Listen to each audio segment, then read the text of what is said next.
In the wake of the long night, after the age of strife had shattered the stars and the unification wars had brought Terra together, the Emperor of Mankind looked beyond.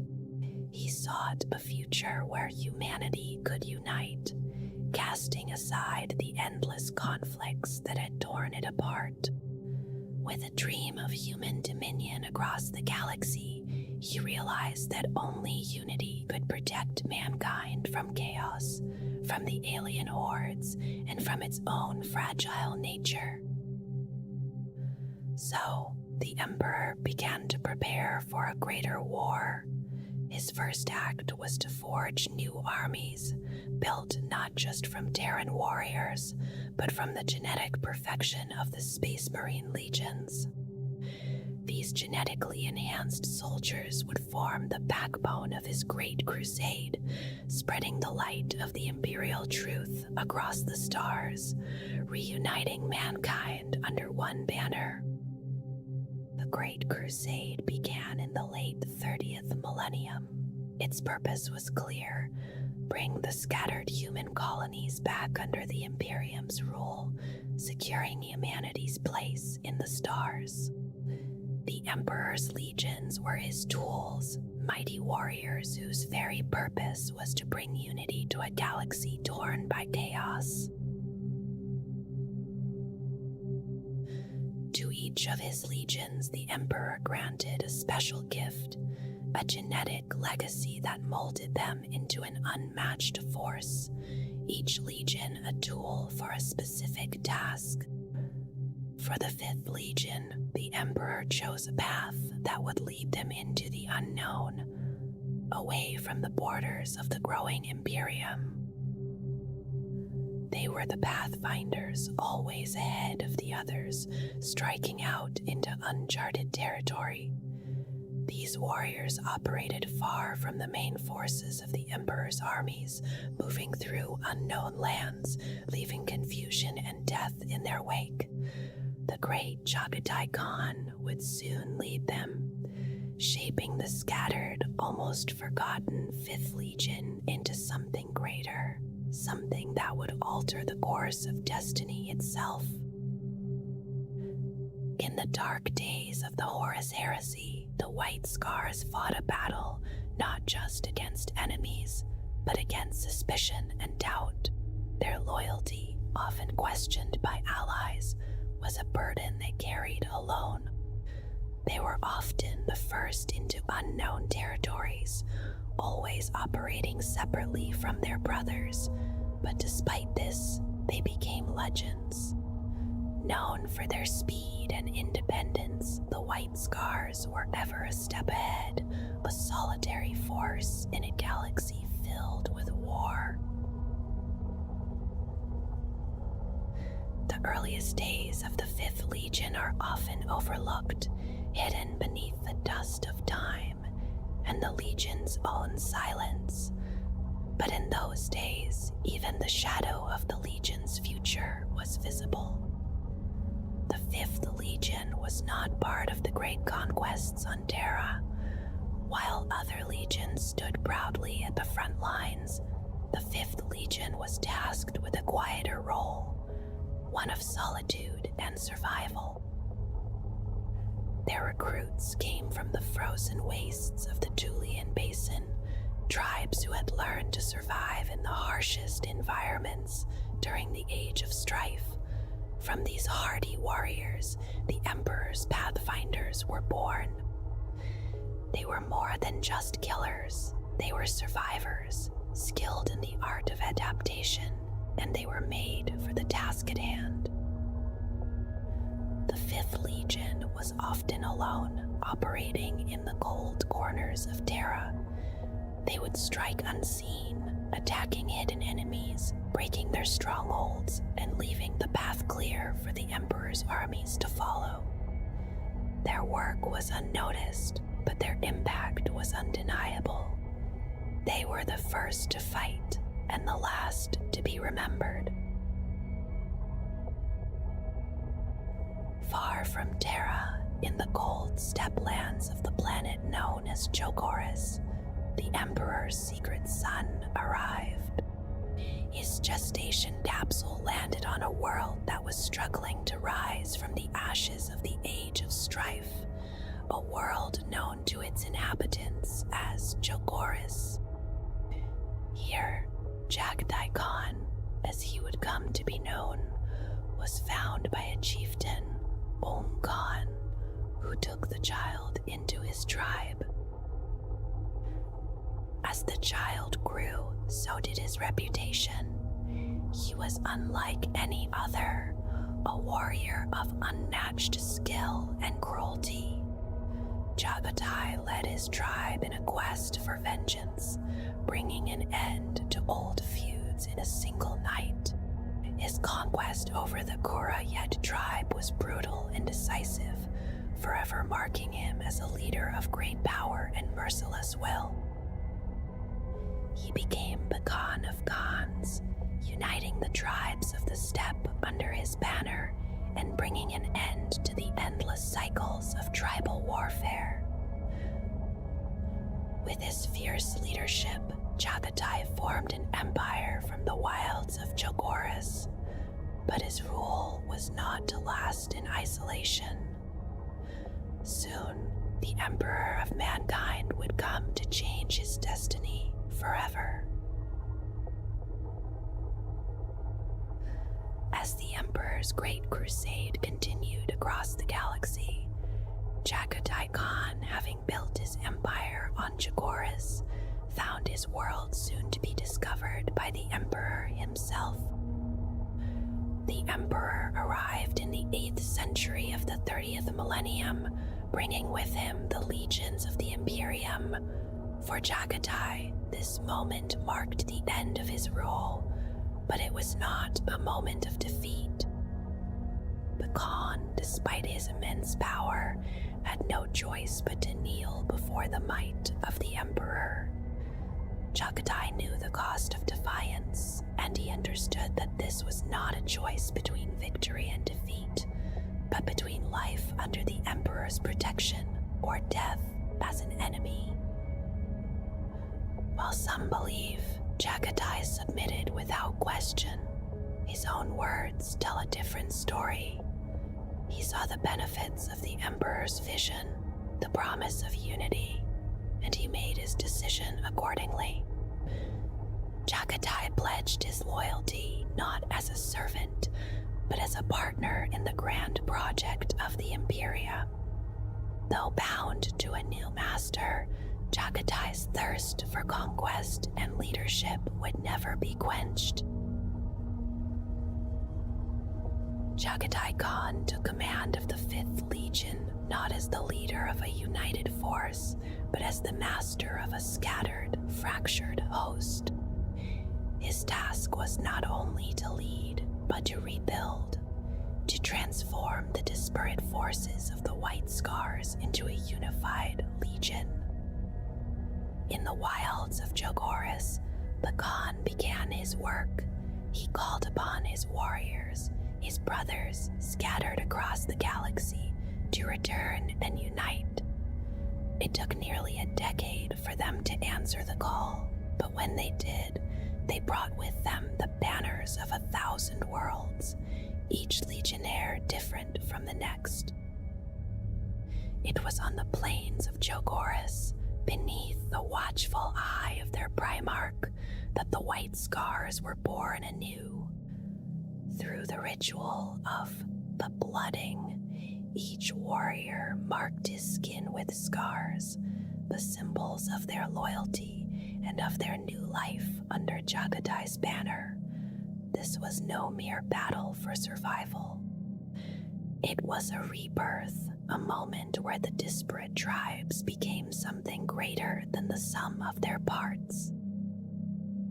Through pain and blood, they forged a unity that would carry them forward, a unity that transcended the old divisions of the past. As they swore oaths to one another, they became the White Scars, bound by loyalty, honor, and the will to fight for each other. The first campaign of the newly unified White Scars was one of difficult trials and harsh battles.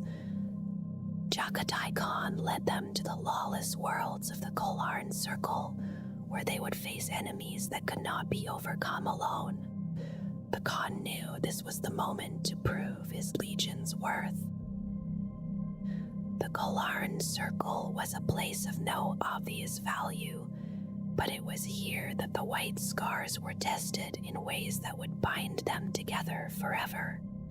With each victory, the Legion grew stronger, and with each loss, they learned to adapt, to strike faster, harder, and with unyielding fury.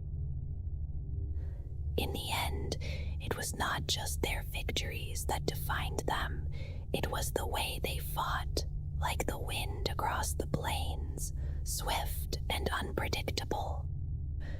Their tactics of hit and run, perfected through years of isolation, proved to be their greatest weapon. And in the end, the Kolarn Circle was theirs, a symbol of their rebirth as a true legion. The White Scars became one of the legends of the Great Crusade, known for their speed and the fury of their attacks. They fought not with the slow discipline of some of their brothers, but with the wild, unrelenting energy of a storm. Though some viewed them as little more than barbaric reavers, the truth was far different. The White Scars were among the most skilled warriors in the Imperium, their tactics of swift strikes and brutal counterattacks unmatched. They were a force of nature, an unstoppable tide of destruction that swept across the stars. And yet, despite their ferocity, they were not without honor. Their laughter, heard often on the battlefield, was not one of madness, but of joy in the fight, in the challenge, in the chase. As Sanguinius once said, they smile often and laugh when they kill. It was not cruelty they sought, but victory. The White Scars remained outsiders among their brothers, rarely seeking the company of others.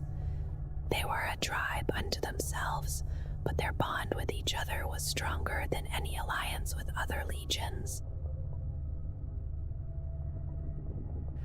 The world of Droon was a place of strange and horrific secrets, a world where the White Scars would face an unknown enemy. Alongside the Luna Wolves and Death Guard, they came to liberate the world from an alien threat unlike anything they had ever faced. The Primarchs stood together, but it was the Stormseers of the White Scars who first sensed the presence of the enemy, a psychic influence that tainted the world. At first, the enemy's power was unseen, but soon it became clear. The entire planet was under the grip of a terrible Xenos force. Jagatai Khan led the charge against the alien invaders, using the powers of his Stormseers to locate the source of the enemy's strength. The battle raged for months, with each victory bringing them closer to the heart of the enemy's stronghold. And in the end, it was the White Scars who broke the Xenos domination, bringing an end to the madness that had plagued Droon for so long. At the heart of the city, they faced the true source of the Xenos power, a great behemoth, a creature of immense strength and psychic might. The Primarchs fought together, their combined might striking at the heart of the beast. Jagatai Khan, though weary, pressed on, knowing the only way to end the threat was through sacrifice. With a final strike, he pierced the behemoth's heart, but the explosion of energy nearly claimed his life. It was Horus who saved him, pulling him away from the collapsing vortex that would have consumed them all. But the victory came at a cost. The people of Droon, enslaved by the alien force, fell lifeless, their bodies nothing more than empty husks. Though their liberation came at a high price, the Imperium was rid of the threat, and the world of Droon was forever changed. The tale of the Pale Emperor is known to very few. The White Scars speak of it when outsiders make light of their Primarchs' prowess in battle. Some say he had a cruel streak hidden behind his smile. But there is truth in the story, a truth that remains constant, no matter which of the Brotherhoods tells it. In the late years of the Great Crusade, the Khan led a force of several Brotherhoods to the edges of the Mandragoran sector. There, they encountered worlds inhabited by a people of ancient Terran descent. The first world they found had prospered, a rare gem at the edge of space. These people, however, did not greet the Khan as a savior. They saw him as an invader and swiftly attacked. Jagatai, a warrior and statesman, had hoped for peace, yet he was pleased to test his warriors against a worthy foe. His fleet, outnumbering theirs, swiftly destroyed their attackers. The Great Khan's mercy allowed their retreat. After securing orbital space, the Khan ordered a drop onto the barren plains of the world. A battle ensued between the White Scars and the Defenders. The two sides fought fiercely, but the White Scars' speed outmatched their foe.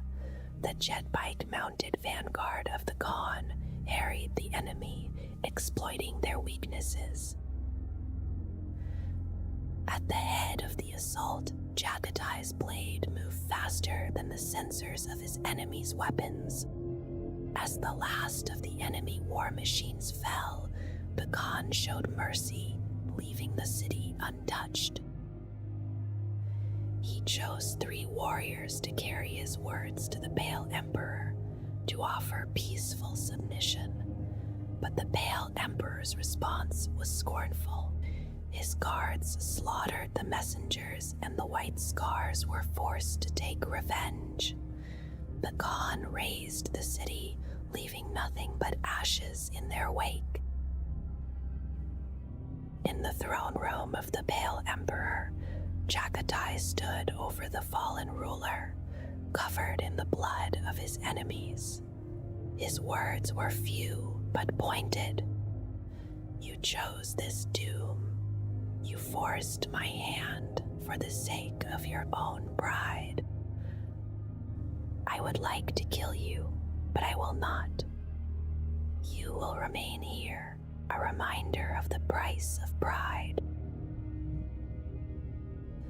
Some say the tale ends there, but others speak of a different version. They say the Khan's words were not as merciful. You remind me of my own choices, he would have said, but I will not kill you. You will remain here, so I remember why. We must never again sully our blades with the slaughter of small emperors. Jagadai's closest bonds among his brothers were with Horus Lupercal of the Luna Wolves and Magnus the Red of the Thousand Suns. With Horus, the Khan shared a love for rapid assault and a deep understanding that made them allies in both war and spirit. Magnus, too, was an outsider, much like Jagatai. Their relationship was founded on mutual respect and a shared understanding of the greater universe. The White Scars often fought alongside the Luna Wolves. Their tactics blended as they worked together on campaigns, though some found it hard to understand the speed and fluidity of the White Scars' approach. Magnus and the Khan were drawn together by their shared love of knowledge and their understanding of the universe's mysteries. The White Scars, much like the Thousand Suns, valued knowledge and strategy above brute force. But the relationship with other legions was not as harmonious. The Death Guard, under Mortarion, found little common ground with the White Scars. Nor did the Space Wolves. The White Scars were often judged harshly, their tribal marks mistaken for savagery. They were seen as brutish, like the warriors of Fenris, despite their disciplined ways and noble goals. They resented this misunderstanding, yet refused to change their ways. They knew who they were, and that was enough. The rivalry with the Raven Guard ran deep. The assault on Hive Lin Mei, and later the last march on the Sapphire Worlds, fueled this animosity. Most bitter of all was the incident during Operation Kronos, where a Raven Guard chaplain fell to enslaver domination, and the White Scars could do nothing to help. This festering wound left both chapters filled with loathing for one another. The White Scars were the storm that struck unexpectedly in battle, swift and merciless. Their style was lightning fast, moving to where the enemy was weakest, striking with precision. The White Scars were the pathfinders of the Great Crusade, clearing the way for the armies that followed. They hunted down the weak and wore down the strong, ensuring victory was inevitable for the Imperium. Their greatest triumph came during the Olenor Crusade, where they joined forces with the Ultramarines to strike at the Orc Empire of Overlord Erlak Uruk. The White Scars played a crucial role in bringing down the largest orc concentration the Imperium had yet encountered. After the victory, Jagatai Khan watched as Horus Lupergil was named the War Master, a moment that marked the beginning of a new chapter in the Imperium's history. The Khan and Horus shared a bond that had been forged in battle. They understood each other, and their friendship was solidified in the fires of war. But the Khan's path soon diverged. As the triumph of Olenor came to a close, the White Scars returned to their campaigns, continuing the Great Crusade under Horus's leadership, now a war master. The legend of the White Scars grew through the fires of the Horus Heresy. For over 7 years, they fought on countless worlds, battling against the traitor legions and the forces of chaos. Through it all, Jagatai Khan remained steadfast. He never once considered betraying the Emperor. The Khan believed deeply in the Emperor's goal to reunite humanity, to see it stand together under one ruler, to claim the stars. The White Scars were already engaged in a grueling campaign against the orcs in the Kondak system when they first heard of the conflict that was brewing within the Imperium. News of the burning of Prospero reached them, of the Space Wolves and their violent clash with the Thousand Suns. But there was confusion. The warp storms had made communication nearly impossible, and the messages were garbled.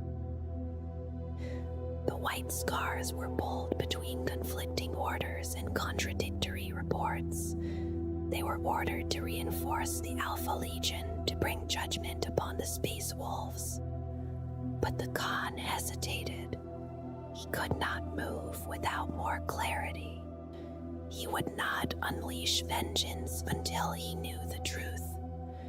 In the midst of this confusion, Jagatai received a direct message from Leman Russ, returning from the battle with the Thousand Suns. It was clear that the situation was more complex than anyone had anticipated. The Khan knew he would need to make his decision carefully and with great consideration for the future of the Imperium. The ships of the White Scars were unlike any others in the Imperium. Each legion had its preferences in ship design. Corax wanted stealth, Vulcan demanded durability, and Fulgrim sought beauty. For the White Scars, however, the priority was speed. The Deck Marines of the 5th Legion worked tirelessly, constantly improving the maneuverability and power of their warships. The results were evident in battle. When the Alpha Legion appeared to block their path, the White Scars did not hesitate. Their ships moved with unparalleled speed, a blur of motion that left the Alpha Legion struggling to keep up. The White Scars executed their maneuvers with a precision that caught their enemies off guard.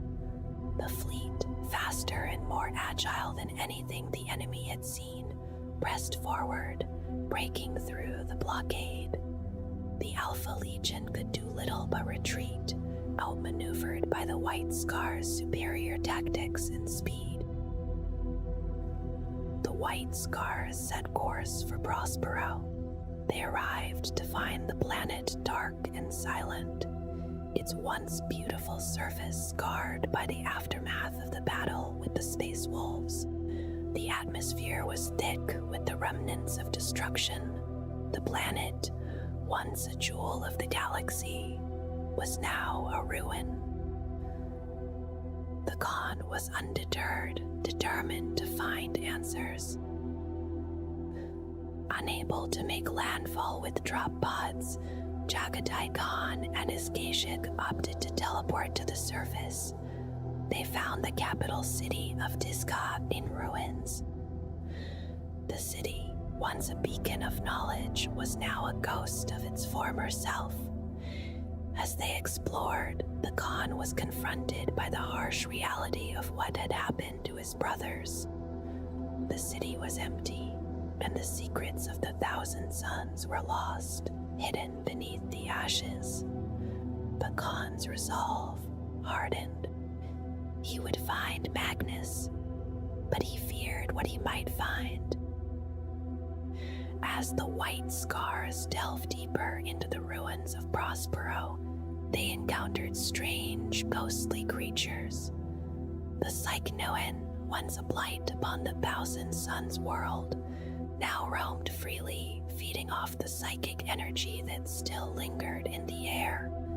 These vile creatures were drawn to the minds of the weak and the wounded. Their presence was terrifying, but the White Scars fought on. Chagatai Khan, leading his warriors through the ruins, found himself trapped beneath the collapsing city. He was cut off from his Kashik, left to fight the creatures alone. Yet even in the depths of danger, the Khan remained unshaken. The Keshig, always loyal, rallied to their Primarch's side. Together, they fought back the spectral creatures, but they knew they had to move forward. The hunt was far from over. The White Scars, exhausted from their trials on Prospero, found themselves facing a new threat. Mortarion, the Death Lord, Primarch of the Death Guard, emerged from the shadows. He had come to persuade the Khan to join the traitor's cause. The Khan, ever resolute, refused. Mortarion spoke of the new galaxy that Horus would create, one where the strong would be free to rule, unshackled by the Emperor's edicts.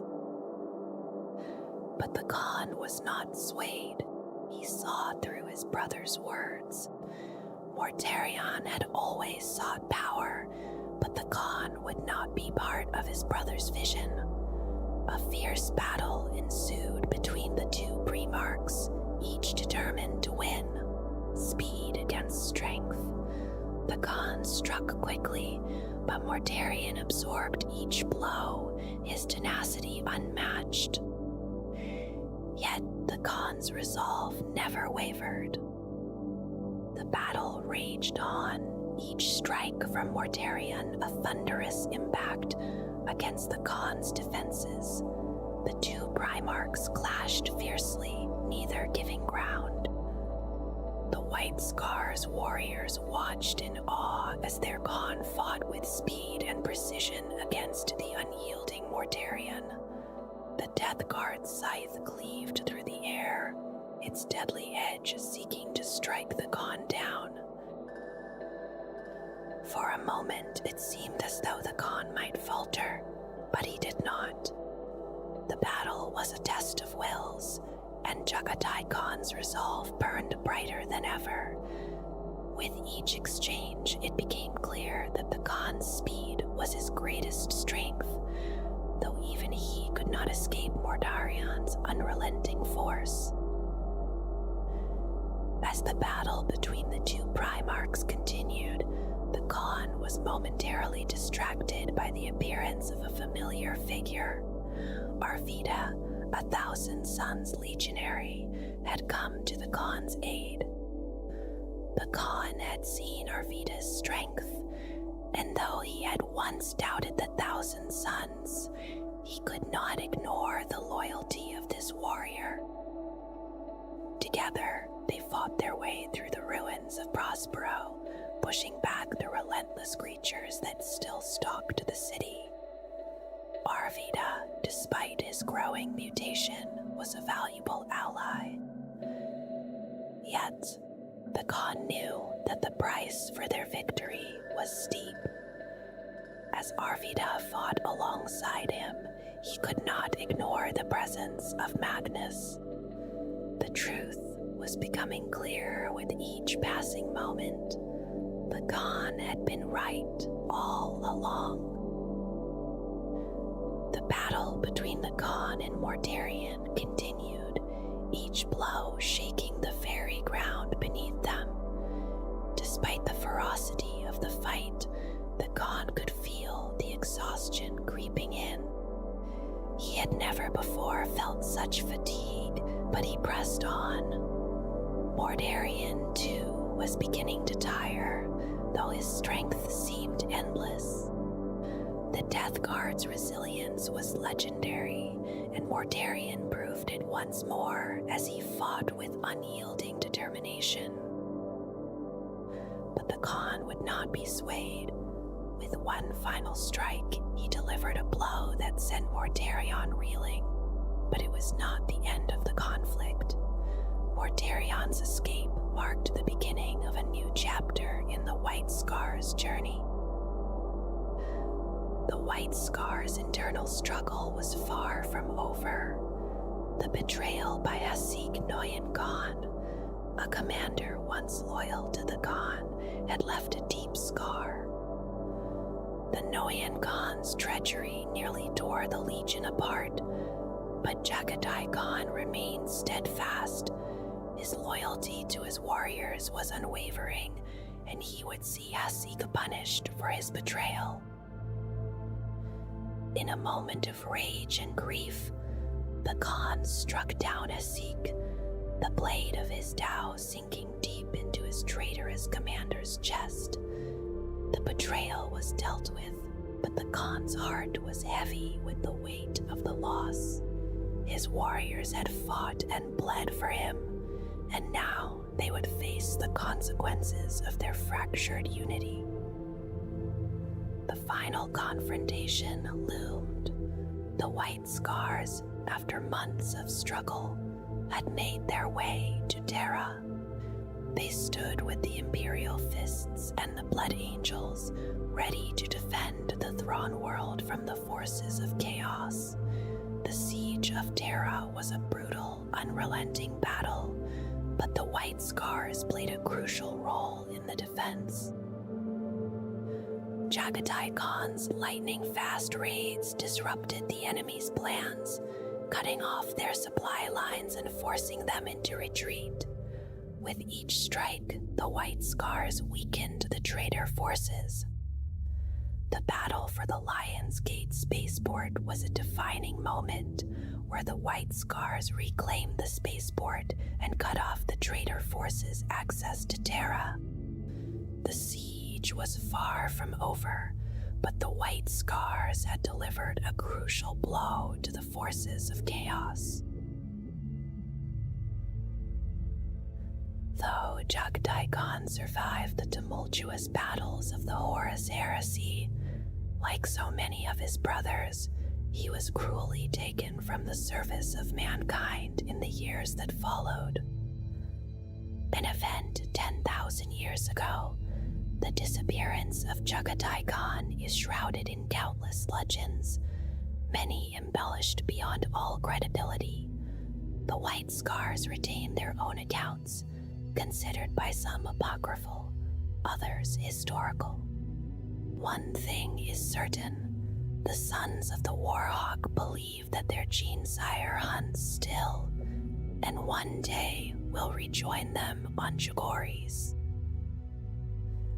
In the years following the heresy, the White Scars were tasked with securing the Maelstrom, a rift in the warp where many outlaws, renegades, and aliens sought refuge.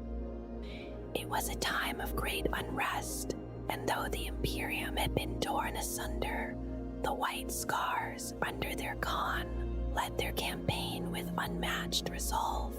But even as the Great Khan led his warriors, the shadows of the galaxy seemed to close in. Jagdai Khan's pursuit of vengeance for his lost people was relentless. The Drukhari, the Dark Eldar, had seized the chaos of the heresy to raid his homeworld of Jagoris, taking slaves and leaving the once proud tribes in terror. His heart burned with hatred, and so, with his forces gathered, the Great Khan turned his wrath upon them. The Yasan sector became a battleground as the White Scars pressed forward, and though the Khan's leadership and strategies proved victorious, the tale of his final hunt would end in the darkest of ways. Even as he sought to reclaim his home, the truth of his disappearance came slowly, one whisper at a time. He chased his quarry across distant worlds, leaving devastation in his wake, until at last his pursuit led him to a confrontation he could not foresee. Thus it is that the White Scars harbor a special hatred for the Drukhari, even their legendary discipline and judgment slipping occasionally when facing these vile foes in battle. No one can say for certain what became of the Great Khan, or if he still hunts his prey through the labyrinthine tunnels of the Webway, where the dark kin of the Eldari lurk in their nightmare subrealities. What remains certain, however, is that the White Scars fight in his name. They destroy the enemies of the Emperor in preparation for the day when the Great Khan will return to lead them again, to continue the hunt and perhaps even begin the next Great Crusade. Ever since the Great Khan's final hunt, a tradition has been passed down among the White Scars.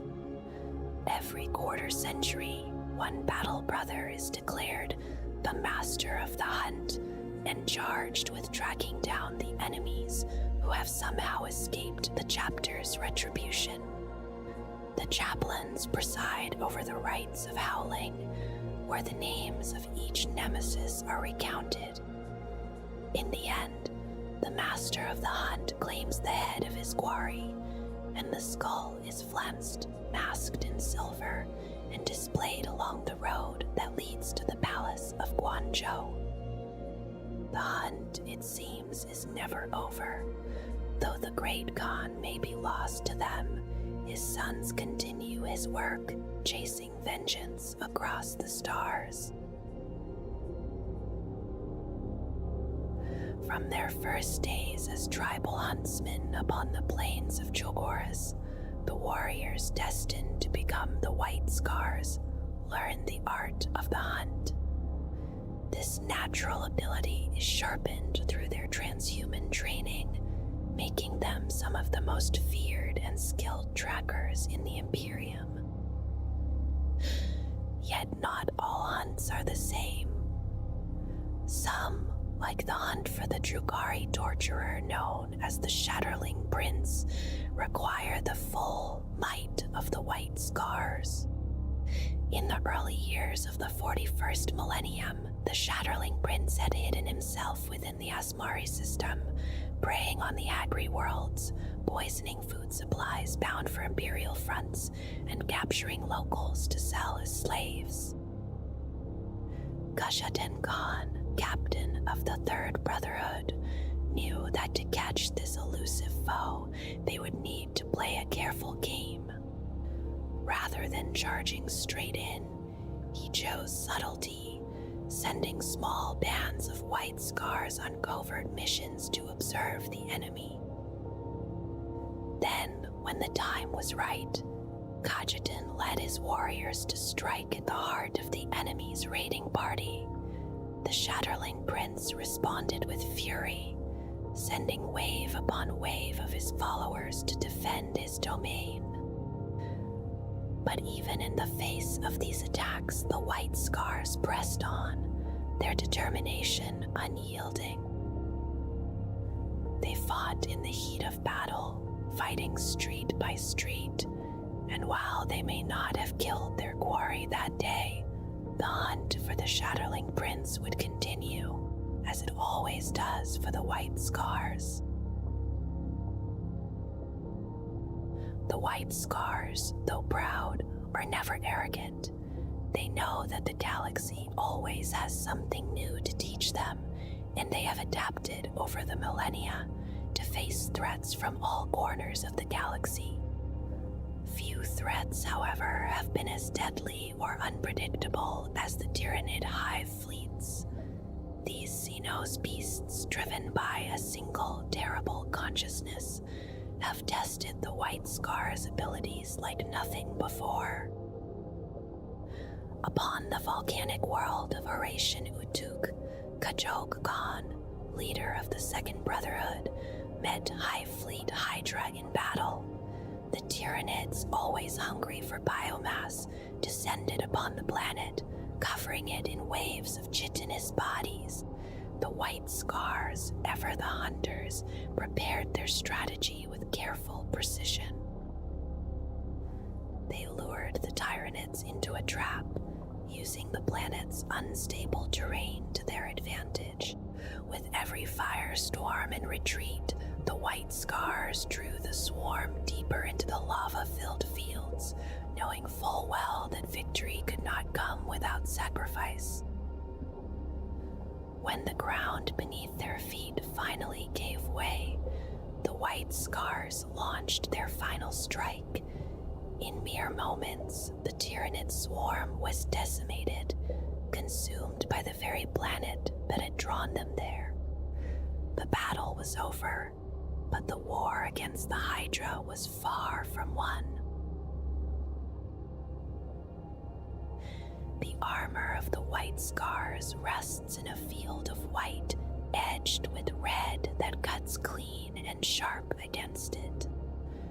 This balance of pale and crimson has endured since the days before the great sundering of the legions, altered only slightly as centuries passed. It feels deliberate, almost ritual in its constancy. Among them, the apothecaries stand apart in deep red plate. Only the backpack, the right shoulder, and the helm remain white, and down the center of that helm a red stripe runs in a straight, unwavering line. The contrast is striking, yet it belongs. Their iconography grows from the tribes of their birth. Jagged lightning bolts break across armor and helm, echoing the scars once carved into flesh beneath the plate. The marks are not decoration alone. they remember something older. Company and squad signs are not shown upon the shoulders as tradition might suggest. Instead, they settle upon knees and greaves, close to the ground they ride across. The red symbol of a squad's roll rests on the right shoulder guard, while the chapter badge claims the left. On the left knee plate, each warrior bears the sign of his squad, and within every company there are 10 squads, each formed of up to 10 warriors, ready to be strengthened by further squads drawn from the reserve companies. The brotherhoods, the companies themselves, are not marked in the manner prescribed elsewhere. Instead, vivid red lightning bolts flash upon the right leg armor of a squad sergeant, a clear and living sign of allegiance. Helmets speak quietly of rank. Bikers often carry Jogorian tribal markings upon theirs. A red helm bearing a skull marks a sergeant, when the red helm is plain and the crux symbol rests on the right shoulder guard. Veteran status is shown. A red helm with skull stud and white stripe tells of a veteran sergeant. Lieutenants wear white helms with a skull stud and a red band, and the captains, known as Khans, bear white skull stud helms and a winged skull upon the right pauldron. The badge of the White Scars is a red thunderbolt, clean and stylized, set before a horizontal bar of yellow. It reflects the speed and force of their way of war, and it mirrors the honor scars carried upon their faces, marks shared by all within the chapter. Even the stout marines of their brotherhood may wear the thunderbolt upon their shoulder plates, yet there is an old and quiet law among them. The horizontal bar is withheld, reserved only for full initiates, and granted as an honor that must be earned. Mundus Planus, known to its people as Jogoris, lies within the Yasan sector of the Segmentum Ultima. It is a fertile, feudal world of the Imperium, still living in a semi-feudal and pre-industrial state. When Chagatai Khan left for the Great Crusade, the empire he had forged from the nomadic tribes did not endure. After his departure, the unity he had created dissolved, and the horse tribes returned to their ancient rivalries. Some within the Legion believed this had been his intent. With the tribes once again at war, there would always be strong youths from whom the Legion might draw its neophytes. The White Scars remain shaped by the wild steppes of their world.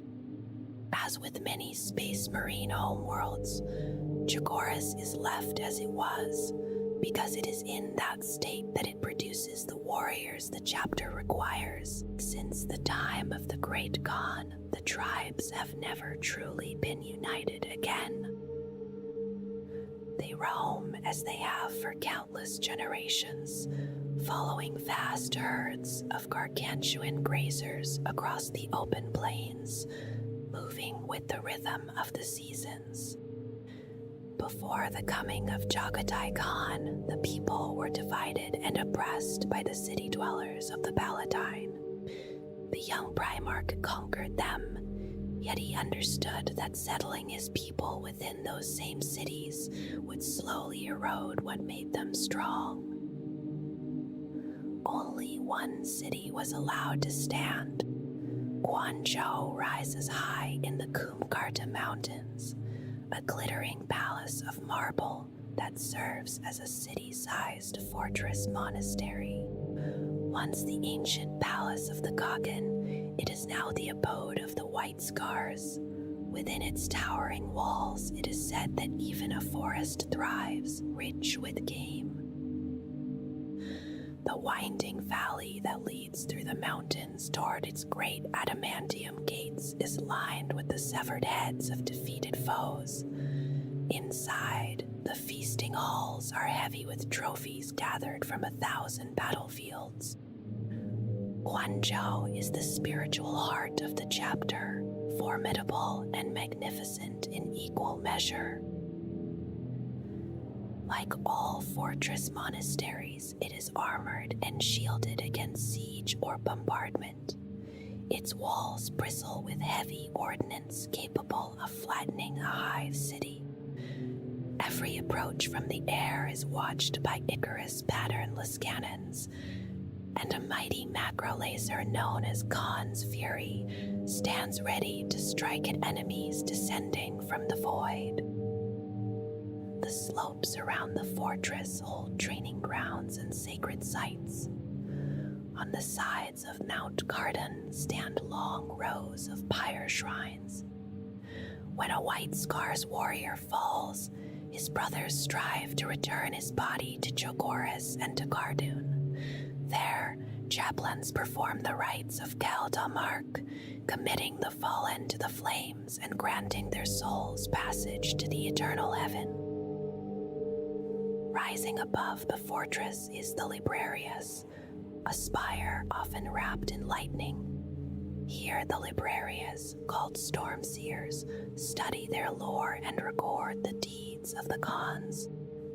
They guide the chapter's astropods as psychic messages are sent across the void, linking Chogoris with the greater Imperium and with brotherhoods hunting far from home. The White Scars keep their distance from the tribes, descending to the steppes only once each decade to observe the wars and choose those worthy to begin the long path toward becoming an initiate. The endless conflict keeps the people strong, yet the chapter must ensure that old feuds do not follow aspirants as they rise through the ranks. Some youths seek another path to notice. They journey into the mountains to pay homage at the tomb of a fallen White Scar. The pilgrimage is perilous, and survival alone is a great deed. If judged worthy, such a pilgrim may earn a place among the aspirants. Those who are chosen carry with them a deep understanding of land and season. It is an instinct born of life on the steppes, and within the enhanced bodies of the Adeptus Astartes it becomes something almost preternatural. Whether racing across desert sands or moving through the tangled glades of a distant death world, they read the earth and air as allies. Even so, many feel unease within entirely manufactured places, such as hive cities or space stations. They long for natural air and open ground, though this is only a preference and never a weakness in battle. In recent times, the servants of chaos have stained Chogoris after the Red Corsairs invaded just before the birth of the Great Rift. The chapter worked to purge them from the surface. They have achieved much, yet the struggle is not over. The Yasun sector itself has felt the Corsairs' wrath. Some worlds remain in Imperial hands, though battered and bloodied, while Garduli and Saxes have fallen to the traitors. From those strongholds, and from the nearby Maelstrom, heretic voidcraft continue to strike at Chogoris. Mutant packs gather in the mountains, unrest spreads through the cities, and even demonic incursions are common as the veil between the warp and real space grows thin. Within Guanzhou, Chapter Master Jubal Khan studies the pattern of these attacks and senses a guiding intelligence behind them. He seeks to break it and reclaim the surrounding subsector in the Gagun's name. Yet even with a full chapter at his command, the task before him is vast. Only the Stormseers grasp the full weight of what is at stake. They know that Jogorus shapes its sons long before they don the armor of the White Scars. Its harshness, its beauty, and its vast horizons mold their minds and souls. Even the emptiness of the heavens grants a perspective denied to those raised beneath hive spires or choking factory smoke. If chaos were to change Jogorus forever, the White Scars would change as well, and not for the better. In the earliest days, the Terrans who formed the 5th Legion were known as the Star Hunters. They came from many places, their skin as dark as charred wood or as pale as polished armor, yet they stood together beneath the same banner.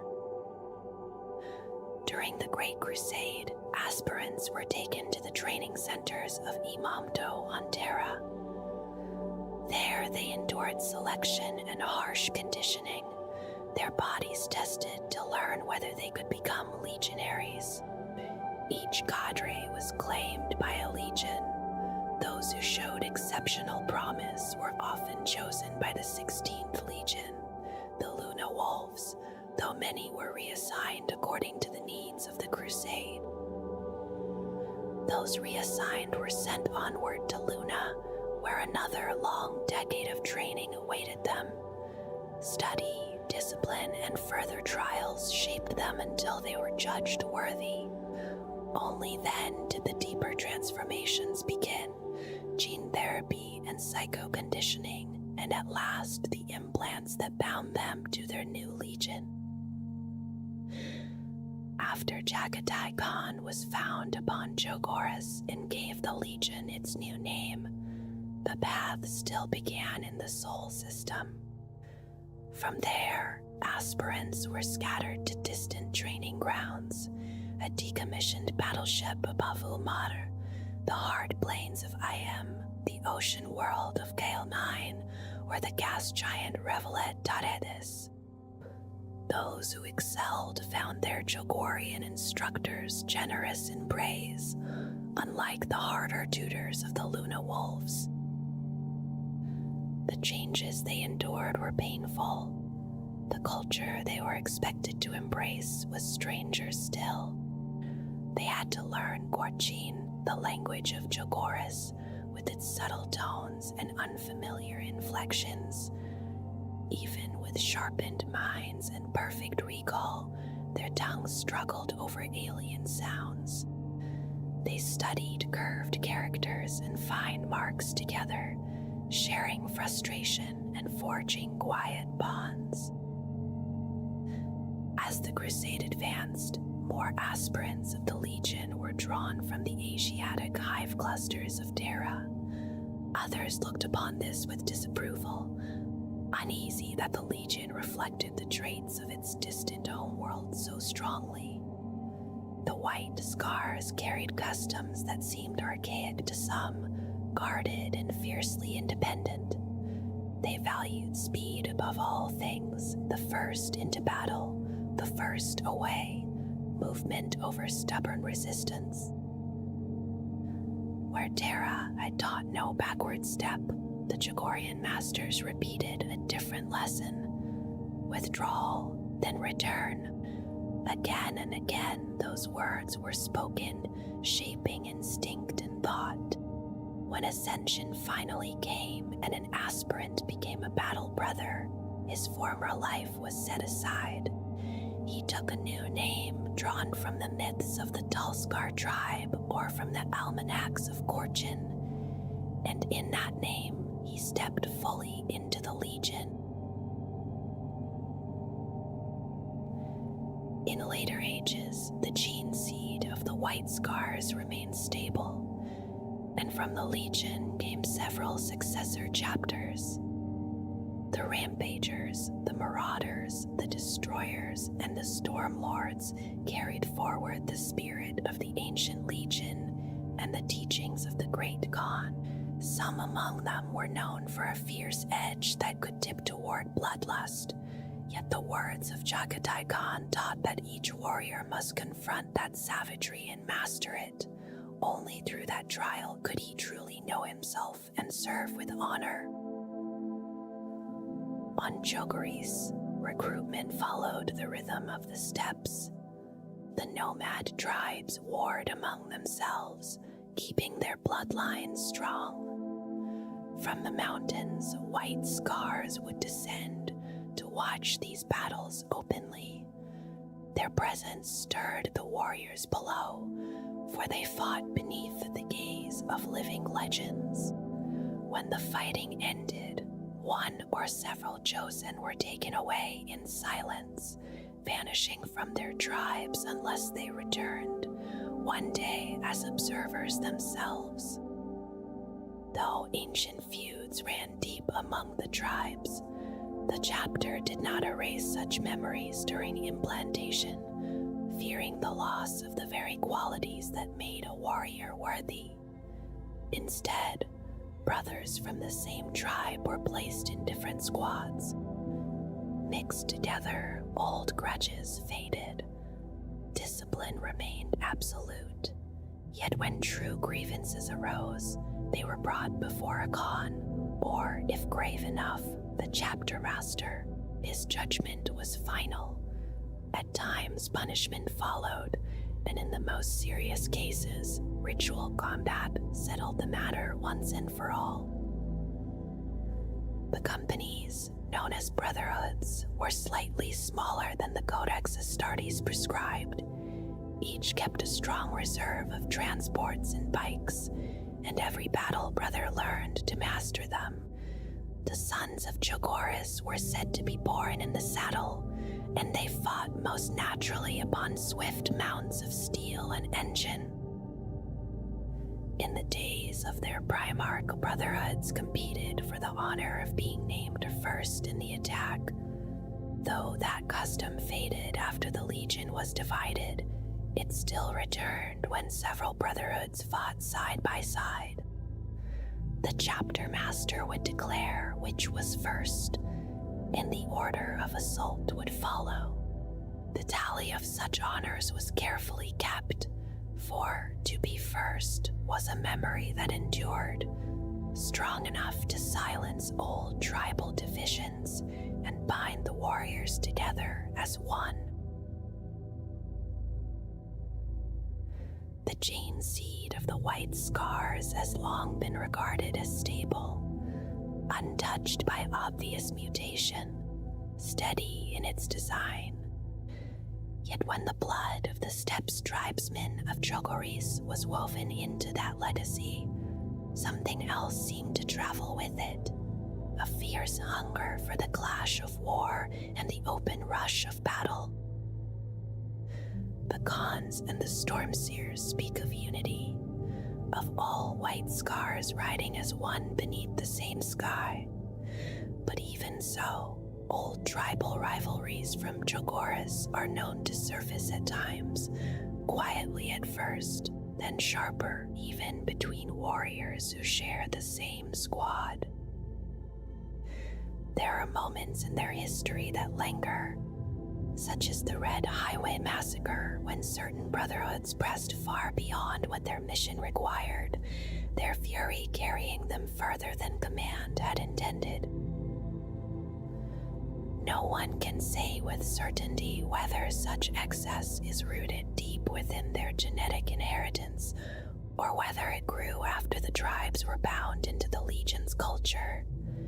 The Adeptus Mechanicus watches with keen interest, eager to uncover the truth. And still, the successor chapters of the White Scars remain fierce and disciplined, living proof of the combat teachings of Chagatai Khan, their spirit as swift and relentless as the winds of their distant home. The White Scars hold to the vision of their Primarch, honoring the Emperor as the ultimate uniter of mankind, yet never as a god. Faith, for them, does not rest with the imperial creed, and the voices of the ecclesiarchy carry little weight within their ranks. They believe their purpose is clear and steady, to break the enemies of the emperor and prepare the way for a time yet to come. In their quiet certainty, they look toward the day when he will rise from the golden throne and begin a new great crusade to bind the stars together once more. And when that hour arrives, they trust that Jagatai Khan will return from the void and stand again at the head of his sons. The lightning bolt that marks their armor is more than a badge. It reflects the speed of their warfare and mirrors the honor scars cut into their faces. In that symbol lives the memory of the Stormseers and the power they call upon. They hold it as long as the winds and the land answer the Stormseers. The chapter will not falter. Every warrior bears the long ritual scar upon his face, received when he is fully welcomed as a neophyte. It is a mark of belonging and of endurance. For this reason, they rarely entomb their fallen within dreadnoughts. To be sealed inside cold machinery stands against their belief that a warrior's soul must be free to wander the plains of the afterlife, unbound and unconfined. Across Chogoris, facial markings are common among the wandering tribes, though less so among settled peoples such as the Kilan and the Huanchan. It is said that the scars from which the white scars draw their name are cut by one's own hand upon entry into the chapter, a custom that reaches back to the days when the Talskar roamed the wide seas of grass. The Talskar are known for extensive modifications that speak of prowess, achievement, and sacred rites. Over time, their pattern of scarification spread across the plains and was taken up by other nations, especially the Helan, the Seshjiak, and the High Suar, following the conquests of Jagatai. Many patterns echo the forms of hunting beasts, most notably the native apex raptors known as Burkle. Resin-based dyes are sometimes worked into the scars of prominent figures, blending scar and tattoo into a single vivid mark. Even so, Imperial savants have yet to fully understand the nature of these substances. One variation is especially distinctive, a zigzag mark along the left cheek. Ritual daggers shape the cut beneath the watchful eye of the tribal Satin Arga, the seer of storms. The scar runs from beneath the eye to the chin, and ash is pressed into the wound to raise and whiten the ridge, giving rise to the name White Scar. When the Legion was reunited with their Primarch during the Great Crusade, the Terran-born warriors adopted these customs swiftly, though the marks upon them were less pronounced. The reason lay in timing, for such scarification proved most effective in youth, before the implantation of the Space Marine progenoid glands and the swift regeneration that followed. The triumphs of the White Scars often unfolded far from watchful eyes. At the distant edges of the Great Crusade, where few lingered to witness what was done in the Emperor's name. Quiet victories marked their passing, and in their wake other legions and armies would advance, treading paths first cleared by riders who had already vanished into the horizon. Their wars were rarely the kind that drew applause. They struck swiftly, like a sudden storm across open ground, then withdrew before the dust had settled. lightning raids and patient campaigns of hit-and-run warfare wore their enemies down, draining strength and resolve so that another force might later deliver the final blow. For many long ages, Jagatai Khan and his sons were said to lack the heavy weight of ordnance expected of a true Astartes host. Yet what others named a weakness, they embraced without hesitation. Speed became their shield and movement their blade. Strategic maneuverability guided their campaigns, and flexibility shaped their command. They flowed around brute force rather than meeting it head-on, striking where the foe was thin and retreating before resistance could harden. Some called them unreliable, for they would not give battle except upon ground of their own choosing. But again and again, when defeat seemed certain and hope faltered, the white scars appeared at the heart of the struggle. In the fiercest moments, they arrived laughing, swift and sudden, and from the brink of disaster, they drew victory into their grasp. Across more than 10 millennia of war, the ways of the White Scars have changed little in spirit. Their doctrine still echoes the customs of the Jogorian steppes, where nomadic warrior tribes learn to survive through cunning and speed. Though fierce and untamed in appearance, those warriors were never mindless. They were careful hunters, masters of fieldcraft, patient in preparation, and precise in the strike. Each battle brother carries that heritage within him. He is not a berserker driven by rage, but a sharpened spear cast with purpose. Before a blow is struck, reconnoitering is thorough and plans are laid with care. Contingencies are woven into every design. When the attack comes, it lands with frightening swiftness and measured intent, and then it is gone. Such discipline carried them through the bloodiest hours of the Imperium's history, even to the siege of Terra itself. Through countless campaigns since, they have hunted the Emperor's foes from one edge of the galaxy to the other, blades ready, war cries rising into the void. In the days of the Legion, each brotherhood was a roaming force in its own right, able to carry its warriors swiftly to war. Aerial and contragravity craft were favored above all, especially the smaller vehicles that demanded less care and turned more sharply through the sky. Squadrons of scimitar, shamshir, and falcata patterned jet bikes roared across battlefields, while land speeders and fire raptor gunships carved paths overhead.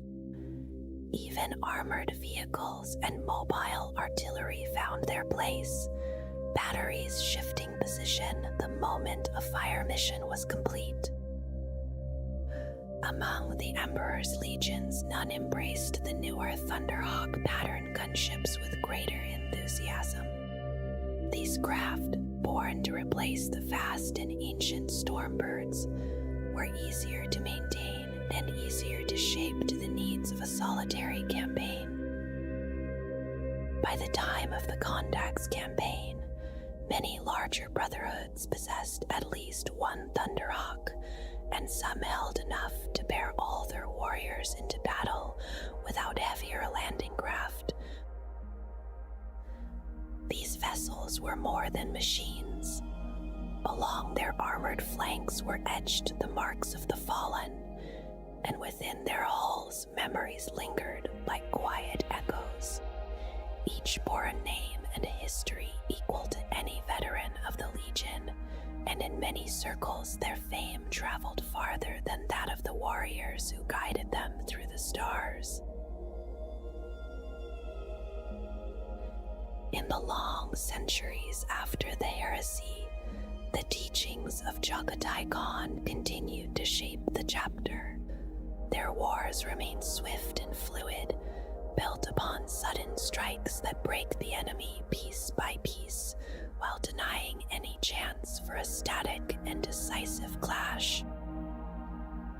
Brotherhoods maintain large numbers of assault bikes and attack bikes, with land speeders racing beside them. Infantry are seldom left to march, instead carried forward by fast-moving vehicles or gunships. It is often said that a white scar is born in the saddle, and he fights most easily from an armored mount that carries him like the steeds of ancient Chogoris. Jump-pack-equipped assault squads and inceptors descend to harry and unsettle the foe. When the moment is right and the enemy is weakened, the full assault falls with controlled fury. If drop pods are chosen, the force committed to battle descends together in a single wave, so that no part is left waiting in reserve. Though they prefer distance and movement, they do not shy from close combat, yet there are burdens they would rather avoid. The thought of eternal confinement within a ceramite sarcophagus at the heart of a dreadnought is deeply unwelcome.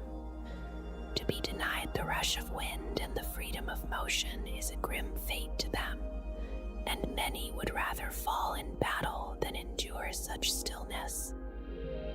Heavy weapons common among other chapters are looked upon with reluctance. Heavy bolters, missile launchers, plasma guns, and heavy flamers find little favor, and tanks unable to keep pace are set aside. Devastator squads are absent, and even the few Predator tanks that serve them go without Spunson weapons. Dreadnoughts are rarely fielded, for both practical and spiritual reasons, and the White Scars choose freedom over the slow endurance of iron. They are formidable in rapid assaults and precise strikes aimed at clear objectives, yet without the resilience of heavy weapons or the staying power of heavier battle tanks, their forces can falter if drawn into prolonged and static warfare. Against fortified strongholds or in the grinding patience of a siege, they do not thrive. Among the White Scars there are Psychers, as there are in other chapters of the Adeptus Astartes, yet they do not speak of a Librarius in the usual way. They call their mystics Storm Seers, keeping to the old Jogorian shamanistic tradition that shaped them long before they walked the stars. These Storm Seers stand beside the Khans as advisors, their presence quiet but formidable.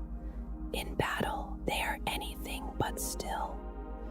They draw upon the warp with practiced control, and the very elements seem to answer. Winds rise at their gesture, harsh and unrelenting, and forked lightning lashes down from storm-darkened skies to break the foe. Across the Imperium, chapters choose their librarians in different ways. Some take them from their own seed worlds, or from their home world, as they do with most initiates. Others receive gifted psychers delivered by the Scholastica Psychana. Many follow the ancient strictures of the Codex Astartes when they train and test these chosen few. The White Scars look instead to those initiates who show a gift for what they call the arts of heaven.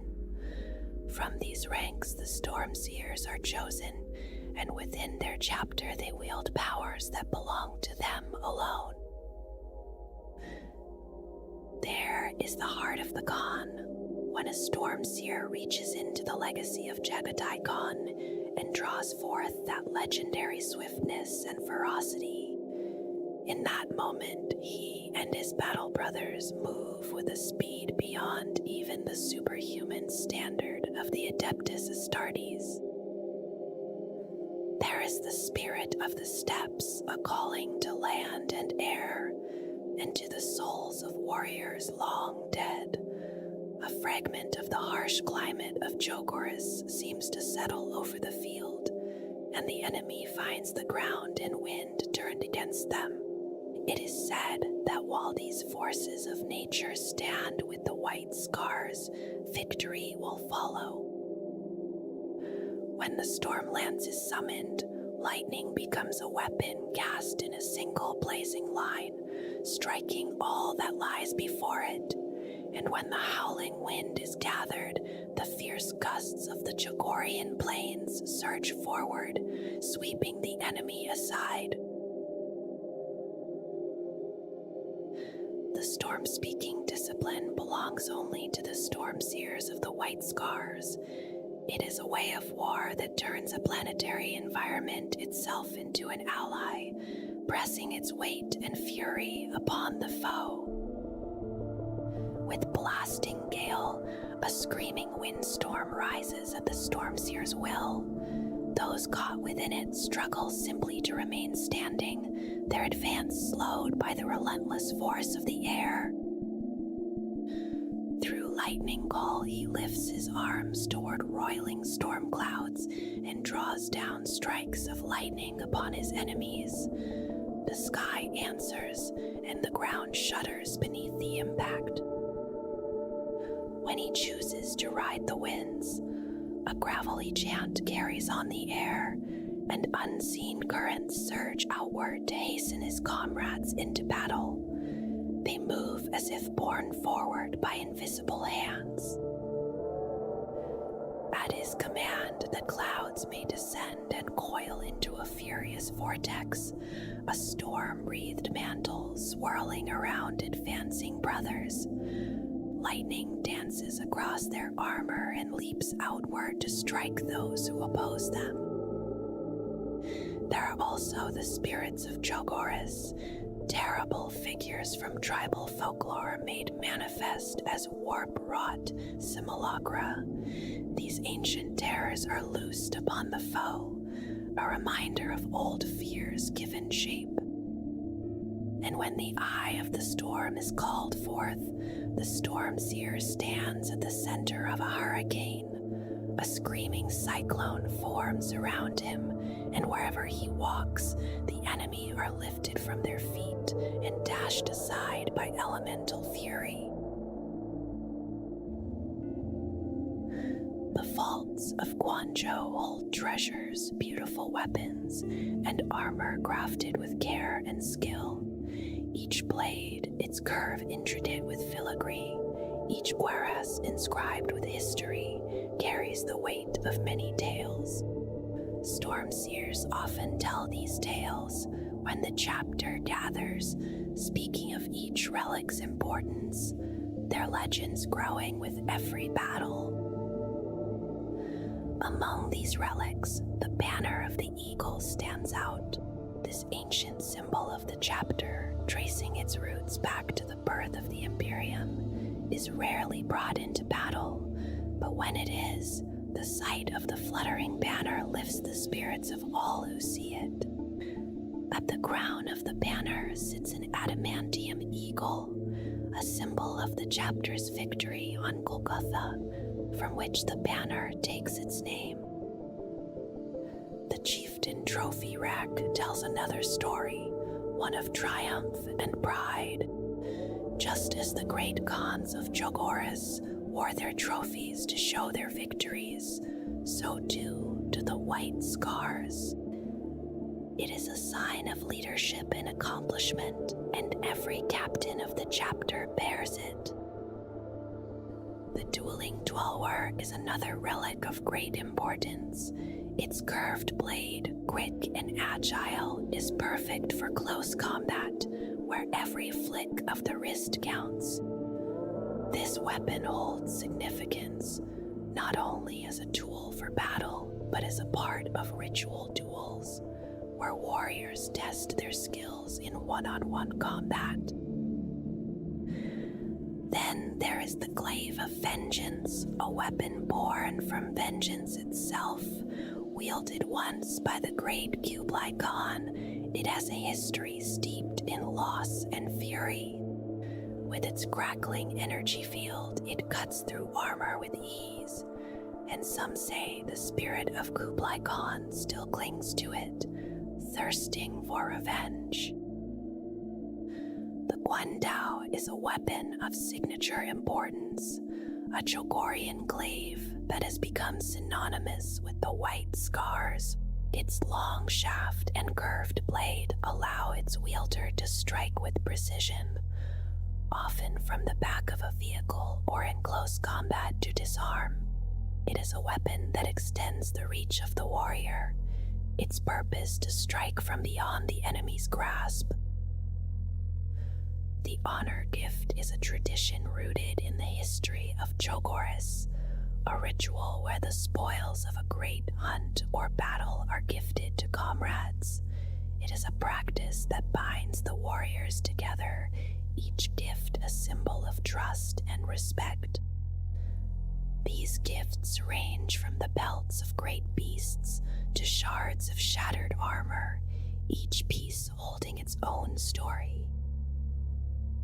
Among these gifts, the Dorandor belt holds great significance. The Dorandor, a massive herbivore, was the target of long, arduous hunts that required great patience. The belt, clumped and matted, is given to those warriors who have shown the same endurance and fortitude. The fragment of foes defeated is another cherished gift. The shattered remnants of enemy forces, broken armor, and vehicles are gathered by the White Scars and given to those who fought in those battles, a reminder of their victories.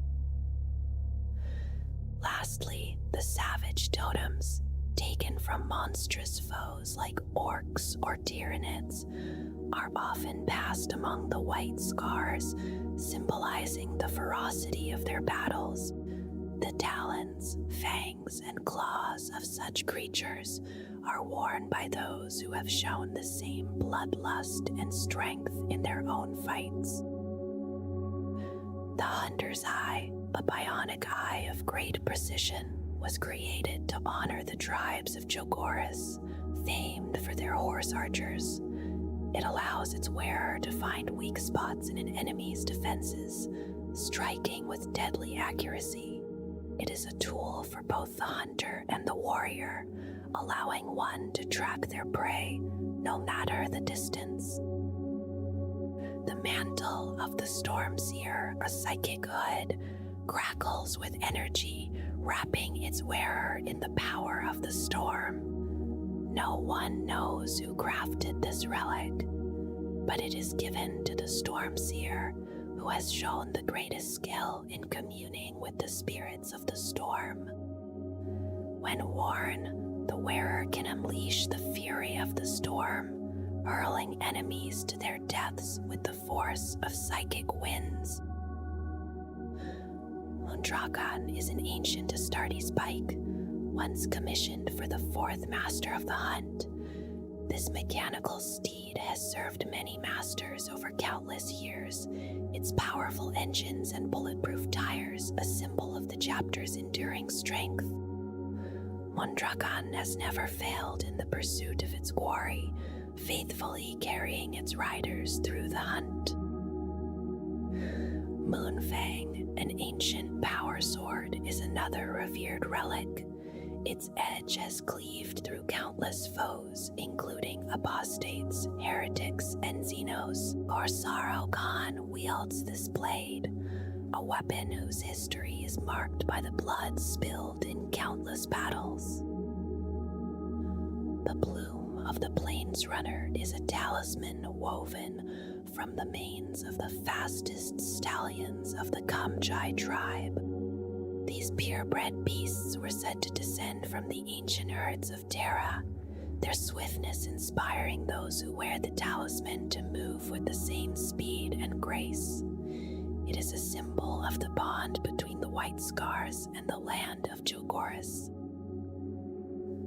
The scimitar of the Great Khan is a blade steeped in legend, forged in the style of traditional Jogorian tulwars. It is a weapon that carries the weight of the chapter's history. The intricate filigree along its blade tells the story of their greatest victories, and it is said to have been blessed by the Great Khan during the purging of Tychios. The totem of Subutai is a relic of the Stormseers, a long staff adorned with a beast's skull and coarse hair. The staff has passed through the hands of many Stormseers, aiding them in focusing their powers and channeling ancient spirits. It has helped them cast their auguries and guide the Khans through the millennia.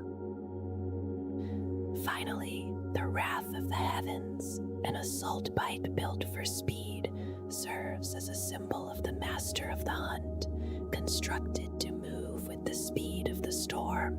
It can leap over wreckage and strike from unexpected angles. With its powerful engines and graphitic hops, it has become a fearsome weapon in the hands of its skilled rider. The adamantine mantle drapes the wearer, its flowing cloak woven with threads of braided adamantium. It is a symbol of protection, a symbol of strength.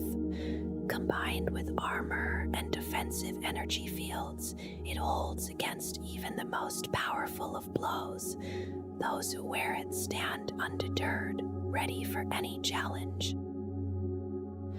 Crafted by the finest artificers, the artificer armor shines with ornate details, surpassing even Terminator armor in its protective capabilities. It is more than just armor, it is a statement. When one lays eyes upon it, they know immediately that an honored champion of the Imperium is before them. The Equus pattern bolt pistol, a rare and wild creation, tests the limits of the weapon's machine spirit. Developed by the White Scars Tech Marines, it fires rapid bursts of bolts as its wielder charges into the fray.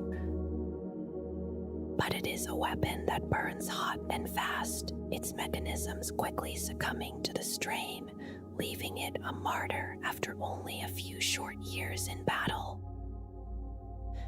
Some warriors display head-takers' trophies, the polished skulls of their greatest enemies. These are mounted upon racks on their armor, a symbol of victory. It strikes fear into the hearts of their foes, for they can already see their own severed heads on those gleaming spikes. Then there are the Stormwrath bolts, forged by Jogorian artificers for the hunt of the Kumkarta Mountain's fearsome predators. Each bolt is etched with acid and carries an alchemical propellant, with explosive cores laced with fulgurite. When they strike, it is like lightning contained within, sparking within the target. And finally, the Cyber Eagle helm. This helm is more than just headgear. It links the wearer to a cybernetically enhanced eagle that soars above the battlefield. Feeding constant streams of data, the eagle provides targeting projections and warnings of nearby threats, keeping the wearer aware and ready. The White Scars fleet, a symbol of strength and honor, has sailed through the ages. During the Great Crusade and Horus Heresy, they commanded mighty vessels. The Swordstorm, a Gloriana-class battleship, was once their flagship, leading the way through the stars. Alongside it, the Lance of Heaven, a Dictatus-class battleship, was a beacon of power and resilience. Its journey through the Kalium Gate marked a turning point, and after the sacrifice of the Swordstorm, it became the new flag flagship. The lands of heaven, under the command of Jubal Khan, engaged in fierce battles during the Solar War, facing the forces of Ezekiel Abaddon and Sardu Laak. It was a valiant vessel, but in the end it too was destroyed by enemy warships. The White Scar's fleet, though, was vast. Ships like the Bloodline, Celestial, and Fate's Arrow served their cause during the Great Crusade, each carrying its own story of glory and loss. Some vessels, such as the Commonog, had been with the White Scars since their early days, ever faithful to the Legion's cause.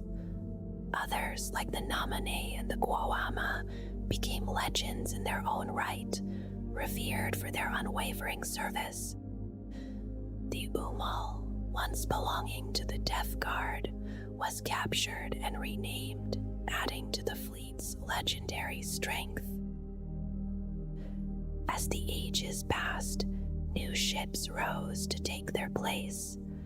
The Constantius, a battle barge, became the flagship of the White Scars chapter. The Silent Horseman, once known as the Plains Master, was renamed to honor the stealth tactics perfected during the Third War for Armageddon. Jagdai's Bride was another battle barge, remembered for its victory over a Necron tomb ship in a battle above Jagoras. Throughout the fleet's history, vessels like the Soul Spear, Hogstar, and Lord of Heavens all played their parts in the Legion's missions, marking their place in the annals of war. The Swift Horseman, once part of the 4th Expeditionary Fleet, was replaced, and the Warrior of the Plains, led by Jorga Khan's Brotherhood, liberated Tefra 7 from Chaos forces. Ships like the Amagine and Galgien served during the Great Crusade, while the Melakarta, once part of the Brotherhood of the Pen and Spear, was boarded by the Death Guard and lost to time.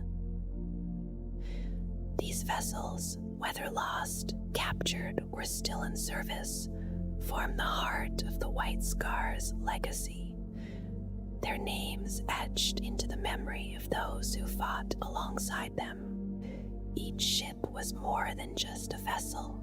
It was a symbol, a part of the story that shaped the fate of the White Scars. The 5th Legion did not follow the rigid structure laid out by the Emperor in the Principia Bellicosa. Early on, before Jagatai Khan's return, the Legion was divided into small, autonomous pioneer companies. These groups, each operating independently, were often far from one another, bound by little beyond their shared purpose and the fierce spirit of their Terran recruits. As many as 1,000 legionaries made up each pioneer company, though each was unique with varying specializations and strengths. This arrangement continued for 100 years, and as time went on, resupply became increasingly difficult. When Jagatai Khan was rediscovered on Chogoris, the Legion was reorganized. By that time, the Legion had grown to about 70,000 warriors, and this number would swell to 95,000 at its peak. The Khan reformed the Legion into larger formations called hordes, which took the place of the previous independent companies. The new hordes were mixed, combining veterans from the old pioneer companies and new recruits from Chogoris. 5 were established, though some accounts speak of 7. Their size varied greatly, with the smallest containing as few as 5,000 warriors, and the largest over 20,000. The horde's commander, the Noyan Khan, wielded great power. These hordes could shift in size depending on the whims of the Noyan Khan, or even Jagatai himself, adapting freely to each leader's strategic vision. The this organization reflected both the legacy of the old pioneer companies and the cultural influence of Chogoris. The White Scars Horde system was flexible, allowing commanders to make the most of their warriors' strengths. Though this free-flowing structure sometimes created issues with supply chains and coordination with other legions, the lack of rigid organization led to confusion in battle zones, where White Scars detachments were often misclassified, resulting in mismatches in logistics. Yet, despite such challenges, their flexibility proved effective, with the White Scars leaving a lasting impression on many battles. The White Scars' use of psychic power also stood apart from that of other legions. The Stormseers, as they were known, wielded subtle psychic abilities that were grounded as much in Chogorian mysticism as they were in Imperial science. Unlike other Psykers who unleashed destructive energy, the Stormseers manipulated the warp to affect the environment, cloaking their warriors in fog, creating winds or storms, and hindering the enemy with hail or downpours. These psychic abilities were invaluable in the field, often shaping the outcomes of battles. However, their role did not sit easily with all. Many saw them as relics of a bygone age, a reminder of the superstitions the Emperor had tried to eradicate. Mortarion, Primarch of the Death Guard, was especially vocal in his disdain for Psykers, and the Stormseers, with their positions of influence, stirred suspicion. Yet, the Stormseers' influence was undeniable. They were regarded as wise, often serving as advisors to the Khans, and their role in battle was critical, even if their abilities were misunderstood or feared by some. Despite their powers, the Stormseers were not seen with the same reverence as other figures within the Legion. Their presence evoked mixed feelings, with some warriors hesitant to embrace the psychic aid they offered. Still, the White Scars accepted their role, knowing that in the ever-shifting tides of war, the subtle power of the Stormseers was often the key to victory. The White Scars Legion's command structure was notably decentralized. While Jagatai Khan, known as the Kagan, remained the ultimate authority, the Khans of the Horde and the commanders of individual brotherhoods were granted a great deal of autonomy. These Khans often acted independently, managing their forces with little direct intervention from their Primarch. In contrast to other legions, it was uncommon for the White Scars to gather large formations.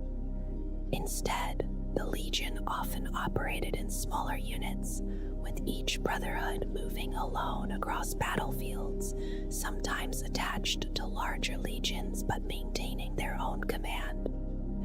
Even when they joined other legions, the Khans retained control over their warriors, an arrangement that mirrored the legion's independence. The White Scars used few formal ranks.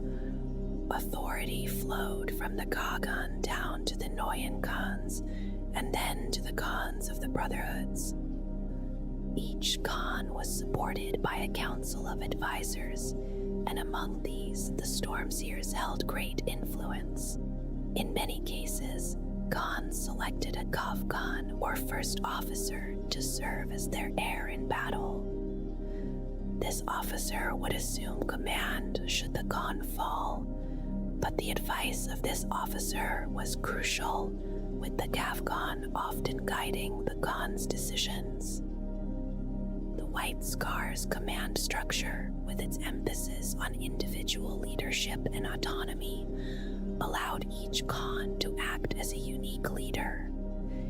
It was a system built around trust and respect, with each warrior in the command chain exercising their authority based on the strength of their character and the respect they earned from their followers.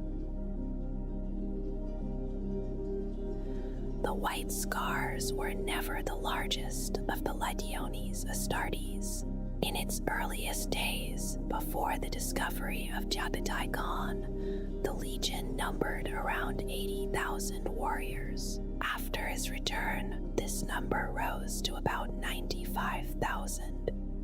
Though not among the largest legions, the White Scars were highly dispersed, with their warriors spread across the galaxy. Only the Iron Warriors had more of their forces attached to fleets and garrisons than the White Scars. Throughout the Great Crusade and much of the Horus Heresy, the true size of the White Scars was often difficult to determine. Their decentralized nature and the lack of accurate reports made it hard to gauge their strength. Many commanders believed the White Scars to be much larger than they actually were. The Legion's detachments, moving freely across battlefields, often gave the impression of a far greater force than was truly the case. As the Great Crusade drew to a close, the White Scars found themselves scattered across multiple war zones, with only a few brotherhoods gathering together at a time. One of the largest concentrations of the Legion came during the Eleanor Crusade, when several full hordes gathered, but even then, the White Scars remained a legion that preferred mobility over large formations. Despite their smaller numbers, their flexibility and ability to operate independently made them a formidable force, often appearing as if they were everywhere at once. The White Scars of the early Great Crusade were unlike most other legions. They were not a single unified body, but a collection of independent pioneer companies. These companies had little contact with one another and operated in isolation, with each forging its own traditions and customs. As the Great Crusade progressed, these companies often found themselves in need of recruits, and since supply lines were unreliable, they recruited as they traveled. At their height, the White Scars numbered around 80,000 warriors, but they rarely assembled in larger groups. Most often, their detachments operated alone, making their presence in any one war zone seem fleeting. This constant movement made it difficult for other legions to keep track of their numbers. They often faced friction with other legions, especially when they encroached upon territory assigned to others, and this led to disputes, particularly with Varus Manus and Layman Russ. Despite the tensions, the White Scars persisted in their unique way of operating. Their companies, while small in number, were highly effective, with each unit boasting its own specialized roles. One such company was the 731st, known as the Grey Ghosts. This group served as outriders for the Imperial Fists and was tasked with scouting and identifying targets for the fleet. Their role was often subtle, allowing the Imperial Fists to strike decisively. Even with such a small number, the White Scars were a force to be reckoned with, as their highly mobile and effective tactics proved invaluable to the success of the Great Crusade. In the days before the heresy, the White Scars Legion often named their hordes and brotherhoods rather than numbering them. Among the hordes, the Horde of the Stone, commanded by a Sikh Noyan Khan, and the Horde of the Earth, led by Jamulin Noyan Khan, were prominent. These named hordes carried a sense of identity and pride that transcended mere numbers.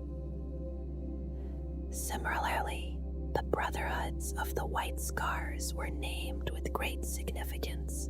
The Brotherhood of the Amber Eagle, the Brotherhood of the Black Axe under Senghor Khan, and the Brotherhood of the Blooded Spear, commanded by Dormo Khan, were among the more renowned. Other brotherhoods, like the Brotherhood of the Blue Hawk and the Brotherhood of the Broken Shield, also carried names that reflected their distinct roles and identities. Each brotherhood was unique, shaped by the Khan that led it. Brotherhoods like the Brotherhood of the Great Eye, led by Nayaka Khan, and the Brotherhood of the Hunter Star under Shohutan became known for their strategic ingenuity and relentless pursuit of victory. The names of these brotherhoods became synonymous with the pride and the spirit of the White Scars, each contributing to the Legion's legacy. Contrary to some beliefs, the White Scars did use dreadnoughts, though they were few in number and rarely seen in battle. Known as the Yuan Solban, or Guardians of the Morning and Evening Stars in the Chogorian tongue, these dreadnoughts held a unique place within the Legion. Unlike others, the White Scars did not revere dreadnoughts as an honor, but saw them as a necessary part of their duty. The Uan Solban were primarily tasked with guarding the gene seed repositories of the Legion on Chogoris and Terra. Their role was one of eternal vigilance as they remained watchful and silent, allowing their brethren to continue their battle across the stars. These warriors, bound to their dreadnoughts, were both feared and respected by the rest of the Legion. Though they rarely fought, the Yuan Solban would occasionally take to the field, driven by deep, fragmented memories and a longing to fight once more. Their return to battle was always marked by a sense of foreboding, and their presence often foreshadowed great tragedy. During the Kondax campaign, many Uan Solban answered the call to fight, bringing with them an omen of the battles to come. Outside of the Brotherhoods, the White Scars maintained several auxiliary orders, each serving a different purpose. Among these, the Kara Oglandler, also known as the Dark Sons of Death, were feared warriors tasked with annihilation. These destroyers were deployed when absolute destruction was required, though they were seldom used and only under the command of the Stormseer Council. The Birchdin Serva, or Falcon's Claws, were another small order, skilled in hunting and reconnaissance. These warriors excelled at eliminating enemy commanders and acted as scouts on the battlefield. The Karash, formed from volunteers, were a temporary force often tasked with shock assaults. Though the assignments were dangerous, surviving the Karash was considered a mark of skill and honor. The Akog Landler, the Legion's apothecaries, were dedicated to preserving the lives of their brothers, and the Yuan Solban, as mentioned, were guardians of the Legion's gene seed. Each of these orders had a unique role to play, operating with a measure of independence while still loyal to the White Scars' overall mission. The White Scars chapter follows the traditions of the nomadic tribes from their homeworld of Chogoris. Their warriors, chosen from the many feuding tribes of the steppes, learn to be loyal not to their tribe, but to the chapter and to the Emperor of mankind. Just as their Primarch did, recruits from different tribes are mixed into squads, forming tight-knit brotherhoods. These brotherhoods, equivalent to a standard company, are each led by a Khan, a figure much like a company captain in other Space Marine chapters. The White Scars did not always follow the standard Astartes rank structure, and in the days of the Great Crusade, their companies were named after animals, like the Brotherhood of the Hawk or the Brotherhood of the Spear. Those who were born on Terra, however, tended to use more familiar ranks. Even today, the White Scars retain these names, calling their companies brotherhoods, like the Brotherhood of the Moon, which was the Jagorian name for the 64th Company. Their fighting style is all about speed. The White Scars prefer to travel fast, relying on bike squads and land speeders in battle. Their tanks are often lighter than most, their armor stripped away to allow for greater speed and agility. Dreadnoughts are rarely seen among their ranks, as the thought of being confined to the cold metal sarcophagus of a dreadnought fills the White Scars with dread. This is a culture born from the open steppes, where freedom is paramount. The leadership of the White Scars is a carefully arranged council of the chapter's most skilled and dedicated warriors. The Great Khan, currently Jubal, sits at the top, ruling from the fortress at Guangzhou. His closest advisors are the Khans of the Brotherhoods, who gather when a Kurultai, a council of Khans, is called. Alongside them are the representatives of the chapter's Reclusium, led by the fierce Jagoran and the Apothecarian, whose role is critical in ensuring the chapter's survival by maintaining their gene seed. The chapter's greatest warriors form the Keshig, the personal bodyguard of the Great Khan. These veterans are chosen for their skill and loyalty, and their battle armor shines with the pride of their service. The Stormseers, the White Scars librarians, are the final piece of the command structure. These mystics maintain the chapter's history and perform sacred rites.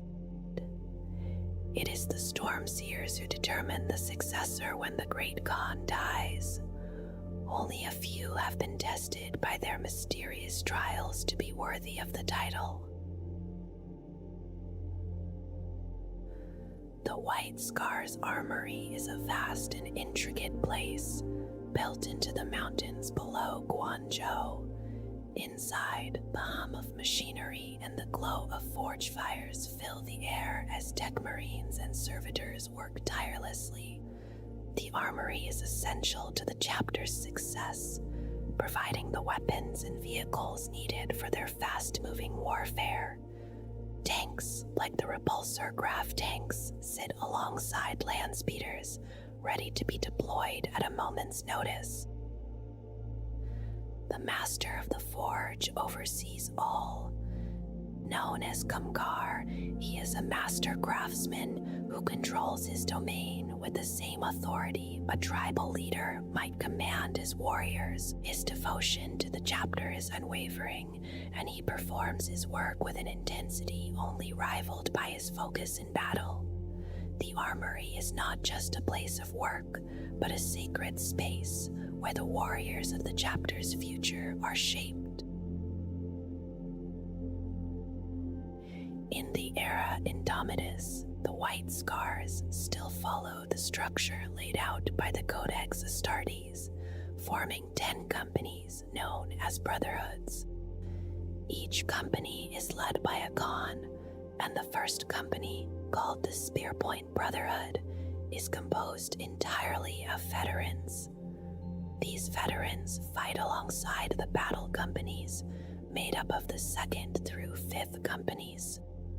The White Scars' tactical style is focused on mobility and rapid strikes, using bikes and other fast vehicles to overwhelm their enemies. The reserve companies, The 6th through 9th are there to reinforce the battle companies as needed, often arriving to fill in gaps created by casualties. The 10th Company, however, is made up of neophytes and Vanguard Space Marines. In the time of the Indomitus Crusade, the White Scars were stretched thin due to an attack by the Red Corsairs, and some of their forces were unable to return home to defend Chogoris due to the fast warp storms caused by the Great Rift. The White Scars have a complex system of ranks and titles. The highest title, Kagan, is reserved for Jagatai Khan, their Primarch. Below him were once the Noyan Khans, commanders of entire Ordu or divisions. During the Great Crusade, these commanders had great autonomy, leading their forces as they saw fit. Today, the title of Great Khan is given to the Chapter Master, a position earned after passing through trials overseen by the Storm Seers. A Khan commands an individual brotherhood, chosen through trials that test their strength, mind, and spirit. The Master of the Hunt, an honorific title given to Gorsaro Khan, is responsible for tracking down and eliminating the enemies of the White Scars who have escaped their grasp. The Storm Seers are the White Scars mystics, drawing on ancient traditions of shamanism. They test the future leaders of the chapter and believe their strength comes from the spirits of the land itself. The MG, the chapter's apothecaries, play an essential role in maintaining the health and strength of the White Scars, ensuring they can continue their long and brutal campaigns. The Scarblade Strike Force, led by Gorsaro Khan, is a deadly force that brings the White Scars speed and precision to their enemies. In the Perfectia campaign, the White Scars, with their bikes and fast vehicles, hunted down their prey with unmatched skill.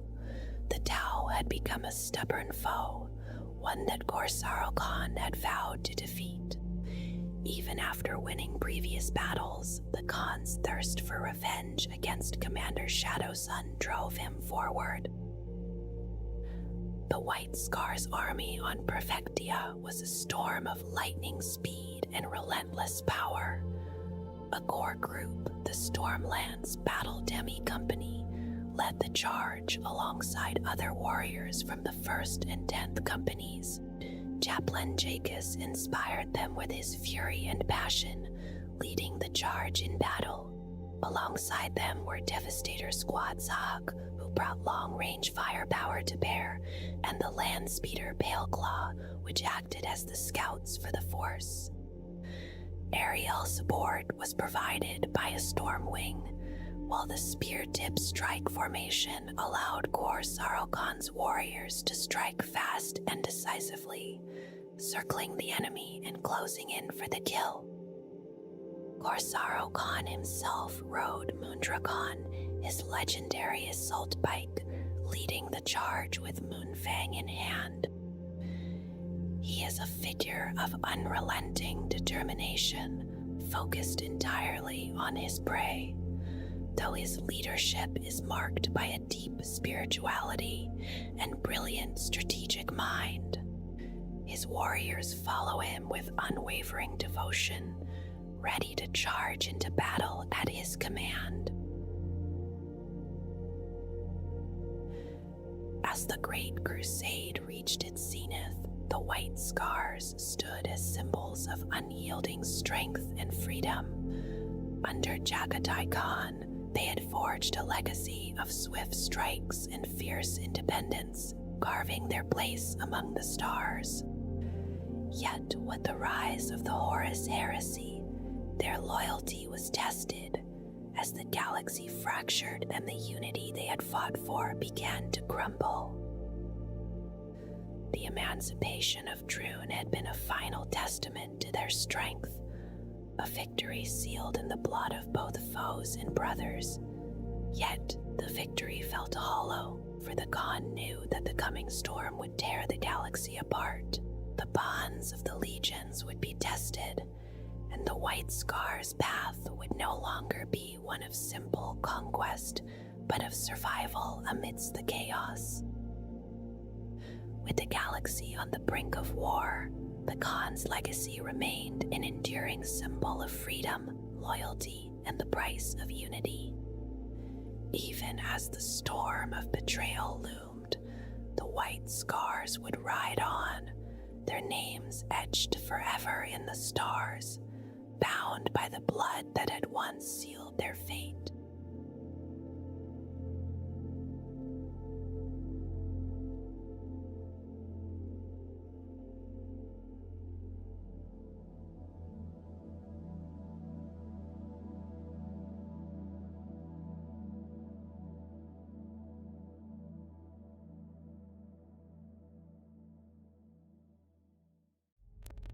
Dark Angels were the first of the Emperor's Space Marine legions. In the earliest years, they stood as the personal army of the Master of Mankind, fighting in the closing days of the Unification Wars and in the quiet, shadowed conflicts that came before the Great Crusade truly began. At that time, there were no other legions yet to name them against. The Emperor simply called them his Angels of Death, or sometimes the Six Hosts. These transhuman warriors moved across Terra with overwhelming force, bringing the last resistance of the Unification Wars to an end and defeating every Terran enemy that stood before them. Even the tech priests of Mars who had intervened in the struggle were compelled to abandon the fight and sue for peace. From that moment, the First Legion rose in power and favor. They served as the pattern for the Legiones Astartes that would follow, a living template by which the later legions would be judged. Their armories were vast and ancient, filled with advanced archaeotech and large numbers of plasma weapons that few other Imperial forces could claim. Yet their strength did not remain untouched by time. Long years of brutal warfare slowly reduced their numbers.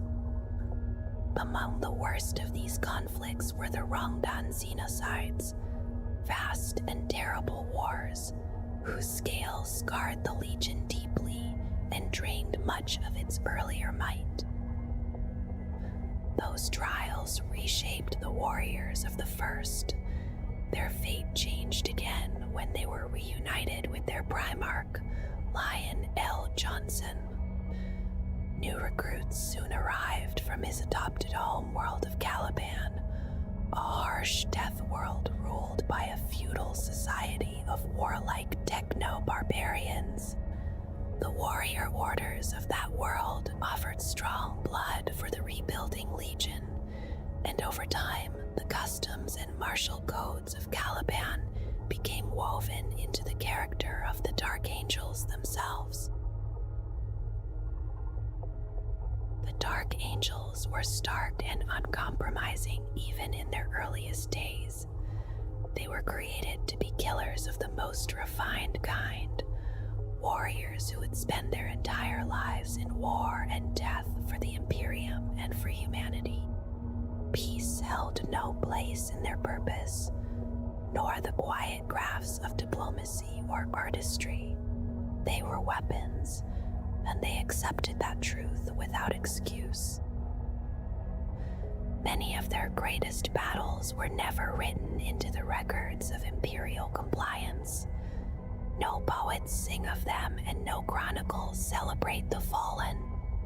These wars were fought against horrors so terrible that the Imperium chose to erase their memory entirely. In this way, the Legion served not only as conquerors of the Great Crusade, but also as a shield against the unknown terrors that drifted in the darkness between the stars. Their heraldry proclaims a simple truth. They were the first of the Emperor's Legiones Astartes. Beyond that, very little is known about the true origins of their gene stock. The creation of the Legiones Astartes remains one of the Emperor's most secret works, and scholars in later ages were warned away from studying it too closely. What fragments remain suggest that the First Legion was conceived as the template for all those that would follow. Their gene seed was drawn from the genetic code of the most stable of the Primarchs. The intention was not to cultivate unusual traits or shape eccentric characteristics. Instead, the Emperor sought stability and purity, the foundation upon which all later legions would be built. The process of creating the first proto-Astartes was slow and costly. It may have begun more than a century before the Unification Wars reached their end, and it consumed a vast number of test subjects before even a handful of stable warriors could be produced. Fragmentary records speak of these earliest creations as the primordial strain. Very few survived the early trials of combat and surgery, yet they formed the foundation of the First Legion and the refined methods that later created the other legions. This experiment demanded an immense human cost. The most critical ingredient was untainted human youth, within a narrow range of age and strength. On the ruined surface of Terra, such individuals were rare. The first subjects were taken from the children of conquered enemies, or purchased from the wandering slaver clans that roamed the wastelands of pre-Unity Terra. Later, flesh tithes were demanded from territories that entered the growing Imperium. Because of this, the First Legion carried no single cultural heritage. Their earliest recruits came from many peoples and lands. Warriors from the plains and islands of Albia brought the brutal traditions that had conquered much of Europa. Riders from the Anatolic steppes offered skill in cavalry warfare. Berserk fighters from frozen Scandia carried a terrifying efficiency in battle. Many other Terran cultures added their own harsh lessons of war. Within the Legion, these traditions were melted together like iron in a crucible. The bitter knowledge gathered through millennia of old night was reshaped into a weapon of extraordinary power. In those uncertain beginnings, the few hundred warriors of the First Legion were encouraged to abandon the names of their birth cultures. They chose instead the names of legendary heroes remembered from ancient tales. Among the earliest roles of honor appear names such as Gilgamesh, Heracles, Tarkhan, and Hengist. With the grim aspect granted by their gene seed, these warriors seemed almost like a band of living gods moving through the armies of the Emperor. They first fought in small groups within the greater host of the Imperium, guided by the training of the Imperial laboratories of the Biotechnical Division. Over time, they became known as the Uncrowned Princes, or simply the Crowns. The title honored their place at the forefront of battle and the destiny their creator had given them. It also nurtured a quiet pride and arrogance that pushed them to lead the way for the growing brotherhood of the Legiones Astartes. From this early culture emerged the first hosts of the Legion, These informal groups existed across the companies and carried specialized knowledge of warfare drawn from many traditions. Later, their Primarch Lion, L. Johnson, would refine these hosts into the hexagrammaton wings, but in those early days there were many more. The hosts were not tied to any single commander. Instead, they appeared wherever their skills were needed. In the earliest records of the Unification Wars, as many as 18 such formations can be seen, each marked by its own heraldry. During the Third Siege of Antioch in the year 603 of the 30th millennium, 9 hosts fought together across 4 companies of the Legion. Each group was small, rarely more than 30 warriors, and many of their tactics overlapped as they broke through the ancient walls of that stubborn fortress. With time, the many hosts of those chaotic years gradually became fewer and more specialized. The First Legion served as the proving ground, where tactics were tested and refined. From these experiments would later emerge the doctrines known as the Principia Bellicosa. Some hosts faded away as other legions mastered the same forms of war. Others vanished after their methods proved flawed in the brutal realities of the 30th millennium. Yet this harsh process did not weaken the Legion. Instead, it sharpened them. Through these battles, a strong bond grew among the warriors of the First. They had been forged together in the fires of Terra, and they carried a shared sense of distinction. The Emperor's servants had taught them that they were something greater, and the awe they inspired among their allies only strengthened that belief.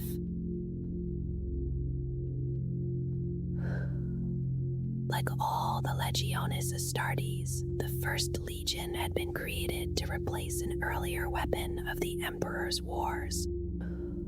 Those predecessors were the Thunder Warriors, powerful but unstable warriors who had carried the burden of the Unification Wars in their earliest and bloodiest years. The Thunder Warriors had been suited to that grim age. They were fierce and savage fighters, strong perhaps even beyond the new Astartes as individuals. Yet they lacked the discipline to act as a unified army. Where the Space Marines would fight as one body, the Thunder Warriors had often moved like a storm of rage and blades, overwhelming their enemies through sheer fury. Many stories surround the sudden disappearance of those warriors from Imperial history. Most are little more than rumor, though a few fragments remain that invite quiet speculation. Among the wandering tribes near Mount Ararat, there is an old tale. It speaks of Thunder Warriors returning from battle, weary but victorious, only to find another army waiting in silence. These warriors were said to be clad entirely in gray, dark as gathering storm clouds, each one marked with the same symbol. According to the nomads, the waiting soldiers did not greet the victors with honor. Instead, they raised their weapons and cut the exhausted Thunder Warriors down in a thunderous storm of bolt and plasma fire. The story differs greatly from the heroic accounts later told by Imperial remembrancers, yet it carries a certain grim logic. Some believe the Grey Warriors may have been the First Legion, whose armor bore the bold sigil of their numeration. Their campaigns were often erased from Imperial records, leaving only faint shadows behind. No proof survives, not even in the deepest archives of the Imperial Palace. Still, there are hints that lend weight to the theory. During the Great Crusade, the First Legion often displayed an unusual determination to hunt down any surviving Thunder Warriors who had fled Terra. On several occasions, fleets of the Legion diverted from their assigned course, simply to pursue rumors of such survivors. This behavior was unusual for a legion known for its stoic discipline.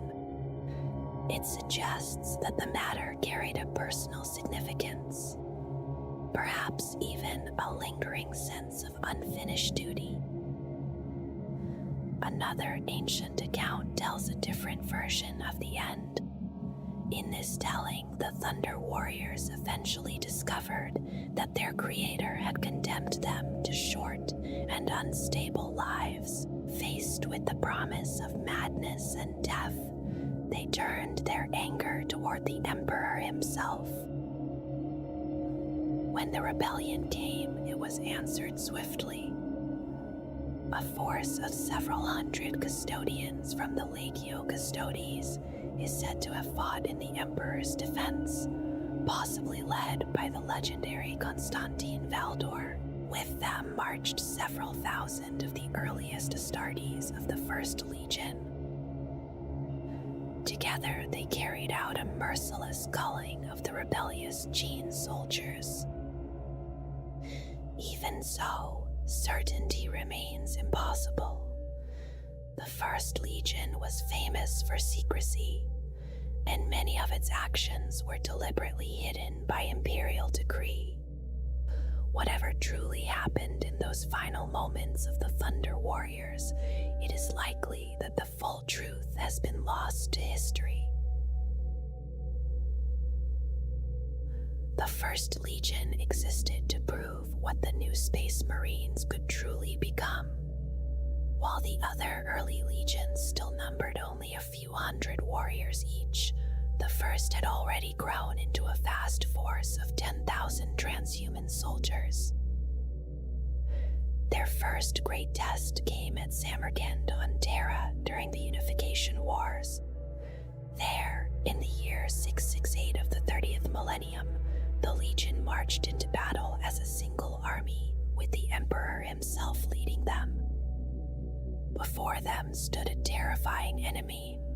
200,000 gene-forged Udugul served the king of Akkad, elite slave soldiers whose strength exceeded that of many ordinary warriors and whose blood itself was poisonous.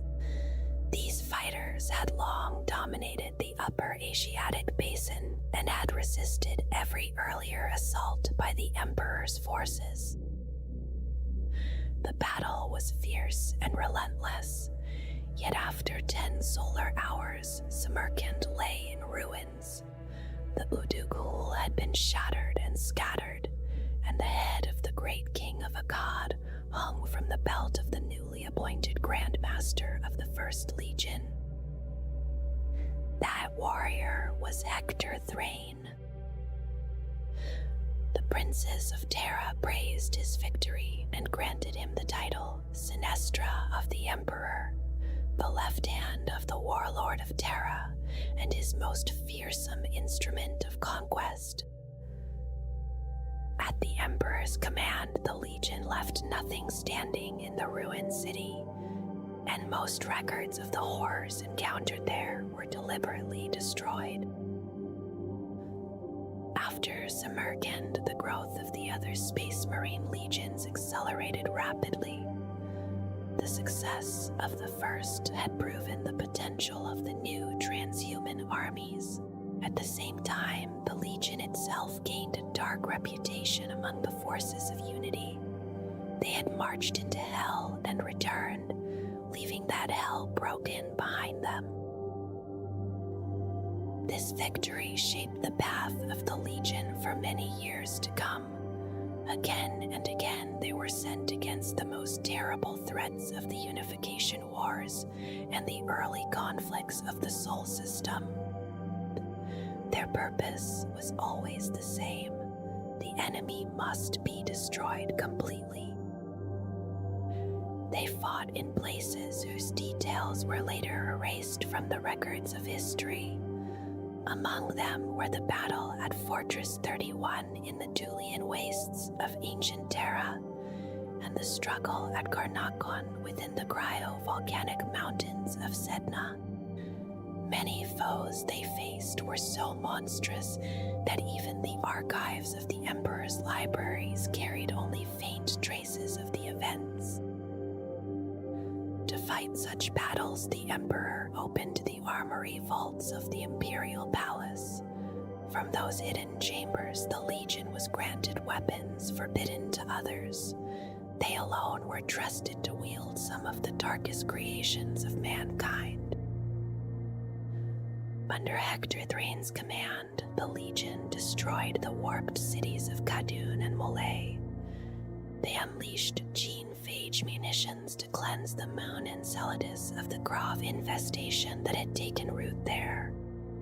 These victories secured the Imperium's survival, though they left a lasting mark on the warriors who carried them out. Among the armies of the Emperor, the First Legion became almost synonymous with death. Wherever they marched, it seemed that the Pale Rider followed close behind. Soldiers spoke of them with a mixture of respect and fear, whispering that to anger them was to draw the attention of death itself. Superstition spread among the ordinary troops. When the Legion approached a camp, small wards and charms were sometimes placed at its edges, in quiet attempts to turn away ill fortune, even in an age guided by the imperial truth. Such fears were difficult to silence. There were reasons for those fears. Units that fought beside the Legion often met grim ends. Some were destroyed by the horrors the First had come to slay. Others simply vanished, rumors claiming they had been silenced to prevent knowledge of certain enemies from spreading through the ranks. The warriors of the Legion understood how others saw them. Gradually, they embraced the image. The skeletal icon of death became their symbol, and their armor was decorated with somber funerary markings. In this way, the First Legion placed itself apart from the rest of the Emperor's armies. They accepted a kind of isolation, believing it necessary so that the mortal soldiers of the Imperium would be spared the full weight of the terrors they fought.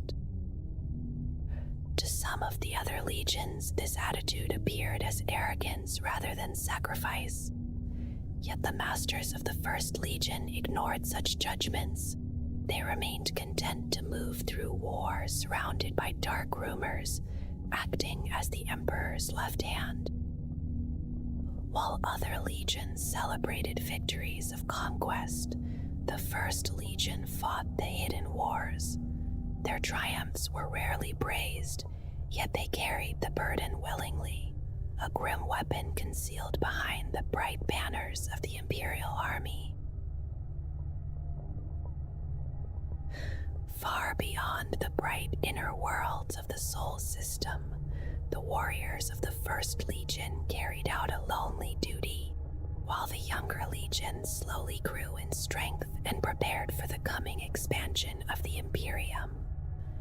These warriors patrolled the frozen darkness of the Oort cloud and kept watch along the distant boundary where the Emperor's realm touched the unknown. For many years they remained in those silent reaches. The frozen moons of the outer system were scoured clean, and scattered human outposts hidden on the edges of the system were freed from dangers that had long gone unseen. Isolation shaped the Legion in quiet ways, and within its ranks, small groups of specialists began to form, warriors devoted to mastering particular forms of war. These groups slowly became known as orders, each one focused on a different craft of battle, and the hard lessons earned in the darkness were recorded through complex codes and rituals. Knowledge gained through sacrifice was preserved carefully, building a body of experience that would guide the Legion through the harshest conflicts yet to come. When the Legion eventually returned toward the inner worlds, they had changed. Their armor, once the same pale gray worn by their brother legions, had become a deep and impassive black. Their return brought no triumphal procession and no great celebration. Instead, they received only the quiet acknowledgement of the Emperor and a place at the forefront of the vast host, gathering to carry the Great Crusade into the galaxy. Around the shipyards of Saturn, the Imperium assembled its fleets. Newly forged vessels drifted beside ancient ships drawn from the hidden vaults of Mars, and among them, the fleet granted to the First Legion stood apart. The Emperor entrusted them with many of the oldest Terran starships, relics that had survived from the age before Old Night. Among these vessels sailed immense battleships of the Gloriana pattern, powerful cruisers layered in dense void shields, and destroyers bristling with weapons. These ships possessed a strength that few fleets could match, and they formed the backbone of a force prepared for wars that few others would ever see. When the Great Crusade began to push beyond the last surviving star charts, the purpose of that fleet soon became clear. The Imperium encountered terrors scattered through the void that made earlier struggles on Terra seem small by comparison. In these dark regions, the First Legion fought enemies too dangerous to confront through ordinary war.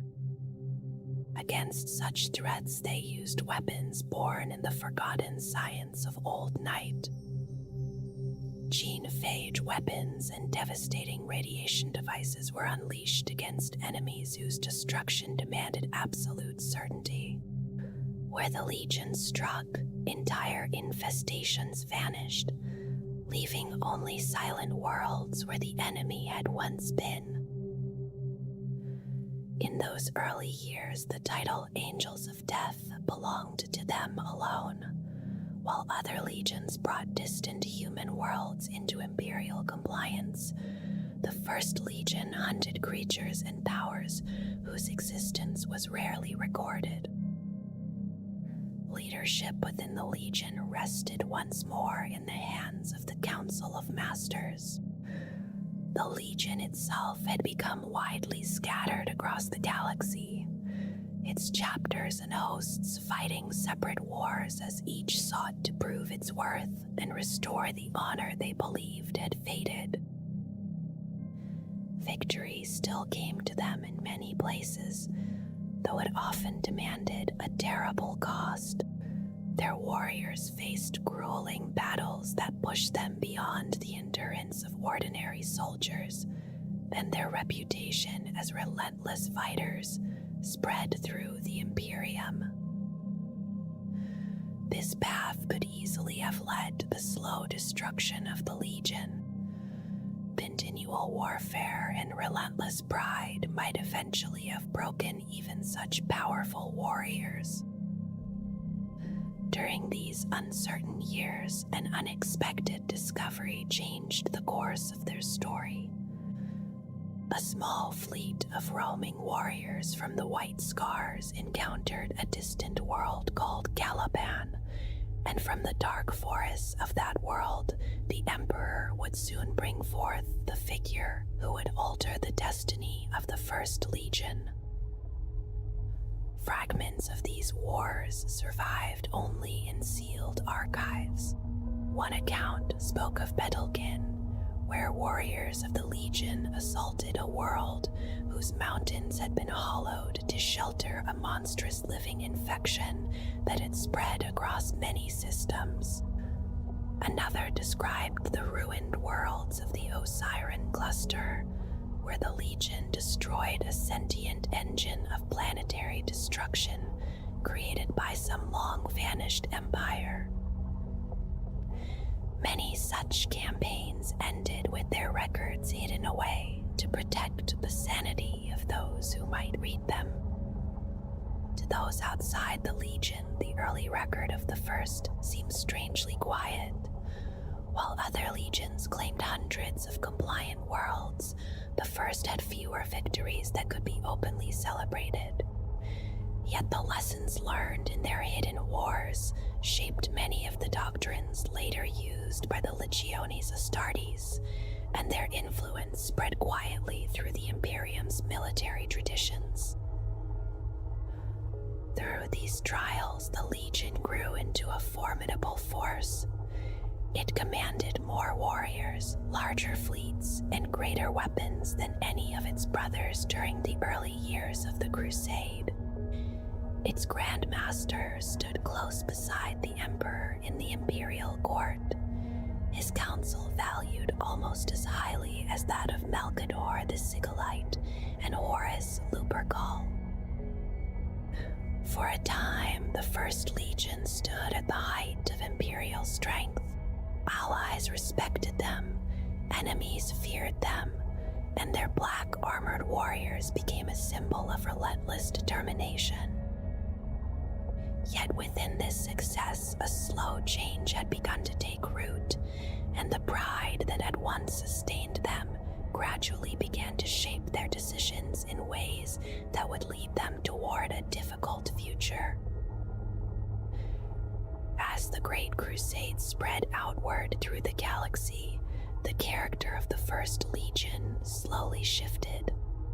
Their ships still roamed the distant edges of explored space, searching for powerful enemies in the dark between the stars, yet their outlook had begun to change. They increasingly chose only the greatest threats to face. Lesser foes were often ignored, left behind for the Imperial army or other legions that followed their path through the stars. Victories continued to come, and with each triumph, the confidence of the Legion grew stronger. Over time, that confidence hardened into something less flexible. The Hexagrammaton, once a constantly adapting body of knowledge built from experience, became rigid in its traditions. Warriors from outside the Legion's ancient Terran enclaves were recruited less frequently, as though the older bloodlines alone were considered worthy. Success reinforced the belief that the Legion had reached the pinnacle of skill. When defeat occurred, it was often blamed on commanders who had failed to meet the Legion's standards, rather than on deeper flaws within its own thinking. The Legion that had once shared knowledge freely with its brothers began to guard its doctrines closely. Each order and host protected its own fragments of battle lore, convinced that their teachings held the true secret to the Legion's success. At the same time, other legions began to rise in strength. The Ultramarines expanded rapidly under their Primarch Robot Gilliman, and the Imperial Fists commanded immense power through relics such as the fortress vessel Phalanx. For warriors who had long believed themselves the Emperor's foremost weapon, such comparisons unsettled their pride.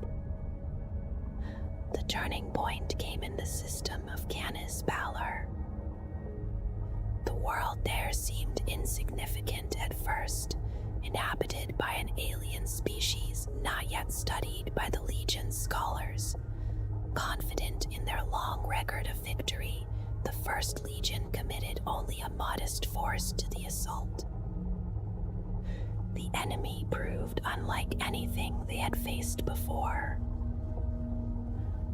Their technology defied rational understanding, and their tactics ignored every expected pattern of war. The Legion's first attack was thrown back with heavy losses, a humiliation the warriors of the First had not experienced for many years. A second assault followed, and then a third. Each attempt ended in failure, and the losses continued to rise. Grandmaster Hector Thrain eventually led the next assault himself. Determined to restore the Legion's honor, he drove his warriors deep into the enemy lines, cutting through the alien defenders with great determination. Yet the enemy's numbers were overwhelming. Recognizing that the battle had become unwinnable, Thrain remained behind with his personal guard so that the surviving forces could withdraw with valuable equipment. Soon afterward, the world of Canas Baelor was destroyed from orbit, its surface burned away by nucleonic fire that erased every trace of life. The loss of the battle and the death of the Grandmaster shook the Legion deeply. Within its ranks, a quiet struggle began, as masters of the hosts and leaders of the orders argued over which doctrines should guide the Legion in the future. These disputes reached their height in the Great Hall of Council on the world of Gramarye, where once thoughtful discussion had shaped the Legion's strategy. Bitter arguments now filled the chamber as each faction sought to place blame upon the others. The deadlock ended only when Malkador the Sigillite intervened. Rather than appoint one of the rival masters, he proposed a new leader drawn from among the Legion's captains, a warrior who belonged to none of the competing factions. The council accepted this idea, and the man chosen was Urion Vendrag. He had served as captain of a company within the Legion's 8th chapter, a soldier whose reputation rested on courage in battle rather than mastery of doctrine. Because he represented no single branch of the Legion's traditions, the council agreed to his appointment. His duty was to restore unity to the Legion and return it fully to the Great Crusade. Soon afterward, news arrived of a dangerous alien power encountered on the far rim of Imperial expansion, and the new Grandmaster prepared to lead his Legion against this threat. Reports from the distant frontier spoke of a hostile species known as the Rangda. The first contact had come when a scouting force of the 5th Legion encountered them on a remote world near the northern rim of the galaxy. Although their territory appeared small at first, their strange technology and fearsome presence convinced Imperial commanders that they posed a serious threat. Grandmaster Urion Vendrag gathered a powerful fleet and led it toward the Rangdan stronghold in the Advex Moor system. There, the Rangda had constructed a massive artificial war moon. The structure had been built through the labor of countless enslaved workers taken from many worlds, and it served as both fortress and weapon. Around it moved the Rangdan fleets, strange and heavy vessels crewed by slaves whose minds were bound by neural collars that enforced absolute obedience. When the Imperial Armada arrived, the battle that followed would reshape the entire system. Over several months, the Imperium shattered the Rangdan presence, destroying their fleets and leaving their occupied worlds ruined and uninhabitable. The victory came at a cost measured in thousands of fallen warriors from the First Legion. Much of the campaign remained hidden behind sealed records, yet fragments survived within captured data cores recovered from the Forge world known as Sena. These records revealed the scale of the force that had entered the system. Tens of thousands of Legion warriors fought alongside large numbers of Imperial army soldiers and Mechanicum forces drawn from nearby worlds. Their fleet contained many powerful warships, supported by numerous escorts. Even with such strength, the task ahead appeared daunting. Each world of the system was fortified and defended by vast numbers of enslaved soldiers bound to the Rangdan Masters. Above them hung the War Moon itself, an immense structure whose weapons rivaled the firepower of a full fleet of starships. Grandmaster Vendrag accepted the challenge without hesitation. He believed that victory against such overwhelming odds would restore the Legion's pride and unity. The Imperial fleet entered the system together, translating from the warp in a great formation of steel and guns. At the front of the armada sailed 3 enormous Gloriana-class battleships known as Invincible Reason, Paradigm of Hate, and Truth's Razor. The sudden appearance of this fleet swept aside the scattered Rangdan patrols. Their warp barks fought fiercely but could not withstand the concentrated strength of the Imperial ships. Even so, the Rangda possessed disturbing weapons.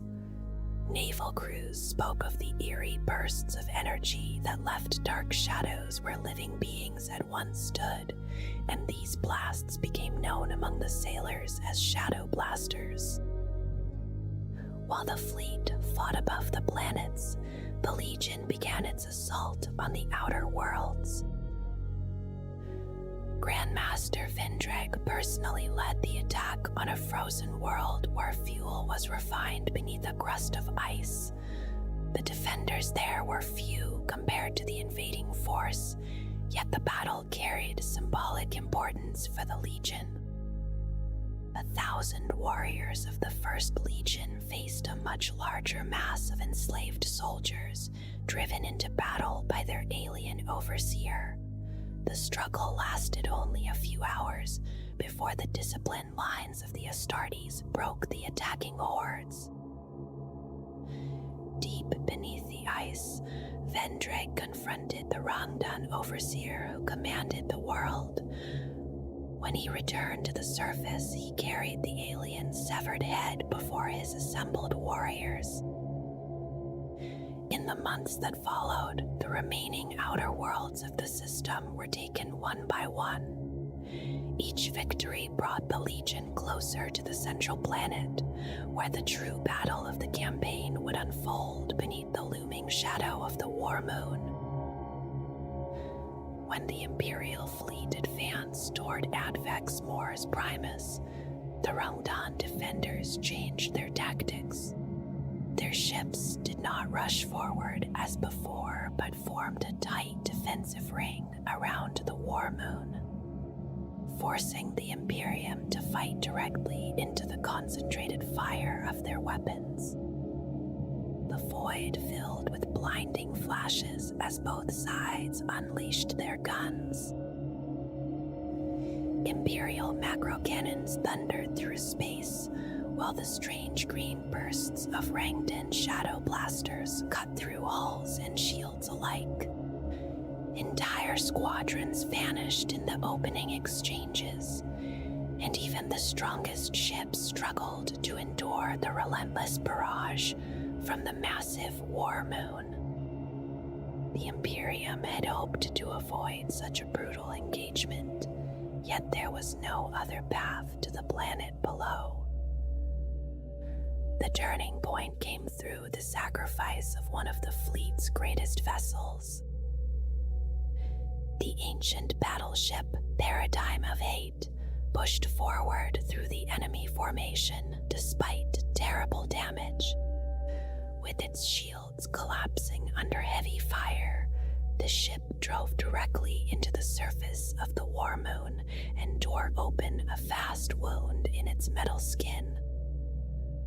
Inside the shattered hull of the battleship, surviving crew members and warriors of the Legion prepared for their final act. They held defensive positions while the ship's reactor was set to overload. Rangdan warriors soon arrived to stop them. These towering aliens fought with formidable strength and wielded weapons of terrible power. The battle within the wreckage was savage and desperate, yet the defenders held long enough for the reactor to reach critical levels.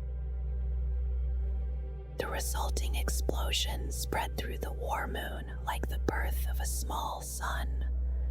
The structure was crippled and the surrounding space filled with deadly debris, giving the rest of the fleet the chance it needed to press the attack. With the enemy formation broken, the remaining Imperial battleships forced their way into low orbit and began landing troops. Drop pods streaked downward in great numbers, scattering across the wastelands far from the equatorial fortresses. Smaller detachments arrived by gunship and transport, spreading across the landing zones to engage the first enemy forces. At first, these raiding columns faced only waves of enslaved soldiers sent forward to weaken the invaders. Soon afterward, the true Rangda entered the fighting. Accounts describe them as towering creatures armed with cruel technologies and protected by powerful energy fields. Many of the early raiding groups suffered heavy losses in these encounters, yet the information they gathered revealed important details about their enemies' tactics and weaponry. Grandmaster Vendrag used this knowledge carefully. When the Legion finally advanced in full strength, a vast host of Astartes marched across the broken plains of the planet to confront the Rangdan army. The enemy responded with its familiar strategy, sending waves of slave soldiers forward in order to weaken the Imperial lines. Vendrag anticipated this approach. Veteran warriors were held back as a mobile reserve, while swift formations mounted on jet bikes and speeders harried the Rangdan army and reported its movements. Instead of waiting for the enemy to strike, Vendrag launched a sudden charge that cut directly through the slave armies and drove toward the Rangdan commanders.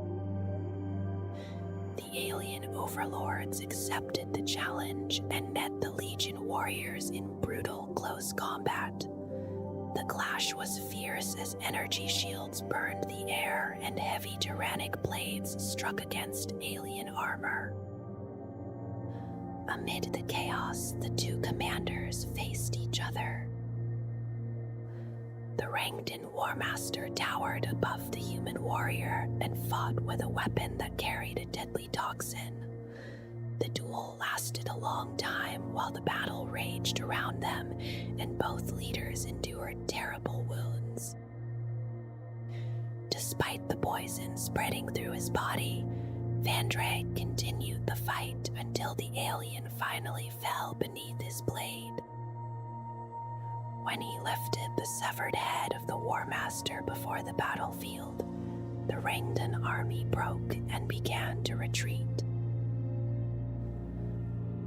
After the death of their Warmaster, the remaining Rangda withdrew into the fortified strongholds scattered across Advex Mors Primus.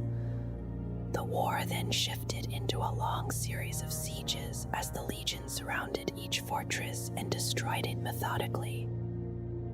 Months passed while the warriors of the Imperium advanced from one stronghold to the next.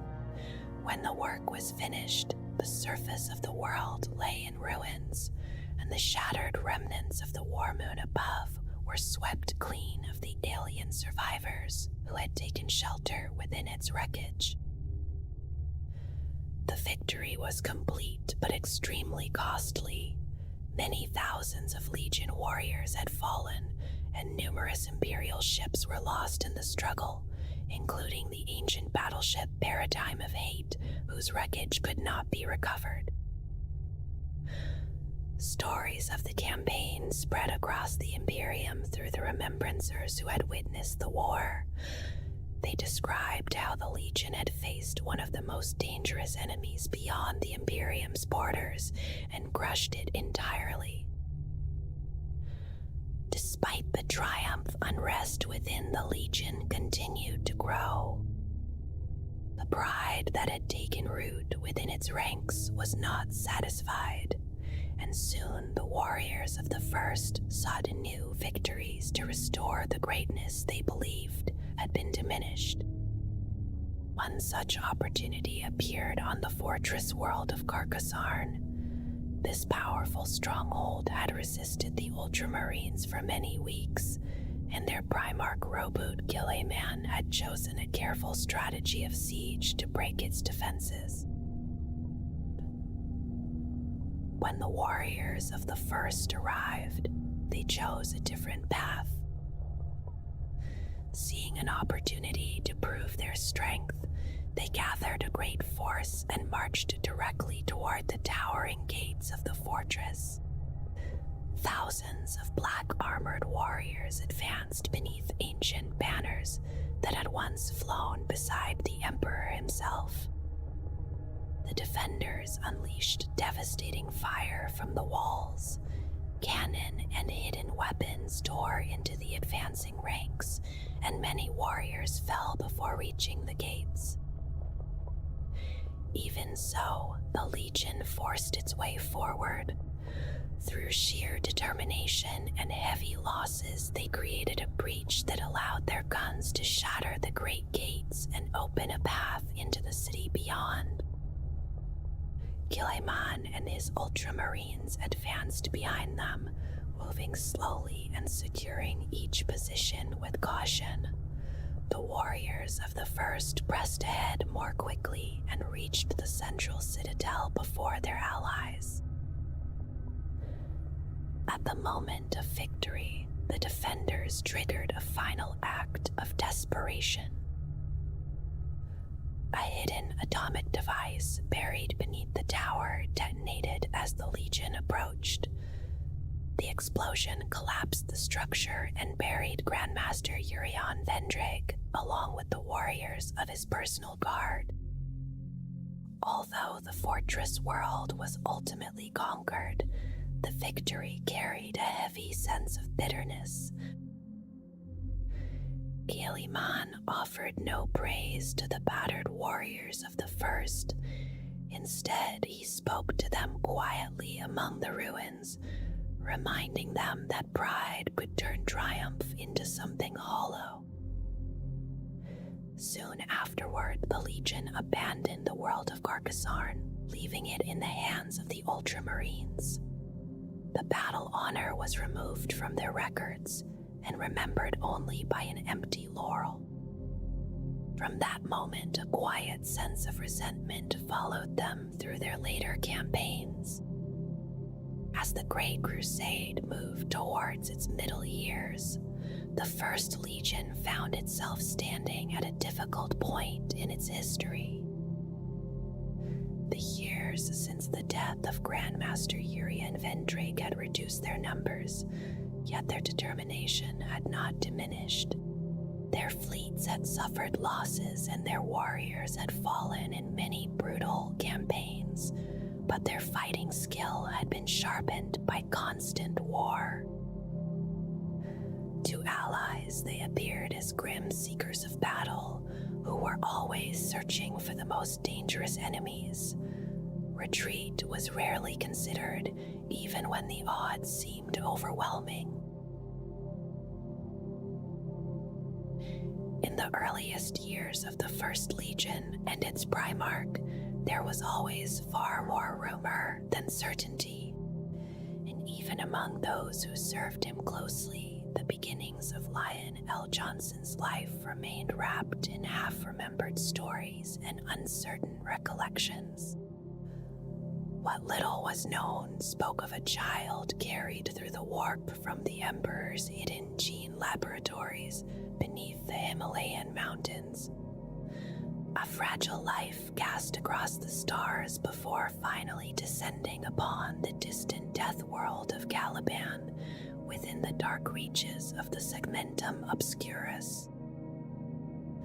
Caliban itself was a world almost entirely swallowed by forests so immense and ancient that the canopy above allowed little light to touch the ground below, and within those green depths lived monstrous beasts whose forms had been twisted by the touch of chaos in the centuries that followed the birth of the dark god Slaanesh.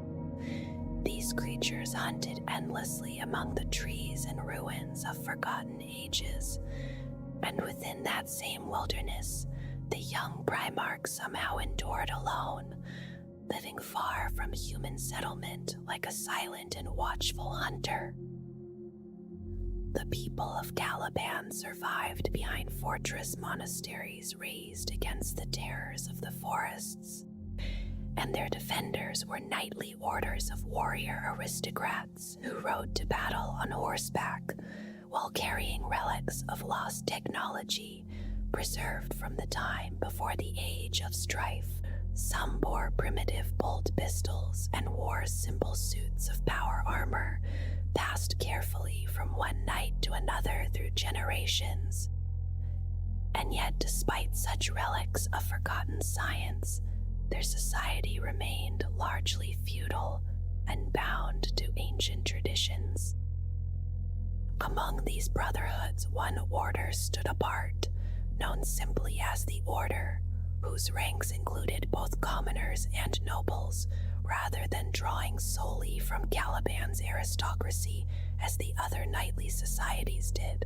It was a hunting party from this order that eventually discovered the strange youth deep within the forests after more than a century had passed since his arrival upon the world.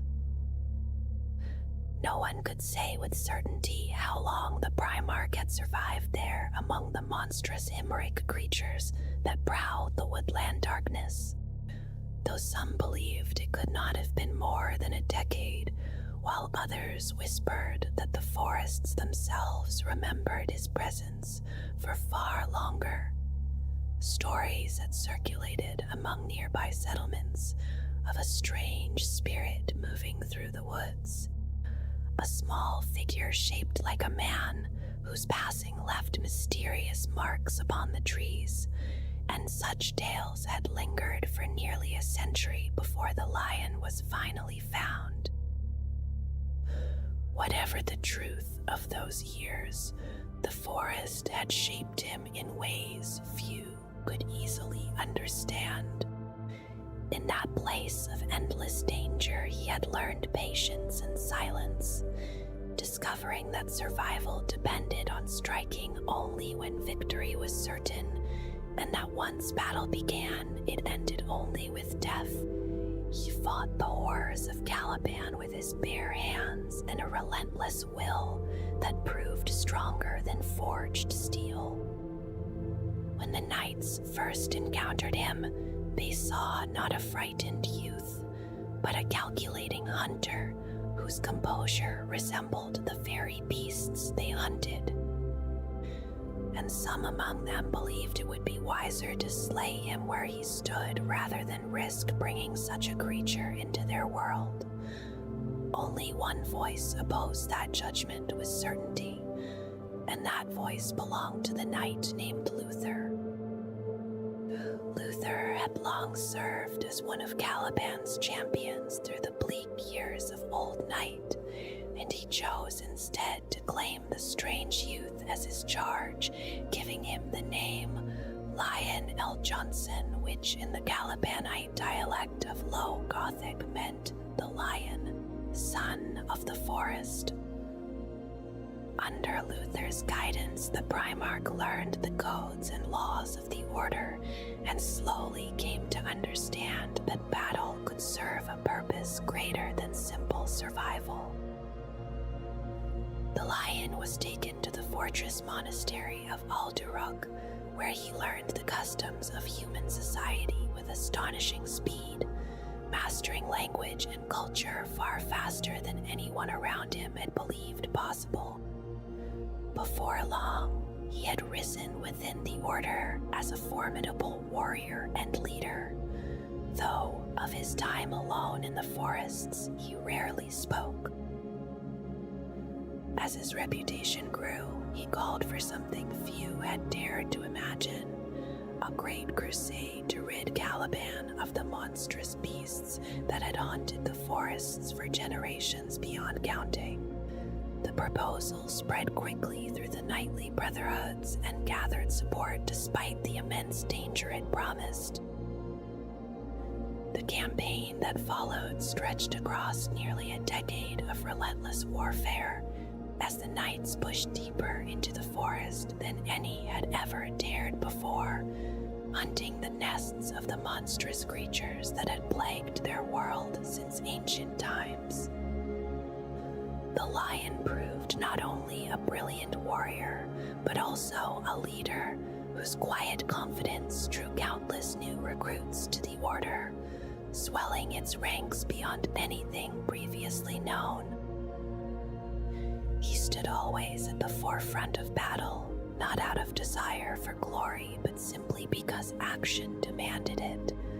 And through his command, even the old traditions that restricted knighthood to the nobility were cast aside, so that common warriors could join the struggle. Some orders resisted such change, including the Knights of Lupus, who feared the destruction of the beasts would overturn Caliban's ancient ways. Yet those who opposed the Lion's crusade were ultimately destroyed. With every passing season, the Order carried the war deeper into the endless forests, burning nests, poisoning the waters where the beasts drank, and setting entire stretches of woodland aflame to drive their enemies into the open. The campaign was long and merciless, and though many knights grew weary of the slaughter, the Lion never wavered in his resolve. He understood that leaving even a handful of such creatures alive would render every sacrifice meaningless, and so the hunt continued until none remained to threaten the people of Caliban. Even those who praised his victories sometimes spoke of them with unease, for the calm determination that guided the Lion in war could inspire both awe and fear among those who followed him. The changes brought by the Lion's crusade stirred unease among portions of Caliban's aristocracy, and some nobles began to fear both the methods he employed and the authority he had gathered during the long war against the great beasts. A number of these factions rose openly in rebellion, some determined to preserve ancient traditions, while others sought the power that now surrounded the young champion of the Order. Their uprising ended swiftly and without mercy, for the Lion treated betrayal with the same finality he had shown the monstrous creatures of the forest, and the knights who stood against him were destroyed along with their strongholds, so that no similar defiance would follow. When the final battles of the crusade had ended and the forests of Caliban fell quiet, the Order gathered to honor the victory that had changed the fate of their world. Lion L. Johnson was granted the title of Grand Master of the Order and the many accolades that followed such a triumph, though he accepted them with little interest and little ceremony. Titles and praise held little meaning for a man whose childhood had been shaped by the brutal realities of survival among monsters. Yet while the lion remained distant from such concerns, he did not see the quiet transformation taking place within Luther, the mentor who had once stood beside him as an equal. The Primarch's growing fame had carried him far beyond the man who had first discovered him, and though Luther accepted the admiration of Caliban's people, he could not entirely silence the resentment that began to grow within him. It was a wound delivered without intention, born simply from the lion's inability to recognize the pride and ambition that lived within his closest companion.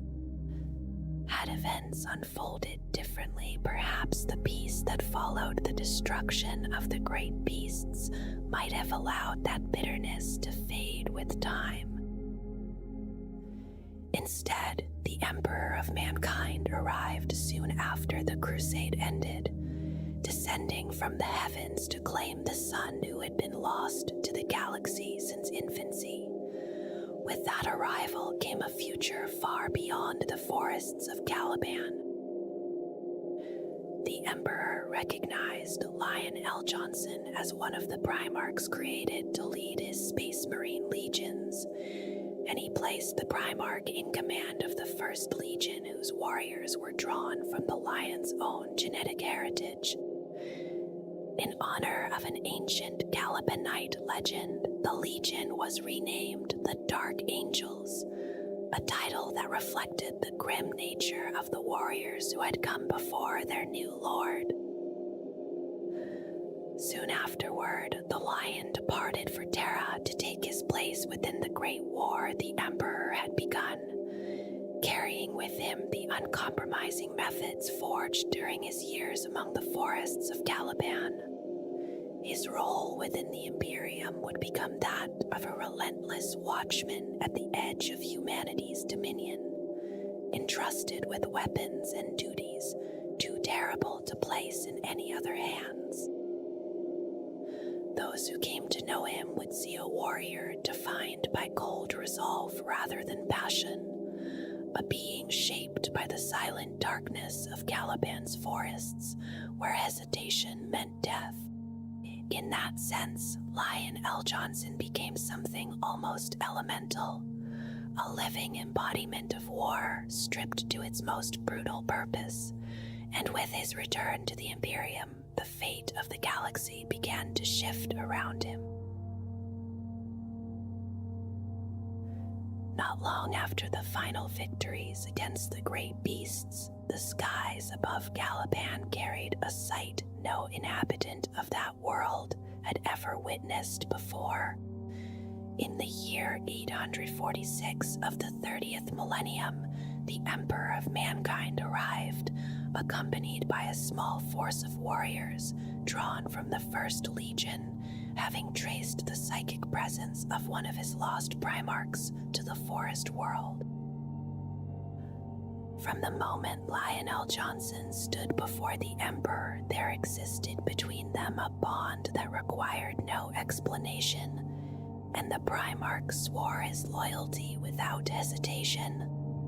In return, the Emperor entrusted him with command of the First Legion of Space Marines, created from his genetic lineage.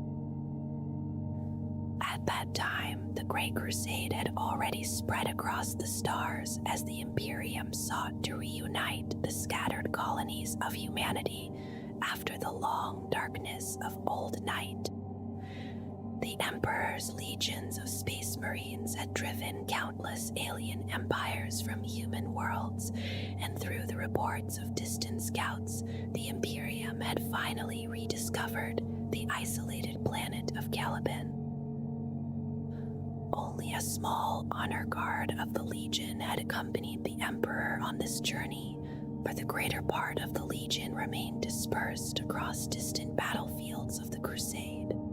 500 warriors traveled with him, many veterans of the Host of Death, whose black armor and grim symbols gave them an appearance that seemed drawn from Calibanite myth itself.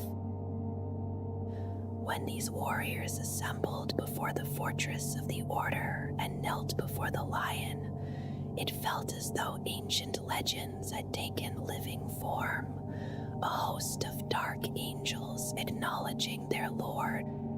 In their first meeting, the Primarch chose to test the strength of his new warriors through a personal duel with one of their captains.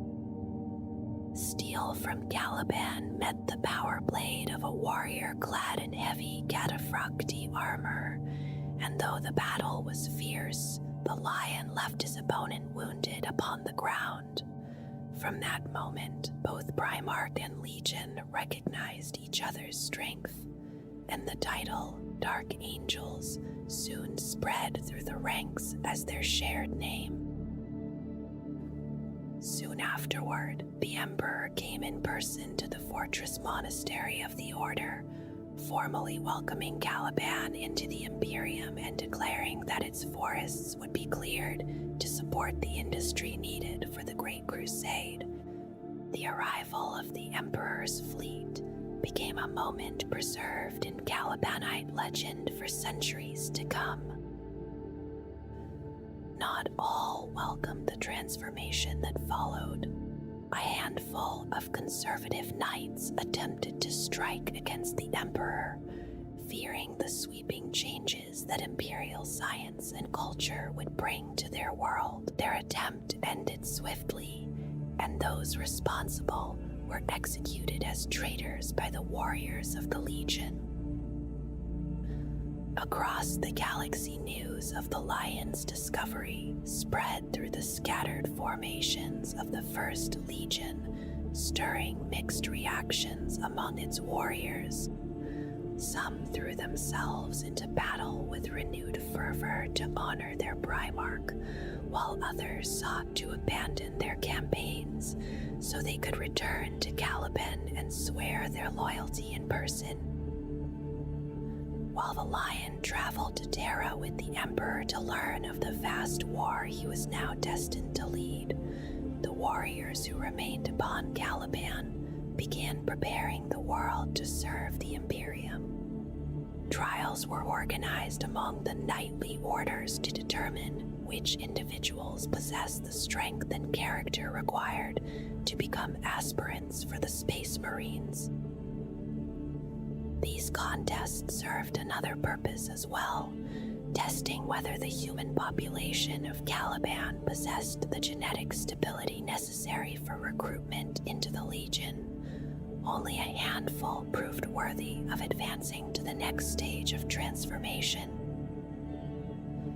At the same time, the old divisions between Caliban's knightly orders were dismantled under the authority of the Lion and the Dark Angels, who believed that such rivalries could not endure within the disciplined structure of the Imperium.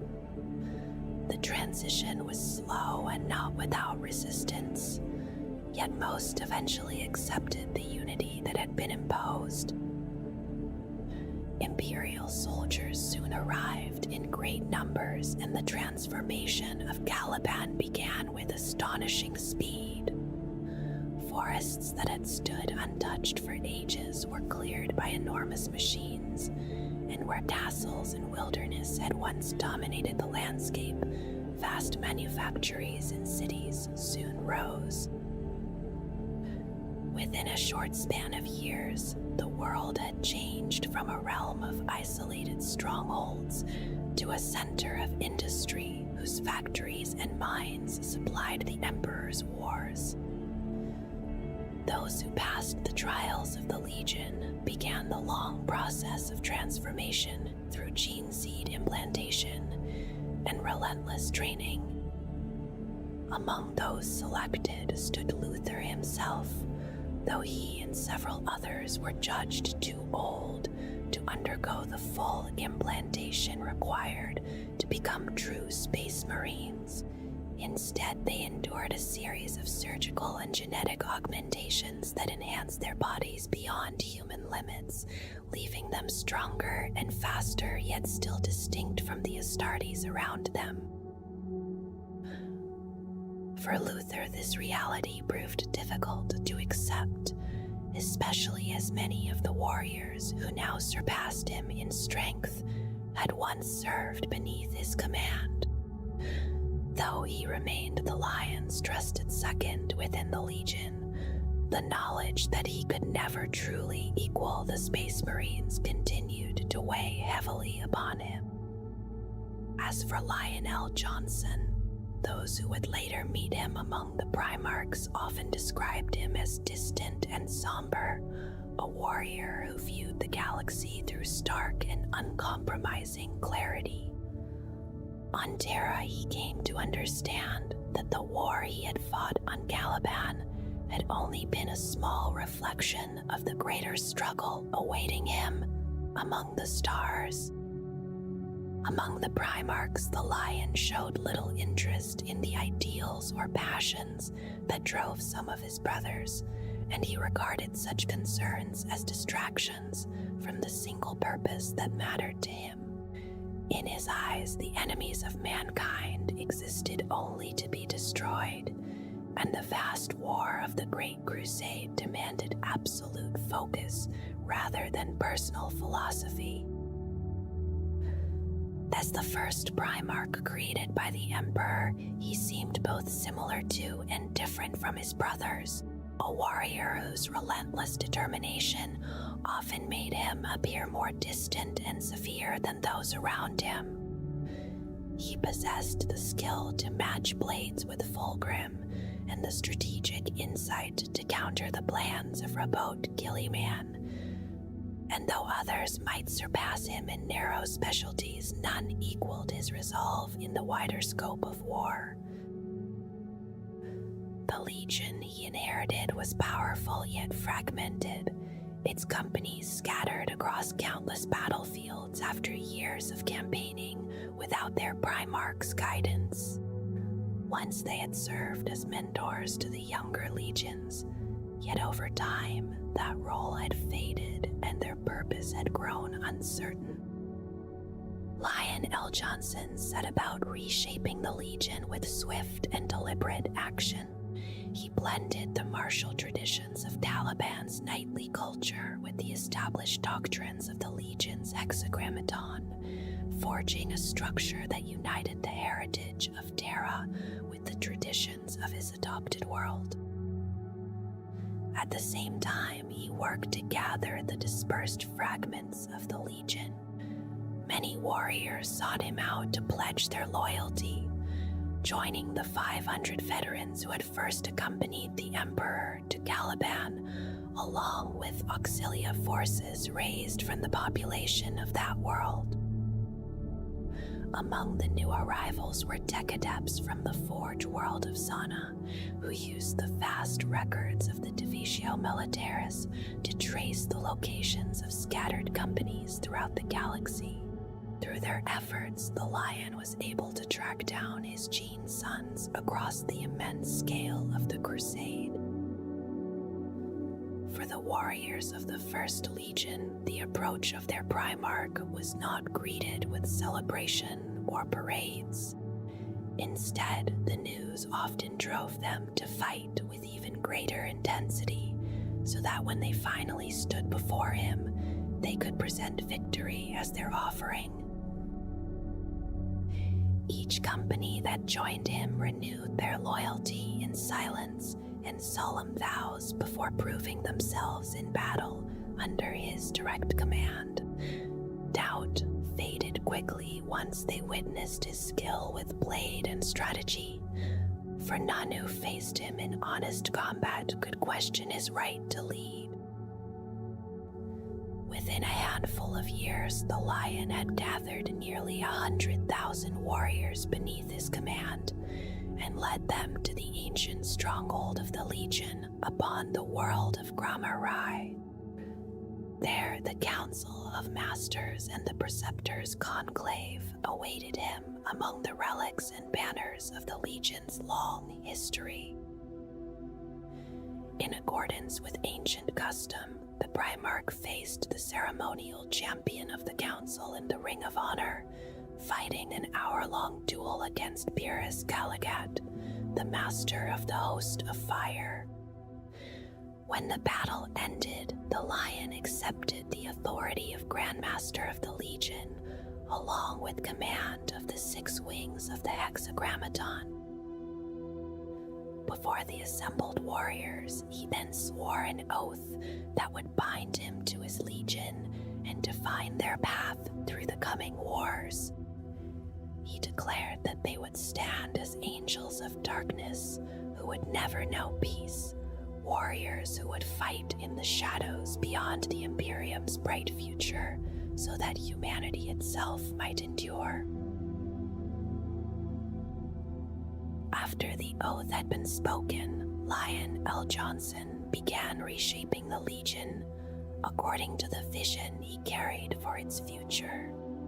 From the remnants of the Legion's older formations, he created new wings of warriors, each commanded by masters appointed for their merit rather than their origin. The influx of recruits from Taliban soon followed, including those older knights like Luther who had endured the dangerous process of augmentation that allowed them to fight beside the Space Marines, even though they were not true Astartes. The Lion placed these warriors carefully within the Legion's new structure, assigning command only where ability justified it. Several of his former companions from the Order joined his inner circle, though their sudden rise sometimes unsettled veterans who had served the Legion for far longer. Even the ancient chantry that had once stood upon the Legion's world of Gramarai was dismantled, replaced by a smaller fortress, while the true heart of the Legion moved aboard the Primarchs' flagship, the immense Gloriana-class battleship Invincible Reason.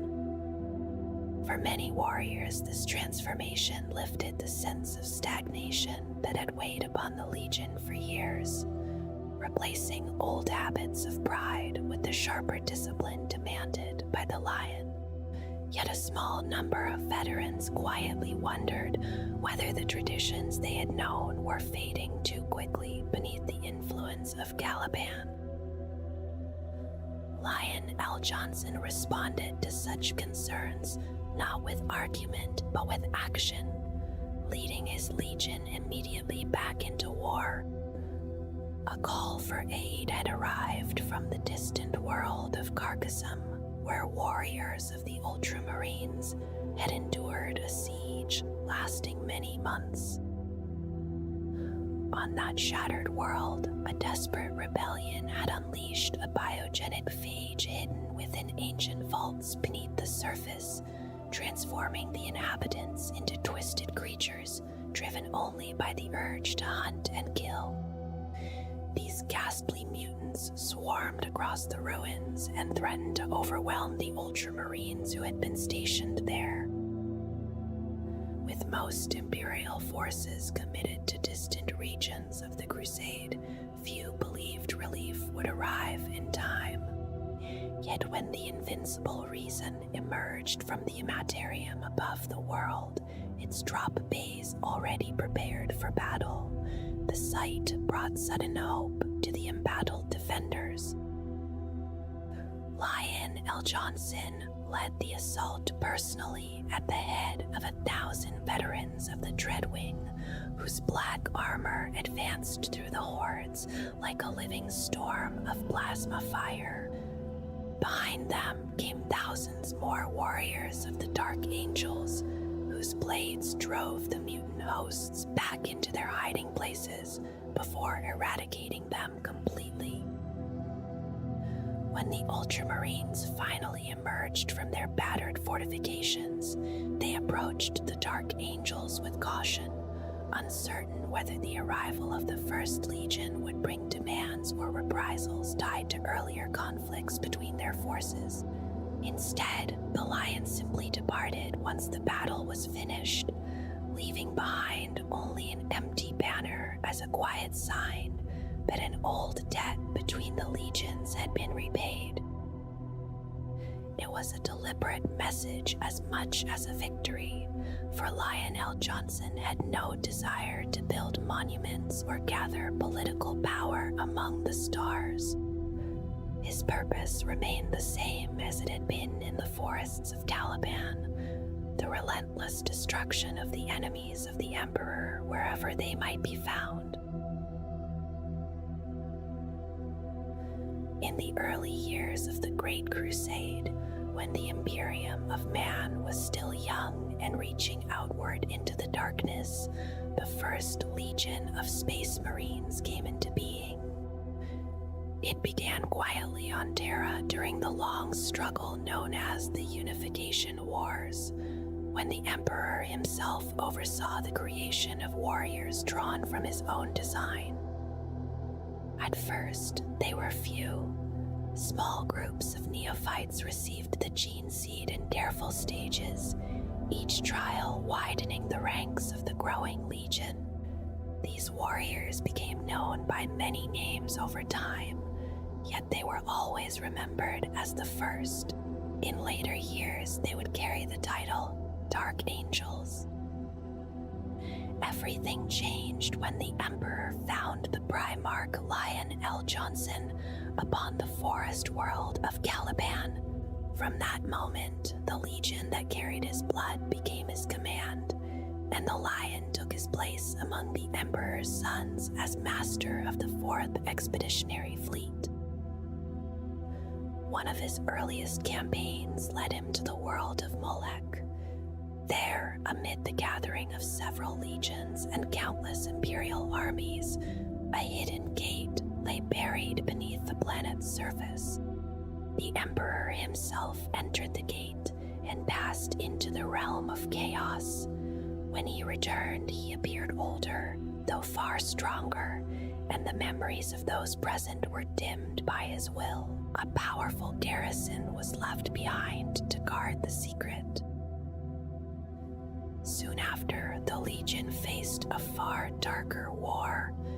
In the northern reaches of the Imperium, the Rangda returned in vast numbers, and ancient Xenos terror thought long destroyed. The fighting raged for nearly a decade. Across shattered colonies and burning stars, the Dark Angels stood against a tide that threatened to consume the worlds of mankind. In those brutal years, the Lion became a silent figure in the storm of war. He was not a hero who stirred cheers among soldiers. Instead, he walked where the fighting was worst, unyielding and certain, drawing others forward simply by standing where the danger was greatest. The war grew immense. Many legions joined the struggle, and countless lives were spent breaking the Rangdan Empire. At the edge of the Halo stars, the Dark Angels fought battle after battle, until the final campaign known as the Third Rangdan Genocide brought the conflict to its bloody end.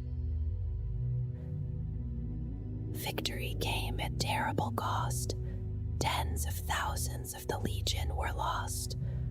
When the war was finally over, the once mighty host of the Dark Angels had been reduced to a fraction of its former strength. To rebuild, the Lion turned back to Caliban. New warriors rose from that world's forests, men shaped by tradition and ritual rather than the proud habits of the old Terran veterans. These Calibanite warriors spread through the Legion's many wings and orders, carrying the legacy of their Primarch across the stars. Rather than build vast fortresses, the Legion moved constantly through the Imperium's darker reaches. Their fleets wandered where monsters still lurked, hunting the worst threats that remained beyond the growing frontiers of mankind.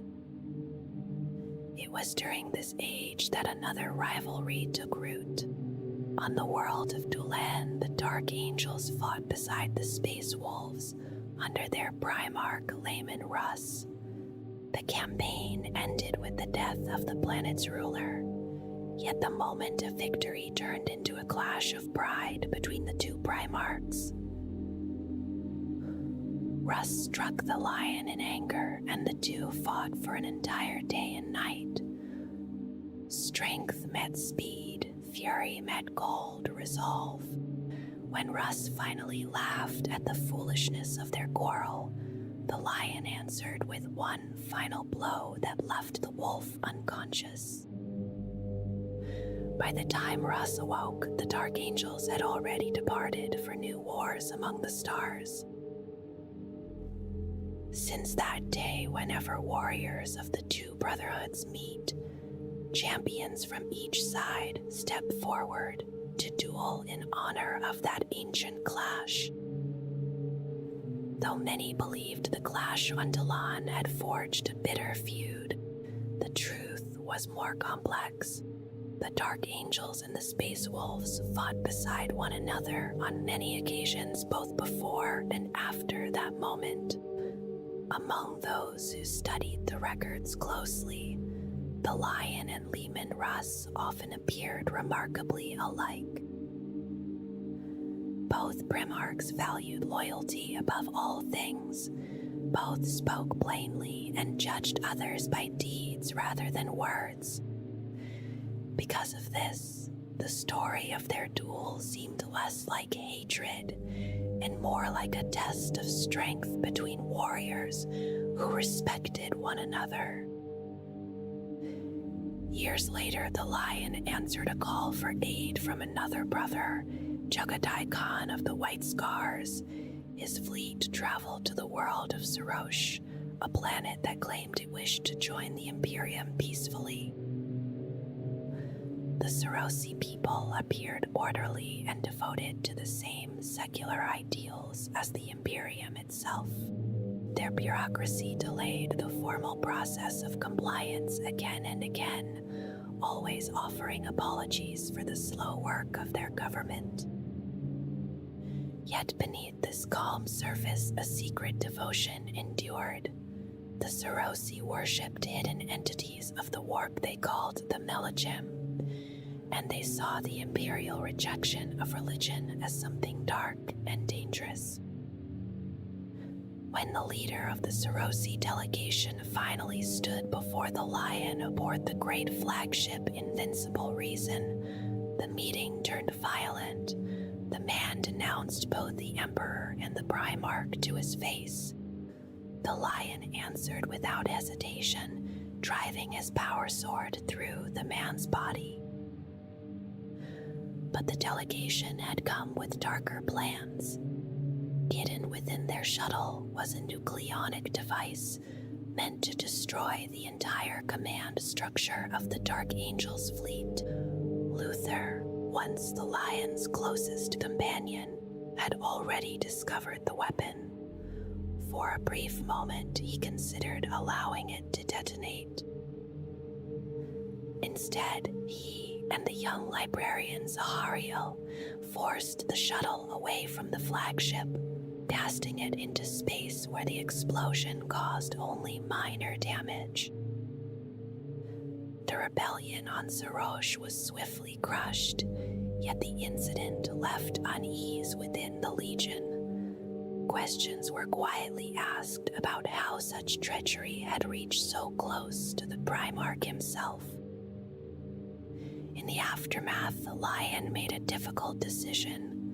Luther, Zahariel, and several hundred veterans were ordered back to Caliban. They were not declared traitors, yet neither were they permitted to continue the crusade. They would guard the world of Caliban and oversee the recruitment of new warriors while the Legion carried the war deeper into the galaxy. Such choices were typical of the Lion. Duty and excellence stood above all personal ties. Even those he valued most could be set aside if he believed the Legion demanded it.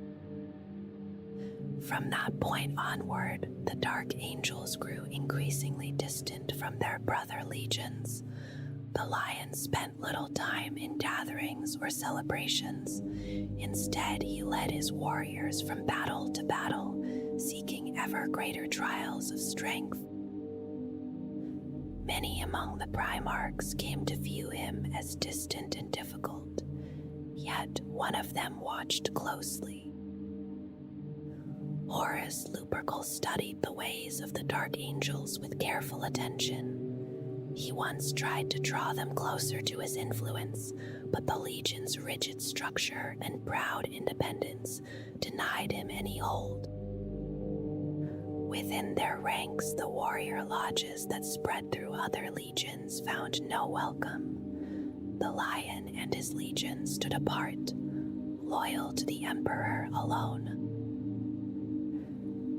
As the Great Crusade advanced across the stars, a moment of triumph approached on the world of Alinor Prime.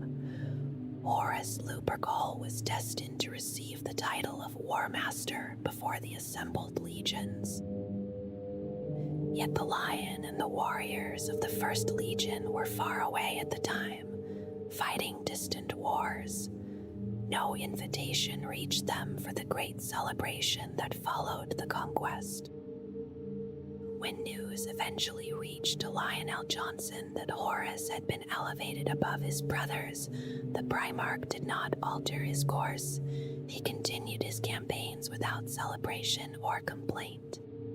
His indifference unsettled the new War Master more than open rivalry might have done. In time, Horus would fall to the powers of chaos within the temple of the Serpent Lodge on the world of Davin. As thoughts of rebellion took shape in his mind, he measured each of his brothers carefully. Among them, the Lion stood as one of the most dangerous obstacles. The Dark Angels were numerous, disciplined, and possessed weapons drawn from the hidden armories of Terra. Their Primarch was utterly loyal to the Emperor and known for a resolve that could not easily be bent. Horus felt no fear in the way ordinary men did, yet the thought of facing the Lion in open war gave him pause. If the Dark Angels could not be turned to his cause, then they would need to be kept far from the center of events. Plans formed quietly in the mind of the War Master. Some legions he hoped to corrupt, others to destroy. The Dark Angels he intended to banish to distant battlefields, so that the storm he was about to unleash would unfold without their interference. But the Lion was not so easily removed from the fate of the Imperium. Like the rising sun returning each day to the horizon, he would eventually come back into the great war that Horus had begun. By the time the Horus Heresy began, the Dark Angels had become a legion accustomed to fighting alone. They carried their wars across distant regions of space, often far from the attention of their brother legions. This independence played directly into the plans of Horus. When the rebellion erupted, the Dark Angels were already far from the heart of the Imperium, entangled in a long campaign against the worlds of the Gordian League. News of betrayal reached them slowly. Word came that Horus and several legions had renounced their loyalty to the Emperor, and that the world of Istvan had been devastated in an act of virus bombing meant to destroy the loyal warriors who resisted him. The Lion suspected that the Legion's distant assignment had not been an accident. By scattering the Imperium's strongest defenders, Horus had ensured that only a few could confront him at once. Still, the Primarch sought a way to strike back. Instead of moving the entire Legion toward the war zone, he assembled a small and secret fleet. Their destination was the Forge world of Diamat. Hidden within its vaults rested immense siege engines known as ordinati. These colossal weapons had once been commissioned by Horus himself during an earlier campaign, but they had never been claimed. The Lion believed that Horus would eventually require such machines for a siege of Terra. If the Dark Angels could reach Tiamat first, those weapons would be denied to the War Master. The fleet arrived quickly and forced the withdrawal of Horus's forces. The Ordinati were secured, though the victory would soon lead to a dangerous encounter. Soon afterward, the Lion welcomed his brother Perturabo of the Iron Warriors aboard the Invincible Reason. Perturabo claimed that his legion was traveling toward the coming battle against Horus and had merely hoped to resupply near Tiamat. The Lion accepted the explanation and shared the story of how he had discovered the hidden siege engines years earlier while studying the records of the Crusade. In conversation, he admitted something rare. A quiet jealousy lingered in his heart. If fate had allowed him to be discovered first among the Primarchs, he believed the Emperor might have chosen him as War Master instead of Horus. Despite that confession, he insisted that his actions were meant only for the good of the Imperium. The Lion permitted Perturabo to claim the Ordinati on a single condition: that they be used wisely in the war ahead. Perturabo agreed without revealing that he had already pledged himself to Horus. Not long after, he would stand among the traitor commanders at the massacre on Istvan. As the heresy spread across the galaxy, another enemy moved against the Dark Angels. Conrad Kersey and the Night Lords began a brutal campaign in the region of Thramis, seeking to cripple Imperial defenses and delay any relief that might reach Terra. This conflict became known as the Thramis Crusade. For years, the Dark Angels and the Night Lords fought across scattered systems, their fleets clashing again and again in the darkness between the stars. At one point, Kersey sent a beacon through the void, inviting the Lion to meet him on the world of Zagwalsa. The meeting began with measured words between the two Primarchs, yet the calm did not last. Insults soon turned to violence. The Lion struck first, and the parley collapsed into a desperate struggle. Kersey nearly strangled the life from his brother before one of the Dark Angels struck the Night Haunter from behind. Both sides withdrew their wounded Primarchs, and the long war between their legions continued. Later, the Dark Angels reached the world of Perditus, where an ancient device known as the Tuckle Jet Engine had drawn the attention of several forces. The machine possessed strange intelligence and the ability to guide ships through the warp with incredible precision. The Lion seized the device and ordered the destruction of the world to ensure it could not be reclaimed. During the following warp passage, his fleet was attacked by demons, and the Primarch restored the Legion's librarians to combat the threat, despite the earlier decree that had forbidden their use. In the chaos of battle, the Lion encountered the great demon Kairos Fate Weaver. The creature attempted to sway him toward the ruinous powers, but the Primarch answered with unshaken loyalty and struck the demon down. Using the Tukulja engine once more, the Dark Angels launched a devastating ambush against the Night Lord's fleet. Many of Kersey's ships were destroyed, and the Night Haunter himself was badly wounded, though he escaped before the Lion could end him. For a time, Kersey even infiltrated the flagship Invincible Reason, stalking its halls and killing those who hunted him. The lion pursued him for many weeks through the vast vessel, yet the elusive Primarch always vanished before he could be found. Meanwhile, the Imperium itself was being torn apart. A massive warp storm known as the Ruin Storm cut the galaxy in half and made travel nearly impossible. Guided by the mysterious beacon of the alien device called the Pharos, the Dark Angels finally reached the world of Magrag in the realm of Ultramar. There they met Robut, Gilliman, and Sanguinius, and together the three Primarchs founded a new realm known as Imperium Secundus. Sanguinius was named its ruler, while the lion became the supreme commander of its military forces. Life within Imperium Secundus was uneasy.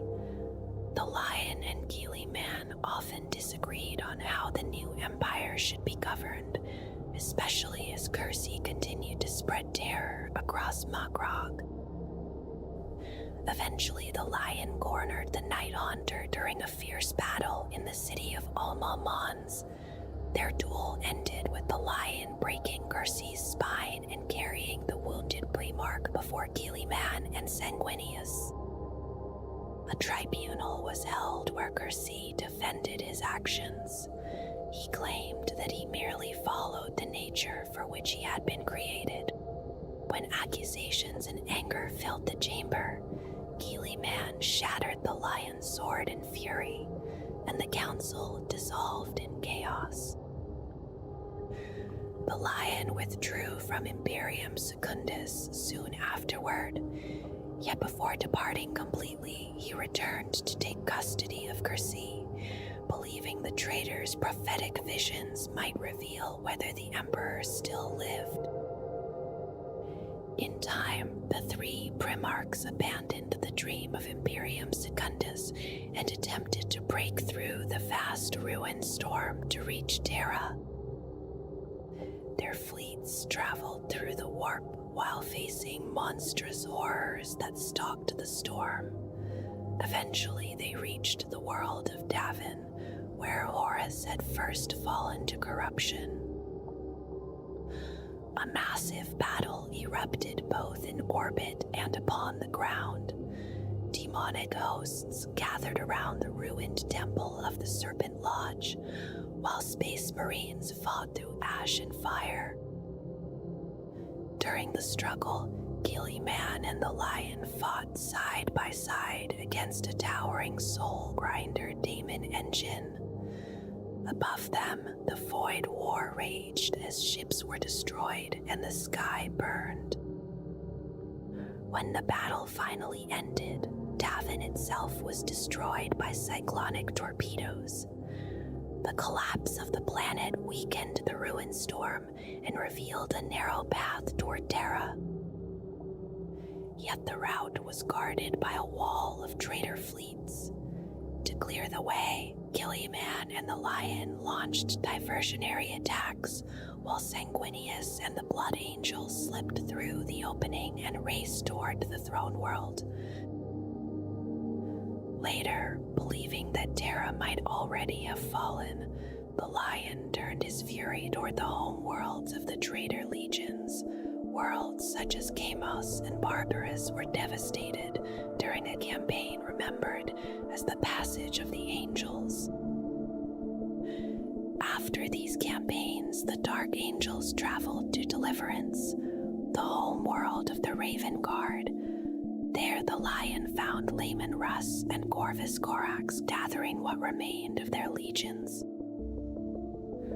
The lion questioned why Corax had not fought on the main fronts of the war, yet Russ reminded him that the survival of the remaining loyal forces still carried great value. Russ agreed to join what the lion had begun to call a crusade of vengeance. warriors of the Space Wolves prepared to march beside the Dark Angels, many equipped with the newly forged suits of Mark Corvus power armor. Corax remained cautious. His legion had suffered terribly earlier in the war, and he was unwilling to commit them fully to a campaign driven by anger.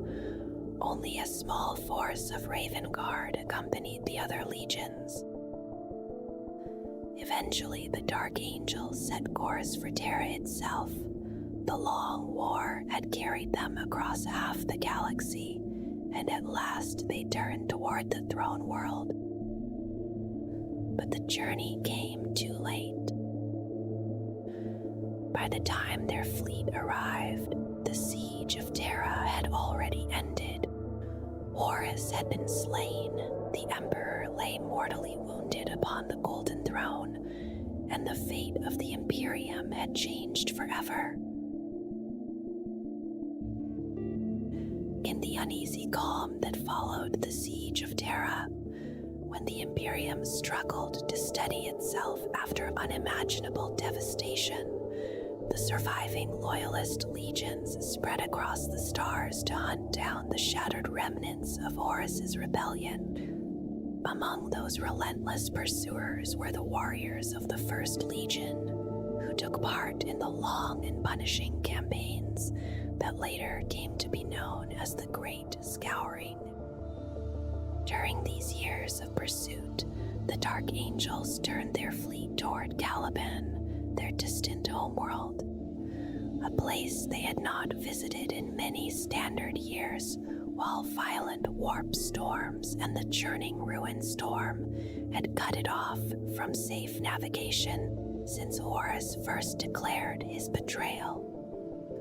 Now those storms had finally receded, and as their ships approached the familiar world, the warriors of the Legion expected only reunion and recovery after the horrors of the war. Instead, the fleet was met by the thunder of weapons rising from the planet's surface, as batteries hidden among Caliban's forests and fortresses opened fire upon the returning sons of the Lion. Shock and disbelief spread through the fleet, while Lion L. Johnson withdrew his ships beyond the range of the guns and sought to uncover what madness had taken hold of his homeworld. Slowly, the truth emerged that Luther, once his mentor and trusted companion, had allowed bitterness to take root within him, and had turned many of the Dark Angels stationed on Caliban against their own Primarch. Luther had whispered that L. Johnson sought only glory for himself, while others were forgotten, and these poisonous doubts spread through the garrison, and the new recruits raised upon the planet, until their loyalty to the Primarch faltered.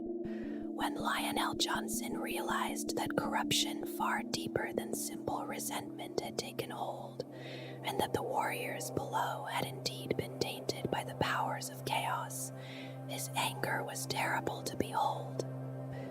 From orbit, he ordered the fleet to bombard the planet's defenses, and fire rained down upon Caliban until its shields and fortifications shattered beneath the relentless storm.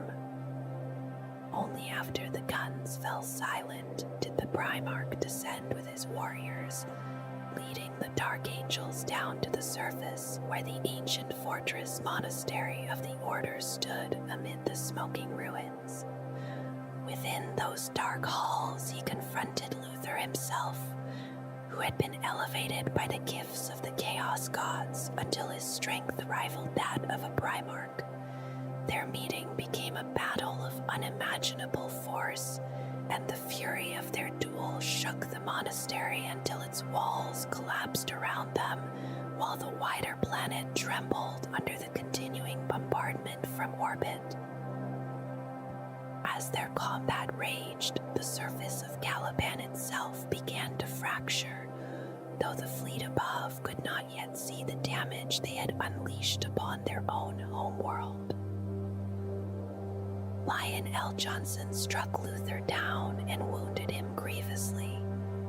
Yet in that moment he could not bring himself to kill the man who had once been brother, mentor, and companion in the long years of the Legion's rise. Luther answered with a surge of sorcerous power that mortally wounded the Primarch, and in that terrible instant the truth of what he had done seemed to fall upon him like a sudden awakening from deception. The hatred that had guided him vanished, and he collapsed to the floor in despair, unwilling to continue the fight, while the wounded lion lay dying before him. The ruinous powers, enraged that another of their servants had slipped from their grasp, answered with a catastrophe that shook the world. A vast warp storm descended upon Caliban, tearing through its skies while reality itself strained beneath the violent surge of empiric force. Under that pressure, the planet broke apart, its crust splitting and collapsing until almost nothing remained except the fortress monastery of the Order, which endured behind powerful defensive fields while the rest of the world shattered into ruin. Those dark angels who had followed Luther into the worship of chaos were dragged into the warp by the violent storm, scattered through space and time so completely that none could say where they would appear again. From that moment, they were known as the Fallen Angels, or simply the Fallen, a name that would echo through the long centuries to come. When the surviving Dark Angels finally descended to the shattered remnants of Caliban, they found little more than a drifting fragment of rock supporting the ancient monastery. Within its broken halls, they discovered Luther alive, but broken in spirit, whispering that Lionel Johnson had been taken by the mysterious Watchers in the dark and would one day return to forgive the sins that had destroyed their brotherhood. Despite searching through the ruins, the Dark Angels could find no trace of their Primarch anywhere upon the shattered world. In truth, the lion still lived, though he had fallen into a deep and silent coma, and the Watchers in the dark had hidden him within a secret chamber buried far beneath the fortress monastery, where none of his sons could ever find him. Only the Emperor of mankind upon the golden throne and the Watchers themselves knew this hidden truth about the fate of the lion, while even the greatest masters of the chapter remained unaware of what had truly occurred. Over time, quiet legends began to circulate within the chapter that the lion would one day return when the Imperium faced its final war, and that on that distant day the Dark Angels would fight at his side once more. 10,000 years later, a captured Fallen named Merir Astelen spoke of these events in a very different way, claiming that Lion L. Johnson had delayed his journey to Terra during the Great War, not because he was too far away, but because he wished to see whether Horus or the Emperor would prevail. According to Astalon, it was he who ordered the defensive batteries of Caliban to fire upon the returning fleet, believing that those who remained loyal to the Lion would never forgive those who had turned upon their brothers. The Dark Angels dismissed this version of events as the distorted memory of one long lost to the warp, though some elements of the story troubled those who heard it, for it hinted that the lion himself might once have faltered in spirit, even if his loyalty never truly failed. With their Primarch missing and their homeworld reduced to a shattered fragment drifting through space, the surviving Dark Angels faced the weight of betrayal and loss that had torn their legion apart. In those bleak years after the Horus Heresy, they swore that the shame of Caliban would never be revealed to the wider Imperium, and that they would redeem themselves only by hunting down the fallen angels wherever fate had scattered them. The leaders of the Legion understood that if the truth of Caliban's betrayal became known, they might be declared excommunicate traitorous and condemned as traitors beyond redemption. To prevent such a fate, the senior masters gathered in secret council and formed what became known as the Inner Circle, a hidden conclave bound by solemn vows and shared knowledge of the Legion's darkest secret. Within the Legion, a system of quiet vigilance slowly took shape, one that demanded every warrior watch his brothers and even himself for signs of corruption or doubt. Suspicion and secrecy became woven into the very structure of the chapter, and the habit of hidden scrutiny continued to shape the Dark Angels for thousands of years. The destruction of Caliban could not be concealed entirely. Forsakers across the galaxy had felt the violent warp storm that consumed the world and had witnessed the immense flare of energy when the storm struck the fortress monastery's unyielding shields. Even so, the Dark Angels constructed a careful story, explaining that their home world had simply been lost to a catastrophic warp disturbance during the chaos that followed the heresy. Each surviving warrior of the First Legion swore binding oaths never to reveal what had truly happened, and the matter faded amid the many tragedies that filled those troubled years. Across the Imperium, the retreating traitor legions continued to strike from the shadows, and worlds already weakened by civil war soon faced the rising threat of Xenos invasion. When Imperial authorities investigated the fate of the Dark Angels, they found only a battered legion mourning its losses while preparing to continue the long war. With countless crises unfolding across the Imperium, there was little time to question further, and the Dark Angels soon returned to battle wherever their strength was needed, leaving only a small force to oversee the reconstruction of the shattered fortress that would become known as the Rock. The Legion divided its remaining fleet and answered distress calls from every direction. In the Cadian sector, they fought beside the Blood Angels, whose own grief still burned after the death of their Primarch Sanguinius during the siege of Terra. Together, the two legions drove traitors and demons alike back toward exile.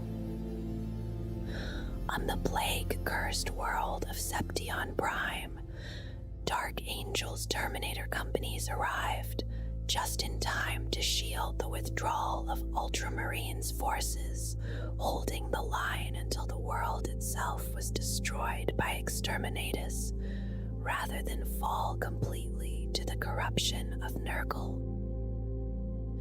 Those who fought beside the Dark Angels during these campaigns spoke of them with admiration, for their warriors fought with grim determination and unwavering devotion to the destruction of the Emperor's enemies. Yet when the Legion returned to the Rock after those wars, they discovered something that unsettled even their hardened resolve. At first, they had believed that the traitors who followed Luther had perished in the storm that destroyed Caliban, swept away forever into the depths of the warp. The librarians of the Legion began to search through psychic scrying for any sign of their lost Primarch, and though the lion remained beyond their sight, they sensed faint traces of the fallen scattered throughout the galaxy. Those traces suggested that the traitors had survived the catastrophe, though their presence was distant and fading, leaving the Dark Angels with the uneasy knowledge that the stain of Caliban had not yet been erased. When the masters of the First Legion realized that the Fallen had survived the destruction of Caliban, they faced the news with outward calm, even while the truth stirred deep unrest within them. The continued existence of those traitors carried a terrible risk, for any one of them might reveal the hidden shame of the Legion and expose the secret that the Dark Angels had guarded so carefully. Yet that same truth also offered a fragile hope, for if the Fallen could be found and forced to repent or destroyed utterly, then perhaps the stain upon the Legion's honor might one day be washed away. Within the hidden councils of the inner circle, the Grandmasters swore a solemn oath that would shape the destiny of their chapter for 10,000 years. They declared that so long as even one fallen angel lived unrepentant among the stars, the Sons of the Lion would remain unforgiven in the eyes of the Emperor. From that moment, a secret mission began, one that would guide the actions of the Dark Angels and their successor chapters through the long centuries to come. Quietly and without explanation, they began a relentless search for the scattered traitors, pursuing whispers and rumors across distant worlds, while presenting themselves to the Imperium as loyal warriors like any other chapter. The hunt for the Fallen became the highest duty of the Dark Angels, a purpose that often overshadowed every other responsibility they carried as defenders of humanity. There were times when their warriors abandoned battlefields still burning with conflict against the enemies of the Imperium, turning away from open war simply to chase a rumor that one of the Fallen had been sighted nearby. To outsiders, such decisions seemed strange and unexplained, but within the inner circle, the reason was always the same. The Dark Angels could never truly rest until the last of the Fallen had been captured or destroyed, and the long quest for redemption continued without end. In the closing years of the 41st millennium, an unexpected event drew the Dark Angels toward the Fenris system, where the return of the heavily mutated warriors of the Space Wolves' 13th Company stirred old tensions and new dangers. Supreme Grandmaster Azrael led a crusade to that distant region, only to discover that the system had already fallen into chaos beneath a spreading demonic invasion. The conflict forced harsh decisions, and Azrael ordered the bombardment of Midgardia, one of the world's most heavily infested by demonic forces. During those desperate actions, a far more insidious threat was revealed when the shape-shifting demon known as the Changeling was discovered aboard the rock itself. The creature had been manipulating events with subtle cunning, deliberately provoking hostility between the Dark Angels and the Space Wolves as part of a larger scheme guided by Magnus the Red, Daemon Primarch of the Thousand Suns. Soon, the deception erupted into open war as a demonic force assaulted the rock, spreading battle through its docks, halls, and hidden passages. In that moment, the rival chapters were forced to fight side by side against a common enemy, joined as well by a detachment of Grey Knights who had followed their own psychic visions to the system. Through their combined strength, the invasion was finally driven back, though the uneasy alliance did little to ease the old rivalry between the Dark Angels and the Space Wolves. When the battles ended, their relationship remained strained, the memory of manipulation and suspicion lingering long after the daemons had been banished.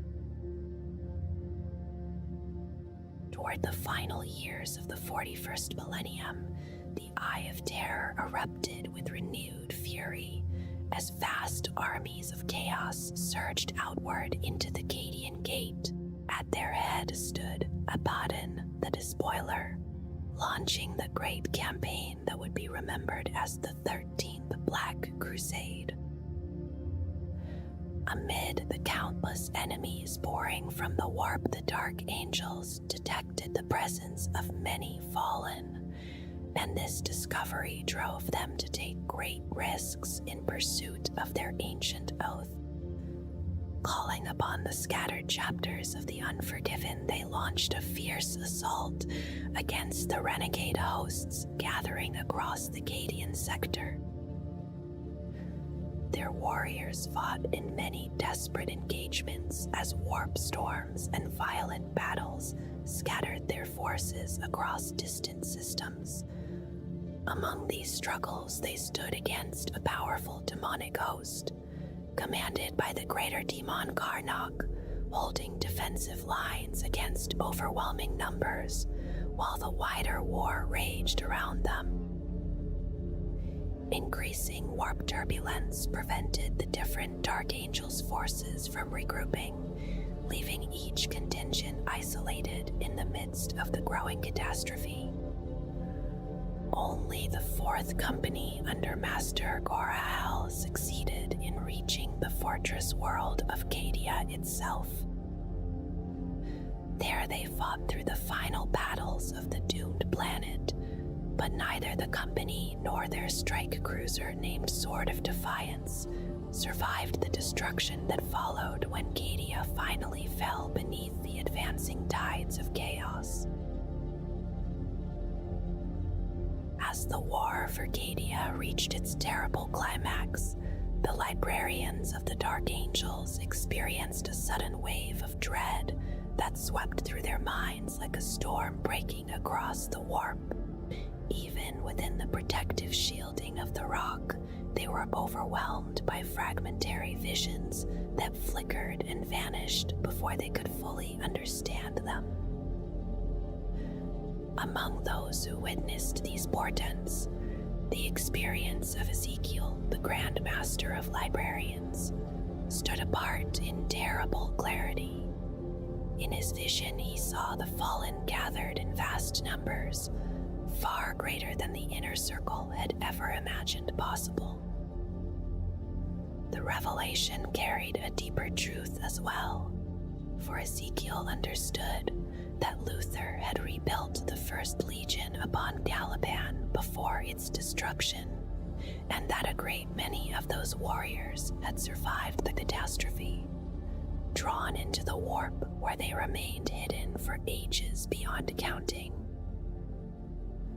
When the vision faded, Ezekiel was left with one final impression, an image of the entire galaxy trembling beneath an approaching doom.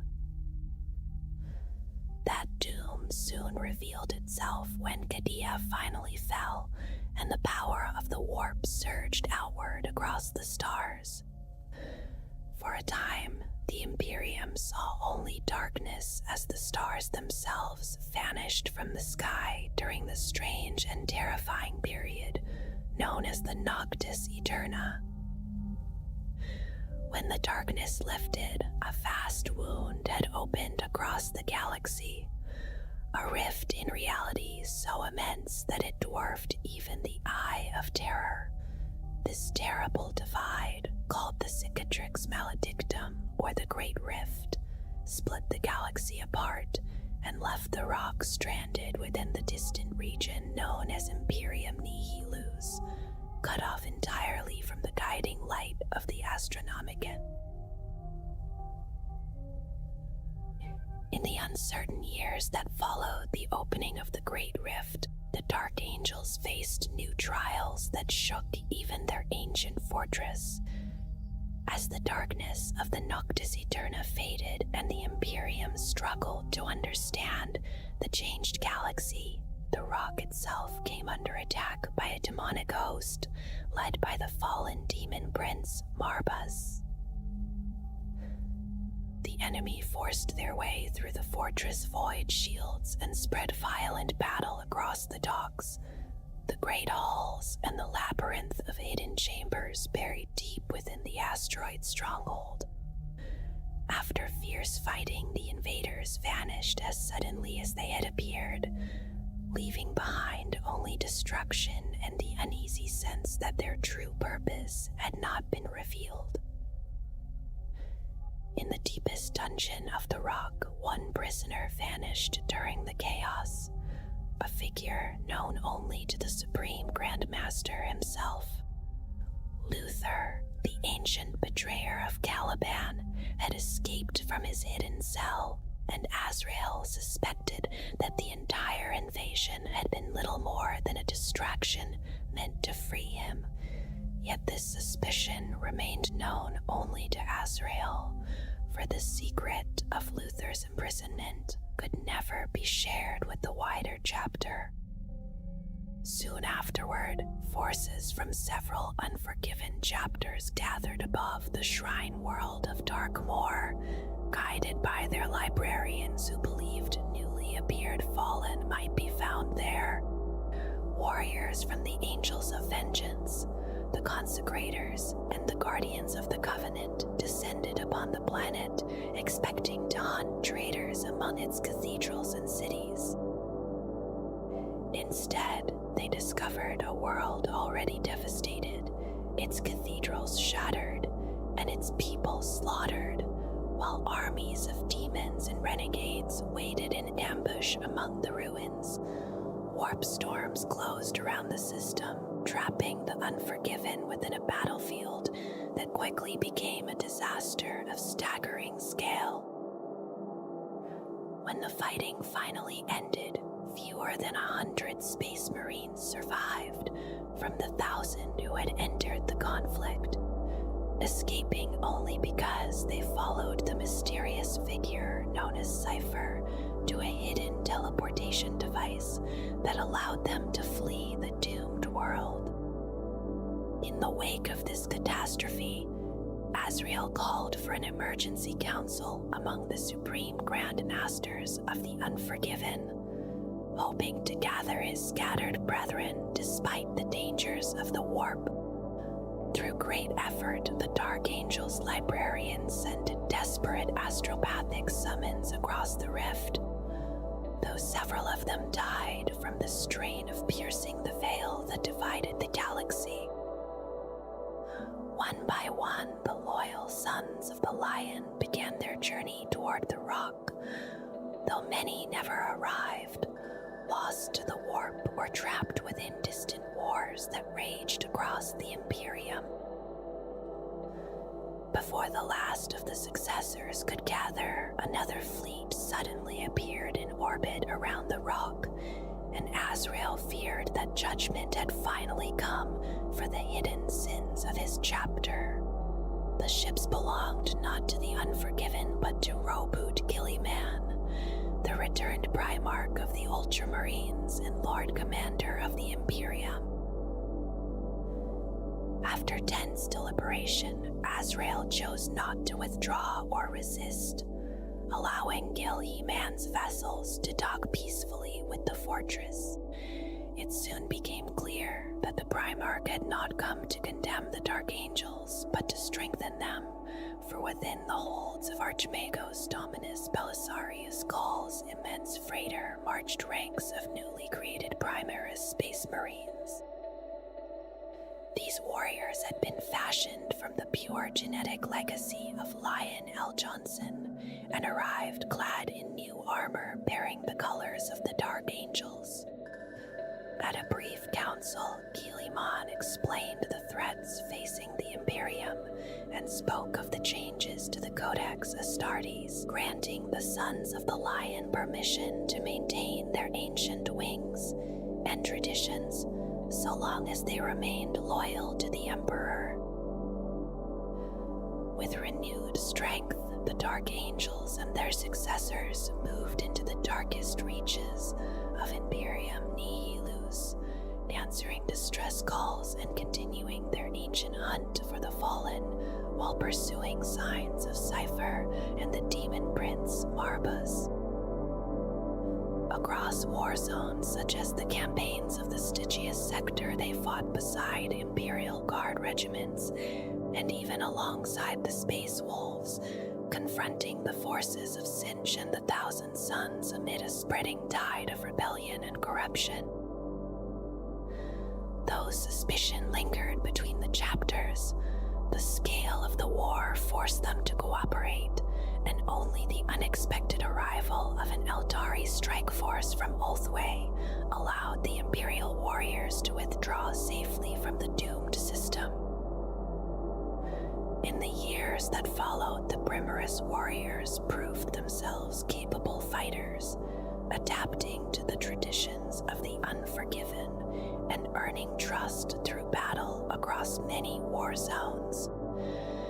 Yet the Dark Angels never abandoned their natural caution, and the integration of these new warriors remained slow and carefully watched.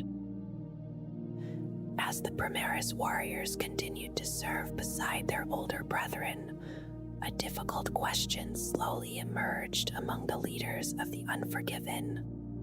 Some argued that these new Space Marines could never be trusted with the deepest secrets of the chapter, for they had not endured the long traditions and careful indoctrination that shaped the original Dark Angels. Others believed that as true heirs of Lion L. Johnson's gene seed, they possessed the strength of mind required to bear those truths, and that they might one day play an essential role in the final reckoning with the fallen. The debate grew increasingly urgent as reports reached Azrael of troubling events within the distant Somnium stars, where Whisper spoke of a gathering of the fallen under a hidden leader. With Luther now free somewhere within the galaxy, Azrael suspected that the ancient betrayer himself might stand behind this mustering.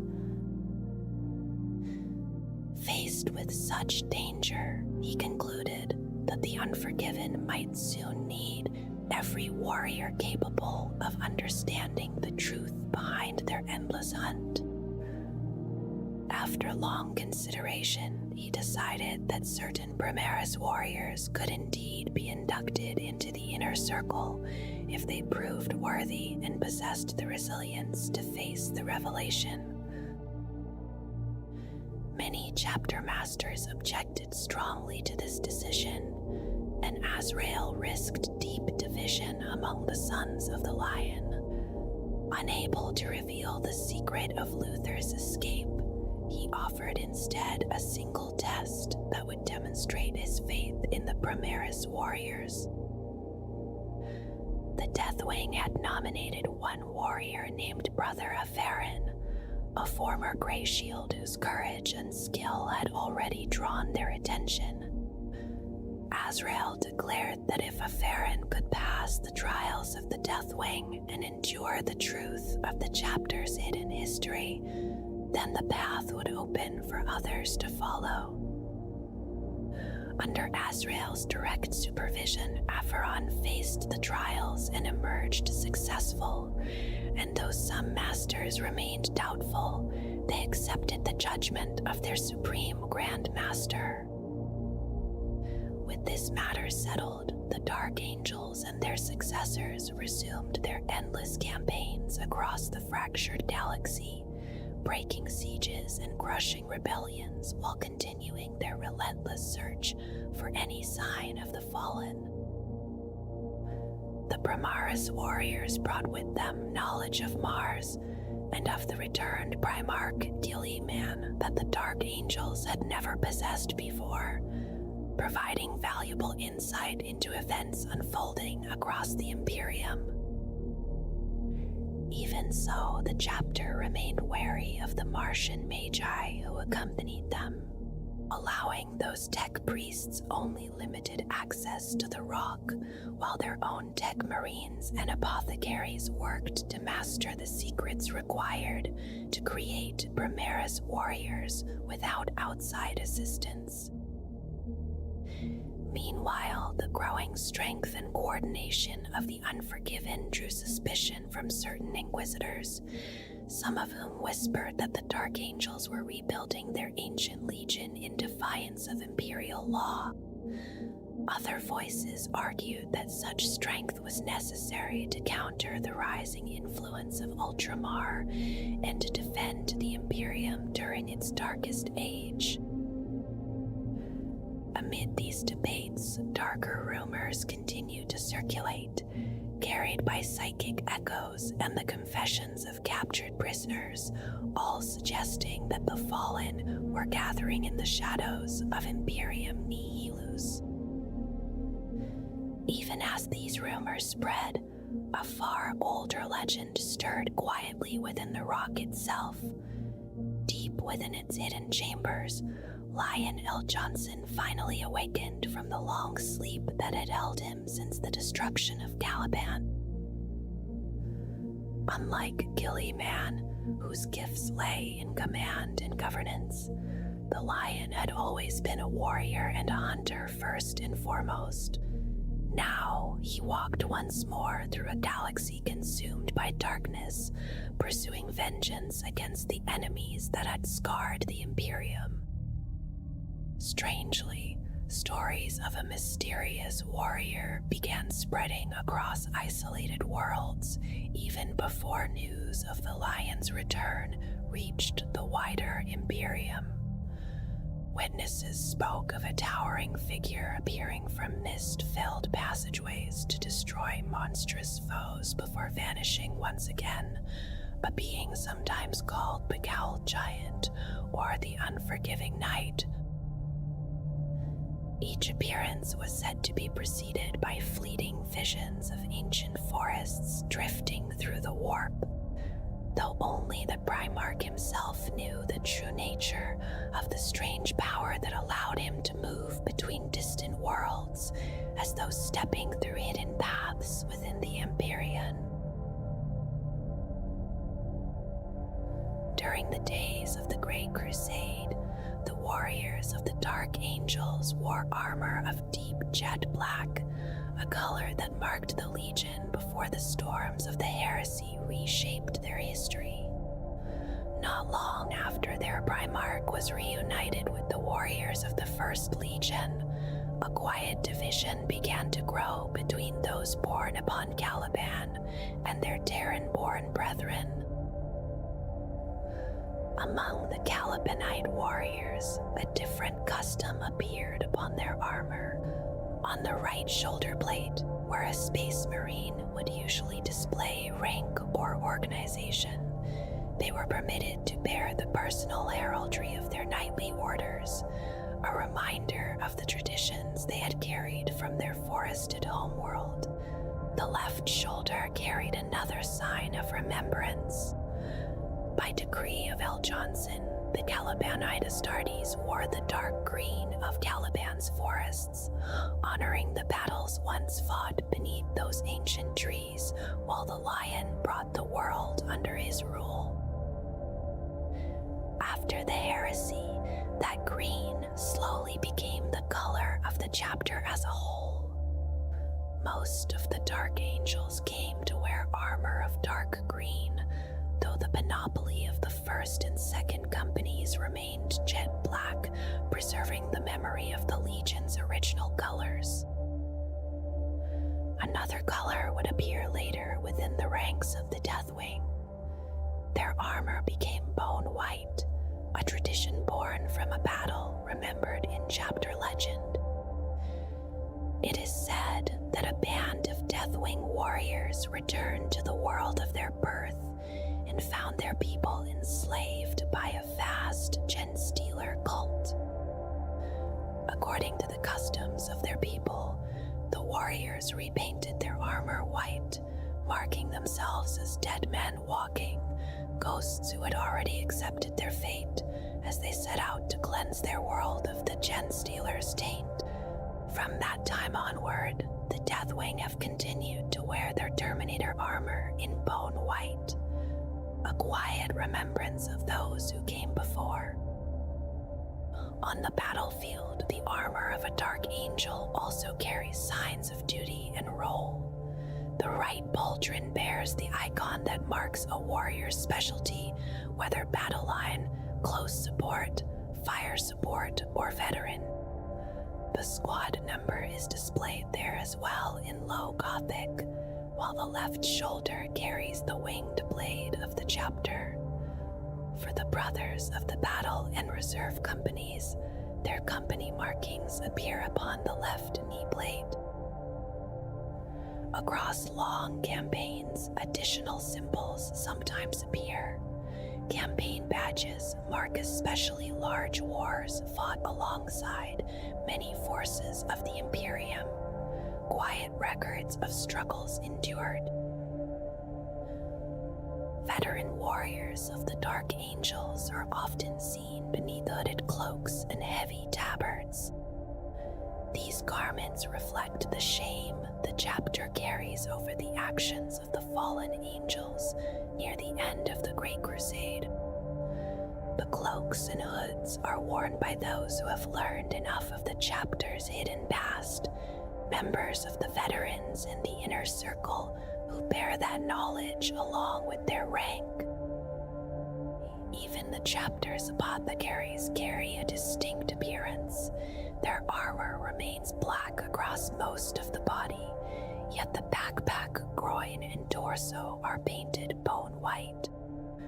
Down the center of the helmet runs a single vertical stripe of red, a stark line against the darker colors. The badge of the Dark Angels carries an image older than the chapter itself. It is a winged sword set upon a green roundel, an ancient symbol once used by the Order on the world of Caliban. Over time, this emblem became the mark by which the warriors of the chapter are known across the Imperium. Within the chapter, variations of the symbol appear among its different companies. The Deathwing bears a version where the winged sword is shown broken, a distinct form that sets the company apart while still echoing the ancient icon. The Ravenwing carries another variation where a sword is held by a single wing and the claw of a raven. The Company of Scouts, the 10th company of the chapter, bears a simpler badge. Their symbol is the Dark Angel sword without the wings, a quiet sign that these warriors are still neophytes. In time, once they have proven themselves as full battle brothers of the chapter, they will earn those wings. Since the destruction of Caliban, the Dark Angels have no true home world of their own, and so their search for new warriors carries them quietly across many distant Imperial planets. Most of these worlds live at a feudal level of life and technology, places not unlike Caliban itself before the Emperor first arrived. Only rarely do the chapter's representatives appear there, often no more than once within the span of an ordinary human lifetime. And when they do, they seek out the strongest and most promising youths among the population. Those chosen are examined with great care, and once a boy is accepted into the chapter as a neophyte, his former life fades away and loses all meaning. What he once was no longer matters. From that moment, he begins the long and difficult rites that shape him into a space marine. Yet failure carries a far harsher fate. If the trials cannot be completed, the aspirant's mind is wiped clean, and the body is remade into a servitor, one of the silent cybernetic laborers that carry out the endless duties of the chapter. The Dark Angels rely on such servitors more than many other chapters of the Adeptus Astartes. Human serfs and bondsmen are kept in smaller numbers, for the chapter guards its secrets with deep caution, and living attendants might one day be compromised or forced to reveal what must remain hidden. For a time after the Horus Heresy, the chapter drew all of its recruits from a single world known as Blaine's World. Many years later, a returning group of Deathwing discovered that this lone recruiting ground had already fallen. Half a century earlier, the planet had been overrun by Tyranid gen stealers, leaving only a handful of untainted humans scattered among a population that had long been enslaved. The Terminators of the Deathwing knew what duty demanded. Their honor required that the gen stealers be destroyed, even though the chance of survival was almost non-existent. Before battle, they prepared themselves with an ancient ritual of death. In earlier times, their skin would have been covered in white ash, but now the ritual took a different form. Instead, they anointed their armor, and its color became the pale shade of bone. The battle that followed cleansed the world and freed the surviving people from their captors. In memory of those warriors who fought there, the armor of all Dark Angel's Terminators has ever since remained bone white. Afterward, the leaders of the chapter, the Inner Circle, recognized the danger of depending on a single world for new blood, and the Dark Angels began to draw their recruits from many different Imperial worlds once again. To the galactic north of the Eye of Terror, within the distant reaches of the Cadian sector, drift the ruins of the world once known as Caliban. Long before the age of the Great Crusade and the terrible betrayal of the Horus Heresy, Caliban had been a death world of deep and ancient forests, where monstrous creatures roamed beneath dark canopies, their forms shaped by the lingering influence of chaos that seeped outward from the nearby eye. The human inhabitants of that harsh world lived disciplined and martial lives within immense stone fortress monasteries, their societies forged by constant vigilance against the horrors that stalked the wilderness.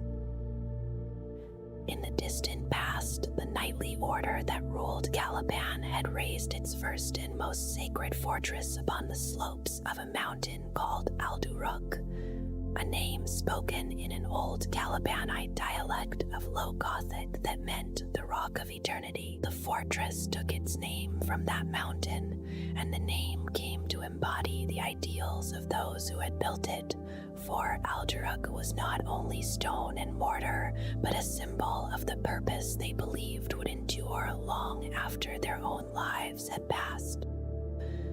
Though other strongholds were later raised across Caliban, Alduruk remained the first foundation of their order, the place where their vision had first taken shape.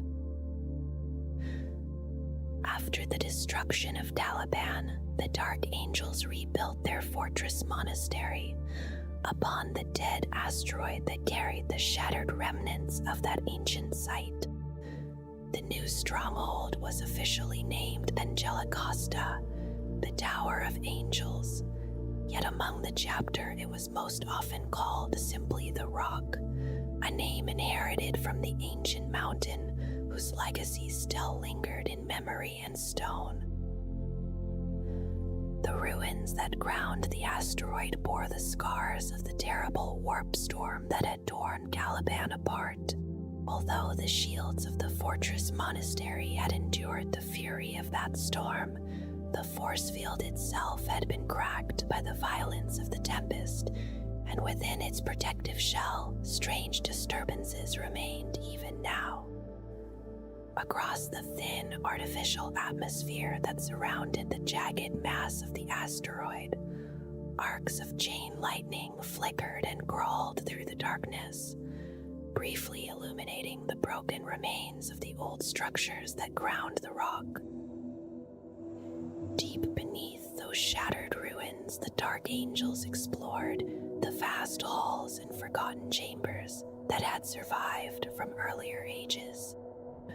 Within those silent spaces, they discovered a horde of machines that had lain untouched since the distant age of technology, relics from a time when humanity had mastered sciences that were now barely understood.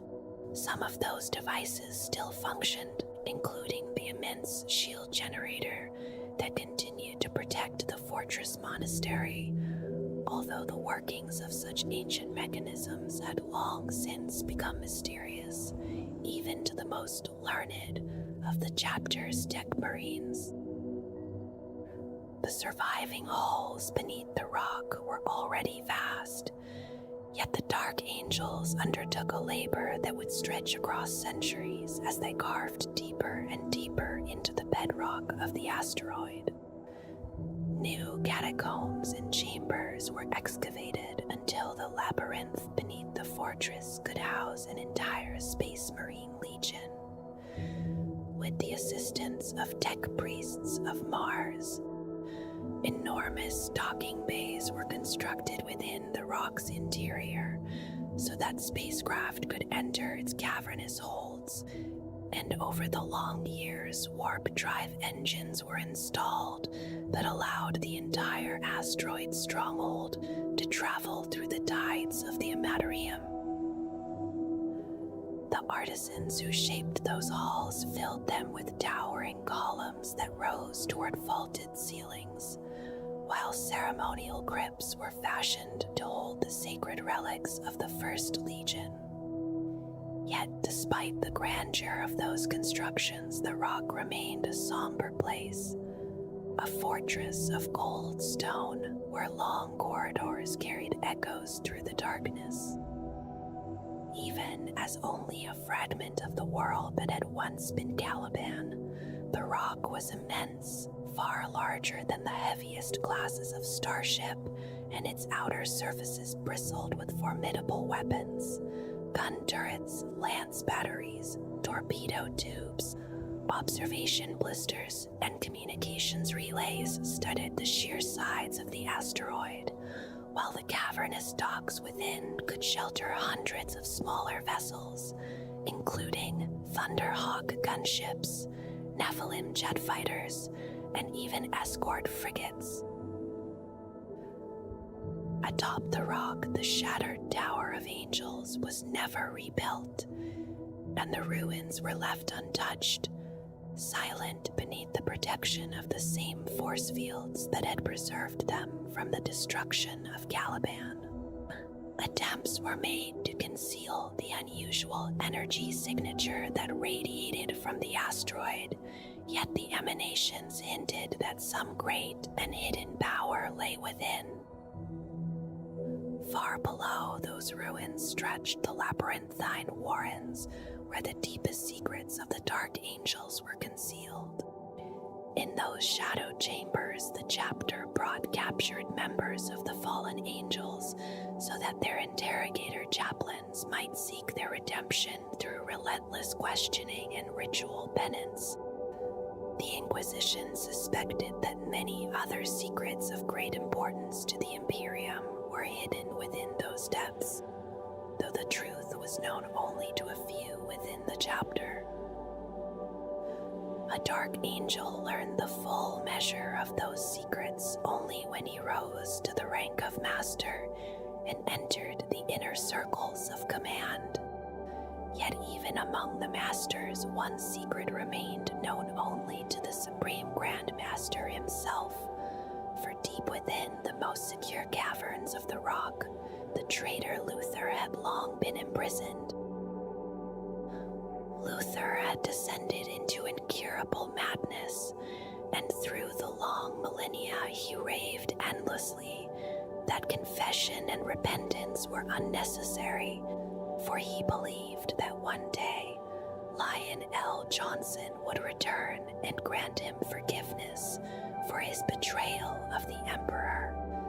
Near the heart of the rock, far beneath layers of adamantium gates and wards inscribed with the most potent runes known to mankind, lay a single oubliette where he was held. Within that chamber, the broken man who had once been Luther was sustained by a powerful stasis field that had preserved his life for 10,000 years. Only the Supreme Grand Master of the chapter could reach that place, and only by using the ancient blade known as the Sword of Secrets, fitting it into a hidden cleft within the stone to unlock the path that led to the rune-protected cell. For nearly 10,000 years, the Dark Angels had guarded the truth of what happened upon Caliban, never allowing that shameful history to be known beyond the chapter.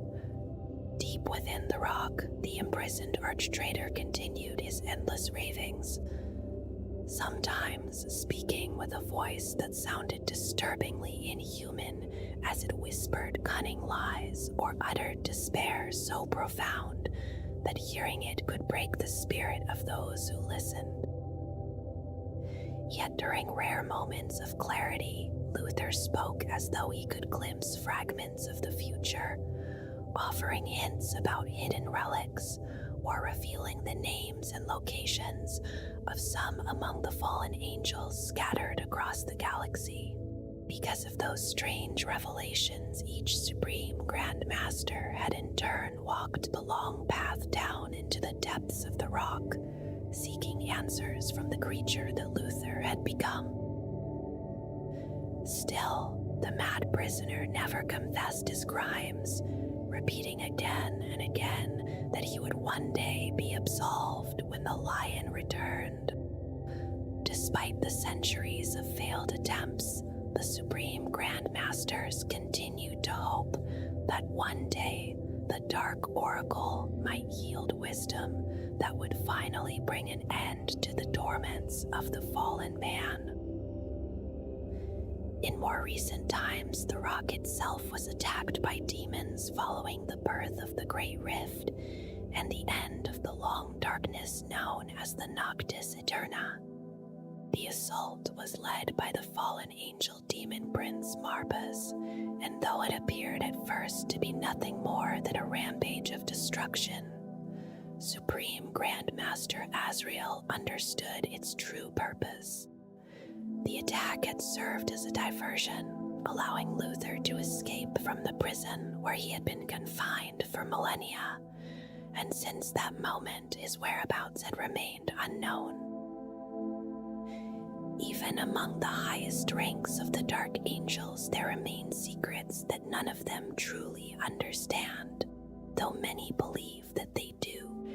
Hidden deeper still within the rock, beyond the knowledge of the inner circle, and far from the scrutiny of the Inquisition, lies a truth that only a single being in the galaxy fully comprehends. The Emperor of Mankind, though confined to the Golden Throne in a state between life and death, still perceives far more than any living servant of the Imperium can imagine.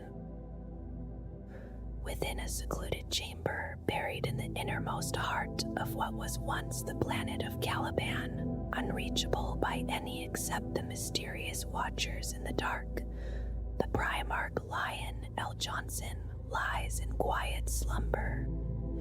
His wounds have long since healed, and he rests in silence while the ages pass, awaiting the distant moment when he will again be needed to answer the call of battle and defend the Imperium of Man against its countless enemies. Long ago, during his final duel with Luther upon Caliban, the Lion suffered a devastating psychic blow that left him mortally wounded. As the world was torn apart by the violent forces unleashed during that conflict, the Primarch was pulled into the warp and believed lost by the warrior the Dark Angels who survived the catastrophe. Yet the truth was different from what those warriors believed, for Lionel Johnson emerged from the warp not long afterward upon the rock itself. His nature as a Primarch shielded him from the grasp of the ruinous powers, though the terrible injuries he had suffered left him in a deep and unbroken coma.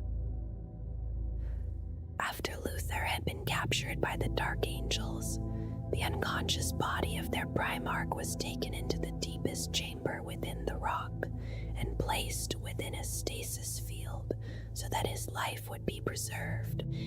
It was the enigmatic Watchers in the dark who guided the wounded Primarch to that hidden sanctuary, leaving him to rest where none among his sons would discover the truth.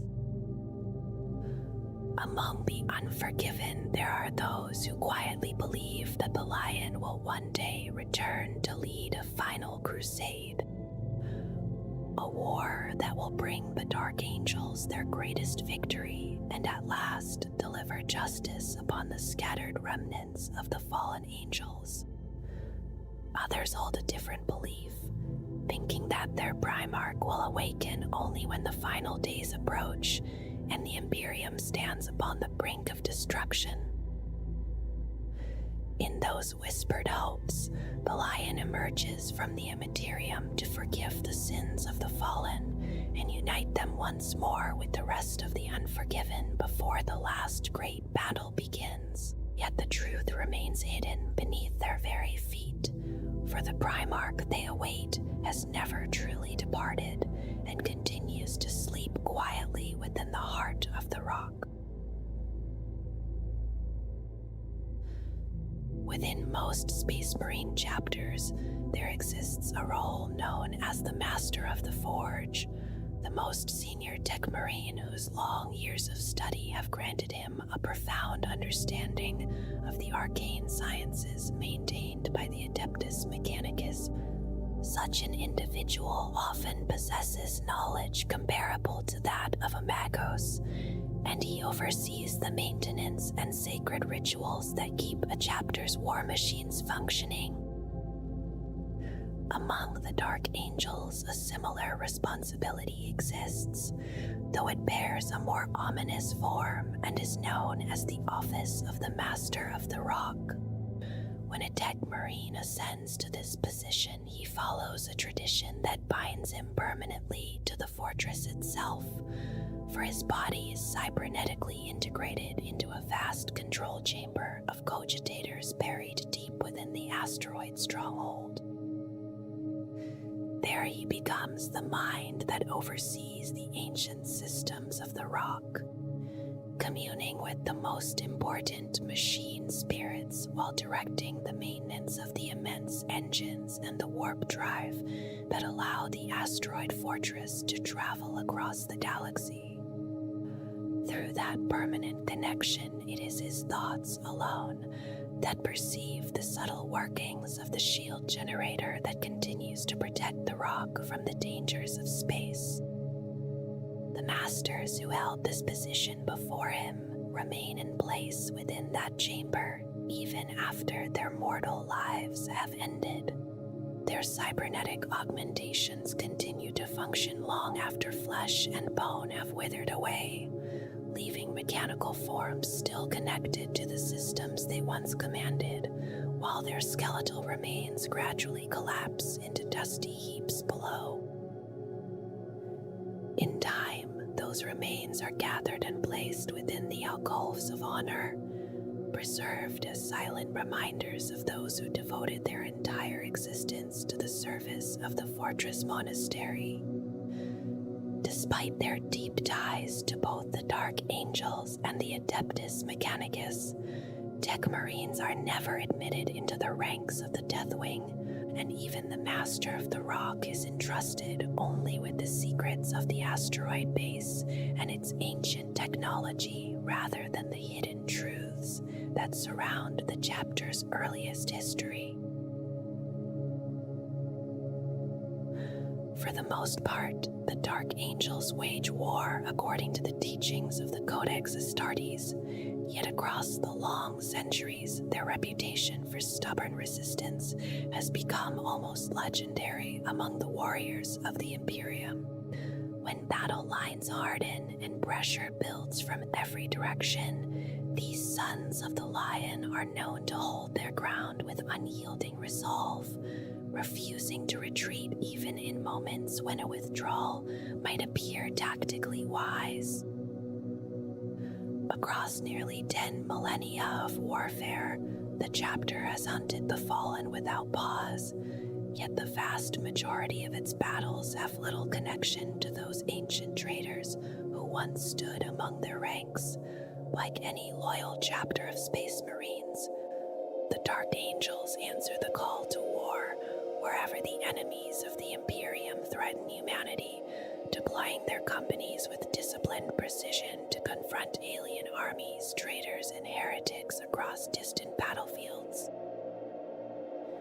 Even so, every battle brother carries a quiet vigilance within him, always alert for the smallest sign of sedition or betrayal that might surface amid the smoke and thunder of war. To most warriors, this caution is simply another expression of loyalty to the Emperor, yet to the hidden members of the inner circle, even the faintest hint of treachery might conceal a vital clue that could lead them closer to one of the fallen. The hunt for those scattered brethren shapes the deepest purpose of the chapter, for the Dark Angels believe that only by capturing every fallen warrior and forcing him to repent can their ancient honor finally be restored. Should a fallen angel appear upon a battlefield, or even someone who might know where one could be found, the warriors of the chapter will often abandon their assigned objectives and turn their full strength toward capturing that individual at any cost. In such moments, the pursuit of a single prisoner outweighs every other concern, even the safety of allied Imperial forces who may unknowingly come too close to the truth the Dark Angels guard so fiercely. There have been times when loyal troops have been fired upon simply to prevent them from discovering the secret of the fallen, and those who survive such encounters are sometimes taken to the fortress monastery known as the Rock, where their memories are silenced forever through the creation of servitors. This secrecy also shapes the chapter's harsh attitude toward those they view as impure, for the Dark Angels show little tolerance for non-humans or mutants, even those considered useful servants of the Imperium such as squats, ogrins, or ratlings. Their mistrust extends as well to the Imperial Inquisition, and they avoid fighting beside forces that include Inquisitors or alien auxiliaries, unless circumstances leave no other choice. For the chapter fears that close scrutiny could reveal the truth it has hidden for so long.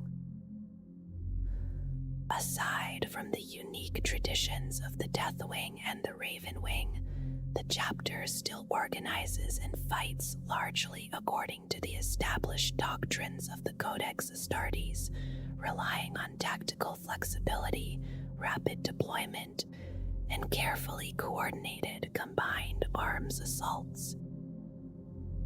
Following the example of their Primarch, Dark Angels officers are renowned as precise tacticians who carefully study the strengths of every unit under their command. Since the arrival of the Primarchs Space Marines, the chapter has eagerly adapted these new warriors to its methods, developing specialized formations that blend ancient patterns of warfare with the capabilities of these newer brethren. Among these formations is Caliban's Reach, a powerful battle grouping where the devastating energy weapons of Hellblasters fight alongside the immense firepower carried by Devastator Centurion squads. The advanced infiltration training shared by all Primarchs warriors of the Vanguard formations has also proven invaluable to a chapter that constantly searches for hidden enemies while guarding secrets of its own. Infiltrator squads use sophisticated omniscramblers to disrupt enemy communications across the battlefield, allowing Ravenwing squadrons to launch sudden attacks without any warning reaching their quarry. Meanwhile, Incursor squads employ specialized Divinator-class auspexes and transpectral combat visors that gather information from war zones once considered impossible to study in such detail. The intelligence collected through these methods often flows quietly toward the inner circle, providing new clues for their secret hunt, while the Vanguard warriors themselves remain unaware of the deeper purpose their reconnaissance may ultimately serve. Among the ancient legions of the Space Marines, the First Legion carries a gene legacy that has long been regarded as remarkably pure, with the Dark Angels maintaining stocks that have suffered little of the degradation that has touched so many others across the long ages of the Imperium. Within their apothecarian, careful observation has revealed that the gene seed born by the Primaris Space Marines is of a quality even their own healers describe with quiet admiration, and this has left the chapter's reserves both plentiful and unusually strong. No known aberrations have ever been recorded within this genetic lineage, which makes the long hesitation of the High Lords of Terra to employ it in the founding of new chapters a matter that many have found difficult to explain. Despite such reluctance, the Dark Angels have never stood entirely alone, for their successor chapters remain bound to them through ties so close that together they are known by a shared name, the Unforgiven. These chapters often fight alongside one another in a manner that suggests a unity deeper than simple alliance, though their interactions with outsiders are often marked by a distant and guarded demeanor that many interpret as stubborn aloofness. There have been moments during Imperial Wars when a force of the Dark Angels or one of their unforgiven brethren has withdrawn from a battlefield without explanation when confronted by an inquisitor or wandering missionary, leaving behind only quiet speculation among the Imperium's many servants.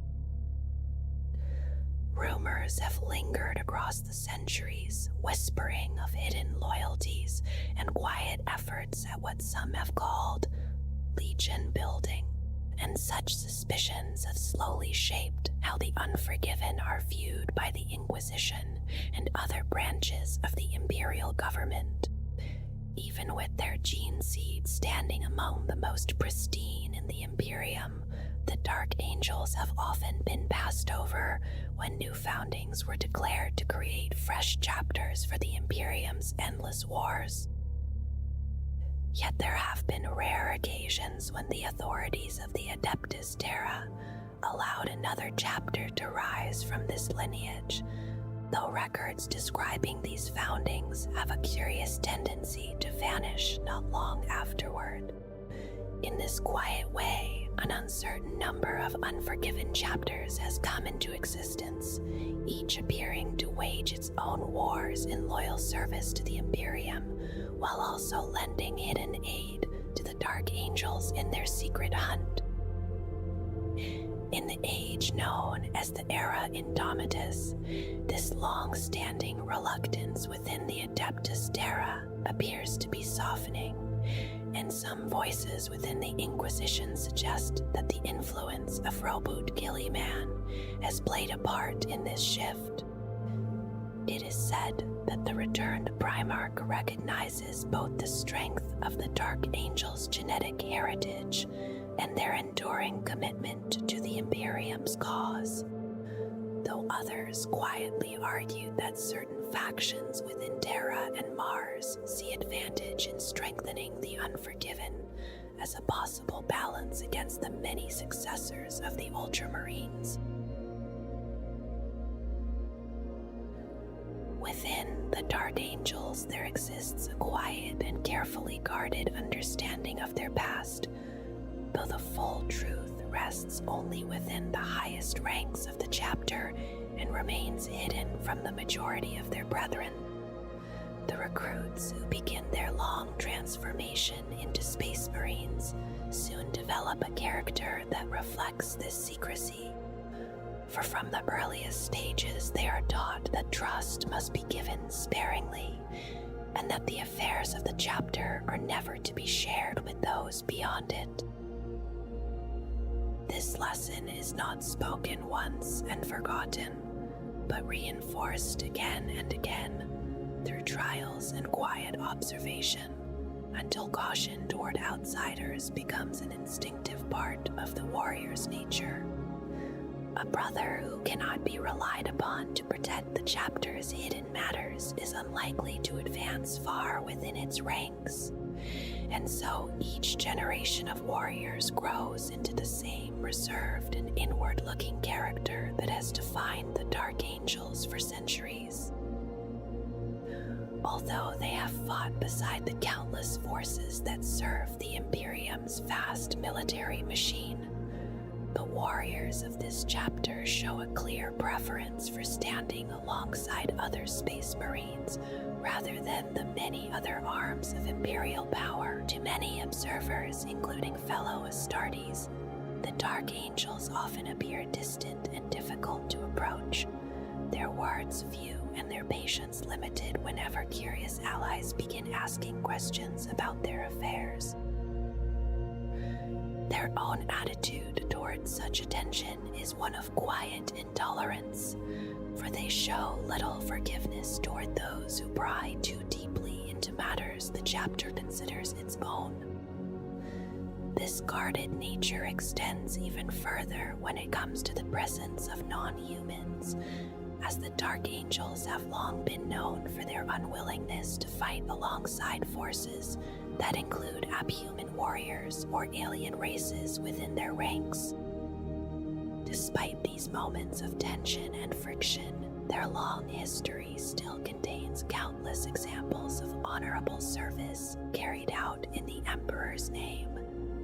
The Dark Angels remain warriors of remarkable resolve, and their reserved temperament, combined with a stubborn refusal to accept anything less than complete victory, has served the Unforgiven well through the long and unforgiving wars of the Imperium. For many centuries, the Dark Angels have sent battle brothers into the service of the Death Watch, and within Watch Fortress Ariok, several of their number have held positions of quiet authority. Among them, the Watch Captain Ramiel, whose fate has long remained uncertain. As warriors drawn from one of the greatest of the Adeptus Astartes chapters, these Sons of the Lion arrive with deep experience gained from battles against countless enemies. And when they speak the Apocryphal Oath, they bring that long memory of war with them into the service of the Death Watch.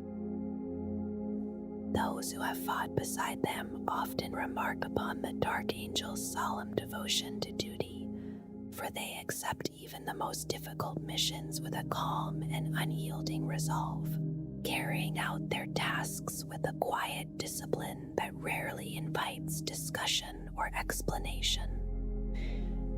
Yet among the whispered rumors that drift through the halls of many watch fortresses, there lingers a suggestion that the chapter's willingness to send its warriors so readily is not always born of simple loyalty alone. Because the service of the Death Watch places a battle brother far beyond the reach of ordinary scrutiny, while also drawing him into distant regions where other secrets may be uncovered. Death Watch kill teams are usually small bands of warriors, sometimes no more than a handful of battle brothers, moving alone through the vast emptiness of the void, pursuing objectives that remain hidden even from the highest authorities of the Imperium. Within such distant and uncertain operations, the net is cast wide, and over the long centuries it is believed that several of the fallen were ultimately seized by the inner circle after reports quietly passed along by a dark angel serving among those scattered kill teams. Even so, the warriors of the Dark Angels must observe the Apocryphon Oath with care, because any breach of that sacred bond would stain the honor of their chapter and draw the anger of both the Death Watch and the Inquisition. In many kill teams, a Dark Angel may, at first, keep a certain distance from his fellow battle brothers, yet over time he often comes to understand that the Death Watch itself guards secrets of its own, and that some of those hidden truths may weigh just as heavily as the burdens carried by the unforgiven. As the long solar decades after the fall of Caliban slowly stretched into Terran centuries, the secretive inner circle gradually took form, growing from a loose and urgent gathering of surviving leaders into a quiet yet firmly established organization that extended not only through the Dark Angels themselves, but also through their many successor chapters scattered across the Imperium. With Caliban destroyed and the Rock standing as their only remaining home, new recruitment worlds were established across distant systems, and through these harsh proving grounds, fresh generations of warriors were drawn into the chapter to replace the brothers lost in war and time. Training within the chapter remained relentless and disciplined, with constant drills reinforcing the ideals of loyalty and brotherhood, and these same traditions passed carefully into the ranks of the successor chapters. Yet the elder warriors and masters who guided the neophytes never spoke of the ancient failure that had scarred their lineage. By the middle years of the 32nd millennium, only a handful of those who had survived the Battle of Caliban still remained, preserved within the silent sarcophagi of ancient dreadnoughts, while the full truth of those events and the knowledge of the fallen endured only within the guarded memories of the inner circle across the scattered, unforgiven chapters. As trusted veterans rose slowly through unseen layers of confidence and duty, fragments of that hidden history were revealed to them piece by piece by senior members of the inner circle, until they finally understood that for countless centuries the Sons of the Lion had served the Emperor openly, while quietly pursuing another purpose across the stars. Throughout the long passage of time, each of the fallen had followed a different path through the galaxy, some embracing the dark powers of chaos and becoming true heretic Astartes, while others gathered followers around them as pirates, cult leaders, or wandering tyrants who ruled small empires from distant worlds. There were even those who appeared upon an imperial world with minds still caught in the final moments of Caliban's destruction, as though they had only just been torn from that collapsing surface, unaware that thousands of Terran years had slipped past within the strange and timeless currents of the warp.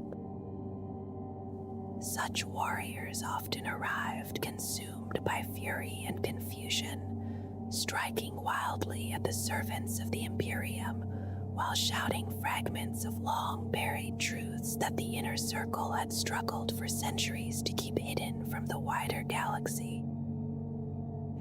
Yet among the scattered fallen, there were some who carried deep regret for their betrayal of their Primarch, and unable to return to their old brothers, they lived instead as hunted wanderers, sometimes selling their strength as mercenaries or traveling the far reaches of the Imperium as rogue traders without allegiance.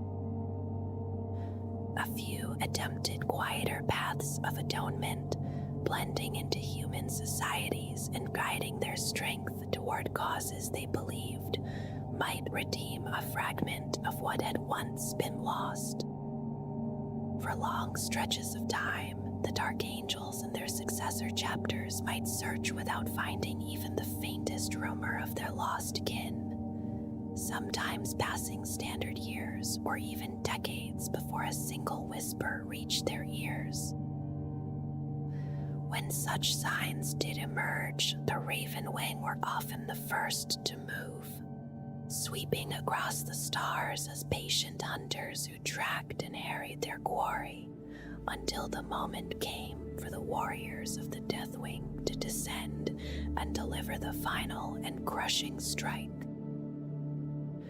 Any fallen captured in this grim pursuit were taken deep into the dark chambers of the rock, where the interrogator chaplains carried out their harsh rituals of questioning in the hope of forcing their disgraced brothers to repent before death finally claimed them. On rare occasions, a prisoner would break beneath the weight of that suffering and accept repentance, and in those moments the chapter granted a swift end. Yet more often, the captured warrior remained defiant and endured a slow and terrible death beneath the relentless judgment of his former brethren. Some of those traitors faced their fate with bitter curses and promises of dark salvation waiting within the warp, while others simply accepted the punishment as the final price for the beliefs that had once led them to raise their hand against the brothers they had sworn never to betray. Within the Dark Angels chapter, there exists a quiet but unwavering reverence for the Emperor of Mankind, though their belief does not follow the doctrines preached by the ecclesiarchy. They honor him deeply as the founder of the Imperium and as the creator of their kind, yet in their hearts he remains a man, perhaps the greatest and most perfect of men, rather than a divine being. Much like other chapters born in the earliest days of the Imperium, the Dark Angels also hold profound respect for their Primarch, honoring him with a devotion that stands beside their respect for the Emperor. In their traditions and in the memory carried through generations of warriors, both figures remain central to the chapter's identity and purpose. Yet beneath this reverence lies a burden that has shaped the chapter for 10 millennia, a quiet and relentless quest that defines much of their existence. The warriors of the Dark Angels pursue the scattered remnants of the fallen angels, those who were drawn into the great warp vortex that tore apart the world of Caliban. These fallen were cast across time and space, and so the search has become a patient and enduring hunt that continues across countless battlefields and distant stars. Whenever the faintest rumor appears or the smallest trace emerges, the Dark Angels will follow it without hesitation, for even the slightest chance of reclaiming one of the fallen carries great meaning for the chapter. Their conviction is iron strong, shaped by the belief that only by capturing each of the fallen and forcing them to repent their betrayal can the ancient shame of the Dark Angels and their successor chapters finally be lifted. This belief guides their actions with unwavering certainty, and it is accepted throughout the chapter as a duty that must one day be fulfilled. When one of the fallen is finally captured after long pursuit, he is taken back to the rock, where the deepest dungeons lie far beneath its fortress halls. In those dark chambers, the fearsome interrogator chaplains begin their grim work, seeking to break the stubborn silence of the prisoner and draw forth repentance for crimes committed long ago. Should a fallen angel at last confess and repent his sins, the chapter grants him a death that is swift and comparatively merciful, for repentance carries meaning even at the final moment. Far more often, the prisoner refuses to yield, and the interrogator chaplains are left to use every method at their disposal to force that final admission of guilt. Many of the fallen perish under this relentless pressure before repentance can be spoken, yet even this outcome is accepted by the Dark Angels as a necessary cost. For when a fallen is judged, and his name is finally recorded within the Book of Salvation, the chapter believes that another fragment of their ancient shame has been erased. Within the armories and hidden vaults of the Dark Angels, there are relics whose origins stretch back across long ages of war. Some are weapons of legend, others are tools of interrogation or ceremony, yet each carries the quiet weight of the chapter's history. Among the more unusual relics is the Arbiter's Gaze, a bionic eye powered by a fragment taken from one of the ancient stone guardians of lost Caliban. When implanted, even for a limited time, it grants its bearer heightened tactical awareness and a clearer perception of the battlefield. Several sacred blades are preserved within the chapter. The blades of Caliban each possess their own storied heritage, and only a company champion who has served with faultless distinction is permitted to wield one. In darker chambers of the rock rests the device known as the Blades of Reason, carried by interrogator chaplain Asmodai. Its polished blades are engraved with penitential scripture in the language of old Caliban, and its cables and neural wires amplify pain beyond endurance, a grim instrument used to force confession from captured fallen angels. Another solemn relic is the Book of Salvation. Within its desiccated pages are written the names of the fallen who have been captured by the unforgiven, each name inscribed in the captive's own blood. The tome is kept under the care of Grandmaster Ezekiel. Not every blade in the chapter's possession is meant purely for war. Many battle brothers carry ceremonial swords with winged hilts in the style of ancient Caliban. These are most often symbols of tradition, though they remain perfectly capable weapons if drawn in earnest. Some relics echo the knightly heritage of Caliban itself. In those ancient forests, long lances proved unwieldy, and the warriors of that world devised the Corvus hammer, a military pick with a beaked spike capable of piercing scales and armor alike. The Ravenwing Black Knights still maintain these weapons and carry them into battle. Other relics are remembered through the deeds of those who bore them. The plasma pistol called Death Roar was left to the Death Watch by Captain Raziel, who gave his life defending a fortress on the edge of the Sealabul's war zone. Though small in form, it releases the power of a heavy weapon, and the sound of its discharge echoes like the cry of a hunting beast. The bolt pistol deliverer has long served the Dark Angels in their hidden war against the fallen, and today it rests in the hands of Grandmaster Ezekiel.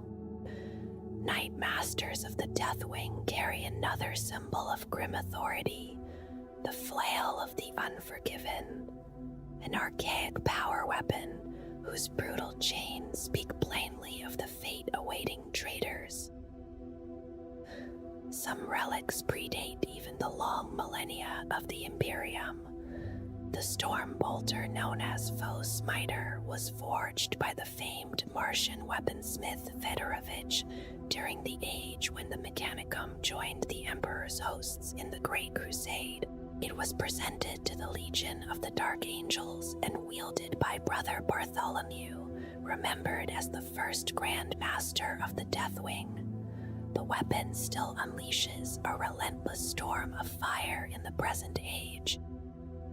In the centuries following the Horus Heresy, master artificers upon the rock created the bolter called Furious Vengeance.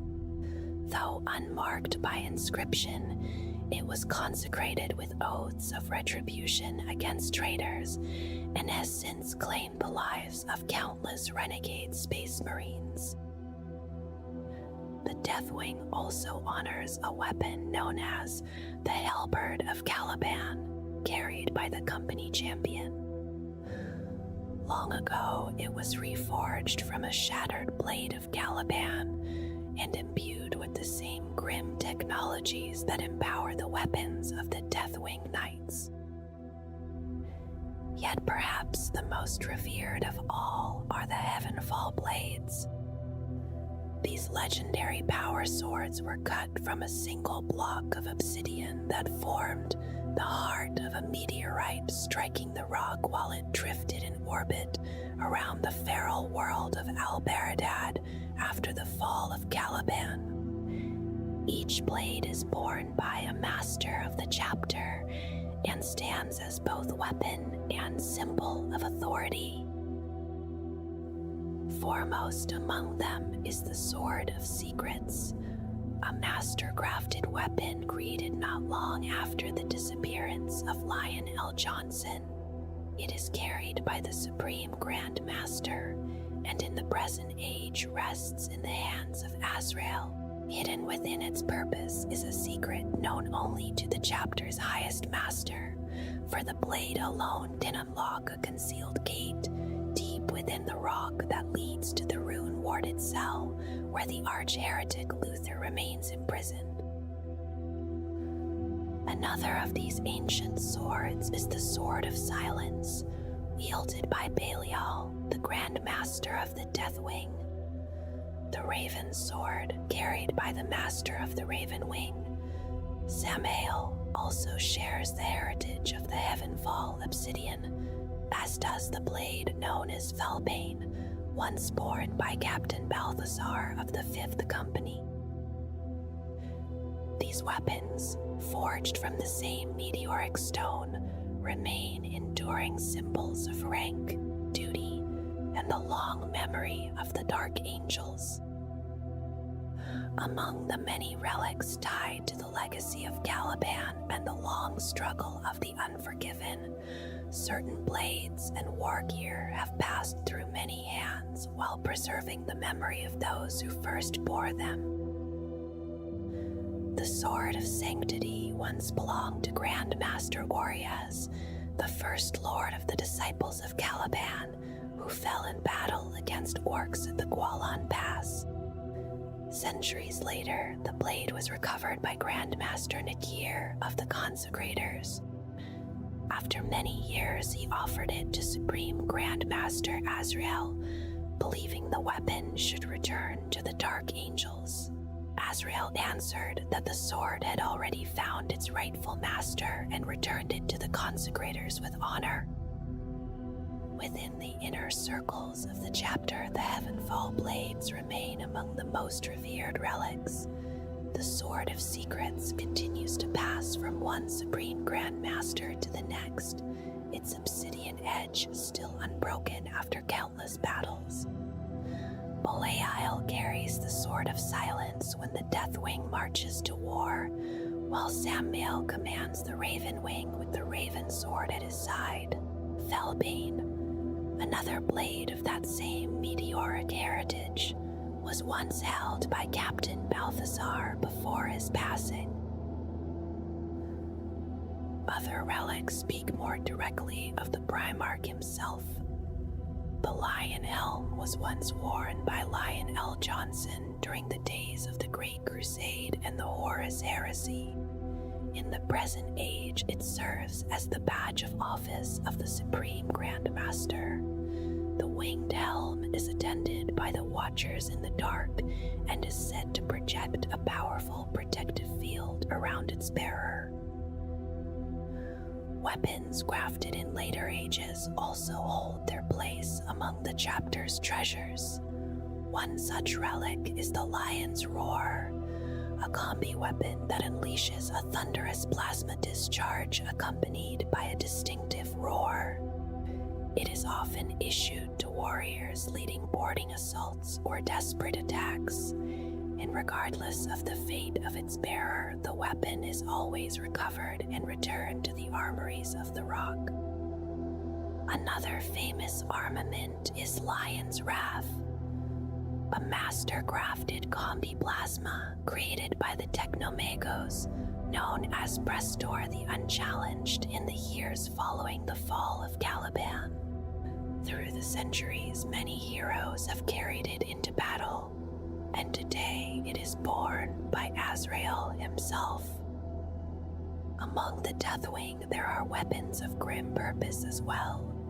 The Maces of Absolution are heavy power weapons whose vents glow with eerie light, and their power swells in the presence of the most accursed heretics. Older still is the Mace of Gorswain, once wielded by the Paladin Gorswain of the Legion's Honor Guard. Its head is formed of 4 roaring lion faces surrounded by crackling energy. The Dark Angels also forged the Mace of Redemption in their relentless pursuit of the fallen. Within its hollow core, sacred incantations burn bright whenever the weapon strikes. Legends tell that Supreme Grand Master Raphael once used it to defeat a demon prince upon the world of New Caliban, allowing the creature to be captured. Some relics carry a quieter, more uncertain history. The blade called the Monster Slayer of Caliban was once awarded to the most honored knight embarking upon a long quest into the wilderness of that ancient world. Though its force generator is immensely powerful, the mechanisms have grown temperamental over time. Stories say the weapon answers to the purity of its bearer's spirit. Master Mortifer once wielded it to slay 3 towering carnifexes, yet when his faith later faltered, the blade failed him in battle against an orc warlord. Within the darker duties of the chapter, there is also the Needle of Truth. This ancient blade is used by interrogator chaplains when extracting secrets from prisoners.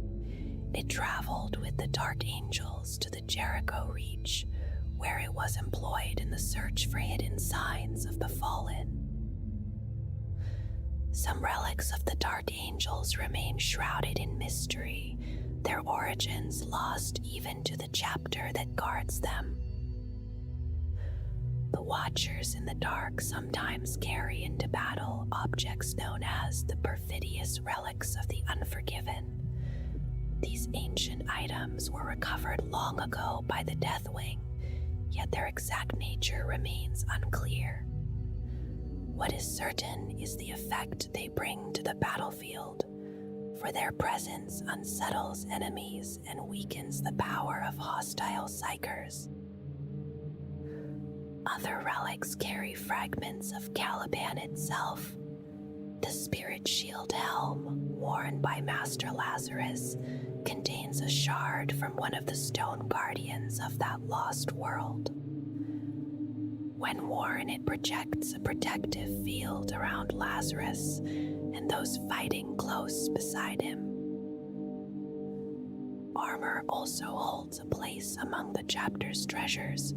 The suit known as the Protector, has been carefully maintained for countless years and is said to offer protection beyond that of ordinary power armor. Records from the chapter's archives recount how it once saved Brother Matthias, master of the 5th Company, from the blast of a battle cannon during the assault on the traitor's stronghold upon the moons of Seclusius VII.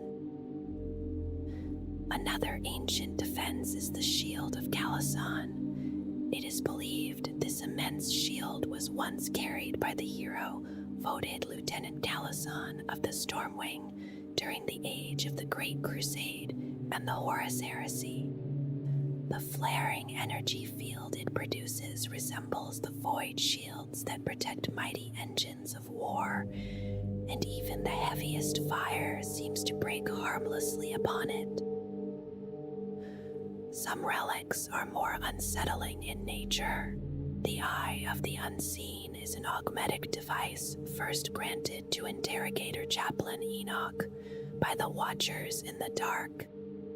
Over time, it has passed through several Dark Angels heroes. Those who stand before its glowing lens feel their secrets laid bare, as if their fears and guilt are exposed beneath its gaze. The Raven's cuirass forms part of the war gear of Samael, master of the Raven Wing. It is a heavily modified breastplate of ancient armor design. Grand Master Ezekiel likewise wears a revered suit of artificer armor called Secret's Shield when he enters battle. Tradition and memory are woven into another relic known as the Shroud of Heroes. When a mighty warrior of the chapter falls, his remains are wrapped in a funerary cloth until he can be laid to rest within the crypts of the Lion's Sanctum deep inside the rock. Pieces of those blood-stained cloths are gradually sewn together into a single set of robes. During times of war, the shroud is worn by one champion after another, and those who bear it claim they can feel the lingering protection of the heroes who came before. The chapter also preserves sacred battle standards that date back to the era of the Great Crusade. Only one is displayed at a time while the others rest within the Great Hall of the Rock. The standard of devastation has flown above many desperate last stands and is often found amid the fallen remains of the enemy. The standard of fortitude strengthens the resolve of those who see it, encouraging warriors to advance despite wounds and incoming fire. The standard of retribution reminds the Dark Angels that the enemies of the Emperor must never be forgiven, and beneath its shadow they strike with relentless fury. Grand Master Ezekiel carries one final relic into battle, the Force-Sword known as Traitor's Bane. Psychic energy coils around its crystalline blade, and it is whispered that the spirits of fallen angels defeated by the weapon are trapped within it. Some say the sword grows darker whenever one of those traitors draws near. Even the smallest traditions carry meaning. Among the Deathwing, warriors sometimes fasten feathers, charms, or simple fetishes to their weapons. These adornments honor ancient ancestors and are believed to calm the machine spirits of the arms they carry, binding weapon and warrior together with quiet trust. Within the long history of the Dark Angels, their fleets have carried many vessels, some remembered clearly, and others spoken of only in fragments of old records. Among them sailed the Invincible Reason, a vast Gloriana-class battleship that served as the flagship of Lionel Johnson during the Great Crusade, and in later ages continued to stand as the proud flagship of the chapter itself. Older still was the Dark Sovereign, a relic battleship whose origins reached back to the time before the Imperium was founded. She had already endured centuries of terrible war among the stars before the Emperor himself recovered the vessel from the frozen wastes of Ganymede and placed it in the hands of the newly formed First Legion at the very beginning of the Great Crusade. For a time, she fought alongside the Legion fleets, yet records say she vanished in the 31st millennium after the Sibelius campaign. What path the warship followed after that moment is unclear, though scattered evidence suggests she was absent when the Dark Angels gathered for the Thramas Crusade, only to reappear much later during the covert operation remembered as the Sana Incursion. Another vessel feared throughout the Legion was the Intolerant, a capital ship that had once served during the Unification Wars. Deep within its armored hull rested an immense weapon known as an annihilation cannon, a starship-sized vortex weapon said to have been created by the Emperor within his own laboratories. The ship carried strange devices from the Age of Strife and often fought alongside the specialized formations of the Dreadwing, supporting their brutal ground assaults from orbit. During the Horus Heresy, the Intolerant turned its terrible weapon upon the traitor forces of the World Eaters and the Word Bearers at the Battle of Sabbath, unleashing a devastating bombardment from the void. The Legion fleets also included many cruisers assigned to the 4th Expeditionary Fleet during the Great Crusade. The Grand Cruiser Decimator once carried Lionel Johnson himself as a temporary flagship during a secret mission to the Forge World of Tiamat. Alongside her traveled vessels such as the Duchess Arbalatrice of the Avenger class, the Infernus-class cruiser Flamberge, the Iron Duke, and the Lord Dante. During that same hidden operation, several ships of the fleet were temporarily reassigned, among them the strike cruisers Amadis and Atzikel, the light cruiser Formidable, and a number of swift destroyers that would later be lost while engaging rebel ships. Other warships served the Legion and the Chapter in different ages.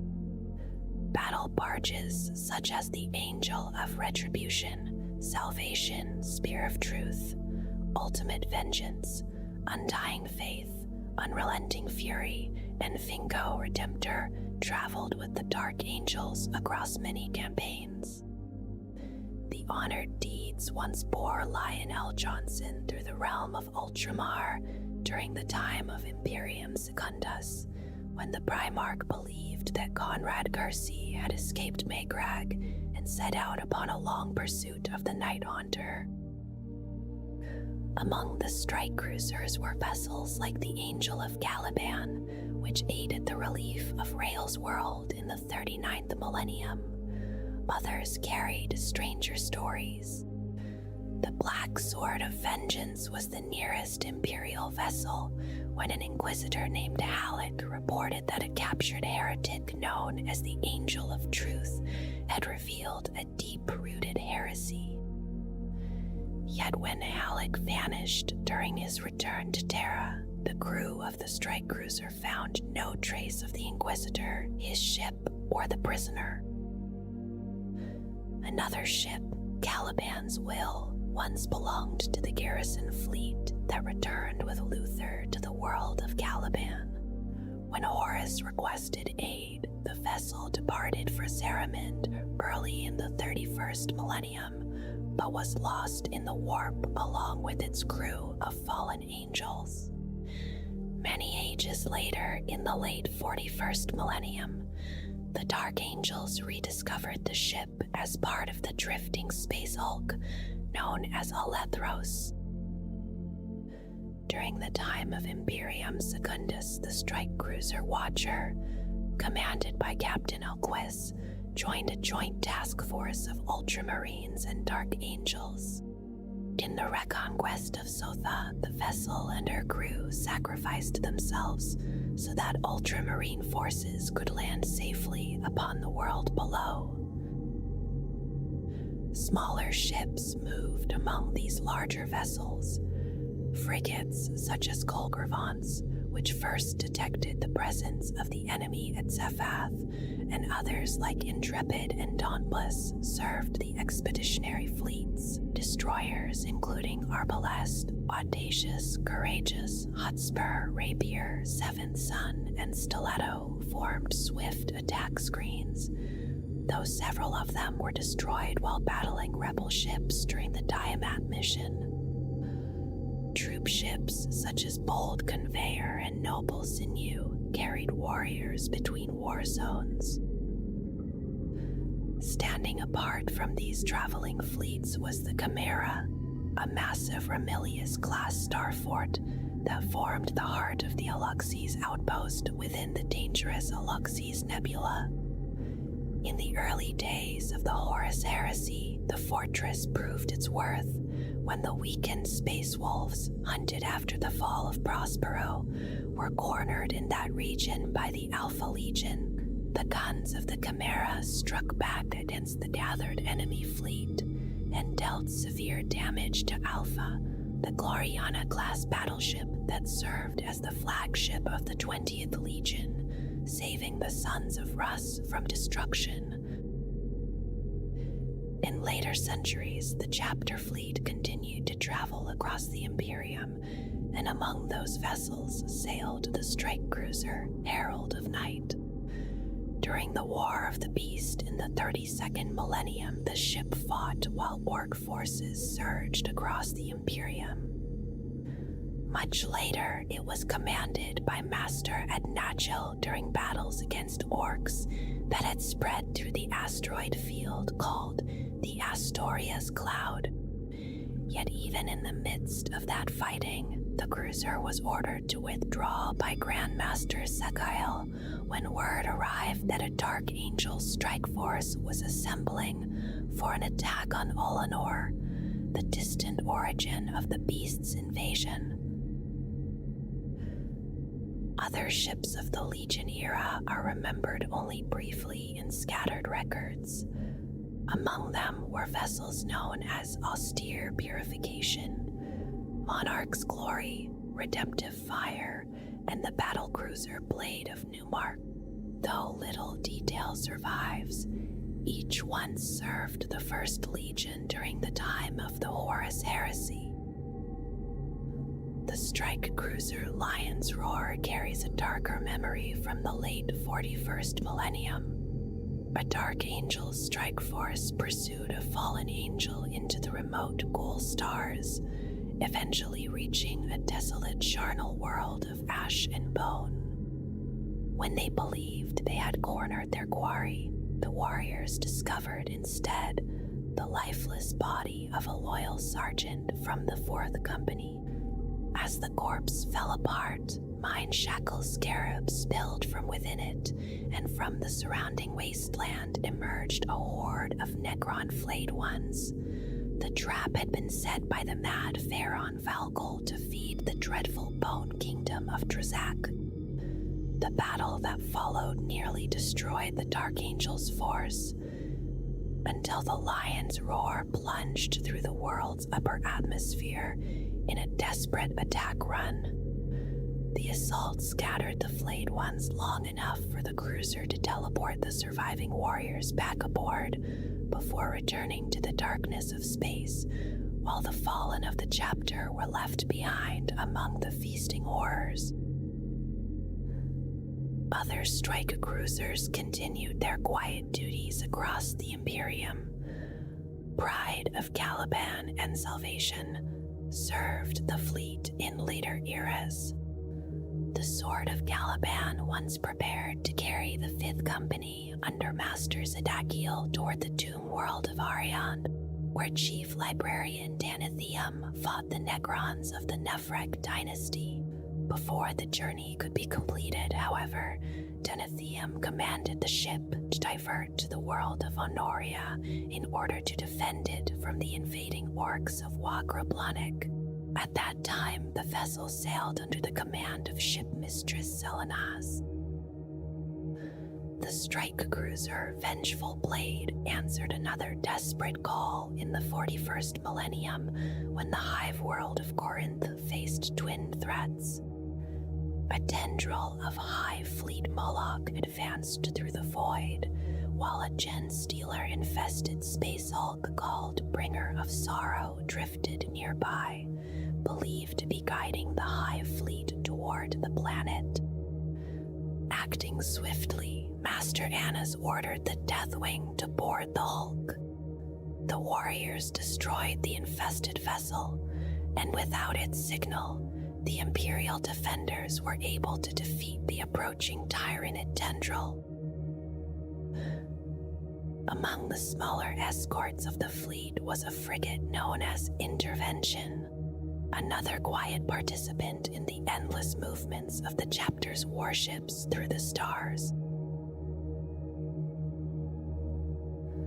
Beyond the great warships of the fleet, smaller craft also carried the warriors of the Dark Angels into battle.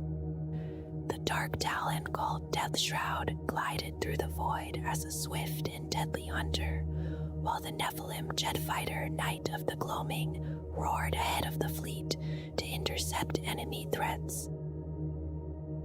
Heavy Thunderhawk gunships served as the chapter's workhorses, bearing warriors and commanders between ship and battlefield. Among them flew the Pride of Lions and the Rage of Angels, along with the Sacred Mace and the Thunderhawk, known as Undying Vengeance. One of these craft, the Roar of Vengeance, held particular importance within the chapter, for it served as the personal transport of the Supreme Grand Master, carrying the leader of the Dark Angels through the darkness between worlds. In the earliest years of its existence, the First Legion moved through many forms of organization, exploring every manner of warfare while its warriors tested strategies that might one day guide all the Legiones Astartes.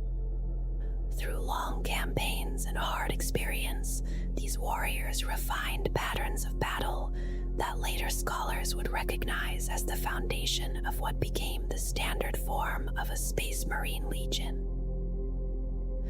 When Imperial historians speak of the typical structure of a legion, they are often describing the shape first carved out by the sacrifices of the Dark Angels. Much later, Rabut Gilliman would build upon these early principles when crafting his own doctrines, though even his renowned reforms rested upon groundwork already laid by the wars fought by the First Legion long before Lion L. Johnson returned to command them. During those formative years, the Legion experimented constantly, sending warriors into every kind of battlefield situation, while formations rose and fell as tactics changed and new lessons were learned. The result was a body of warriors rich in skill, yet lacking a single stable structure, a force constantly shifting as its many specialists adapted to new challenges. Over time, this restless experimentation slowly resolved into a more ordered system built upon layers of supporting formations. Within that evolving structure, the Dark Angels developed specialized bodies of warriors whose knowledge could be called upon whenever a battlefield demanded a particular mastery of war. The Legion maintained a visible hierarchy of chapters, companies, and squads shaped by the doctrines of the Principia Bellicosa, a structure that presented a familiar face to the Imperium and to the other legions of the Great Crusade. Beneath that overt order existed another, quieter system, known only to the warriors of the Legion themselves. This hidden lair was formed by two bodies whose purpose was to preserve and apply martial knowledge across the Legion. These were the Great Hosts and the Orders of Battle, also called the Hecatonistica. The Great Hosts were the larger of these secret societies, each gathering hundreds of warriors devoted to the perfection of a particular art of war. Some hosts pursued the patient craft of siege warfare, while others refined the swift movements of skirmish and the brutal discipline of shock assault, and each host nurtured its own traditions and techniques. Members of these hosts rarely assembled as a single force, instead spreading themselves across the companies and chapters of the Legion. Within a single squad, one might find warriors belonging to several different hosts, each lending the knowledge of his discipline to strengthen the whole. Only in rare and dire circumstances would a host gather together in full strength. When that moment came, formations such as the Siege Masters of the Host of Stone or the Breaching Warriors of the Host of the Void could form a concentrated body of expertise capable of altering the course of a battle. Each host followed a familiar internal pattern, guided by masters and marshals who oversaw scattered cells placed throughout the Legion's ranks. These cells operated quietly beside the open command structure of companies and squads, binding warriors together through loyalties that were known only to fellow members. A legionary therefore owed obedience not only to the officers of the public hierarchy, but also to his superiors within the hidden host to which he belonged. Tradition and mutual respect determined which authority guided him in any given moment, and through long practice, the warriors of the First Legion learned to move within this complex system without confusion. Recruitment into the hosts took place openly among the Legion's warriors, though selection was careful and deliberate. Newly deployed legionaries found themselves observed by procurators who watched their conduct in battle, searching for signs that a warrior might prove worthy of induction. Those chosen had already faced their trials in war and had quietly passed many unseen tests set by their brothers and commanders. Once accepted, they were introduced to the earliest teachings of their host and granted the right to display its mark upon their armor. Within the halls and encampments of the Legion, these warriors gathered to debate tactics, to refine their understanding of weapons and formations, and to train those who had only recently joined their ranks. Though such meetings were not secret, they remained private matters of the host, where rank within the society carried greater weight than the formal titles of the Legion. Alongside the hosts existed the far more secretive orders of battle, known as the Hecatonistica. These orders were numerous yet small, often counting only a handful of initiates devoted to a single deadly specialty. Each order guarded knowledge focused upon a very specific form of destruction, whether the defeat of a particular enemy or mastery over some unusual form of warfare.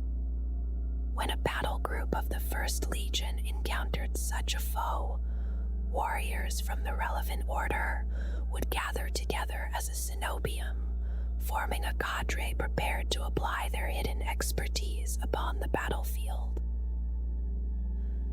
Within these orders, hierarchy existed, though no two followed exactly the same pattern. Their rank ranks and symbols were concealed behind ciphers understood only by those initiated into the Order's mysteries. As an initiate progressed through the levels of an order, he was entrusted with deeper knowledge and greater responsibility. Ritual gatherings allowed members to preserve their traditions, while practical training ensured that blade and bolt remained ready for the moment their skills were required in the service of the Legion and the Imperium. Many of the orders maintained private sanctums wherever their members were stationed, quiet chambers hidden within the depths of warships where initiates gathered to study their doctrines and practice the rituals that bound them together. These secluded spaces allowed the orders to refine their teachings away from the watchful eyes of those not sworn to their mysteries. Some of the larger orders even controlled isolated strongholds placed within dangerous regions of space. One such refuge belonged to the Order of Broken Spears, whose orbital fortress hung above the shattered mesas and twisting canyons of the death world Argyle III. The planet's heavy metal-rich rock distorted most sensor systems, creating a landscape perfectly suited to the Order's mastery of ambush and patient warfare. Within that harsh environment, initiates trained in silence, while veterans withdrew to contemplate the lessons passed down through their brotherhood. Sanctums such as these also served another purpose, for it was within their secluded halls that new members were tested and chosen. Senior warriors watched the achievements of promising legionaries and debated carefully before offering them the chance to attempt the trials of the Order. Those summoned faced demanding ordeals that tested both body and mind, and the details of these challenges remained hidden from outsiders. The trials often carried the risk of injury or death, yet even those who failed were bound by honor never to speak of what they had witnessed. Only after surviving these rites did a warrior gain full entry into the Order's domain, beginning the slow study of its hidden lore while bearing the mark of the acolyte upon his armor.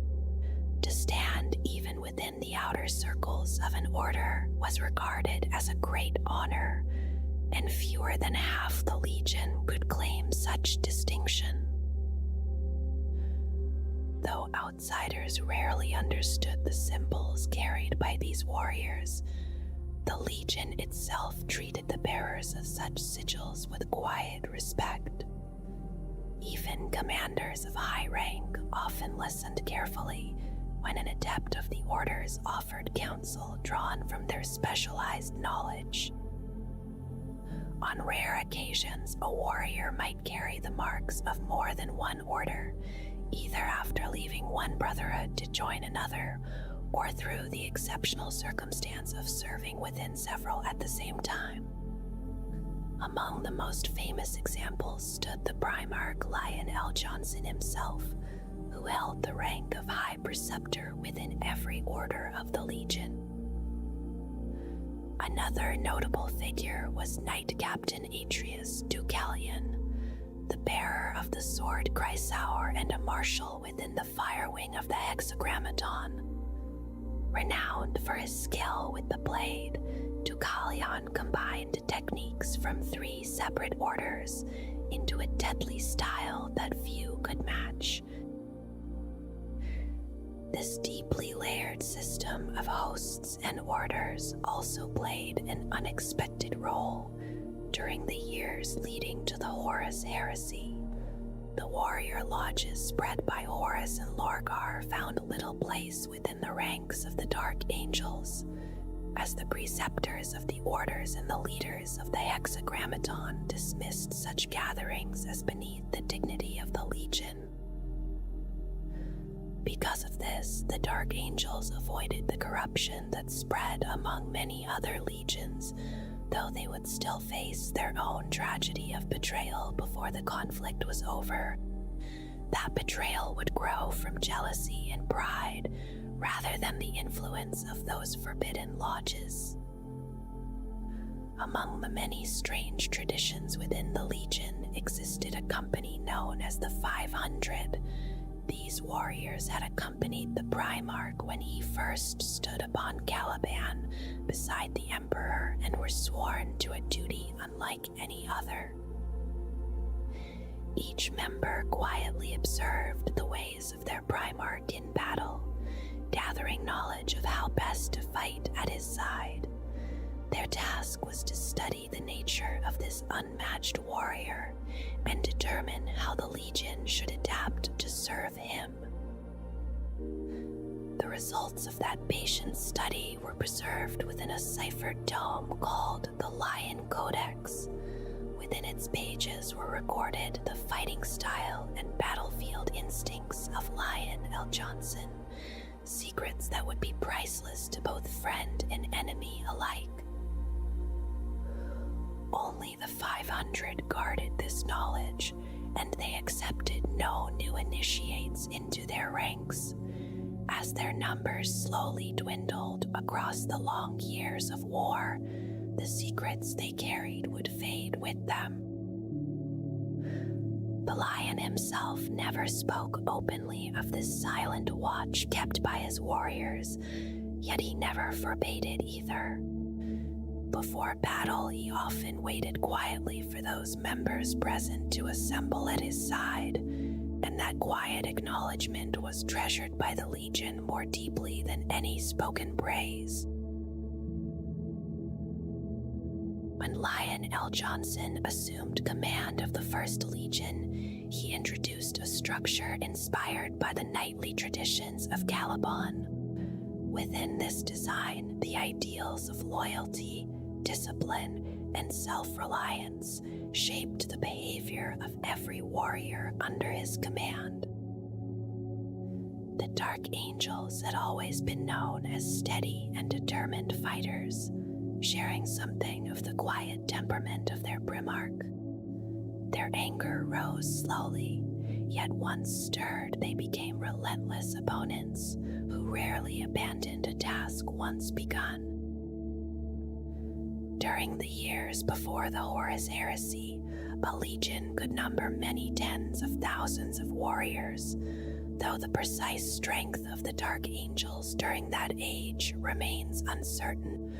What is known is that they stood among the more substantial forces of the Legiones Astartes. Under the Lion's guidance, the Legion adopted a new parallel structure known as the Hexagrammaton, often called the Six Wings.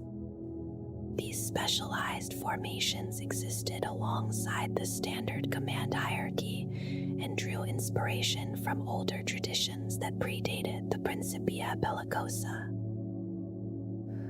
Long before the first legions were formed, the early warriors of the Emperor had been organized into 6 hosts of the Angels of Death, each devoted to a different battlefield purpose. By blending those ancient concepts with the customs of the Calibanite order, Lion L. Johnson reshaped them into the 6 wings of his legion. Within, the legion's formal hierarchy chapters were commanded by masters and broken into orders led by paladins, which in turn contained companies commanded by captains and squads guided by sergeants. Members of the wings served throughout these ranks, sometimes acting as ordinary legionaries and at other times assembling into specialized formations when summoned. Each wing was guided by a voted lieutenant who served as both leader and advisor to the Primarch.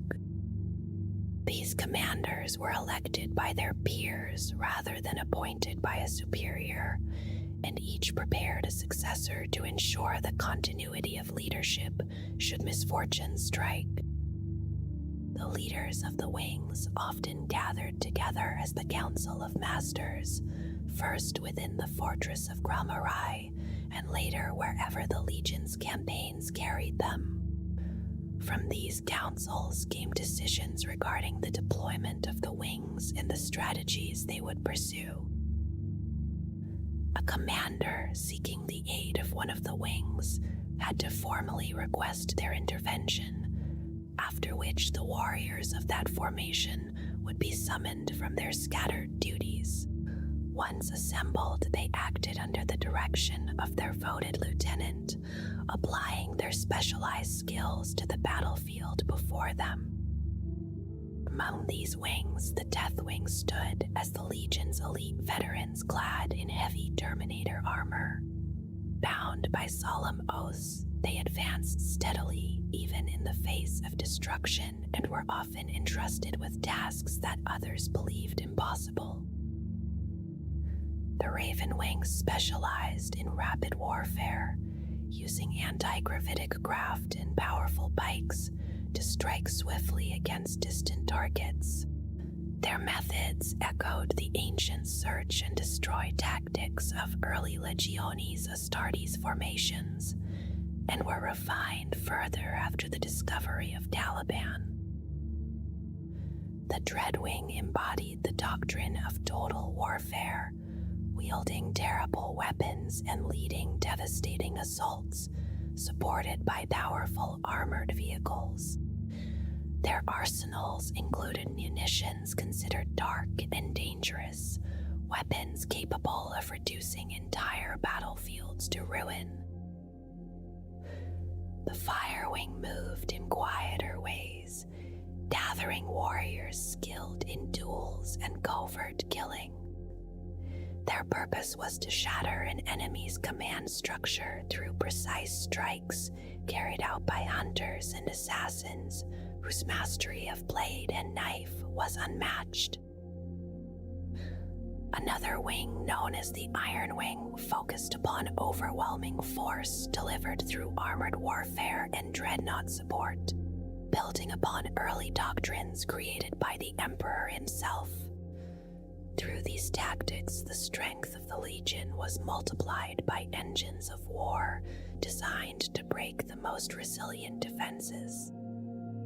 The largest of the wings was the Storm Wing, which contained much of the Legion's infantry and training formations.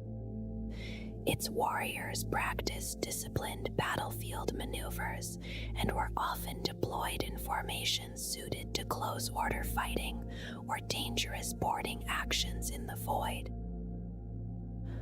Among the many warriors of the First Legion, there existed an elite brotherhood known as the Inner Circle, Knights Cenobium. Only those who had shown exceptional dedication and skill were permitted to join their ranks and bear the cipher of one of the Legion's hidden orders. These warriors marched to battle encased in finely crafted cataphracti Terminator armor adorned with the symbols of the Legion. Their armor allowed them to endure the storms of flame and shrapnel unleashed during the Great Crusade while pressing forward toward the heart of enemy fortifications. Each temporary squad carried formidable weapons suited to brutal close combat.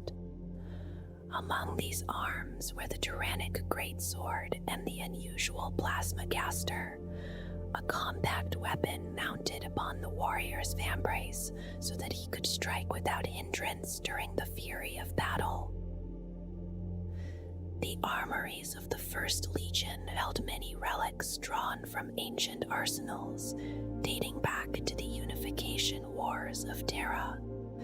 These weapons were powerful yet difficult to reproduce, and some were considered dangerous even by the standards of the Legiones Astartes. Long after other legions adopted standardized war gear supplied by the Forge Worlds of the Imperium, the Dark Angels retained many of these ancient devices along with the secret knowledge required to maintain them. Such relics remained the exclusive property of the Legion by the Emperor's own command. Among the weapons known to be carried by the warriors of the First Legion were the Tyrannic Greatsword and the Calibanite Warblade, along with unusual firearms such as the Plasma Repeater. Their armories also contained specialized munitions, including stasis shells for grenade launchers and missiles, as well as molecular acid shells designed for heavy bolters. These rare devices formed only a small portion of the unusual arsenal possessed by the Dark Angels, yet they reflected the long heritage of technology preserved within the Legion since the earliest days of the Imperium. Within the hidden structure of the Dark Angels Legion existed numerous specialized formations tied to the secretive orders scattered through its ranks. Each of these chambers militant preserved a particular doctrine of war and deployed its most dedicated warriors when the Legion required those carefully honed skills. Among the foremost of these formations were the Inner Circle Knights Cenobium, warriors chosen from the ranks of the orders to fight at the forefront of the most demanding battles.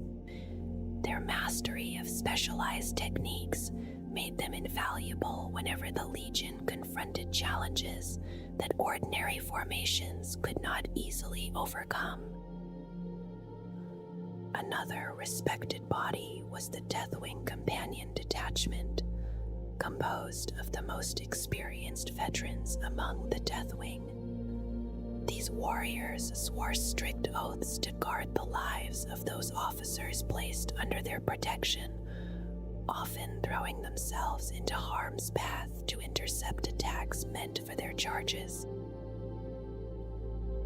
Those who survived such acts of devotion earned the right to wear armor painted bone white, a visible sign of their sacrifice and loyalty to the Legion they served. Within the secretive ranks of the Fire Wing operated the Enigmatis Cabal, specialists in a swift and silent form of warfare. Their purpose was to strike at enemy leaders, unravel command structures, and gather crucial intelligence that could guide the larger forces of the Legion. Working in small elite teams, these hunters moved through shadows and confusion to disrupt the enemy's plans before they could unfold. Their actions weakened resistance and left opposing armies struggling to understand how their leaders had fallen so suddenly. Perhaps the most feared specialists of all were the Dreadwing Interrupters, warriors dedicated entirely to the destruction of their enemies. When they unleashed their weapons, nothing remained behind them, not bodies nor ruins, nor any trace of those they had conquered. These grim warriors took no trophies and spoke little of their deeds, for their purpose was simple and final. To the enemies of the First Legion, they represented the last and most terrible judgment that Lion L. Johnson could deliver. To those outside the Legion, the command structure of the Dark Angels could appear bewilderingly complex, for authority flowed through several overlapping systems rather than a single clear chain. The strands of wing, chapter, and order intertwined in ways that seemed confusing to observers unfamiliar with the traditions of the First Legion. For the warriors who lived within that system, however, the arrangement proved both effective and adaptable. Through experience and mutual trust, they learned how to respond to changing conditions on the battlefield while maintaining the discipline expected of the Legiones Astartes.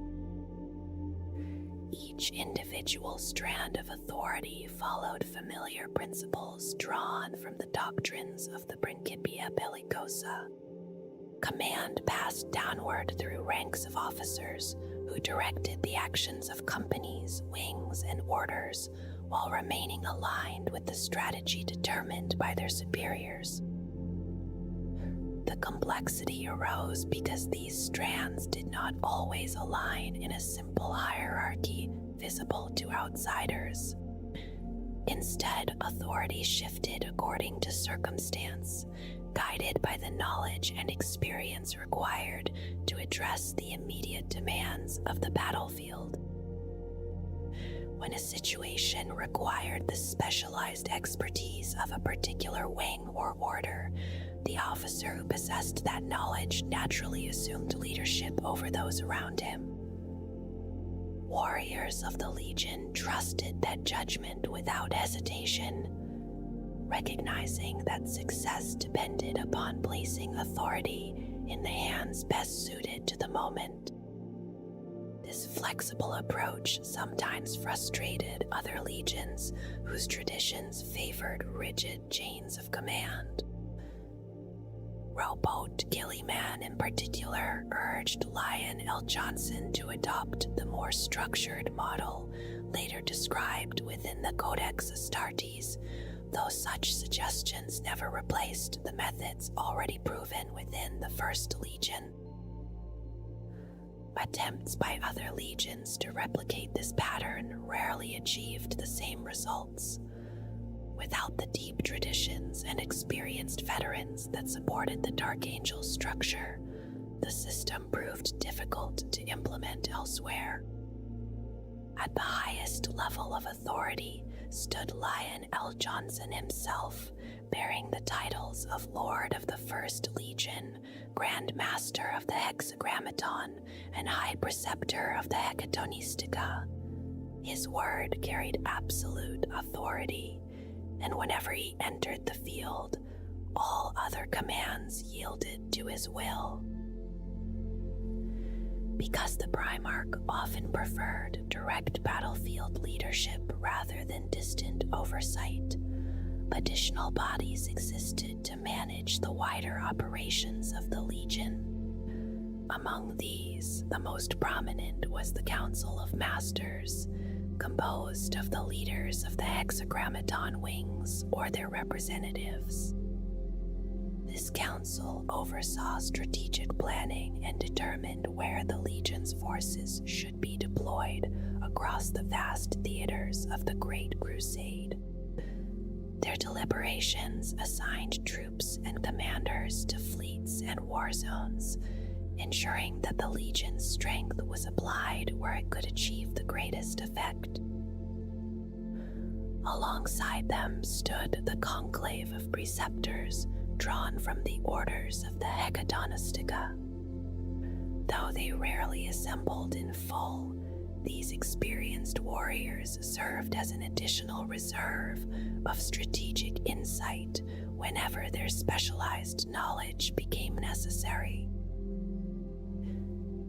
Together, these bodies formed a layered command system capable of directing the widely scattered forces of the Legion. It suited the temperament of Lion L. Johnson, whose trust in the veterans of the First Legion allowed them considerable independence in the execution of their duties. The unusual nature of this structure also produced distinctive titles for many officers. Some older veterans retained the traditional ranks of Praetor, Centurion, and Consul, while others adopted titles drawn from the knightly culture of Caliban. Within the wings of the Hexagrammaton, unique titles signified rank and achievement, while the orders of the Hecatonistica maintained their own cryptic systems of designation. Among the few titles widely shared were that of Preceptor, indicating the leader of an order, and Seneschal for those entrusted with guarding its hidden chambers. When members of an order entered open battle wearing its full heraldry, they might also bear the honorary title of Cenobite, signaling that their standing within the order temporarily held precedence over their position in the Legion's formal hierarchy. By the closing years of the Great Crusade, the Dark Angels Legion possessed a formidable strength, estimated at roughly 180,000 warriors. This placed them among the larger legions of the Imperium, standing alongside forces such as the Ultramarines and the Sons of Horus. Records from the era sometimes reported much smaller numbers, though such estimates were likely influenced by the confusing structure and hidden formations within the Legion. The shifting symbols and secretive practices of the Dark Angels often made it difficult for observers to determine their true strength. Indeed, some commanders of the Legion seemed to take quiet satisfaction in the uncertainty their methods created among allies less disciplined than themselves. It was not uncommon for a Dark Angel's force to arrive upon a battlefield without declaring which officer held overall command. Allies were left to interpret the heraldry worn by the legionaries and decide whom to greet as the warlord of the contingent. Those who judged correctly earned the respect of the Dark Angels, while those who erred found themselves quietly observed for further lapses of judgment. The Legion remained one of the most experienced fighting forces within the Imperium, maintaining a strong core of veterans who preserved the lessons of countless campaigns. The systems of wings and orders within their organization were designed in part to ensure that this knowledge passed from one generation of warriors to the next. Rather than gathering in massive armies, the Dark Angels preferred to disperse their strength across the galaxy in smaller detachments. Individual battle forces often consisted of only a few chapters, numbering a few thousand warriors, each capable of adapting quickly to the demands of its own theater of war. Because of this approach, the Legion relied heavily upon its powerful fleet to support its scattered operations. In both numbers and firepower, their Void Armada ranked among the greatest possessed by any of the Legiones Astartes. Many of these fleets operated as support flotillas centered upon mighty capital ships, accompanied by squadrons of cruisers. Such formations transported the Legion's warriors across hostile star systems and provided devastating orbital fire support during planetary assaults. Other squadrons served as long-range patrol forces equipped with fast cruisers and escort craft carrying advanced scanning augers. These patrol fleets roamed distant regions, searching for hidden Xenos enclaves or rebellious human settlements beyond the reach of Imperial authority. The small contingents of legionaries attached to these patrols conducted swift raids to evaluate the threat posed by newly discovered enemies. Those deemed too dangerous were destroyed from orbit, while weaker targets were marked for later conquest by the advancing tide of the Great Crusade. Despite their vast operations, the Dark Angels maintained relatively few permanent strongholds. The most significant were the ancient fortress of Gramaray and the fortress monastery of the Order upon Caliban, both heavily fortified and central to the Legion's infrastructure. From these bastions, supplies and reinforcements flowed to the fleets scattered across the galaxy, The Legion itself lived primarily within those roaming fleets, returning to their fortress halls only rarely, while the youngest recruits and dedicated guardians remained behind to protect them. The warriors of the Dark Angels did not rely solely upon their skill and discipline, for they also possessed one of the most formidable arsenals in the early Imperium. Much of their technology descended from designs dating back to the distant age of technology and remained beyond the reach of younger legions. These weapons were crafted in specialized manufactoria under the guidance of the Legion's forge masters, using knowledge preserved from ancient times.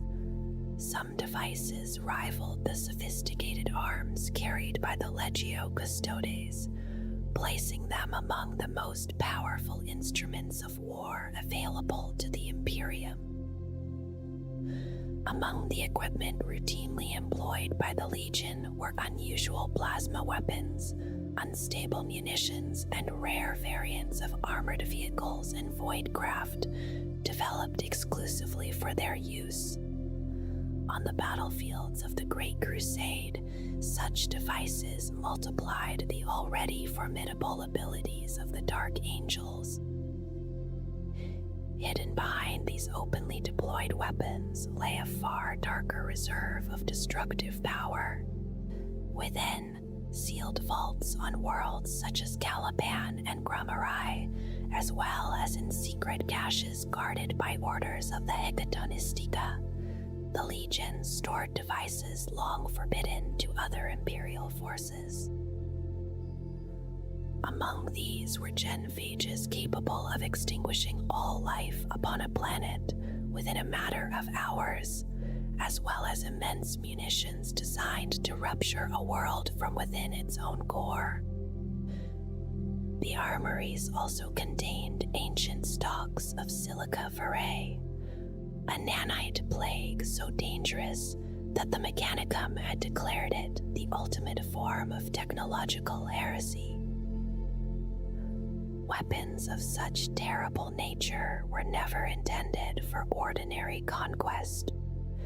They existed only as the final sanction against enemies whose destruction was deemed absolutely necessary, foes like the dreaded Rungda, who were considered worthy only of complete annihilation. When Horus prepared to raise his banner of rebellion, he carefully arranged the positions of those legions most capable of opposing him. The Dark Angels, already dispersed across vast distances, were assigned campaigns and patrols that carried them far from the heart of the Imperium. A large portion of the Legion traveled with Lion L. Johnson into the distant eastern reaches of the galaxy, far beyond the immediate reach of events soon to unfold. At the same time, the worlds of Caliban and Gramarai experienced sudden disruptions in supplies and communication, leaving them increasingly isolated. Of the Legion's full strength of roughly 180,000 warriors, fewer than half accompanied the Lion on that distant expedition. The remainder were scattered along the borders of Imperial space in small battle forces rarely exceeding a few thousand warriors. Many of these forces were already engaged in difficult campaigns or recovering from recent victories, and few had reliable contact with the upper command of the Legion or with the wider structures of the Imperium. To Horus and his conspirators, such scattered formations appeared unlikely to pose any serious threat. Yet the intricate systems of wings and orders within the Legion had long prevented the spread of the warrior lodges that corrupted other legions. Without those seeds of division, the Dark Angels remained united even while separated by immense distances. When news of Horus's treachery spread across the Imperium, the fleets of the First Legion did not wait for distant orders. Each acted according to its own initiative, turning against those worlds that openly supported the War Master. Denied the chance to confront the traitor forces directly, the Dark Angels struck at the edges of Horus's growing empire. Their raids devastated rebellious systems across the southern and western reaches of the galaxy and threatened key worlds such as the Death Guard homeworld of Barbarous. Though their numbers were limited, the destruction they unleashed disrupted supply routes and slowed the flow of troops to the traitor war effort. In some cases, the Legion employed the terrible weapons stored within their arsenals, reducing entire worlds to poisoned ruins as a warning to others who might follow the War Master. During the early years of the Horus Heresy, these scattered companies fought a relentless campaign of raids and commerce warfare, severing the supply lines upon which Horus depended. Meanwhile, the fortress worlds of Gramarai and Caliban remained isolated from the greater war through strange, warp disturbances and the actions of hidden enemies. Although divided and lacking clear direction, the Dark Angels still proved a persistent threat to the rebel cause. Their refusal to offer a single decisive battle forced Horus to divert attention and resources across a widening front. In time, it became clear that this resistance played a vital role in slowing the War Master's advance toward Terra. The chaos and destruction wrought by the raiding fleets denied him the swift victory he had hoped to claim. While other Loyalist forces suffered catastrophic defeats during those early years, the scattered warriors of the First Legion endured. They remained poised along the edges of Horus's fragile empire, waiting for the return of their Primarch and the moment when the Lion would unleash them fully against the traitor cause. Following the tragedy that shattered Caliban, the remaining warriors of the Dark Angels gradually withdrew into a quieter and more guarded brotherhood, and those who observed them from afar began to notice that their once reserved character had become something deeper and more inward. Within the Legion's traditions lived the memory of the ancient Order of Caliban, and in the years after the heresy, that knightly structure slowly shaped the chapter's new way of life, encouraging a more monastic discipline among warriors who had already endured the loss of their Primarch and their homeworld. During those early years of the 31st millennium, the Imperium itself was changing in response to the terrible betrayals that had nearly destroyed it. New institutions were created to guard against corruption, among them the Inquisition, whose purpose was to uncover treachery and eradicate the influence of chaos wherever it might appear across the worlds of mankind.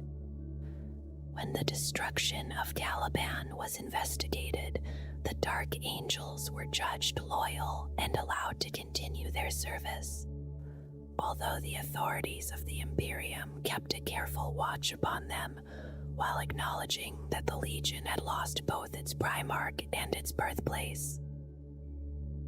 Even as the chapter turned further inward, their reputation on the battlefield remained strong, for their campaigns were still deliberate and precisely planned, and their enemies continued to feel the full weight of their discipline and skill. Some described the Dark Angels as grieving, others believed them to be simply austere. Yet whatever the reason for their silence, their ability to wage war in defense of mankind remained undiminished. Across the Imperium, fear lingered after the defeat of Horus and the scattering of the traitor legions into the Eye of Terror. The High Lords of Terra and the loyal Primarchs understood how deeply the corruption of chaos had spread, and they resolved that such a disaster must never threaten the Imperium again. To prevent any single legion from becoming powerful enough to fall to treachery and endanger the galaxy, the vast formations of the Adeptus Astartes were broken apart into smaller brotherhoods. This reorganization became known as the Second Founding, and under its principles each chapter would contain roughly 1,000 warriors. The new structure drew its guidance from a work that would shape the future of the Adeptus Astartes, the Codex Astartes, which laid out doctrines of organization, tactics, and command for these newly formed chapters.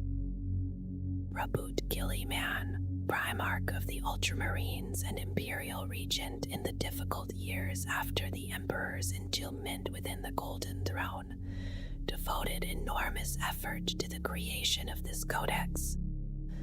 Through its guidance, the scattered space marines of the Imperium could fight with greater flexibility across the vast reaches of the galaxy, while the risk of another rebellion on the scale of the heresy was greatly reduced. Yet the Dark Angels and the chapters descended from them, known collectively as the Unforgiven, would never follow the Codex entirely. Within their ranks, certain traditions endured, especially in the organization of their highest officers and in the unique character of their first and second companies, which carried forward the legacy of the ancient wings of the Hexagrammaton. After Caliban was destroyed and the Legion scattered, the surviving leaders of the First Legion gathered in secret council, where they made a decision that would shape the fate of their chapter for millennia to come. They resolved that the truth of what had happened during the fall of their homeworld must never be revealed, and that no outsider could ever learn that some of their own brothers had turned to the powers of chaos. The warriors who had betrayed the Lion would come to be known as the Fallen, yet that name would remain hidden within the chapter's deepest secrets. Those gathered in that first clandestine conclave believed that if the wider Imperium ever learned that warriors of the Dark Angels had fallen to the ruinous powers, their entire brotherhood would be branded with the same shame as the traitor legions who had followed Horus into rebellion. In the years that followed, that secret gathering slowly transformed into a permanent and carefully guarded organization within the chapter, a hidden hierarchy known as the Inner Circle. Over the decades and centuries, it expanded quietly, spreading its influence through the Dark Angels and their successor chapters, even as new generations of warriors were recruited to replace those lost in battle. The training of these new battle brothers remained strict and disciplined, with constant emphasis placed on loyalty, duty, and the bonds of brotherhood. Yet the instructors and masters who guided them spoke nothing of the catastrophe that had shattered Caliban, and the existence of the Fallen remained unknown to almost all within the chapter. Only the oldest survivors and the most senior officers carried the full weight of that knowledge. These warriors formed the heart of the Inner Circle, and each of them swore solemn oaths to guard the truth in absolute secrecy. Within the present age, the Inner Circle includes the Supreme Grand Master, the chapter's other Grand Masters, the masters of each company, and certain honored warriors of the Deathwing and Ravenwing, although even among them the truth is revealed only in careful stages. Only the Supreme Grand Master is said to know every secret held by the chapter, and even he may not possess the entire truth. The members of the inner circle have long believed that as long as even one fallen angel still lives without repentance, the Dark Angels must bear the burden of their ancient shame. For that reason, the hidden purpose of the chapter became clear among those sworn to the secret. The fallen must be hunted across the galaxy, captured, and forced to confess their betrayal, so that the honor of the Sons of the Lion might one day be restored in the Emperor's sight. Yet the inner circle reveals its knowledge only slowly, guiding younger warriors through layers of allegory and ritual that hint at the truth without revealing it fully. Stories are told again and again within the chapter, tales that change their details with each telling, yet always carry the same quiet lesson about betrayal, loss, and the price of redemption. Among the earliest of these stories is the tale of a band of Deathwing Terminators who returned to their home world and found their people enslaved by alien overlords. According to the legend, they painted their armor white in the manner of their ancestors and undertook a desperate quest that ended in victory, though the price of that triumph was the death of their beloved librarian. Many similar tales follow as a warrior advances through the chapter's ranks, and with each stage a little more of the hidden truth is revealed. Only when a Dark Angel joins the Deathwing, the elite first company of the chapter, does he begin to glimpse the deeper meaning behind those stories. Even then, the knowledge is incomplete, for the inner circle contains many layers, and advancement through its hidden ranks requires decades of proven loyalty. Aspirants are observed quietly by those already within the order, and even the strange watchers in the dark who dwell within the depths of the rock are said to witness these silent trials. When a warrior is judged worthy, he is brought before the assembled inner circle in solemn ritual, where his fate is decided in secrecy. Those who are accepted pass onward into the deeper mysteries of the chapter, while those who fail vanish from the Brotherhood forever, their absence becoming yet another unspoken burden carried by the unforgiven. Even among those who rise high within the hidden order, the truth unfolds slowly and carefully, with each new rank revealing another fragment of the past. Only when a warrior becomes a Grand Master is the full history of the fallen finally revealed to him, although there are whispers that certain secrets remain known only to the Supreme Grand Master. The Dark Angels have always been masters of planning, and within the inner circle, they have created careful systems to ensure that knowledge is passed onward, even if key leaders die before sharing their secrets with those who follow them. Yet for all these precautions, there are still mysteries within the chapter that remain hidden, secrets that even the Supreme Grand Master may never learn.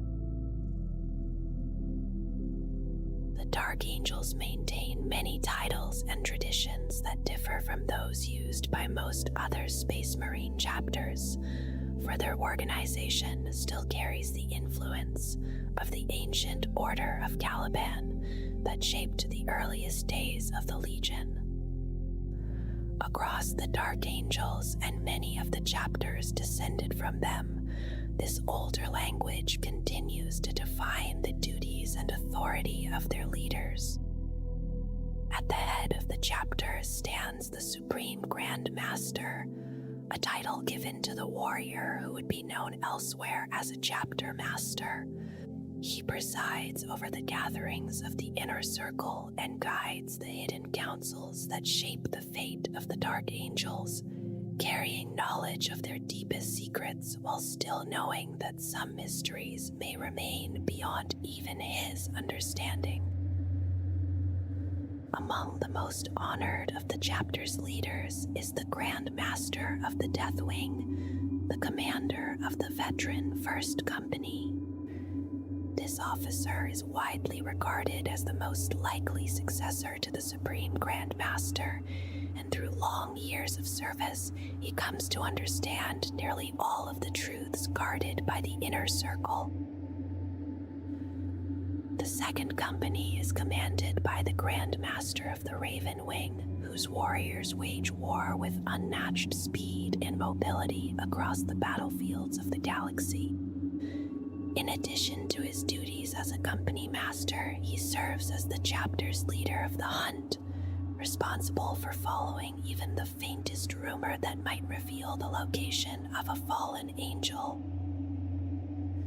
The chapter's psychic lore and its carefully preserved records fall under the authority of the Grand Master of Librarians, who serves as chief among the chapter's librarians.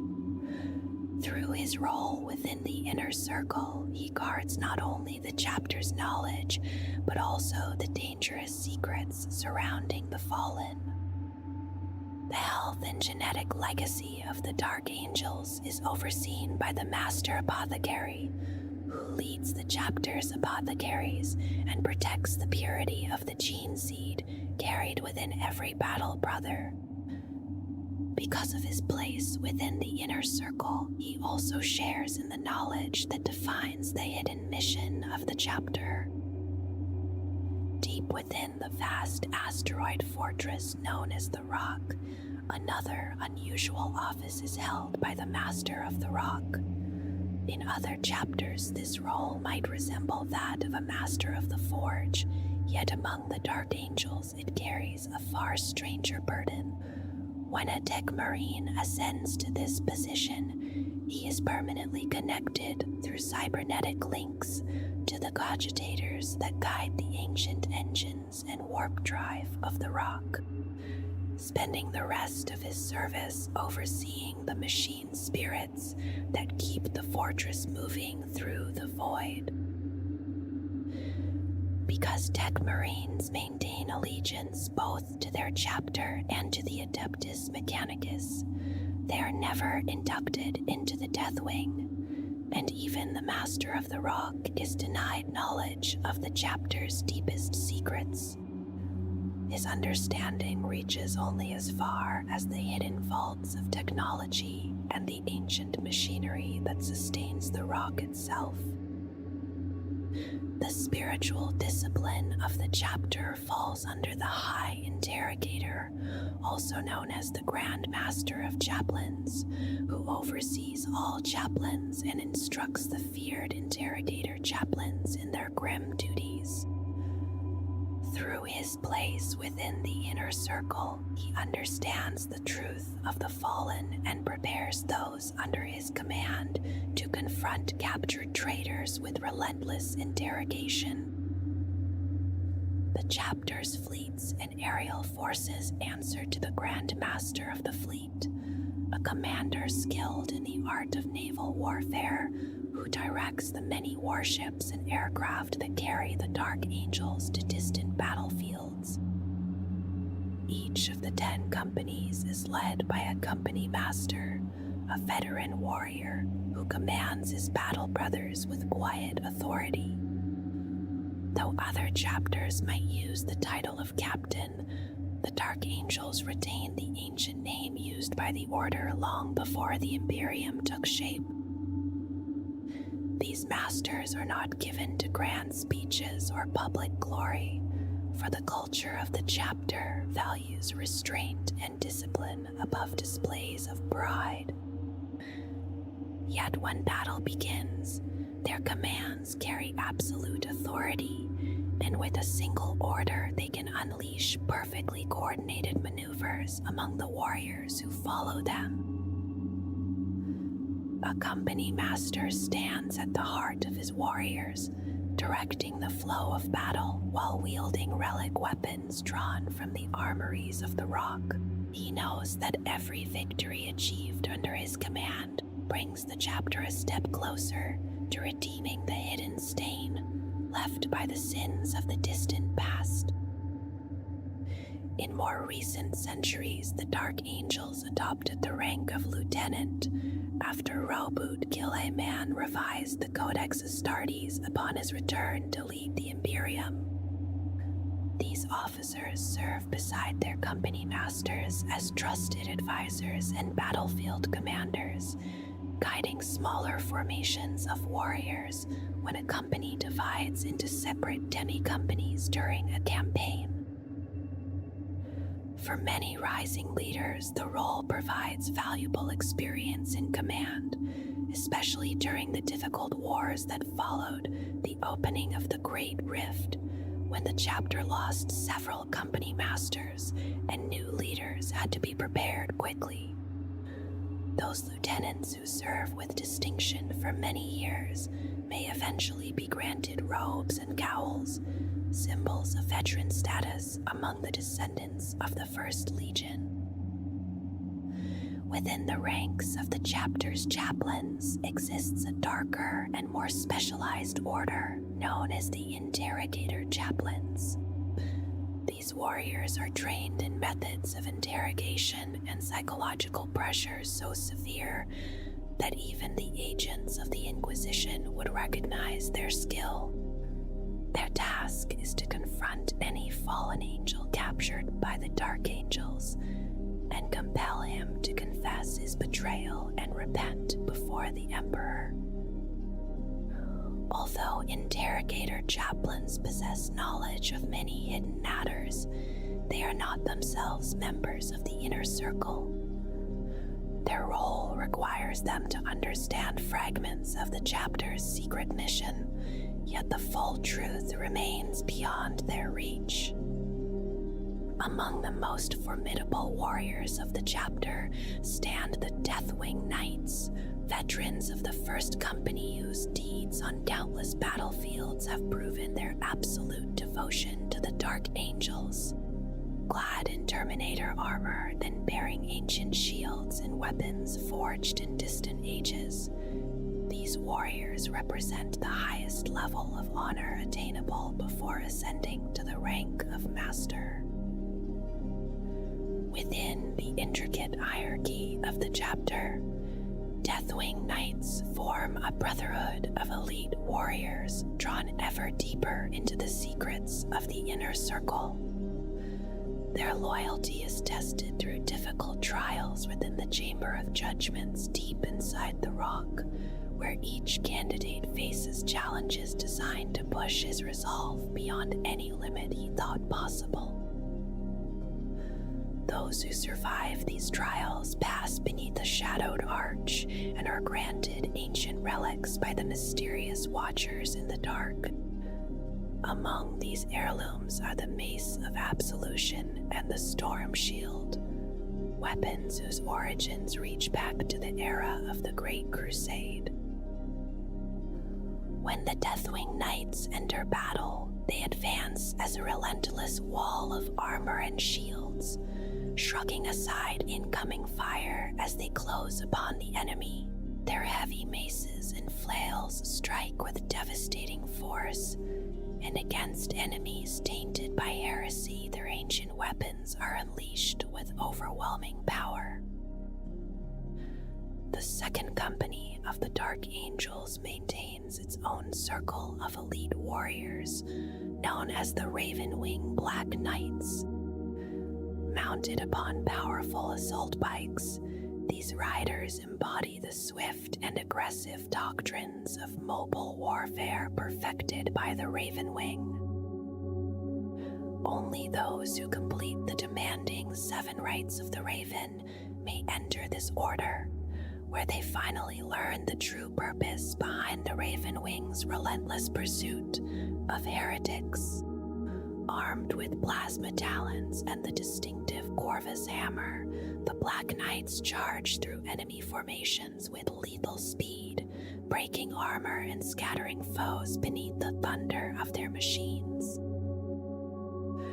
Command squads of Ravenwing warriors often ride beside senior officers, forming swift-moving bodyguards while carrying specialists such as apothecaries, standard bearers, and champions who represent the honor of the chapter.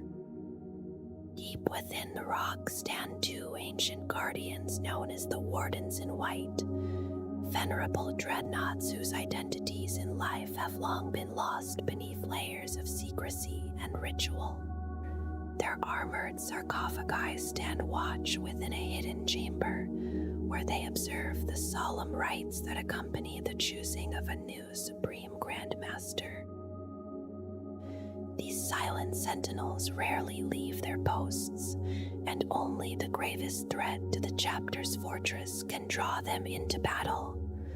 When the Daemon Prince Marbas once invaded the Rob during the era of the Indomitus Crusade, the Wardens in White fought for long hours against the demonic host, and though both dreadnoughts were ultimately destroyed, not a single enemy passed beyond them.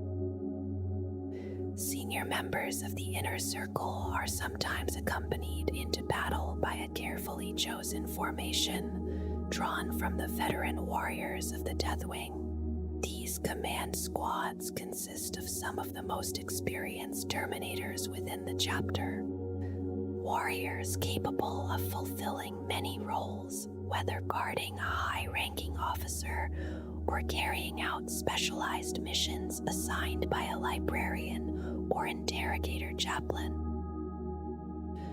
Such squads often include specialists such as standard bearers, apothecaries, or champions who represent the honor of the company in battle. The Grand Master of the Deathwing, Belial, has led many of these formations personally, driving them directly into the heart of enemy forces, where their combined strength can break opposing leaders and tear open a path through hostile lines. Company Masters of the Dark Angels are also accompanied by their own command squads, groups of veteran warriors chosen for their skill and loyalty. The Codex Astartes recognizes such formations as bodyguards for key officers, yet within the Dark Angels they serve many roles, from honor guards during major assaults to specialized teams tasked with critical objectives during a campaign. Among the most visible members of these squads is the standard bearer, known as the Ancient, who carries one of the sacred banners of the chapter or the company he represents. Within the vast halls of the Rock, many such banners hang in silent testimony to centuries of battle, each one marking the victories and sacrifices of the warriors who fought beneath it. The presence of these standards strengthens the resolve of every Dark Angel who sees them upon the battlefield, for they represent the long history of the chapter and the unbroken brotherhood of those who serve the Lion. Even the youngest neophyte understands that fighting beneath such a banner is both a privilege and a solemn duty. Apothecaries sometimes accompany these squads to care for the wounded and recover the precious gene seed of fallen battle brothers. Using the devices contained within the Narthecium, an apothecary can treat injuries that would kill an ordinary warrior, and when a brother cannot be saved, he will gently take the progenoid glands that hold the genetic legacy of the chapter. Another common member of these squads is the company champion, a warrior chosen through ritual contests of strength, endurance, and discipline within his company. These champions embody the honor of their brothers and when battle begins, they seek out enemy leaders so that the company master may focus on directing the wider struggle. Should the Dark Angels encounter the Space Wolves upon the field of war, the company champion may even engage in ritual combat with the chosen champion of that rival chapter.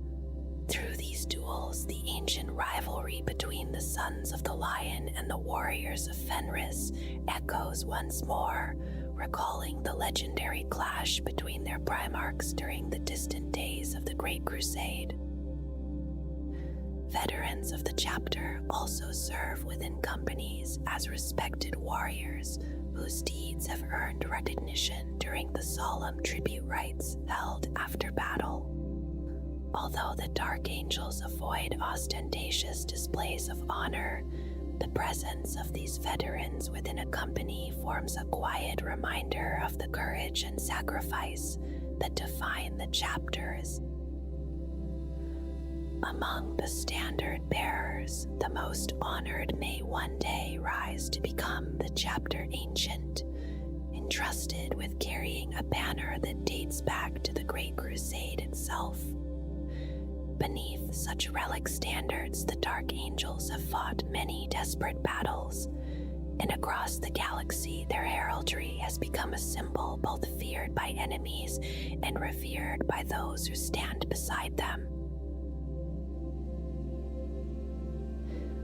Within the Dark Angels chapter, the first company of veteran warriors is known as the Deathwing, a brotherhood composed entirely of seasoned battle brothers who fight clad in heavy Terminator armor rather than the lighter power armor worn by most Space Marines. Their armor is painted in the distinctive bone white color that has become a symbol of their company, a tradition that carries the memory of a desperate battle fought long ago. During the era of the Great Crusade, the armor of the Dark Angels Legion had been black, and after the Horus Heresy, most of the chapter adopted dark green as their new color. Yet the warriors of the first and second companies retained the black of the ancient legion for a time, honoring the legacy of those early years. The change to bone white occurred later when a small squad of Dark Angels Terminators traveled to a recruitment world known as Plains World and discovered that it had been overrun by a Gen Stealer infestation. Believing that they would never survive the coming battle, those warriors painted their armor white in the tradition of the people of that world, for whom the color symbolized death. Against all expectation, the Terminators succeeded in reclaiming the planet, saving both its population and an important source of recruits for the chapter. In memory of that victory, the Deathwing adopted the bone white color permanently, a tradition that endures among the Dark Angels and few others. The warriors of the Deathwing are renowned for their stubborn resilience and their refusal to retreat even when confronted by overwhelming odds. They see themselves as heirs to the courage of that ancient squad who fought upon Plains World, and they carry that legacy into every battle.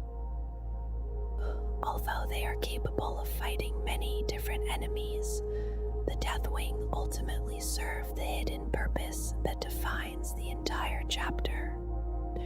Their greatest duty lies in the destruction or capture of the fallen, those traitorous brothers whose existence continues to haunt the Dark Angels across the ages. Unlike the standard first companies described in the Codex Astartes, the Deathwing is organized primarily around squads of Terminators, warriors who combine powerful ranged weapons with devastating close combat strength. These heavily armored veterans often begin their assaults aboard orbiting warships, preparing to teleport directly into the heart of the battle. the moment their arrival is signaled by reconnaissance units of the Raven Wing, the Deathwing materialize amid flashes of light and thunderous gunfire. By the time their enemies understand what has happened, the Terminators are already advancing through the storm of battle, firing as they move and closing relentlessly with their targets. Among these warriors stand the Deathwing Knights, veterans whose skill and devotion mark them as future leaders of the chapter. Their presence embodies the silent strength and unyielding nobility associated with the Lion himself, and only the most dedicated warriors of the First Company may ever achieve this honor. When senior members of the Inner Circle take to the battlefield, they may be accompanied by command squads drawn from these veteran Terminators. Such formations serve as bodyguards and elite strike forces, carrying specialists such as apothecaries, standard bearers, and champions while smashing through enemy formations with disciplined precision. Under the leadership of Belial, the Grand Master of the Deathwing, many such assaults have driven directly into the center of enemy forces, tearing apart opposing commanders and breaking the cohesion of hostile armies. Whether arriving by teleportation or advancing across the battlefield with slow and relentless determination, the warriors of the Deathwing embody the stoic character of the Dark Angels. Their purpose is simple and unwavering: to destroy the enemies of the chapter and to ensure that no trace remains of those who once betrayed the Lion and stained the honor of the unforgiven. The Dark Angel's second company, the Raven Wing, moves with remarkable speed, riding black-armored bikes and maneuvering swift land speeders across the battlefield. Each member is chosen not only for their skill, but for the steadfastness of their minds against the heretical whispers of the fallen. Their purpose, known fully only to the highest of the Inner Circle, is a relentless pursuit, seeking out every last of those who fell during the heresy. Biker squads form the core of their forces, their assault bikes laying down a torrent of fire as they streak forward, while attack bikes follow to clear paths and support their advance. Some carry multi-meltas aimed at destroying enemy armor that could endanger their brethren. The most experienced among them may rise to become Black Knights, riding Mark IV Raven pattern assault bikes with deadly plasma talons, their Corvus hammers a symbol of their mastery and purpose. Command squads, composed of these Black Knights, form highly mobile protective circles around their leaders, or strike independently with apothecaries and company champions among them. Land speeders in many variations lend mobility and firepower, from standard assault rolls to heavy plasma storm batteries in the Vengeance models, while the Dark Shroud moves with them, a mysterious field obscuring their presence and absorbing incoming fire. Above them, the Nephilim jet fighters and Dark Talons patrol, able to hover and strike, delivering both precise weaponry and the stasis bombs that disrupt time itself, all while carrying captives back to the attention of the interrogator chaplains. In this company, every motion, every assault, is part of a deeper purpose, flowing with both speed and discipline across every engagement. Beyond the Raven Wing, the rest of the chapter follows a structure closer to the Codex, with battle companies forming the center of most engagements, their tactical companies ready to reinforce, divert, or hold the flanks.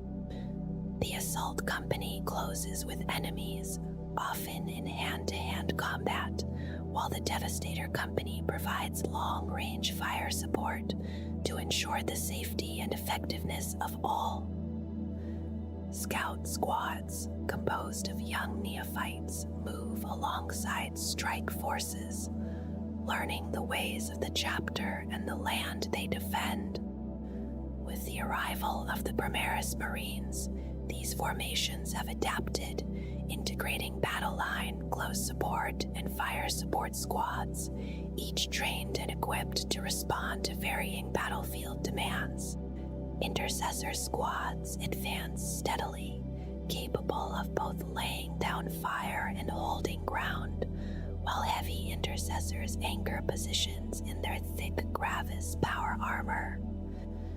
Tactical squads provide the flexibility needed to switch from ranged to close combat fluidly, often moving within rhinos or razorbacks for swift redeployment. Infiltrators and reavers operate in shadows, creating openings, striking unexpectedly, and spreading confusion through enemy lines, their Phobos and Omni's armor allowing both stealth and sudden, overwhelming presence. Incursors, Inceptors, and Assault Intercessors complement these movements, descending swiftly into the thick of battle, striking where needed, their weapons and jump packs carrying them into the heart of the fight, supporting both advance and defense. Outriders on raider bikes maintain the flow of battle along the flanks, riding ahead and harrying foes while maintaining cohesion across formations. The Reavers, moving silently in Phobos armor, strike from the shadows, employing smoke, grapnels, and guided senses to reach the most effective positions, waiting for moments that maximize their disruption. Incursors follow with precise, aggressive engagements, supported by fire support squads that provide covering fire, soften enemy defenses, and eliminate key threats. Hellblaster squads wield their plasma incinerators with careful timing, cracking enemy lines and overcoming even heavily armored foes, while Devastator squads dominate positions, their heavy weapons capable of reducing fortifications and vehicles alike. Each action is part of the greater movement of the chapter, a careful orchestration of presence and power, maintaining fluidity across the battlefield while preparing to respond to unexpected challenges. Aggressor squads advance with measured purpose, their Gravis armor carrying the weight of explosive boltstorm fire and flamestorm bursts, clearing paths for allies and leading slow, deliberate assaults. Eliminator squads linger in shadows, marksmen honing in on high-value targets, while suppressors and eradicators provide close-range, anti-armor support that allows the broader formations to move without restraint.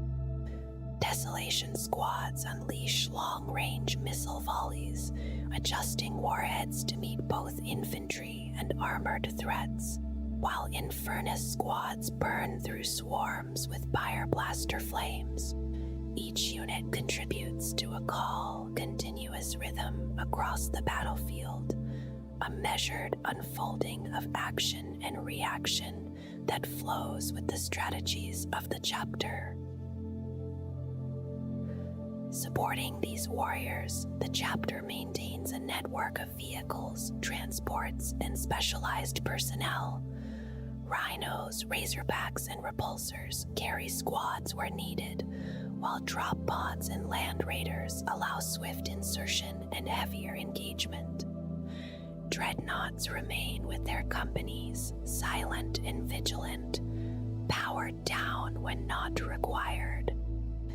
Tech Marines and numerous servitors maintain equipment, while administrative staff, largely human, oversee the day-to-day workings of the chapter, attending to logistics, recruitment, in preparation for the ongoing efforts of the Dark Angels. Each contribution ensures that the Astartes can operate smoothly, their actions sustained by careful planning and maintenance. Within the chapter, librarians weave the subtle threads of psychic power, their minds attuned to the warp and trained in ancient rites. Each may cast a protective force barrier or summon hellfire to consume those who oppose them. Mask of Shadows allows them to hide their thoughts from other psychers, while Mindworm and True Strike pierce the minds of the enemy, sowing doubt or overwhelming psychic defenses. Weaken Resolve diminishes the will of foes, as aversion spreads fear and righteous repugnance, strengthens brothers nearby, enhancing their focus and endurance. Trephination drives sharp mental force into those who oppose them. Engulfing fear manipulates terror, and Mind Wipe strips memory, leaving enemies hollow. These powers are subtle yet profound, woven into the chapter's operations and guiding the movements of those who would serve in its secretive mission. At the end of the 40th millennium, the chapter maintains a complex council led by Supreme Grand Master Azrael, where the inner circle oversees both the warriors of the Deathwing and Ravenwing, as well as the support elements. Grandmasters lead specialized branches, from the chaplains and librarians to the apothecarian and fleet, while masters of remaining companies command their squads with care.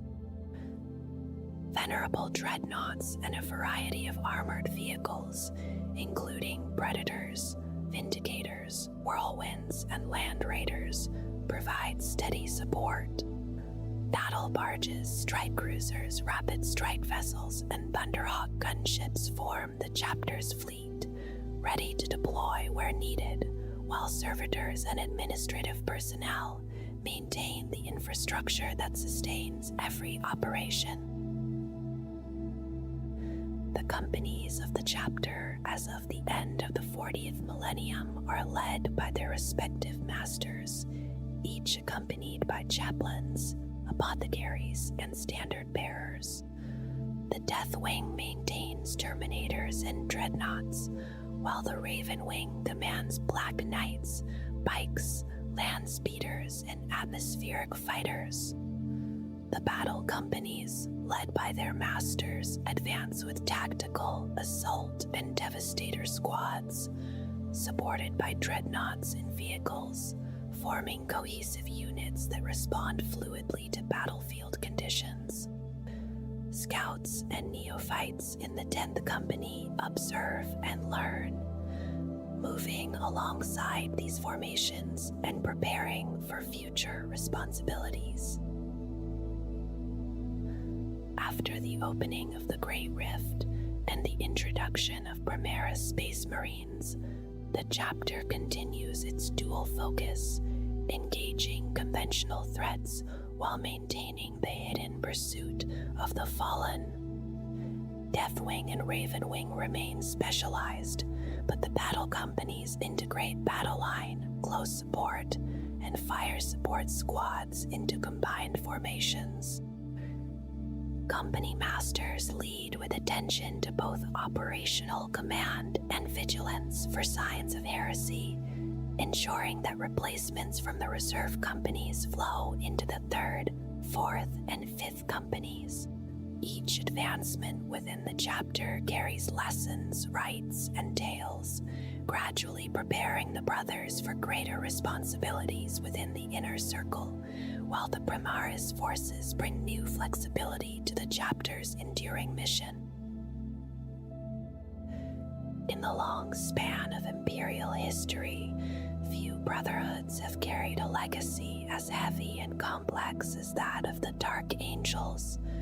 From the earliest days of the Imperium, when the first warriors of the Emperor walked the battlefields of Terra as the original Angels of Death, the Legion had already begun to shape a reputation unlike that of any other force created in the Master of Mankind's name. They were the first, the template from which the Legiones Astartes would grow, and from the beginning their purpose placed them on the most dangerous edges of the Emperor's wars. Their early triumphs were forged during the Unification Wars, when the Legion marched beneath the direct command of the Emperor and helped bring the fractured domains of Terra under a single banner.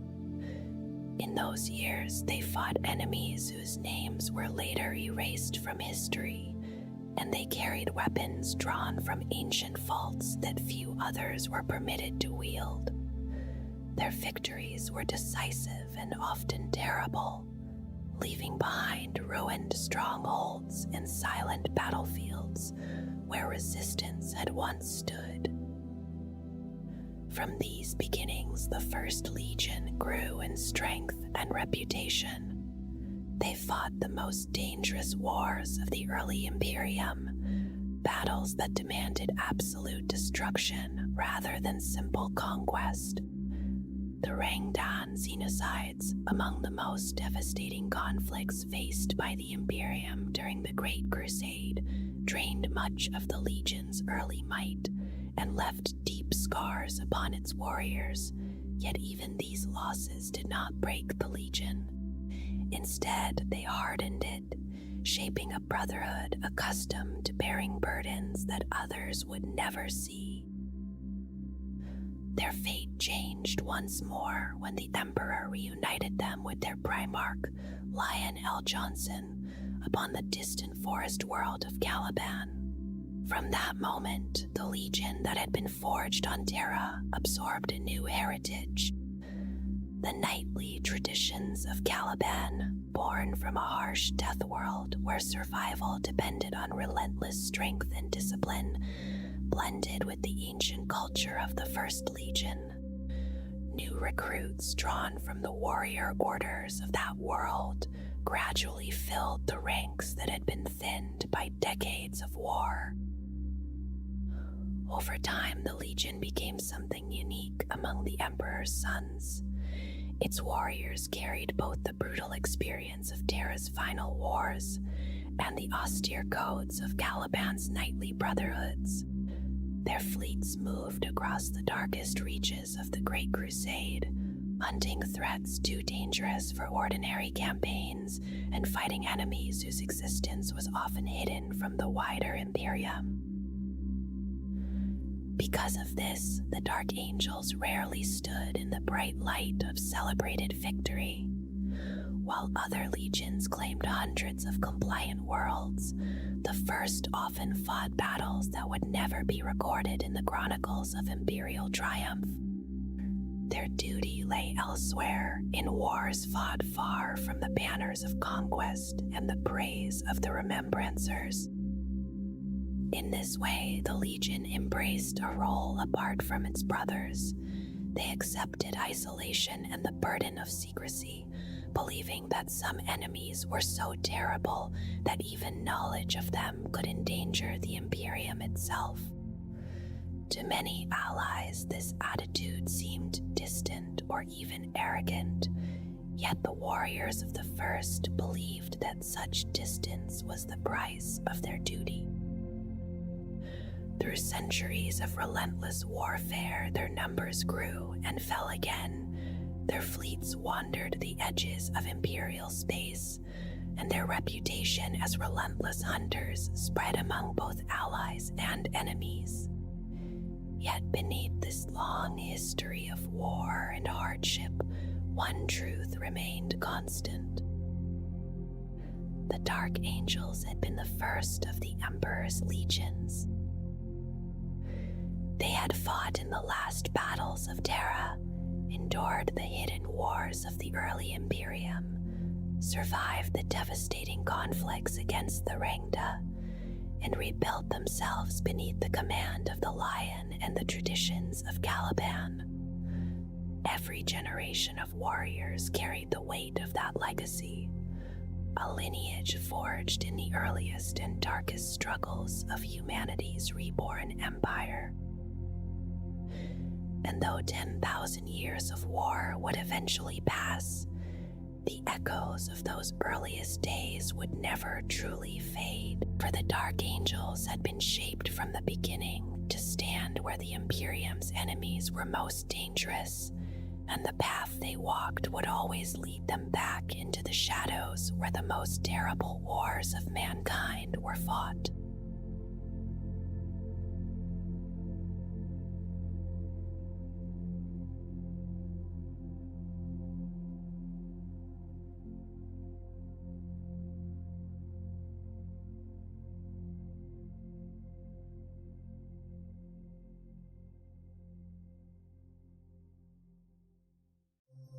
In the vast violence of the Horus Heresy, when the stars themselves seemed to burn with betrayal and loyalty alike, the salamanders stood at the heart of the storm.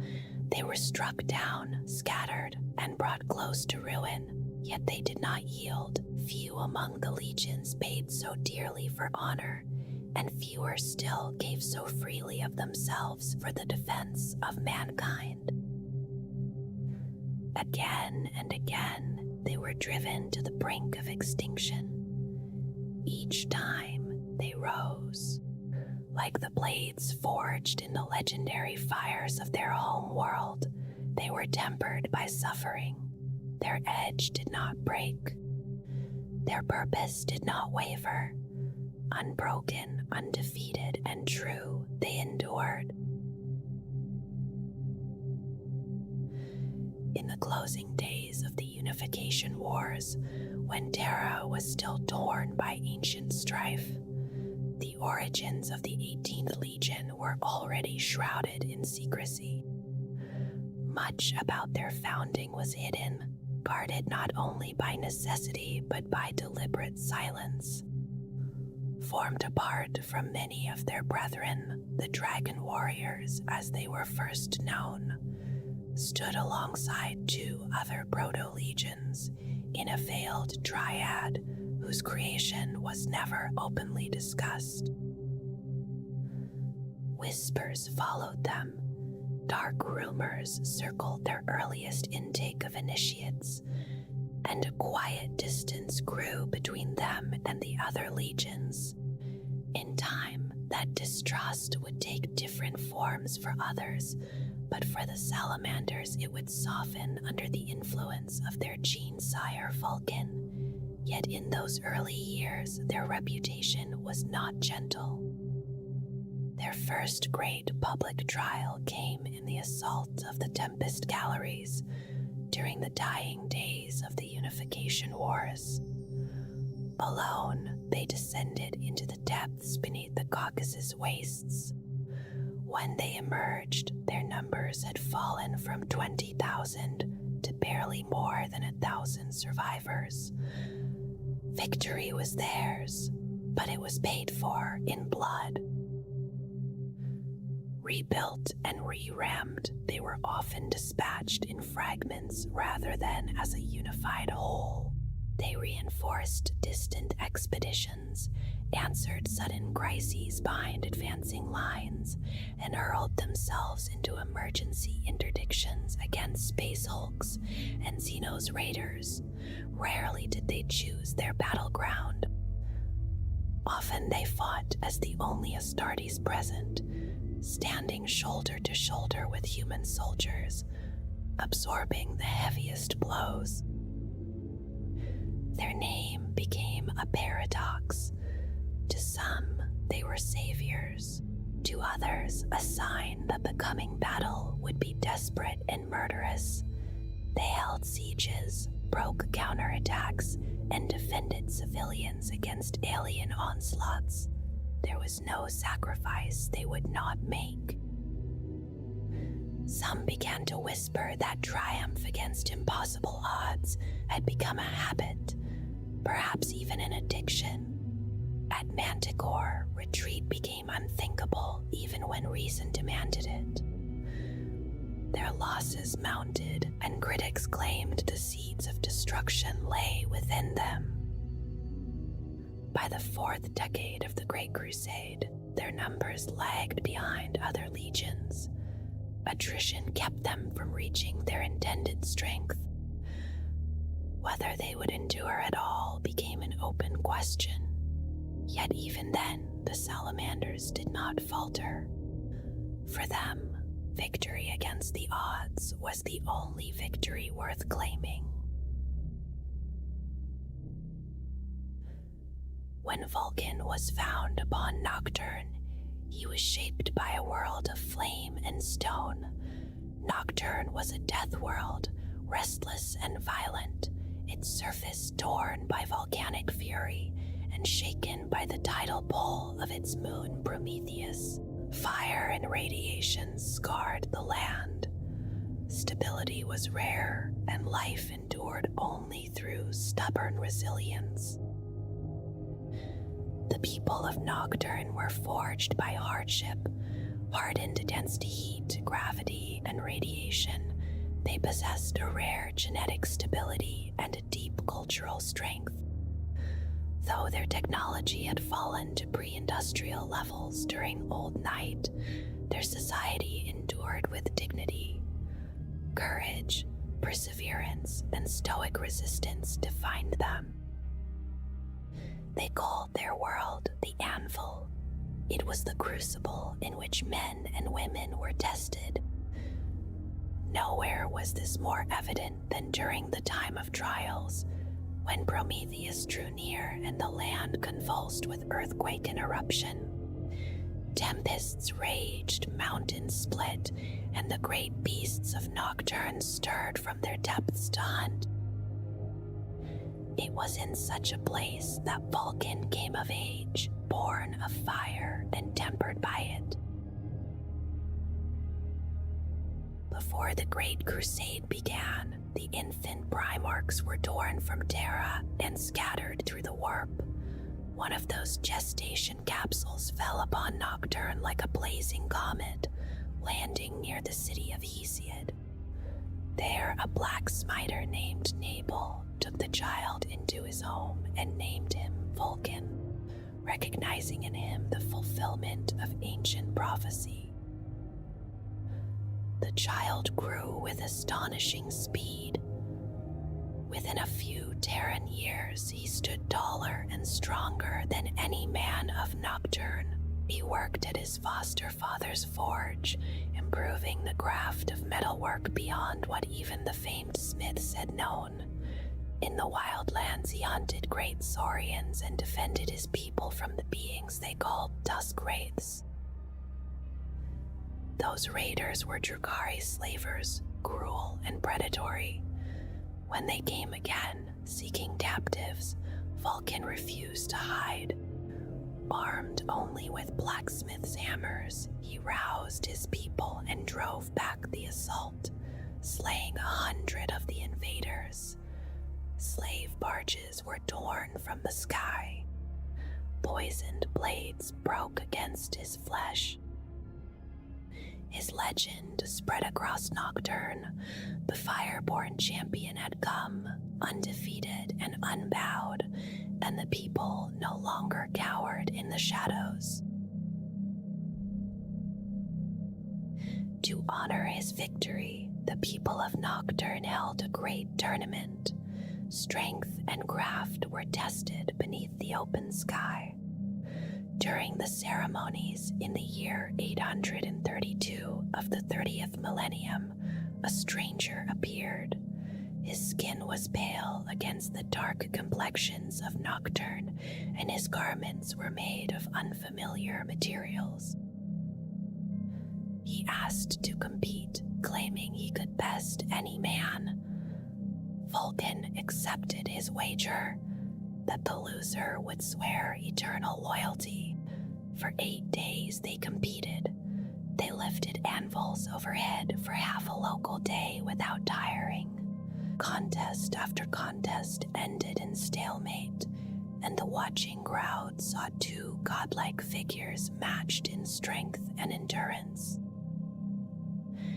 At last, the elders chose a final test. Each would hunt the largest salamander from Mount Deathfire. the greater trophy would decide the victor, and so they prepared for the hunt. They forged their weapons in silence, Vulcan shaping a mighty warhammer, the stranger crafting a keen sword. Together they climbed Mount Deathfire, where the great fire drakes were said to dwell. Vulcan struck first, shattering the skull of a massive beast with a single blow. As he carried his prize down the mountain, the volcano erupted. Flames and ash filled the air. He was nearly cast from a cliff, clinging to stone with one hand while grasping the salamander's tail with the other. Hours passed, his strength waned. Then the stranger returned, bearing a larger kill. Without hesitation, he cast it into the lava to form a bridge, crossing to save Vulcan's life. Though declared victor, Vulcan knelt before the stranger, declaring that one who valued life above pride was worthy of his loyalty. The stranger cast aside his disguise. It was the Emperor of Mankind. Vulcan took his place as Primarch of the 18th Legion. Yet before departing, he sought assurance that Nocturne would not stand undefended. The Emperor told him that his duty was to many worlds, and that Nocturne would be guarded by the sons who bore his blood.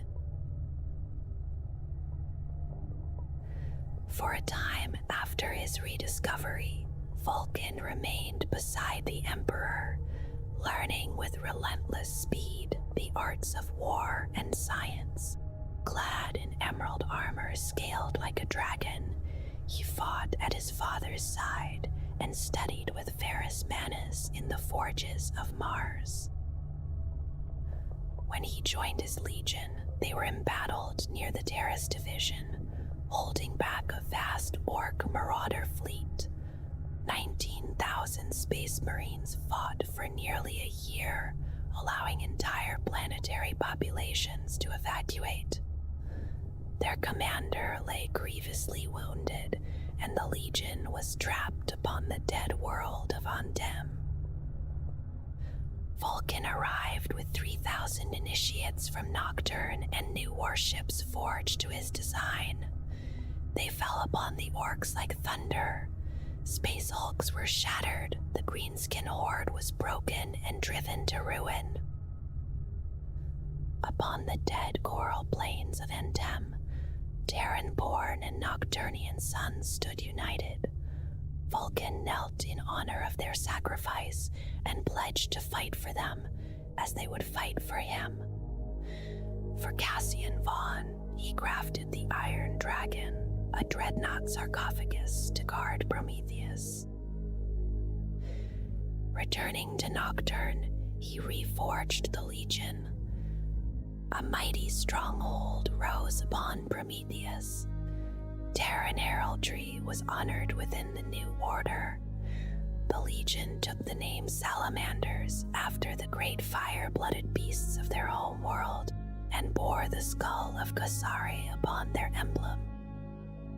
When they returned to the Great Crusade, they were disciplined, resolute, and guided by tempered fury. Vulcan saw potential in his sons and believed they could endure.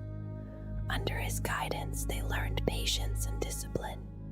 Before battle, they struck their oaths of moment and branded them into their own flesh, reflecting in quiet resolve. Temperance became strength. In the fire of war, restraint preserved lives as surely as courage claimed victory. During the Great Crusade, the Salamanders served with the 154th Expeditionary Fleet, bringing hundreds of worlds into compliance. On the world known as Ibsen, later renamed Caldera, they fought alongside the Iron Hands and the Death Guard against a Craftworld Eldari garrison. The Eldari defended a network of menhirs and a great arch that hid a webway portal. Beneath it, primitive human priests sought to sacrifice a captured Drukari witch. A mysterious remembrancer, later revealed to be the Emperor in disguise, had guided events. Vulcan ordered the world cleansed by exterminatus, leaving a dead world ready for new colonists. On Karatan, he fought beside Conrad Kersey and the Night Lords when Kersey slaughtered an entire city to sow fear. Vulcan confronted him. Blades nearly crossed between brothers. The rift between them widened, and the seeds of future tragedy were sown. When the heresy erupted, the Salamanders were among the first to descend upon Istvan V. They advanced across black sand beneath a sky filled with flak and flame. Vulcan led from the front, fire drakes and contemptors at his side. They pressed into trench lines held by the Death Guard. Bolter fire and gas clouds choked the air. Reconnaissance companies without helms suffered terribly as corrosive miasma consumed them. Yet still they advanced, methodical and unyielding, the green tide surging through smoke and fire. World Eaters charged with savage fury, rampagers howling through Ashfall. Angron bellowed Vulcan's name across the battlefield, challenging him as brother to brother.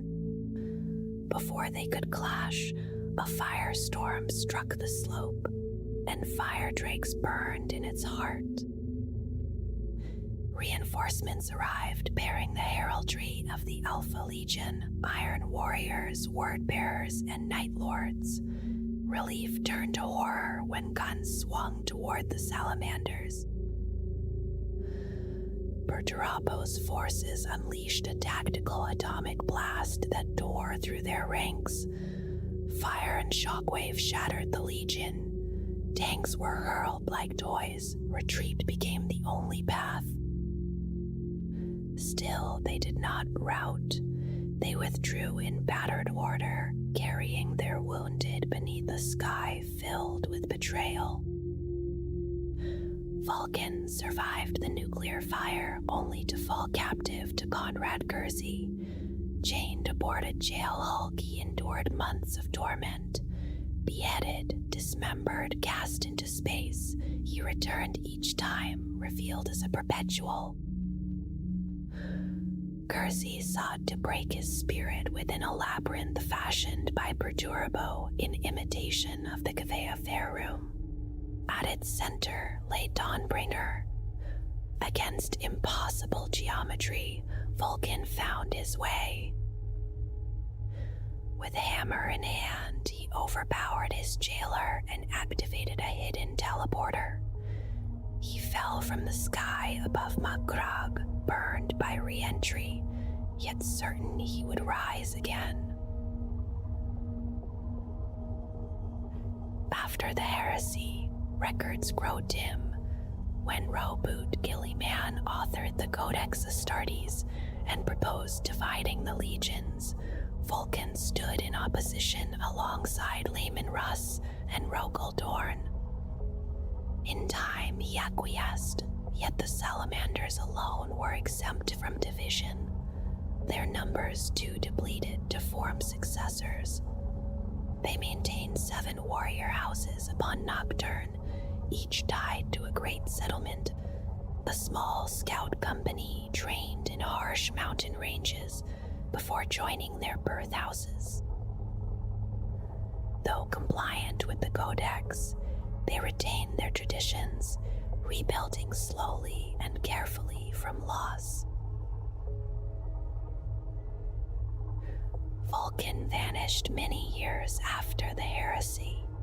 He left behind the Dome of Fire, within which were hidden the locations of 9 artifacts crafted by his hand. They were scattered as a test for his chapter. 5 have been recovered: the Spear of Vulcan, Kesare's mantle, and the Gauntlet of the Forge are borne by Forge Father Vulcan Histan. Others remain upon Prometheus, and some are still lost. Legend holds that when all are gathered, Vulcan will return to lead his sons in the final war. With the great rift torn across the stars, the salamanders stand as shield and bulwark. The era is harsh, and their slow recruitment strains them.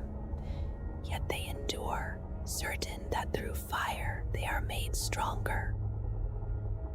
They step forward when others falter, bearing the heat so others need not. Across millennia, their deeds have become stories recited by new initiates. They learn of battles fought against impossible odds, of perseverance and sacrifice. These tales are not boasts. They are reminders of who they are and what they must be.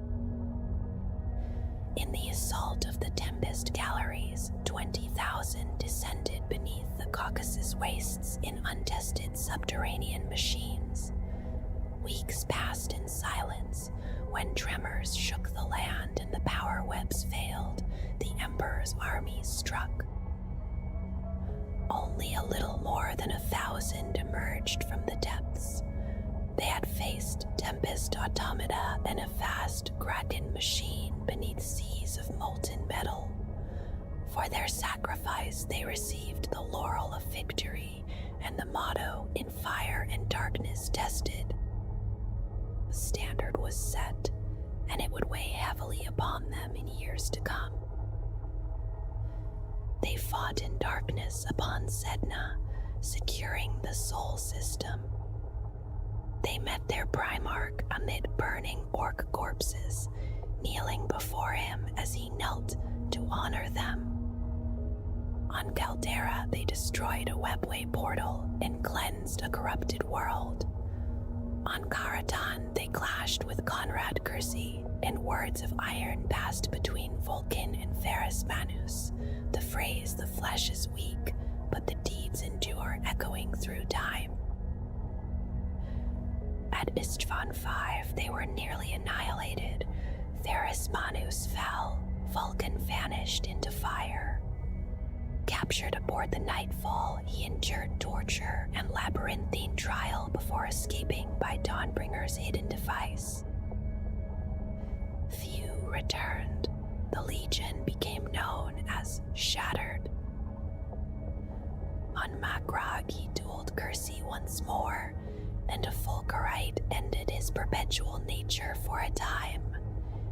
His body was returned to Mount Deathfire, where fire would one day restore him.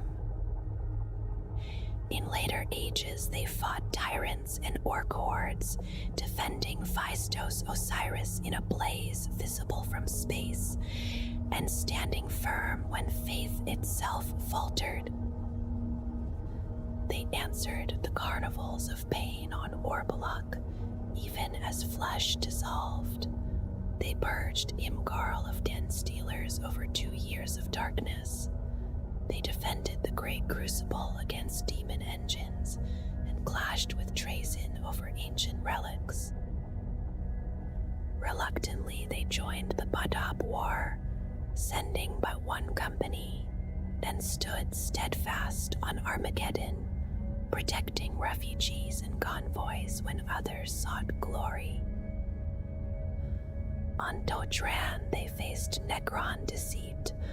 On Kielaneth, Tushan strode from flames unharmed. On Morabar and Stratos, they fought the warband of Nihilin, who sought the Dome of Fire and breached Mount Deathfire with a seismic cannon.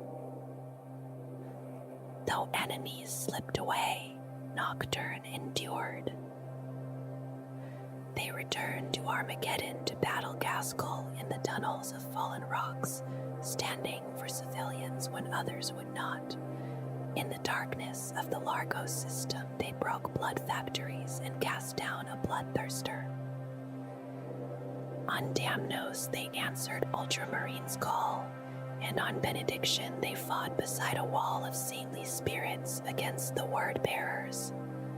Through fire, through betrayal, through endless war, the sons of Vulcan remain what they have always been. Tempered in flame, steady in purpose, and unbroken. When Vulcan took command of the 18th Legion, he inherited a force that had already grown apart in character. In the short years since leaving Terra at the dawn of the Great Crusade, the Legion had learned to fight scattered and alone. Company-level detachments, often numbering between 100 and 200 Astartes under a single captain, had become the heart of its strength. Larger formations were seldom required. Its senior command held back like a waiting reserve, gathering its weight only where it was most needed, sending reinforcements across many distant fronts. On the battlefield, the Legion favored closeness. They sought confined engagements and sudden shock assaults, trusting in the endurance and fury of the individual Space Marine to overcome greater numbers. Such risks were high, yet in that narrow space of flame and impact they thrived. Weapons of short and terrible reach became their preference. Flame, full kite ray, melta fire. Even before Nocturne's deeper influence took hold, the Legion's technical skill allowed them to maintain and even manufacture these arms, while scattered and undersupplied. Vulcan drew his Legion together, ending its improvised campaigns, yet he preserved the independence and self-sufficiency that had taken root.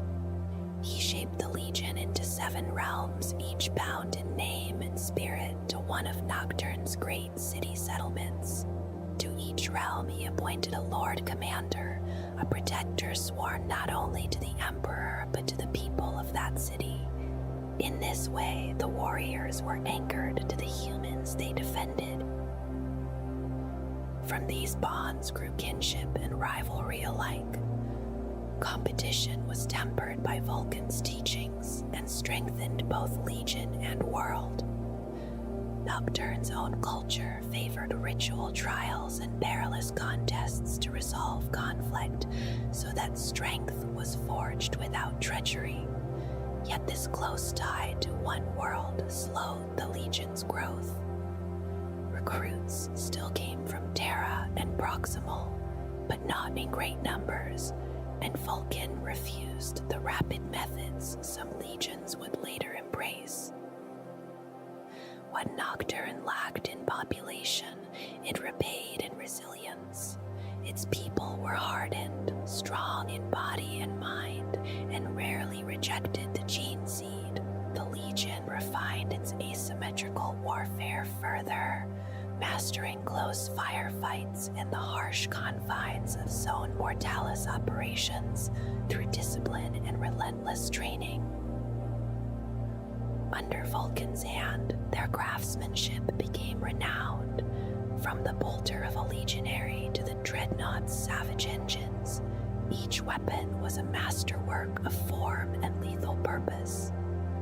Special weapon units were common, flamer squads prominent among them, and the elite pyroclasts carried adaptable flame projectors of rare design. Terminator armor was adorned and improved by its bearer, innovations that led to the earliest storm shields in Legion service. Their armory was vast, rich in heavy vehicles, main battle tanks, armored rams, gunships, and mobile support weapons. Speed was never prized above survival, and attrition was not their chosen path, Even their war fleet, though modest in number, bore vessels layered in masterwork systems that could outmatch others of similar size. In the latter years of the Great Crusade, comparisons were often drawn between the 18th and the Death Guard. Both could endure the harshest of environments. Both could bring remorseless destruction. Yet where one burned a world clean in purifying fire, leaving it fit for humanity, the other left only poisoned ruin. That contrast fostered distance, then bitterness, and in time a hatred between Vulcan and Mortarion that would endure. Beneath Vulcan's reforms, the Legion settled into a structure of 7 realms, each guided by its Lord Protector. Within them stood numerous line companies of roughly 120 Space Marines, bound together by discipline and shared purpose. The ranks followed a simplified Terran pattern, descending from captain to lieutenant, then master sergeant, sergeant, and legionary. Seniority was measured by service, yet outside the press of battle, there was little stiffness in speech or bearing. Equality of manner was valued, unlike the more rigid hierarchies of certain other legions. Beyond rank, titles of renown took on deep meaning. Deeds in battle or mastery of craft earned names such as Forge Master, Storm Proven, or Wise Shield. These were often inscribed upon armor in Nocturnian glyph forms and branded into flesh. Some titles were unique, while others, like Fire Drake, marked the Legion's elite and carried true authority. The Fire Drakes were the finest and most seasoned warriors of the 18th. Skill alone was not enough. They had to prove faultless bravery and faultless self-control. From among them rose the Pyre Guard, the Primarchs' own retainers and honor guard. Each realm held its own corps of Fire Drakes, teachers by word and deed, instructed in the Promethean cult by Vulcan and the Igniacs. Many would later become the heart of the Legion's chaplains after the Council of Nicaea spread that office among the legions. Before the Horus Heresy, much of the Legion had returned to Nocturne to rearm after a long campaign near the Galactic Core. When the call came to Istvan V, they answered with most of their active strength. It is believed that around 83,000 salamanders marched with their Primarch, and their losses in the drop site massacre were nearly total, some sources claiming as high as 98%. Yet not all were present. A garrison at Geryon Deep remained, as did the Castellan of Prometheus, with between 2,000 and 3,000 Astartes, along with neophytes in training and line companies deployed elsewhere. In total, the Legion's strength at the end of the Great Crusade is estimated at roughly 89,000, placing it among the smaller legions. Despite the devastation of Istvan V, the 18th endured. Through spiritual and psychological resilience, it regained coherence, clawed its way back from the brink, and remained a thorn in the side of the traitors throughout the war. Rising again in later ages to stand against renegades in the dark 41st millennium. Among the Legion's specialist ranks there once stood the Legion Forge Lord. This was a defunct officer rank used during the Great Crusade and the Horus Heresy, granted to the most experienced and skillful of a Legion's tech marines. These warrior smiths were masters of machine and foundry, artisans of war who could also lead in battle. They often commanded detachments formed around tanks, armored vehicles, or battle automata, and they acted as stewards to a legion's dreadnoughts. The title fell beneath the broader officer designation of consul, formerly known as Legionis Consularis in High Gothic, a mark of unique talent and hard-won skill. For the Salamanders, this role held particular weight. During the Horus Heresy, their legion forge lord, Tekel, would become the legion's first forge father, binding craft and command together in a single figure. When Vulcan was reunited with his legion upon Nocturne, he chose from among his surviving Terran sons the most stoic and fiercely independent. From these, he formed the Pyre Guard, his personal honor guard, and inner circle. Their number was always 7, a number of deep meaning to Nocturne. They were set apart, each without equal, fierce and close to eruption like the volcanoes of Mount Deathfire and the Dragon Spike. Even the volatile pyroclasts were not as intense. Each member commanded a chapter of the Legion while serving at the Primarch's side. Though born on Terra, they bore the onyx black skin and red eyes shared by Nocturne's radiation and Vulcan's gene heritage. Their weapons were forged by their own hands, and each could spit fire like the drakes of legend.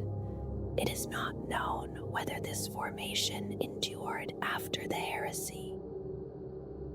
The pyroclasts themselves were created by Vulcan in place of most conventional destroyer units, whose weapons he judged unclean.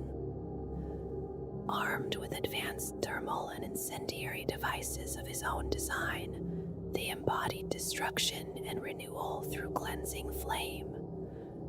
Where they were unleashed, there was no mercy. Breacher siege squads held a place of honor within the companies, often at the spearhead of assault or forming the core of defense. Their induction required severe trials culminating in the hunt of one of Nocturne's legendary salamanders and the forging of a shield from its iron hard bones and resilient scales. Terminator squads drawn from the finest warriors and craftsmen served as bodyguards to the Lord's Protector of the Realms. Their suits of Terminator armor bore the marks of victory and were later passed down to their descendants in the chapter after the Second Founding. Favoring close assault and the crushing of strongholds, the Salamanders maintained a broad array of transport vehicles. These were assigned as needed within the battle companies and reorganized for each campaign. Built to exacting standards, they often surpassed their STC specifications and were adorned as works of craft. At Istvan V, almost none of these vehicles escaped. One exception was the Thunderhawk Oedoran. It fought through squadrons of Traitor Storm Eagles and Primarchs Lightning Fighters to reach the Loyalist Medica encampment, where it was loaded beyond capacity with the gravely wounded. The wounded Raven Guard Legionary Crane, having lost his right leg below the knee, took the controls after the pilot fell. He guided the Thunderhawk to dock with the cruiser Warlock. Though heavily damaged, Warlock was among the few vessels of the 18th to evade the traitor fleet. 9 solar months later, it reached an Imperial outpost carrying 38 wounded salamanders, 17 Raven Guard, and 3 Iron Hands. Among their armored formations stood Siege Cadre Magnar, centered upon Typhon heavy siege tanks and supported by Deimos Predator Infernus squadrons and Sicaran main battle tanks. Unlike many temporary cotters, this one endured under Centurion Magnor Haakon, its firepower often sparing costly infantry assaults. During a later drop on Istvan V, Cadre Magnor remained in reserve near the Loyalist zones. When the second wave turned traitor, they found themselves surrounded and cut off from Vulcan. Rather than entrench, Haakon drove his Typhon Abraxas forward at full power, signaling a counterattack. With 2 surviving super heavies, he carved a path through Alpha Legion forces, seeking to reach his Primarch. Their advance ended only when the traitor Legio Mortis Imperato class Titan Dies E-Ray unleashed a devastating salvo, destroying both Loyalist tanks and nearby Alpha Legion units alike. After the second founding, the Salamanders follow the Codex Astartes, yet their path is shaped just as strongly by the Promethean cult of Nocturne, a sanctioned form of the Imperial cult that teaches self-reliance, sacrifice, and loyalty to one another and to the Emperor. The hammer and the flame are sacred signs to them, and these symbols live on in their armory where flamers, meltaguns, and thunder hammers are used with steady purpose. In battle, they draw close, trusting in fire and heat, rather than distant volleys. From the beginning of their training, each salamander learns the craft of the forge. As blacksmiths, they understand metal and flame, and they can tend to their own weapons and armor with patient skill. This leaves their artificers free to shape remarkable works, and so the chapter holds an unusually high number of master-crafted weapons and suits of artificer armor. They favor the Land Raider Redeemer, its burning wrath echoing their own. Life upon Nocturne shapes them in other ways. The world's shifting gravity makes swift formations such as land speeders and assault bikes difficult to master, and so they turn instead toward Devastator squads and Terminator squads. Their first company holds 120 veterans rather than the usual 100. For reasons not fully understood, their reflexes are slightly slower than those of most Space Marines, perhaps due to mutations within their gene seed, yet they remain far swifter than any normal human. The constant volcanic churning of rare earth elements fills Nocturne with radiation, and over time, this has marked them. Their skin is dark or jet black, their eyes bright and burning, and they can see within the infrared band, granting them a natural night vision.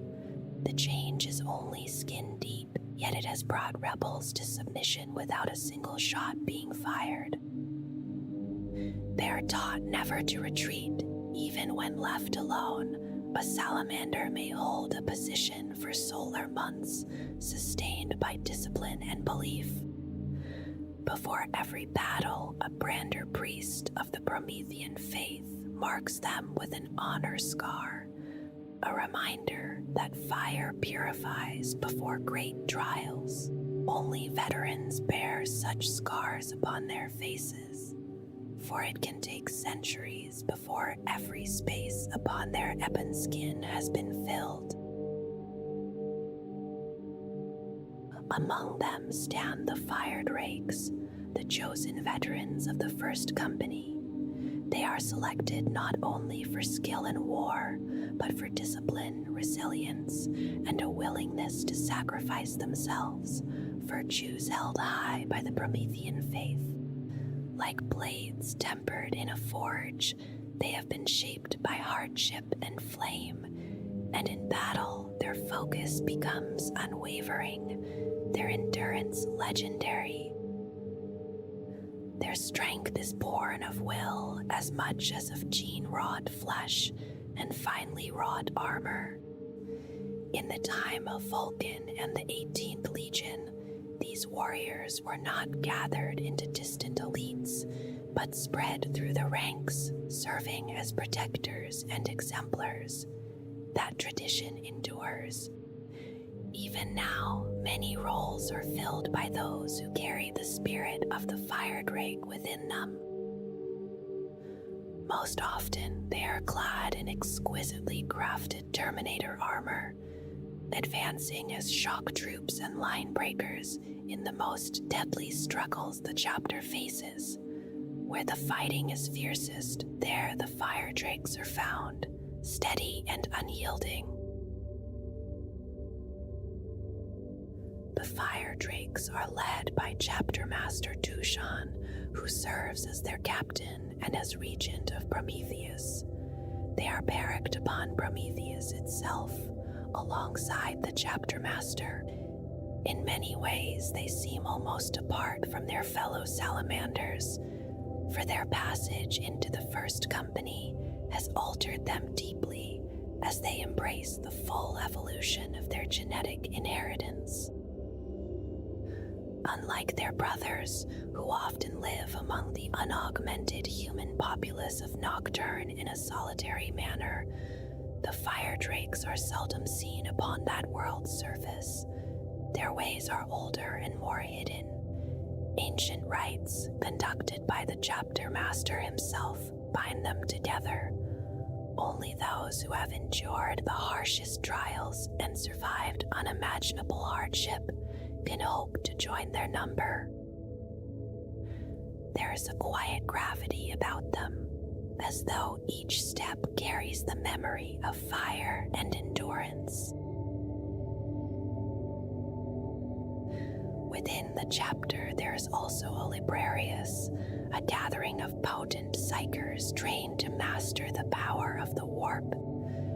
As with other chapters, their librarians are chosen either from the seed worlds that provide most initiates, or from gifted psychers brought through the Scholastica Sicana. Their training follows the ancient prescriptions of the Codex Astartes, and though small traditions differ, they are taught to live by its word. Over time, certain powers have become known only among them. In Fury of the Salamander, a librarian calls forth the flame and fury of Nocturne, shaping the conflagration into the form of a drake that surges forward in a single line, scorching all in its path. When he invokes Heart of the Furnace, heat like that of the forge flows outward, wreathing him in fire that burns any who draw near, friend or foe alike. There is also Nocturne's fire, a force used only with reluctance, for once unleashed it engulfs the area around the librarian in a raging inferno. All within its reach suffer, though the librarian stands unharmed and unmoving as long as the flames endure. And in Vulcan's anvil, he becomes as steadfast as the forge itself, his body strengthened to withstand even the fiercest assault. Through discipline and restraint, they wield these powers, steady as the embers that glow long after the fire has quieted. The salamanders walk a path that closely follows the tactical and strategic teachings set down in the Codex Astartes, with only gentle variations shaped by their own nature. In battle, they draw nearer rather than holding back, preferring the heat and clarity of close-ranged firefights where melta and flamer weapons speak in sheets of fire. Entire ranks of infantry are washed away in burning light, and armored foes are reduced to molten ruin beneath that focused heat. Fire and metal are not only tools of war for them, but companions in craft. Within their ranks, there are more tech marines than is usual for a chapter of the Adeptus Astartes, though never beyond what is fitting.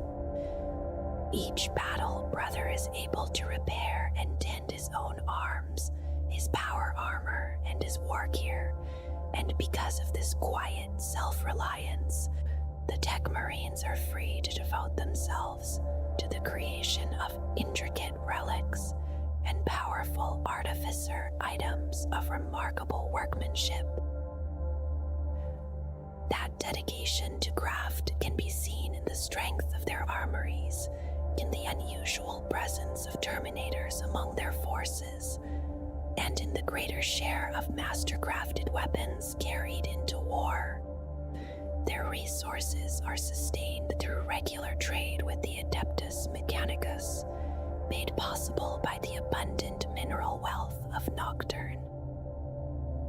Self-reliance and craftsmanship are held in deep regard, for their Primarch Vulcan was himself a master artificer who forged many wonders. Only his iron-handed brother, Ferrus Manus of the Iron Hands Legion, could truly rival his skill. Yet Vulcan favored the open flame and the honest shaping of steel by hand, as he had done in his youth, rather than the cold precision of advanced machinery and automated smelting. In quiet imitation of their Primarch, many salamanders choose that same older way when they can, shaping metal over open fire, letting patience and steady hands guide the work, as though the memory of Vulcan still burns within every forge. Nocturne rests in the Segmentum Ultima, a harsh and beautiful home to the Salamander's chapter. The Imperium names it both a feudal world and a death world, and it earns both titles. The ground itself is never truly still. Tectonic strain drawn from the vast pull of its overlarge moon, Prometheus, tears at the crust. Volcanoes rise in long chains across the land, and earthquakes undo whatever fragile structures stand too proudly above the surface. So the people build downward. Their cities burrow deep into the hardest bedrock, forming great subterranean holes where they endure beneath a sky choked with ash. Sunlight rarely pierces the ever-present veil of dust. Above them, on Prometheus, the salamanders have raised their fortress monastery. Unlike many of the Adeptus Astartes, the salamanders remain close to their kin. They keep ties with their families and clans, and when they walk among the settlements, they do so not as distant warriors, but as guardians and leaders. This closeness has shaped them. On the battlefield, they strive to shield the Emperor's subjects from harm, making great effort to spare civilian lives. Every 15 Terran years, which marks a single local year, Nocturne and Prometheus draw dangerously near. The graphitic strain becomes almost unbearable. The people call this time the time of trial. Seas surge into towering waves. Volcanoes erupt in their thousands. The sky darkens further with ash and fumes, while the land shudders without rest. Towns fall. Lives are lost. When at last the fury passes, a bitter winter follows, and the young and the native reptilian livestock often perish in the cold that they cannot endure as they do the heat. Yet even this suffering brings reward. Deep veins of gems and strategic metals are laid bare by the upheaval. The clans mine these riches and trade them across the Imperium to secure food and new herds. Among Nocturne's volcanic peaks stands Mount Deathfire. There dwell the massive fire-resistant reptiles known as salamanders, and the largest among them are the fire drakes. In ages past, one such beast was slain by the Emperor of Mankind, and another by the Primarch Vulcan during their legendary contest. Life on Nocturne shapes its people. Adversity has molded them into forms both physically and mentally resilient. The salamanders recruit each company largely from a single clan settlement, so that shared blood and shared loyalty bind them together. They live either within the bastions of the 7 sanctuary cities on Nocturne, or upon Prometheus in their fortress monastery. After gene seed implantation, every salamander Astartes bears a visible change. Their melochrome organ, native genetics, and constant exposure to high levels of radioactivity from rare earth elements brought up by the volcanism alter them. Their skin deepens to ebony, whatever their birth ethnicity, and their eyes glow red in darkness. They see in the infrared spectrum, an ability they call fire sight, born from a world where ash dims the sun. The ecclesiarchy does not condemn these mutations. The salamanders and the people of Nocturne remain among the most loyal to the Emperor. The Promethean cult practiced on this world stands as an accepted form of the Imperial cult. Nocturne and Prometheus form a binary planetary system bound in an erratic dance. The moon's shifting gravity pulls at the world below, stirring the tectonic unrest that defines Nocturne's surface. Upon Prometheus stands the Salamander's fortress monastery, known by the same name as the moon itself. In truth, it is modest, little more than a spaceport where the chapter's vessels may dock and refuel. Yet it holds a great orbital dock, a place where strike cruisers and battle barges are maintained, refitted, and repaired in patient cycles of labor. Many salamanders dwell here when duty draws them away from their clans and the sanctuary cities of Nocturne. In the quiet halls of Prometheus, beneath the vastness of space, they prepare for the next summons to war. The instability of Nocturne makes it unsuitable for a great defensive stronghold, so the salamanders built their fortress monastery upon Prometheus. The world below shakes too often, and its high gravity and ceaseless eruptions would test even space marines beyond reason. When not at war, the salamanders return to the people, guiding settlements and living among them. To the fierce folk of their feudal home, they are akin to living gods, though they carry that burden quietly. Within the monastery lies the Pantheon, an extension of the Bastion, and a place rarely seen by rank-and-file battle brothers. Many have never set foot within it. At its heart is a small, circular deliberation chamber deep beneath the surface of Prometheus. Only matters of grave importance or profound spiritual weight are spoken of there. 18 seats stand within the chamber, a remembrance of the chapter's origin as the 18th Legion. They retain this designation after the second founding, having been unable to participate fully due to the heavy losses suffered at the drop site massacre. The central seat belongs to the chapter master, a place held by Dushan for nearly 50 standard years, Around him sit the captains of the remaining companies and the masters of the apothecarian, librarius, chaplaincy, and fleet. 3 seats are given to the armory and the masters of the forge, reflecting the chapter's devotion to weaponscraft. 3 more await honored guests chosen by the chapter master and agreed upon by the council. Praetor, the Fire Drake's most senior sergeant, often takes one. The librarian Piriel once occupied another. The final seat has long remained empty. Here the masters consult the Tome of Fire written by the Primarch Vulcan himself. It is said that parts of its script were inked with his own blood and shimmer like captured flame when raised to the light.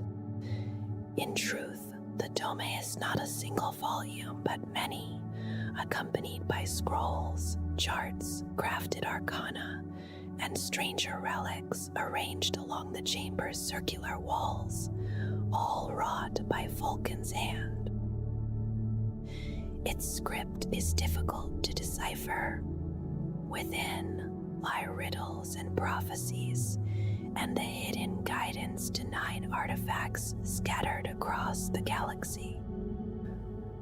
Over the centuries, 5 have been recovered through the labors of the chapter's Forge Fathers. 4 remain concealed within the arcane pages. Dushan and the Masters upon Prometheus gather often, studying the texts in hope that one more secret might reveal itself. Across the blackened lands of Nocturne rise 7 great sanctuary cities.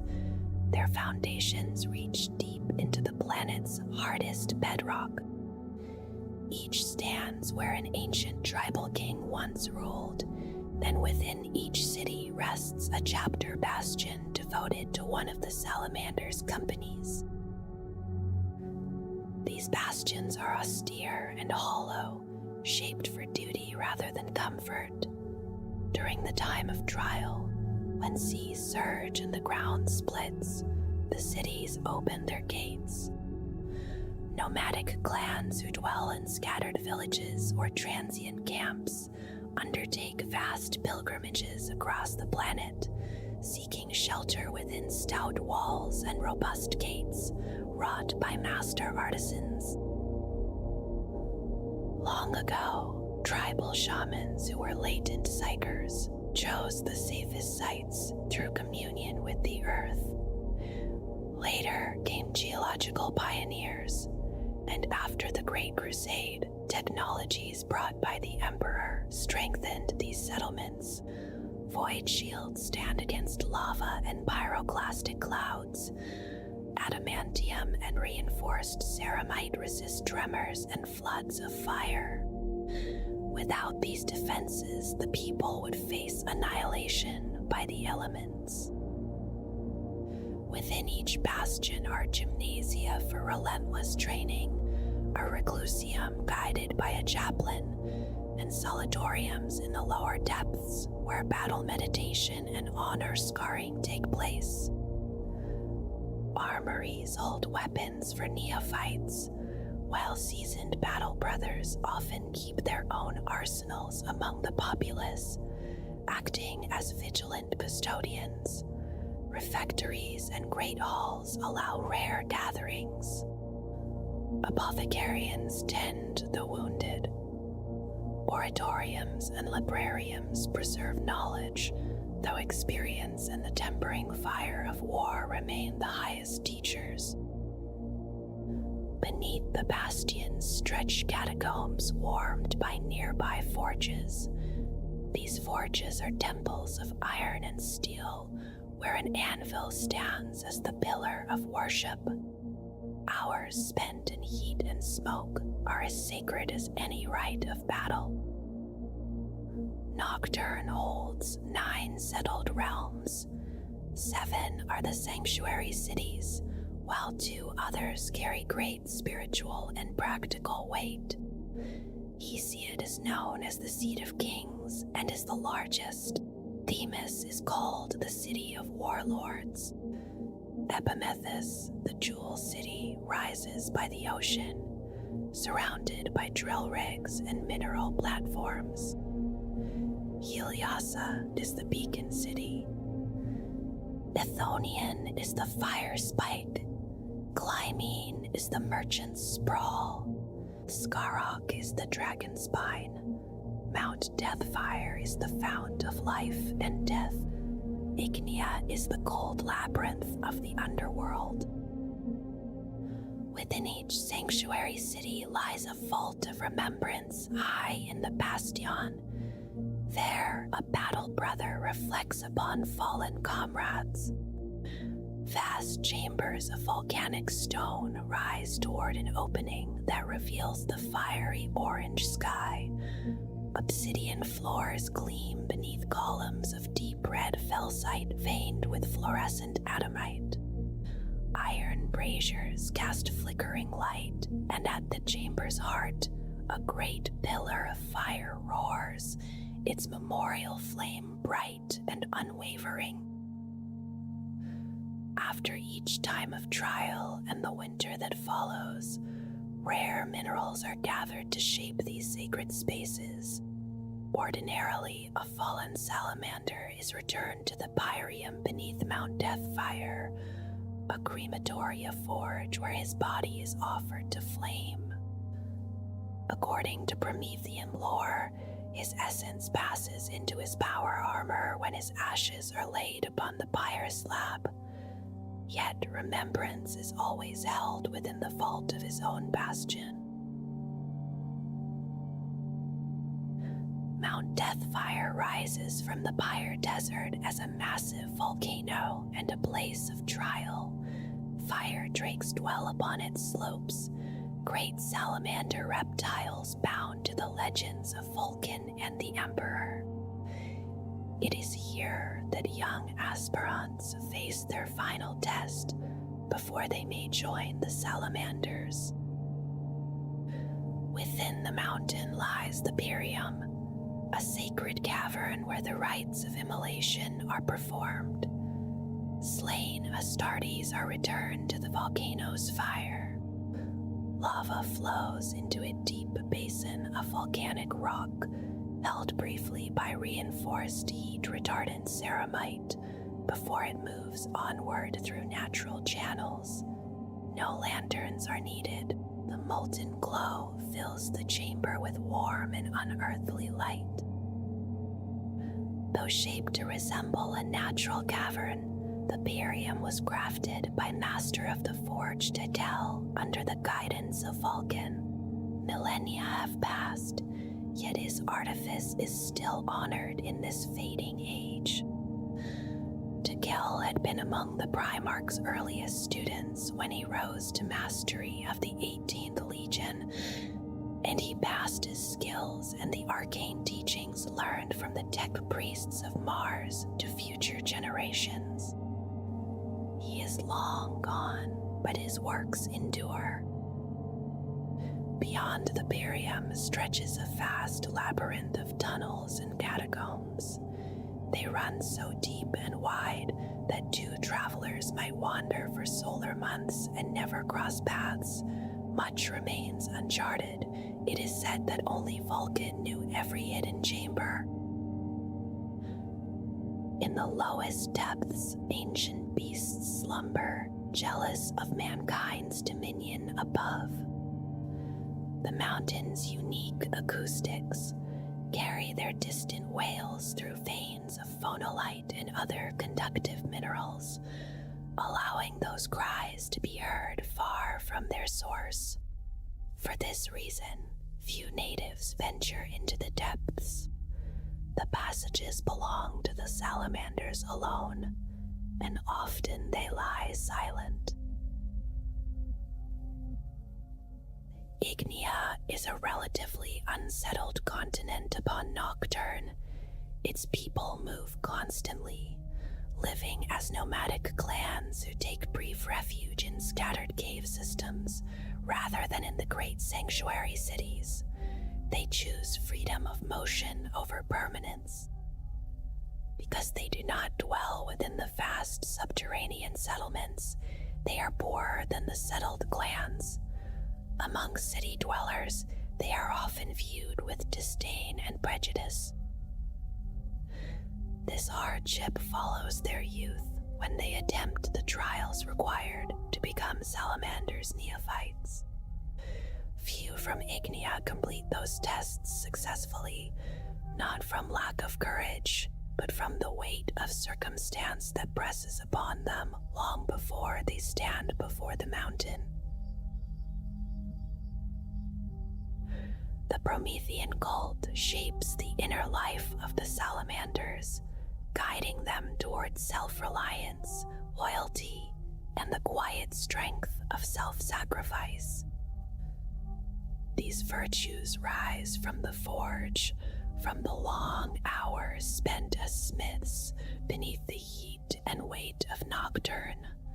In their hearts, they carry the memory of Vulcan, their Nocturnian Primarch, and through him they give service and worship to the Emperor of mankind. Among the people of Nocturne, survival has never been gentle.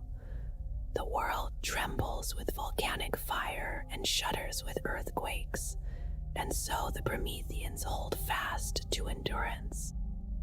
They believe that true understanding is found in solitude, in moments of isolation where a warrior stands alone with thought and spirit, seeking how best to honor Vulcan and serve the Emperor's will. Fire is never only a tool, it is a presence in their rites and ceremonies, a cleansing pain embraced before any great undertaking. The hammer, often called Vulcan's sigil, rests beside the forge and the anvil as sacred signs of their calling. During solemn gatherings, Salamander's chaplains read from the ancient canticle of immolation, its words carried softly through flame-lit halls. Scars are not hidden among them. Many submit to branding and burning, walking across coals or bearing red-hot metal in steady hands. Brander priests, loyal serfs of the chapter, press these marks into Astartes' flesh. Each brand records an honor, a battle faced and a foe cast down. Over long centuries, the marks wind across limbs and torso, intricate and layered, until a veteran's body becomes a living chronicle. Only the most senior warriors, those who have served for standard centuries, bear such markings upon their faces, their skin long since filled with memory. It is said that Chapter Master Tushan has so many honors that new ones must be etched into his battle plate. Even the pilots follow their own tradition, marking the dactyl sigil upon their faces, the sign of the avian predator of Nocturne. Captain Dactyr of the 4th Company bears it large and detailed, fitting for the chapter's master of the fleet. The great drakes of Nocturne live long and are remembered in legend. Kesare's hide is worn by the Forge Father Vulcan Histan, while Kesargoth, guardian of the Gate of Fire, is spoken of as a spirit seen in the totem walk of Lexicanium Dakir. The drakes, hunted by the chapter, are named and remembered as well, their lives woven into story. When doubt comes, a salamander may choose the burning walk, clad only in desert robes and carrying a staff. The battle brother leaves for the dunes of Nocturne, seeking resolution in solitude. Few return from that journey. More often than not, it becomes a final offering. As the cult calls its followers to venerate the Primarchs and remain loyal to the Emperor, it stands sanctioned by the Ecclesiarchy, accepted within the Imperial Creed.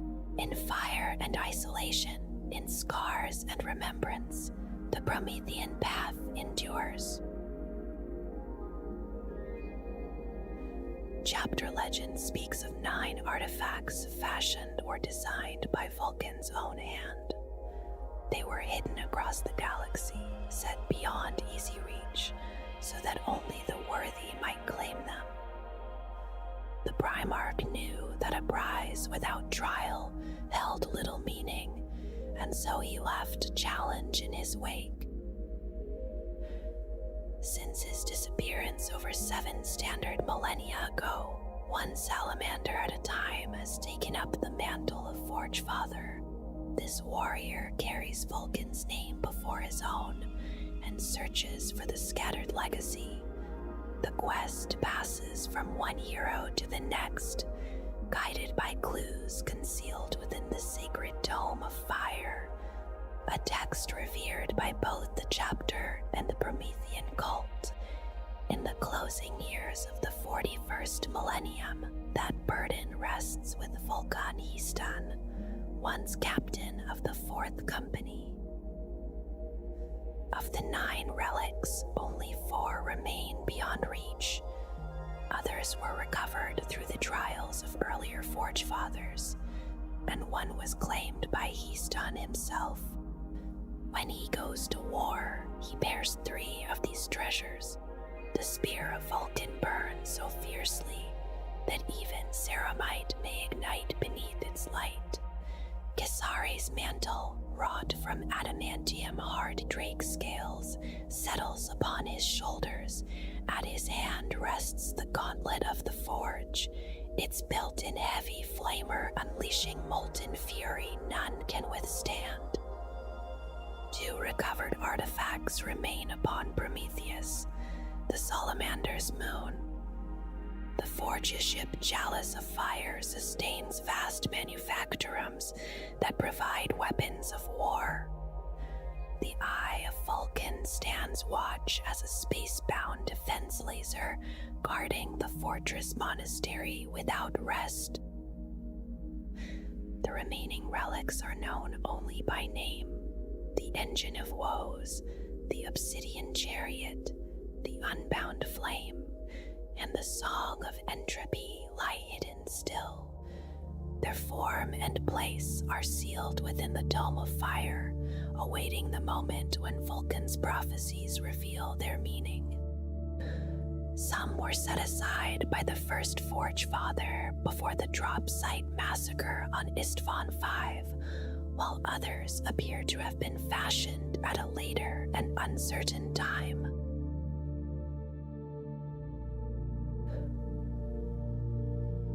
Like many of the first founding chapters, and many that came after them, the Salamanders draw their warriors only from their homeworld of Nocturne. It begins with children of that world, boys of 6 or 7 Terran years, who leave the ordinary paths of youth and become apprentices to a Salamander's Astartes. For several standard years, they learn the craft of the smith, shaping metal with patience and heat, guided by watchful masters. Those who show strength and discipline are brought before the chapter's apothecaries and chaplains, who judge whether they are worthy and whether they might survive the burden of gene seed implantation. Their trials echo the legends of Nocturne, recalling the contests once faced by the Emperor and Vulcan. Each challenge draws them further from childhood, until at last they climb the slopes of Mount Deathfire and hunt a massive salamander in its burning domain.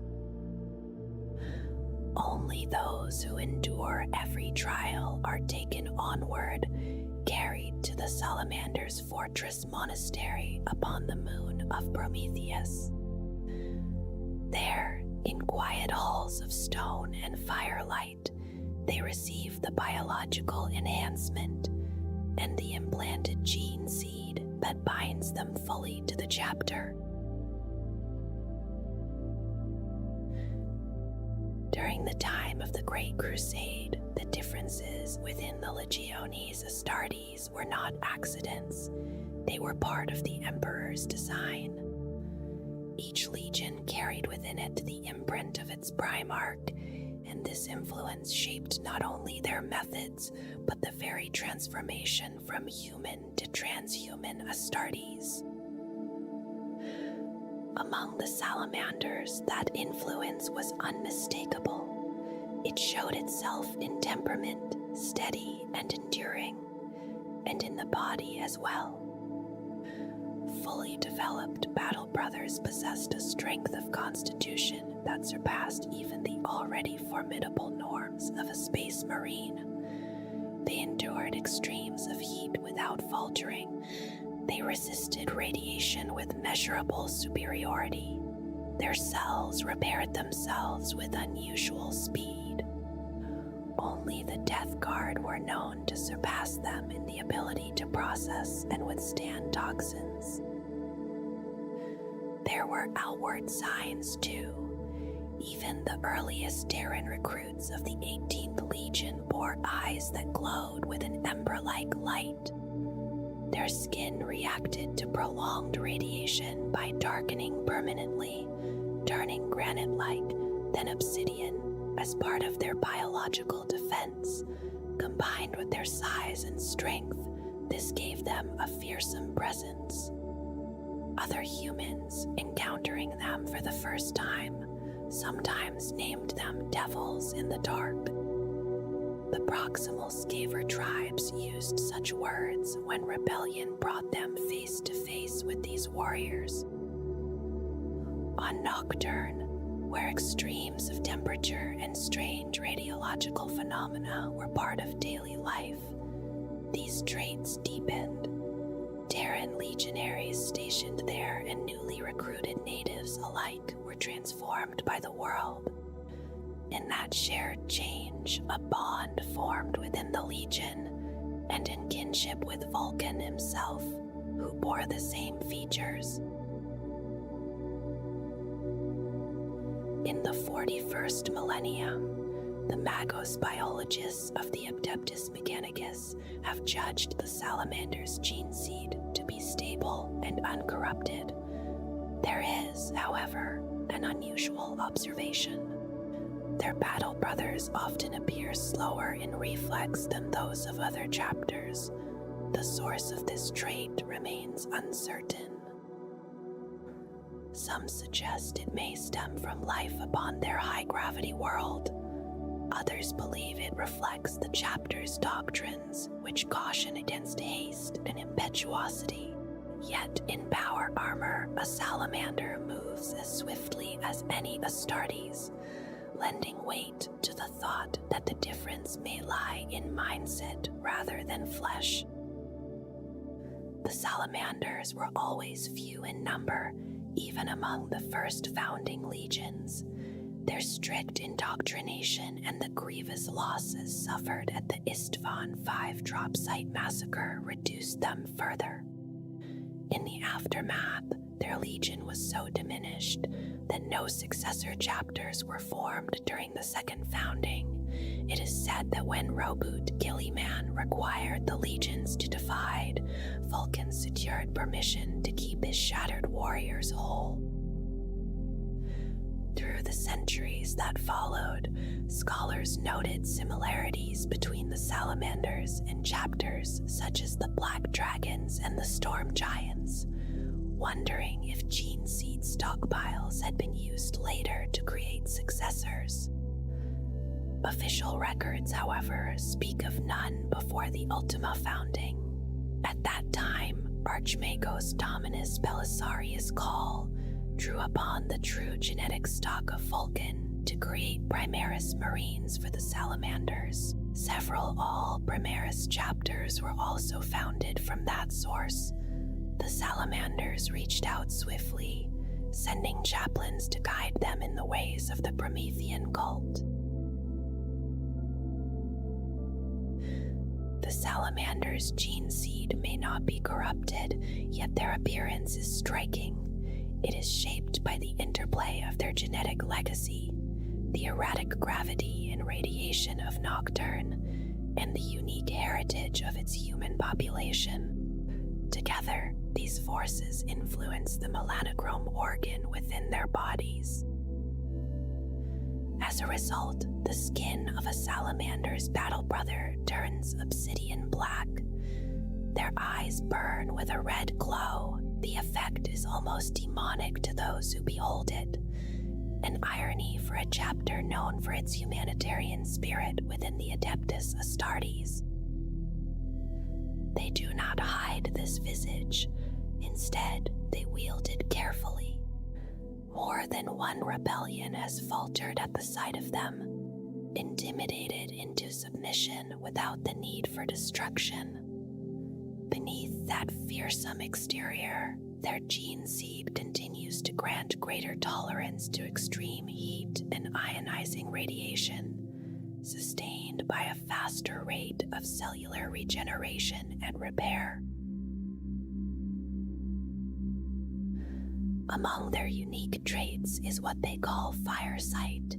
It is a heightened sensitivity to infrared emissions, allowing them to focus upon precise heat signatures. Long ago, Salamander's artificers crafted a material capable of producing minute pulses of heat at frequencies only their altered eyes could perceive. That material is layered within the ceramite of their power armor, woven through robes and standards, and even applied to the flanks of their vehicles. To those without the gift, it remains invisible. But to the salamanders, especially when aided by the senses of the new sphere, it becomes a language of warmth and light. Strategic designations can be shared in silence. Hidden markings trace patterns through the air, guiding warriors through battle in ways their enemies cannot detect. For wider and more precise perception, they still rely upon the autosense systems of their armor, yet firesight remains a quiet flame that only they can see. Vulcan, a perpetual and the Primarch of the Salamander's Legion, was remembered as both master craftsman and unyielding war leader. He endured the long fires of the Horus Heresy and the Great Scouring, one of the few Loyalist Primarchs to survive those terrible days. Long after the war had ended, he hid 9 sacred artifacts across the galaxy, placing a quiet test before his sons. When the Forge Father should find them all, he promised he would return, as written in the Dome of Fire, and lead them in the Imperium's darkest hour. Then he vanished. Before Vulcan was found, the Legion had followed Cassian Vaughn, called the Fallen Master. Mortally wounded against the orcs, he was granted a dreadnought sarcophagus forged by Vulcan's own hand, the Dracos Revenant, the Iron Dragon, shaped from an unknown alloy said to come from deep beneath old Earth. On Istvan V, he fought with relentless fury, standing firm as betrayal consumed the field, until an orbital lance strike glassed the battlefield. A year later, the battered shell was discovered, still clinging to life, known thereafter as the Twice Dead and the Avatar of the Sacred Flames. Cassian Draco's return changed, touched by something strange beneath the black sands.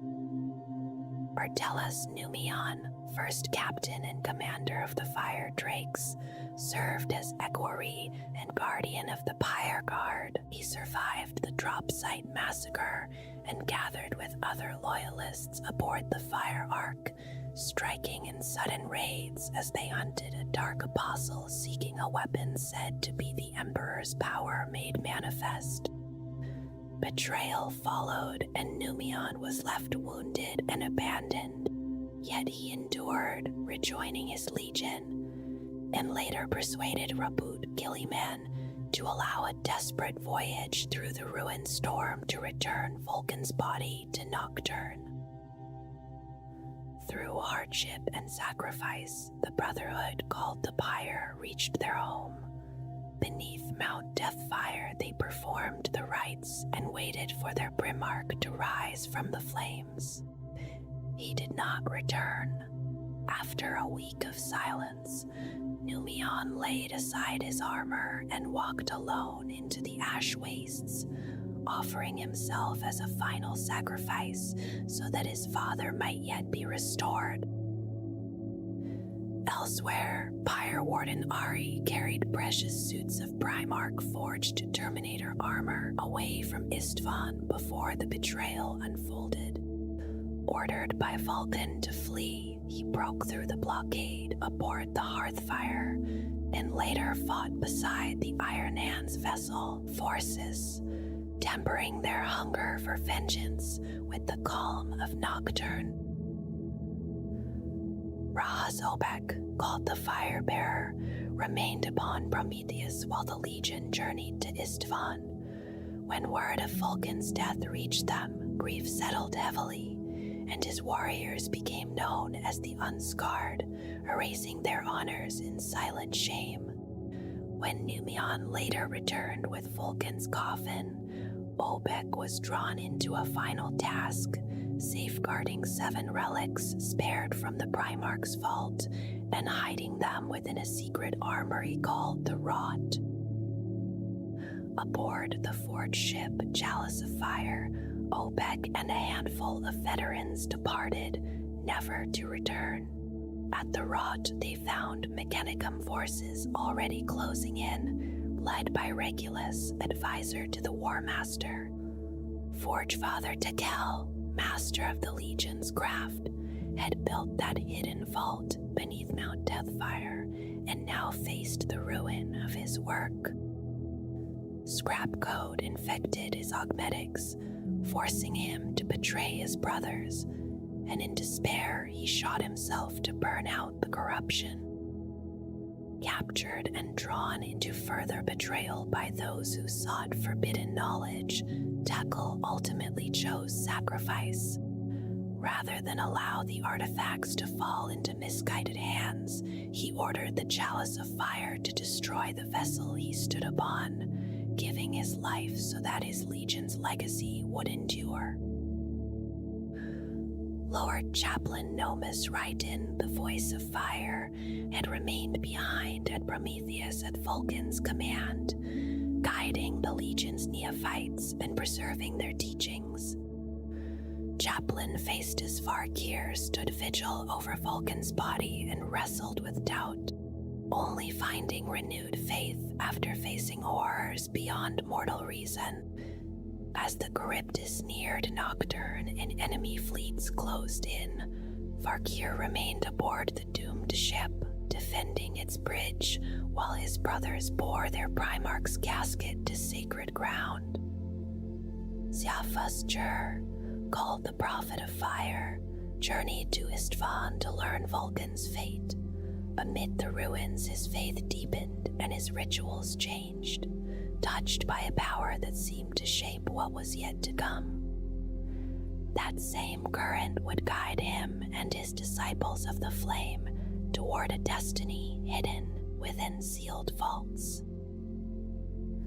Chaplain Zaul, one of the Unscarred, struggled with belief, convinced his Primarch was truly dead even as others clung to hope.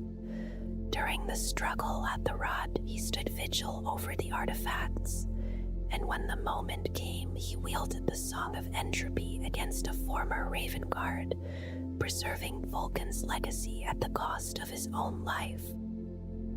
Chief Librarian Lord Umoshin had once led the Librarium before it was disbanded under the edicts of Negia. His later mission on Terra and his fate remained uncertain. Epistolary Ushaman, restored to service after the massacre, guided the Charybdis through the warp alongside Varkir, giving his life to bring his brothers home. Among the scattered survivors were apothecary Adesh Tarsa, long thought dead upon Istvan, and the unnamed apothecary called Saurian, who tended the wounded aboard the Obstinate. Saurian opposed the dark use of the Keys of Hell and died ensuring his brothers escaped before the vessel was destroyed. Many others fought and fell in those days. Chosen Gobal Rutan's armor was later seen as trophies upon Night Lord's war gear. Sergeant Paris Calshow vanished in battle against the Calforback. Sergeant Sandu died defending the Rod. Vexillary Aknun Zen found humility in sacrifice, standing steadfast beside Captain Obek. Each name carried the quiet weight of loss. Shendrak Nalgor and his breacher squad held a shattered bunker on Istvan until massed Vindicator fire ended their stand. Karo Narshak escaped aboard the Thunderhawk Oedoran and later fought in precise orbital strikes against the Dark Mechanicum. Moraeus Orisus battled to the last when false allies revealed themselves as enemies at close range. Rastan, once an epistolary, wandered the Urgal Depression in madness, seeking his Primarch. Visions and shattered memories guided him to a downed Stormbird, and then to a cave marked by scorched scars. Realizing Vulcan had been taken and later teleported away, Rastan embraced his awakened psychic power, immolating himself and his pursuers in a final blaze of warp fire. Ancient Gren, once Sharok Gren, pledged to defend Dominica Minor rather than flee from Mordarian's fleet. His ultimate fate faded into uncertainty.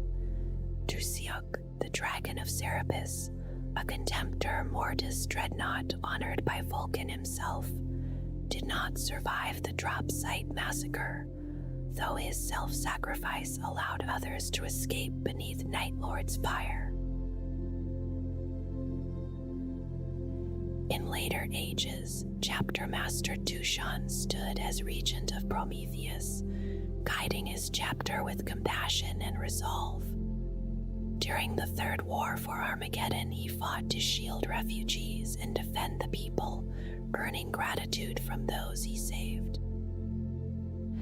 Captain Pelas Mirsan, the Winter Blade and defender of Nocturne, commanded during the Badab War and later defended Benediction in the Taladus War. Captain Adrax Agaton rose after treachery claimed his predecessor, leading at the Farron Straits.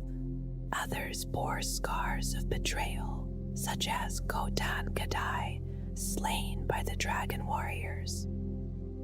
Vulcan Histan, once captain of the 4th Company, now serves as Forge Father and Seeker of the lost relics named within the Dome of Fire.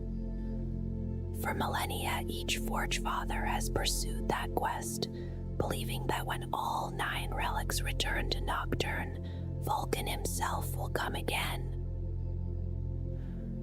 Around them stand many captains and masters, from Ursan Dragagard with his wide-toothed Teskara sword, to Solbaken, once a simple brother of the 3rd Company, now master of recruits, tempered by captivity within the Eldar webway. Chaplain Elysius, bearer of Vulcan's sigil, once erred in youthful zeal upon Imgarl, a mistake that scarred both him and Brother Argos. Over time, he became a solitary figure whose words could kindle fierce resolve. Captured in the Jevion campaign and later freed by Vulcan Hastan, he returned strengthened in spirit. Chief Librarian Velkona mentors those who walk the path of psychic power, including Dakir, the Fire Sword of Prophecy, whose destiny might save or doom Nocturne. Burial gave his life battling the renegade Nilin, who forged the dragon warriors from ashes and bitterness. Across many campaigns, from Slato to Morabar, Salamander's sergeants and chaplains fought and fell, their deeds woven into the chapter's memory like embers carried in the dark. Sergeant Praetor leads Tushan's mailed fist, his brow marked with platinum studs and his armor adorned with drake's teeth. Beside him once stood Sergeant Numine, who returned to the Protean only to fall to Gen Sealers in the shadows of that vessel. Veterans of the Fire Drakes have fought at the Volgora Rift and in the Kevion campaign, some wounded, others lost, their heavy flamers and thunderhammers falling silent one by one. Among the chapter's ancients walks Bryurth Ashmantle, the Iron Dragon, a venerable dreadnought fashioned by Vulcan's own hands, and Korad, called the Warmaker, whose scaled carapace and relentless will speak of a life devoted wholly to battle. Even doomed within adamantine, they carry forward the fire that began long ago on Nocturne.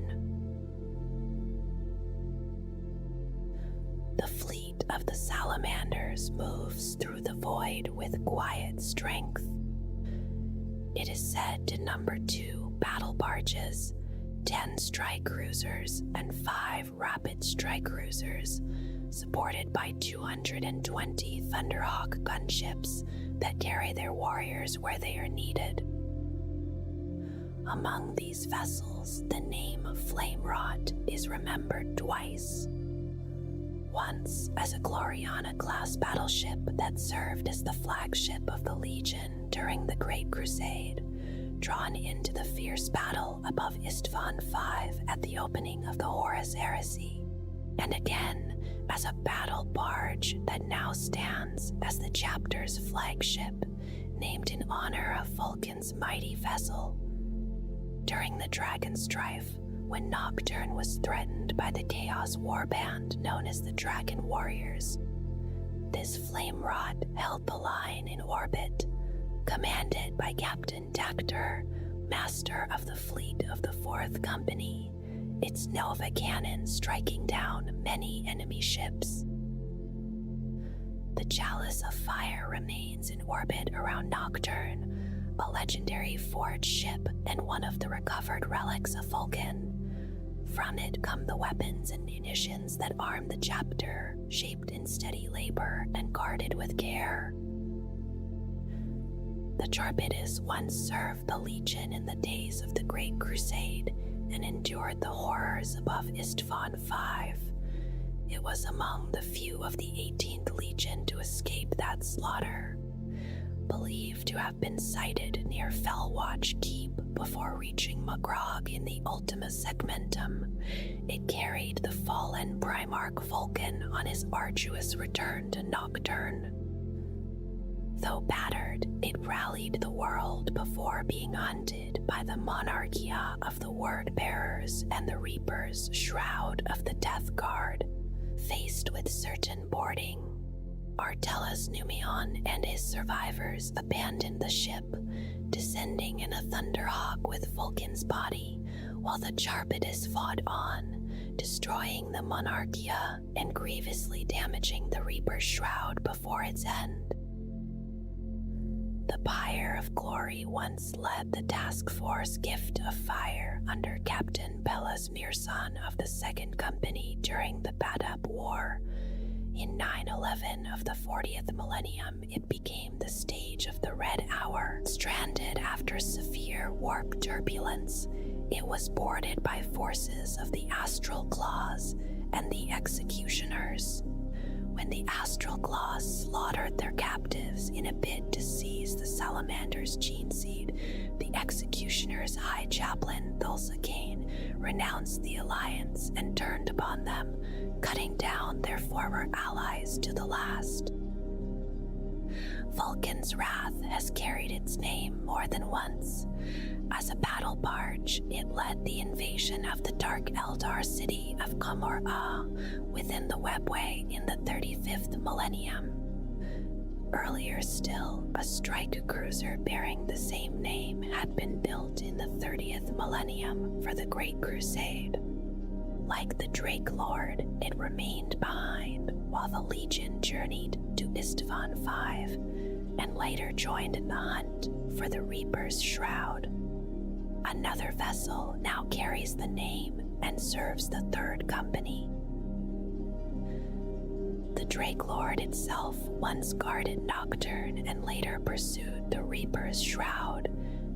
After that grand cruiser sought to strike at the Salamander's homeworld, the Ebon Drake, crafted by Vulcan's own hand as the first of a new design for the Legiones Astartes, became the pattern for the strike cruisers of the Imperium.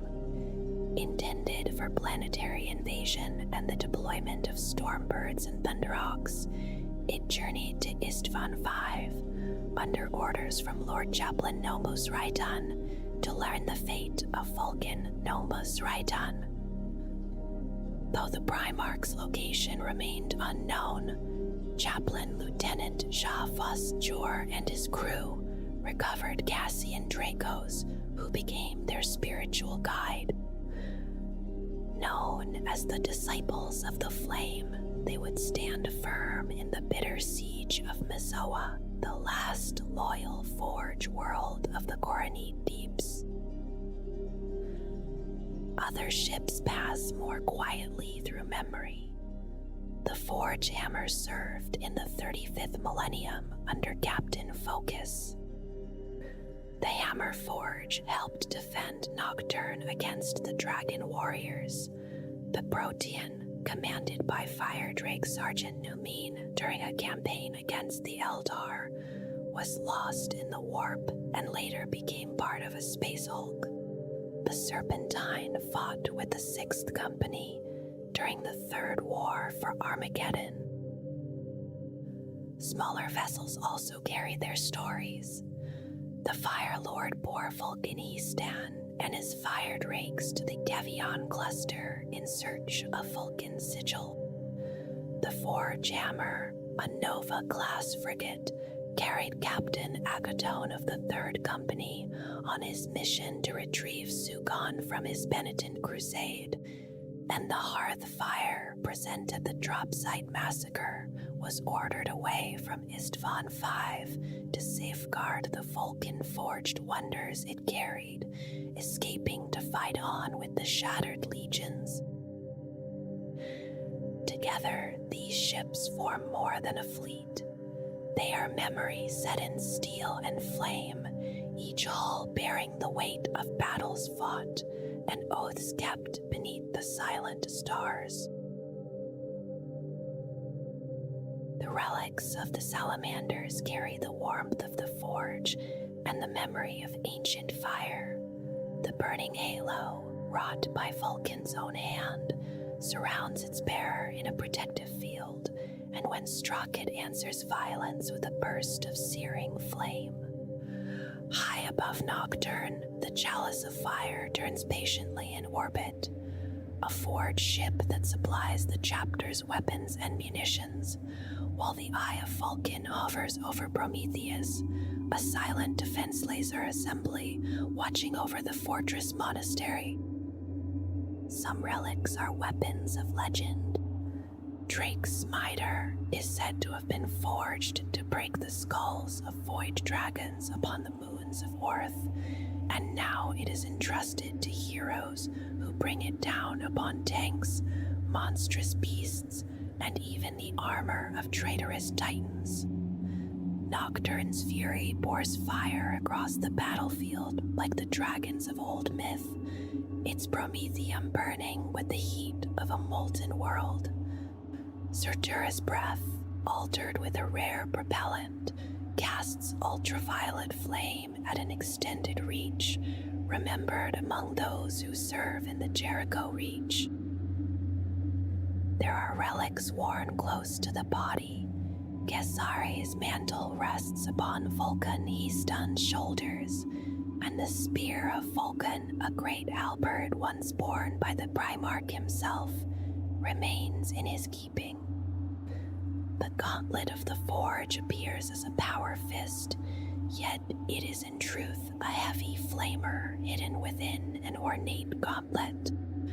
A salamander's mantle, cut from the scaled hide of Nocturne's lava salamanders, shields its wearer from fire, and in time, this craft spread to other chapters as adamantine mantles. The Iron Dragon stands apart, a Mars pattern Mark V dreadnought chassis with unusually heavy armor and a plasma reactor built upon lost thermic designs. It is believed to have been the first shape of what would become the ironclad pattern. Primarch Vulcan designed its arm weapons, each fitted with a Dreadfire pattern heavy flamer. Only the strongest souls endure interment within it. Now Sokar Brayarth, once captain of the 4th Company, walks the wars of the age as Brayarth Ashmantle, his machine spirit heavy with memory. Sacred texts rest within the pantheon on Prometheus. The Promethean opus recounts the coming of the Emperor in the late 30th millennium, when he appeared as a stranger and challenged Vulcan to trials of strength, forging in rivers of fireblood and carrying anvils across lava deltas. Their contest ended in a hunt for a mighty salamander, and in the moment of peril above a lava flow, the stranger cast aside his own prize to save the Primarch. From that day, the Scout Marines endure their own hunts before they are named Battle Brothers. The Tome of Velcona gathers the psychic lore of flame, studied by librarians who seek to master the nature of fire, born of the mind. The Tome of Fire, spread across many volumes and arcane works wrought by Vulcan himself, holds prophecy, history, and the hidden paths to 9 artifacts scattered across the galaxy. It is said that when those relics are recovered as the texts decree, Vulcan will return for the final war. Promethean's blessing turns the heat of chain and power weapons outward in a lick of flame. And in the hands of chosen warriors, relic bolt guns and ancient devices continue their vigil, each one carrying the steady, enduring light of Nocturne. Vulcan bore a personal sigil through much of the Great Crusade, a blacksmith's hammer engraved with words that spoke of striking the Emperor's enemies as an anvil is struck.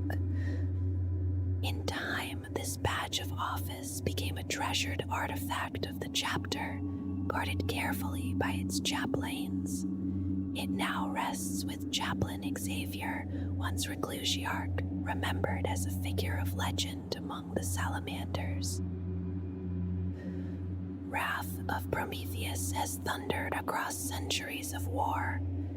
Since the days of the Heavenfall massacres, it has brought death to traitors and aliens alike, its voice echoing from the Ghoul Stars to Armageddon. In its weight and recoil lies the patient fury of a chapter that does not forget.